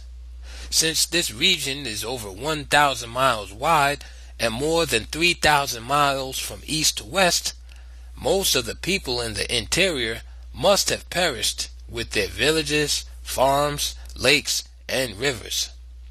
The exceptions were those lucky people whose farms and villages escaped inundation by the moving oceans of sand.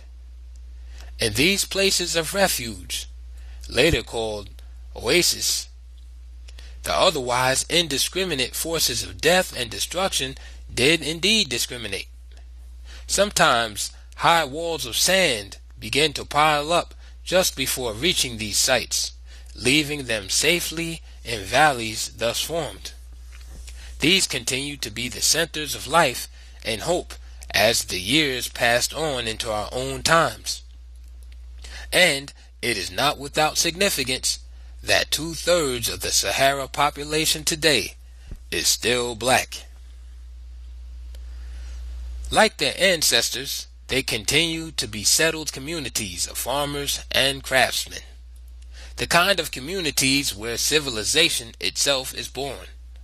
But also like their ancestors and all other advancing peoples, they were vulnerable to the widely ranging camel riding, Berber, and Arab nomads. These tent-dwelling raiders gained absolute control of all the trans-Saharan trade routes, with their kinsmen in control of all the commercial seaports. They had effective control over the economic life of Africa, and therefore Africa itself. The matter of making that control more complete by raiding and enslaving the blacks in scattered oasis communities became relatively easy. Direct contacts with Europe and Asia meant the possession of the latest superior weapons which the blacks were unable to secure: firearms. Ethnology and the migrations. The great story of the Sahara is yet to be told. Archaeology has hardly scratched the surface beneath which a lost civilization lies buried under several thousand feet of sand and rocks. How far westward did the effective rule of the ancient empire extend? How many kingdoms were there, and by what African names were they known? Were the fringe states, such as ancient Ghana, that were found fighting for survival on the edges of the desert, once a part of a vast imperial system? There is some evidence that this may have been the case, but the actual fact remains unknown, and speculation becomes an idle pastime. What is known is that the migrations from the Sahara, while heavily concentrated in Upper Egypt and the Eastern Sudan, also spread out over Africa in and through the Western Sudan. I may seem to have overemphasized the ethnic composition of some migrating groups by repeating reference to it, but it is so important that white historians have bypassed it in order to establish a new theory of prehistoric Caucasian occupation of Africa. Have they not found supposedly Caucasoid remains and artifacts in different places? According to this theory, the whites, in their conquest of Africa, were simply returning to their own original homeland. But where now is the homeland of the blacks? Our African experts do not know. Some few, apparently seeing how ridiculous was the corner into which they had painted themselves, suggest that perhaps the blacks migrated from India or somewhere in Europe. Others undertake to establish Caucasian priority in Africa by excavating structures which no Negroes could have built.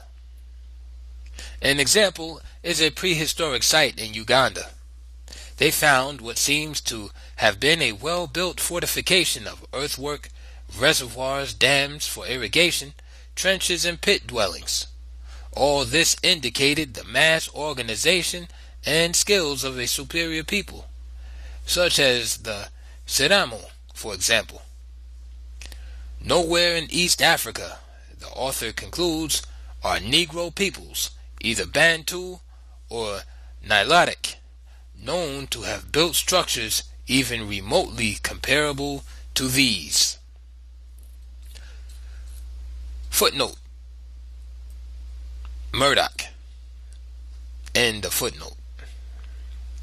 This, like 1,000 similar false statements about Africans, requires no answer. The facts now are well known, but let us not miss the central point in all this. The Sidamo people, cited by this anthropologist as the probable builders of those structures, are themselves black Africans, as black and as African as are the anthropologists' Bantu and Nilotic groups. I have lived among all three groups. Some of the people in each group are of mixed blood, as a simple matter of course, just as American blacks are mixed. But in their pathological drive to prevent any concepts of unity from emerging in Africa, Caucasian scholars have been relentless in dividing the blacks of Africa into numerous ethnic categories. This grand strategy was designed to make each group feel unique, special, and hostile to all other groups. The development of different languages in the scattered and isolated societies was the most favorable situation for the division of the blacks and the furtherance of hostility among them. None of this evil was deliberately designed. The writing of the history, or rather non-history, of non-Caucasians from a Caucasian viewpoint was a development of relatively recent times. It followed logically from the 19th century theories of social evolution. Racism, the natural byproduct, now had a scientific basis, and as such became an integral part of education itself. This is why Western anthropologists have played the dominant role in shaping African history, which, from their viewpoint, was the study of primitive peoples. The migrations, as we have seen, served their purpose well. The imperialist with the pen. The picture becomes clear, however, when we know that the black migrations were not always all black. Some of these were Afro-Asians. Some had a few white Asians. Other groups were entirely Afro-Berber or Afro-Arab. These often tended to form an independent ethnic group, keeping to themselves. There were also some groups of Berbers and later Arabs who migrated from the Sahara to favorable locations in the interior. So, as stated above, since we are here considering the earliest migrations from the Sahara, to find Caucasoid remains in any part of Africa today is really without any particular significance. Such finds obviously do not justify the conclusions reached by many writers. But these experts on Africa are not ignorant of the essential facts and outcomes of migrations. This is certainly true of those who have studied the dispersions and the mixing of peoples over the millenniums. They know, but there is apparently a deeply felt need, an urgent and almost desperate compulsion to justify the power position of the white world over the non-white peoples. That white power is so all-encompassing that the task of Western scholarship in particular is easy enough. First of all, they are not only supported by the almost limitless wealth amassed from the exploited peoples of the earth, but they also still control, directly or indirectly, the economic life of every black state today. This is equally true of numerous non-African countries, still poor and begging, while their wealth is being drained off to the already rich countries. Secondly, they control world education and science. Scholarship, supported by millions of dollars, far from being independent and objective, has generally served its masters well, becoming arrogant and overbearing in the process. Their most powerful weapon is a single word: science. Having successfully raised science far above religion in the faith of people generally, they may now present almost any proposition or conclusion as scientific and gain wide acceptance. The age has passed when men listened with reverence when it was declared that "Thus saith the Lord." Now one simply has to say, "According to science," or "Most scholars are agreed," etc. Finally, the university spearheaded the final economic triumph of the West over the rest of the world. Science pushed the partnership of big corporate wealth and big government into exciting fields of inventions and discoveries. Weapons of universal destruction actually outdistanced the technology of time and space. Who then could question white supremacy? Who dared to challenge viewpoints held by scholars with this awesome array of power behind them? Certainly nothing coming from the blacks required any serious consideration. The mind transplant had been most successful as an operation on the blacks. Having lost the honor of full manhood that comes only from the pride of racial worth and identity, the black man's mind generally operates favorably toward his white enemies and negatively toward himself and his kind. No one knows this better than the whites. They have therefore had a free and unchallenged hand in reordering the land of the blacks as they saw fit, classifying and naming people, places, and things just as they pleased. The blacks were non-persons or nobodies in their own land. From one end of the continent to the other, black youth saw great monuments and statues of Europeans only, European and Arab names for African roads, hills, lakes, towns, and cities. One youngster, whose ancestors had migrated from the north centuries ago, stood gazing at a statue of Cecil Rhodes. "He's in our school books too," he proudly informed his parents. The smile left as he asked, "But why are our great men forgotten? We never hear about them." As none could answer, there was silence. This particular group belonged to a family that was 2,000 miles from the known original home. This refers to the place that oral tradition declares to be the original home. But we know that the place of origin, often given in the oral record, means the place where the group lived for so many generations that previous home sites during these long drawn-out migrations had been forgotten. What they had forgotten, however, was less tragic than their ignorance of some of the well-known facts of their more recent history as a people. The boy had raised important questions. They could not answer because they are blacks of Rhodesia.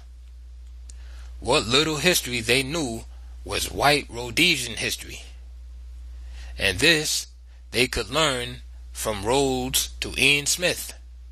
They did not know that they had been living for generations in the center of what was once one of the greatest black empires in Africa, nor had they ever heard of the great African leader of that empire, Emperor Mutota. As elsewhere, Rhodesian history began with the coming of the whites. All before that is, quote, unknown prehistory. To the caves, to the swamps.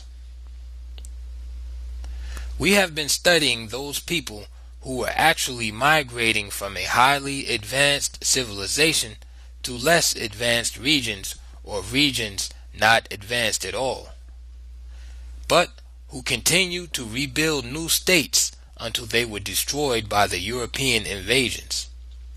Since a representative number of these states appear in the following pages, a final word should be said about the vast numbers who found only caves and swamps as places of refuge, and therefore built no states, but sank lower and lower in hopelessness, ever-present fears of capture, and a life that was not life, but an animal-like struggle to survive. I referred to these before, but all too briefly. They are an inseparable part of the history of the race. Their savage state enables us to measure the distance from the heights to the level where so many of the race had fallen. It also may be the bold recognition on our part that serves as a guidelight on the road back to greatness. Call them savages if that pleases you. But these were the blacks in retreat before the slave hunters.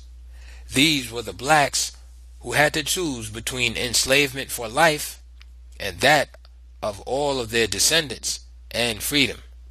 They did not hesitate. They chose freedom even though it meant the loss of civilization, a civilization which they had, in fact, already lost.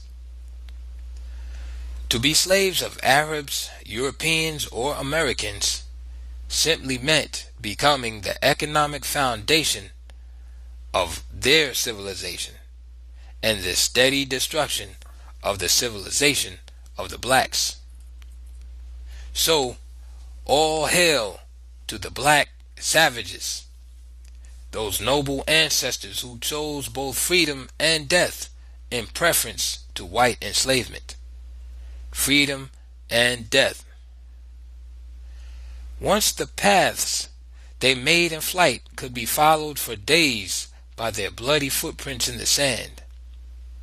The wind-blown sand had easily covered these up.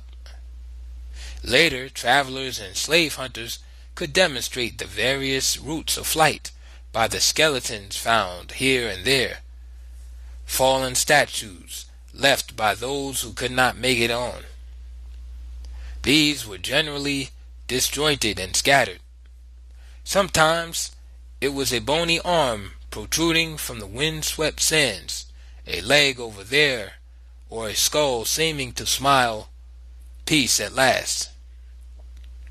The bones of other thousands who died in flight were never seen. They lay buried forever under the tons of sand and rocks that moved over much of the regions.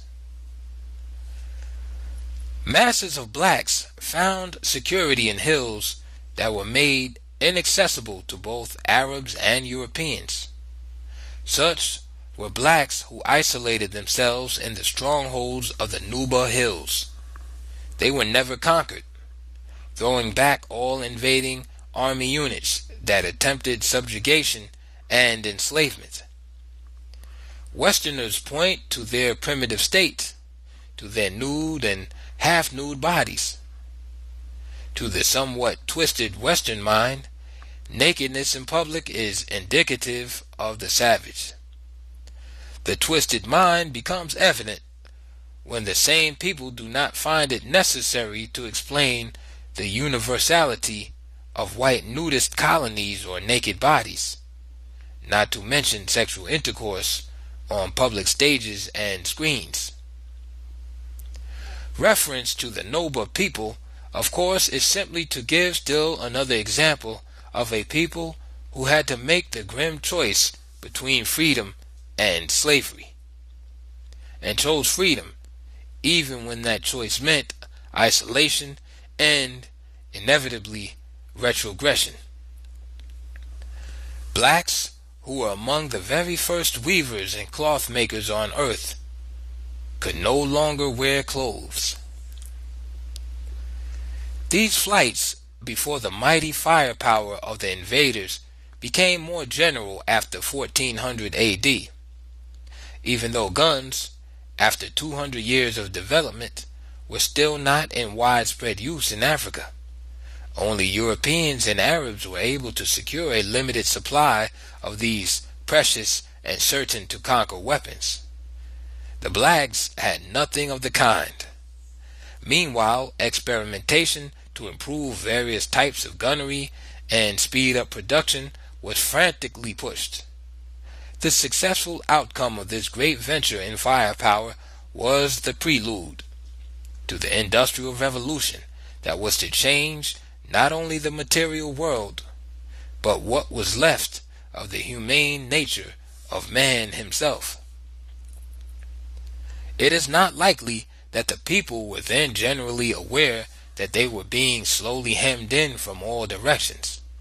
It is possible that many did feel it, without having any exact knowledge of being encircled, although the danger might be several hundred miles away, where the hostile seas met the friendly land.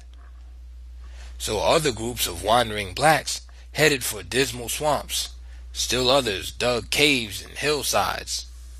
There were those who wandered aimlessly out into the scorching desert and died with their babies strapped to their backs and larger children clutched by their hands.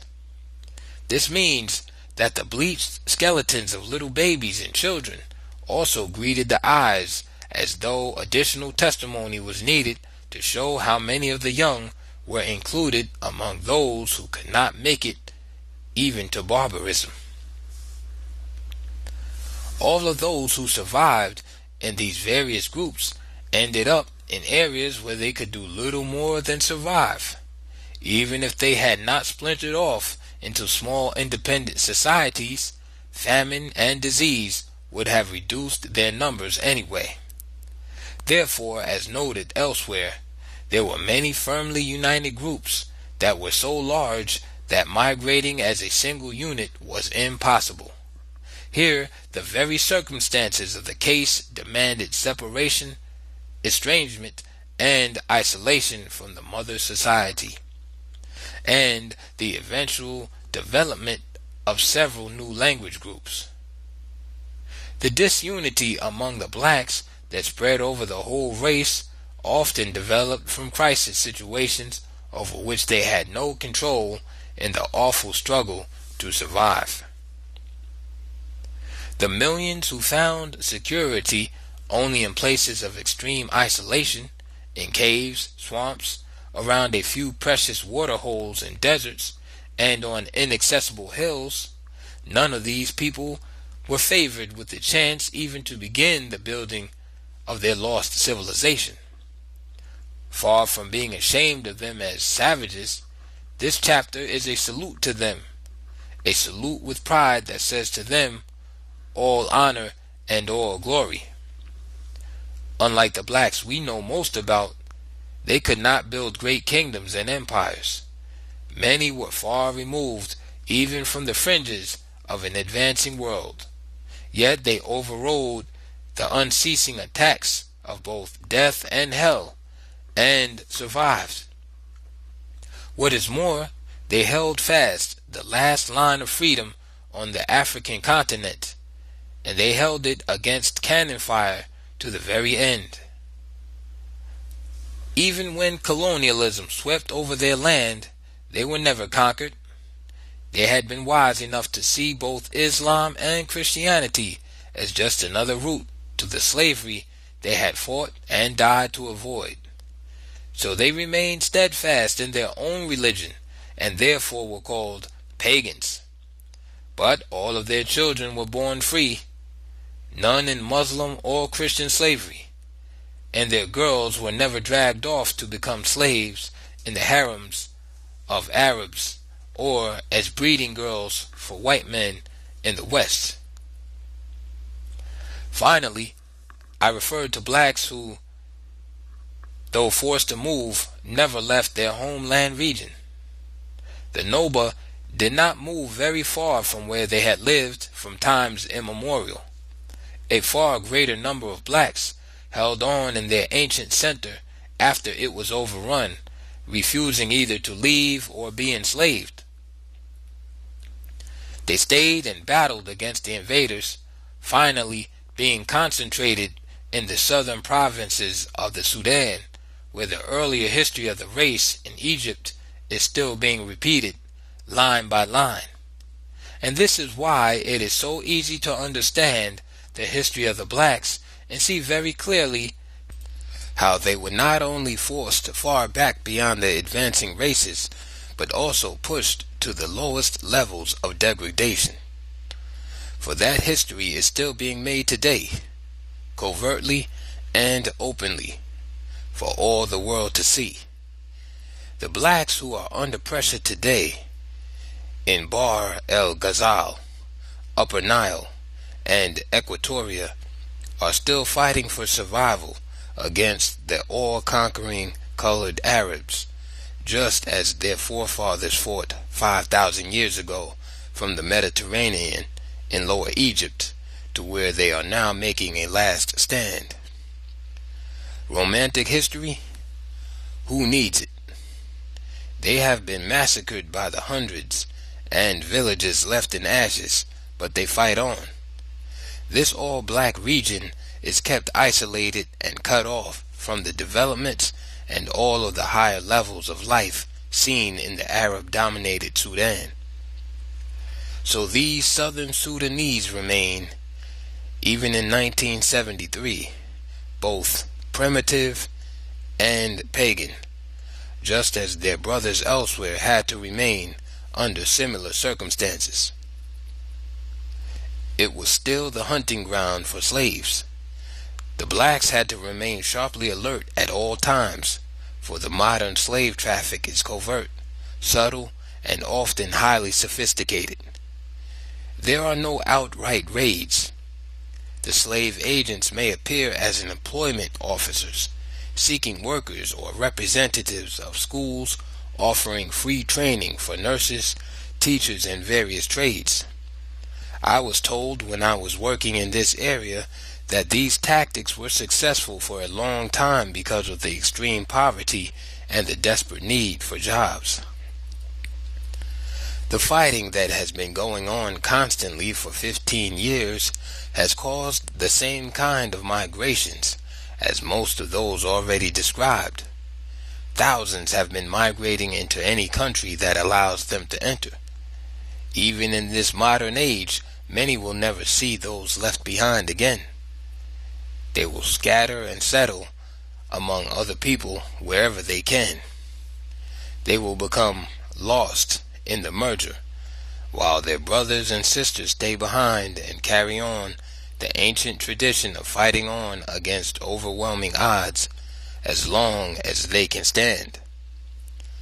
In this study, you must have noticed that the past and present are joined. We study our past for the express purpose of learning what things made the race great in the past, what explains subsequent failures and weakness, and what, in the light of that history, we can do now if we have the will. This is what the study of history should mean for African people in particular. This chapter on the migrations, for example, tells us much that is even alarmingly crucial. But how many of us care to grapple with its real significance? Who asks why is it that the black world, forever uptight over South Africa and Rhodesia, has remained silent about the 15 years of the slaughter of blacks in the Sudan? I asked 4 leaders of the resistance if the southern provinces had ever appealed to the Organization of African Unity for help. We have been begging them ever since it started, was the unanimous reply.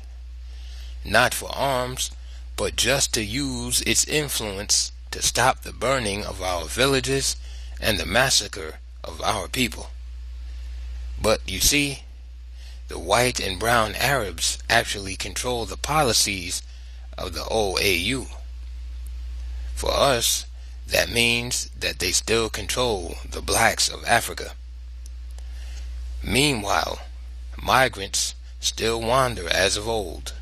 For them, freedom, and independence are yet to come to Africa.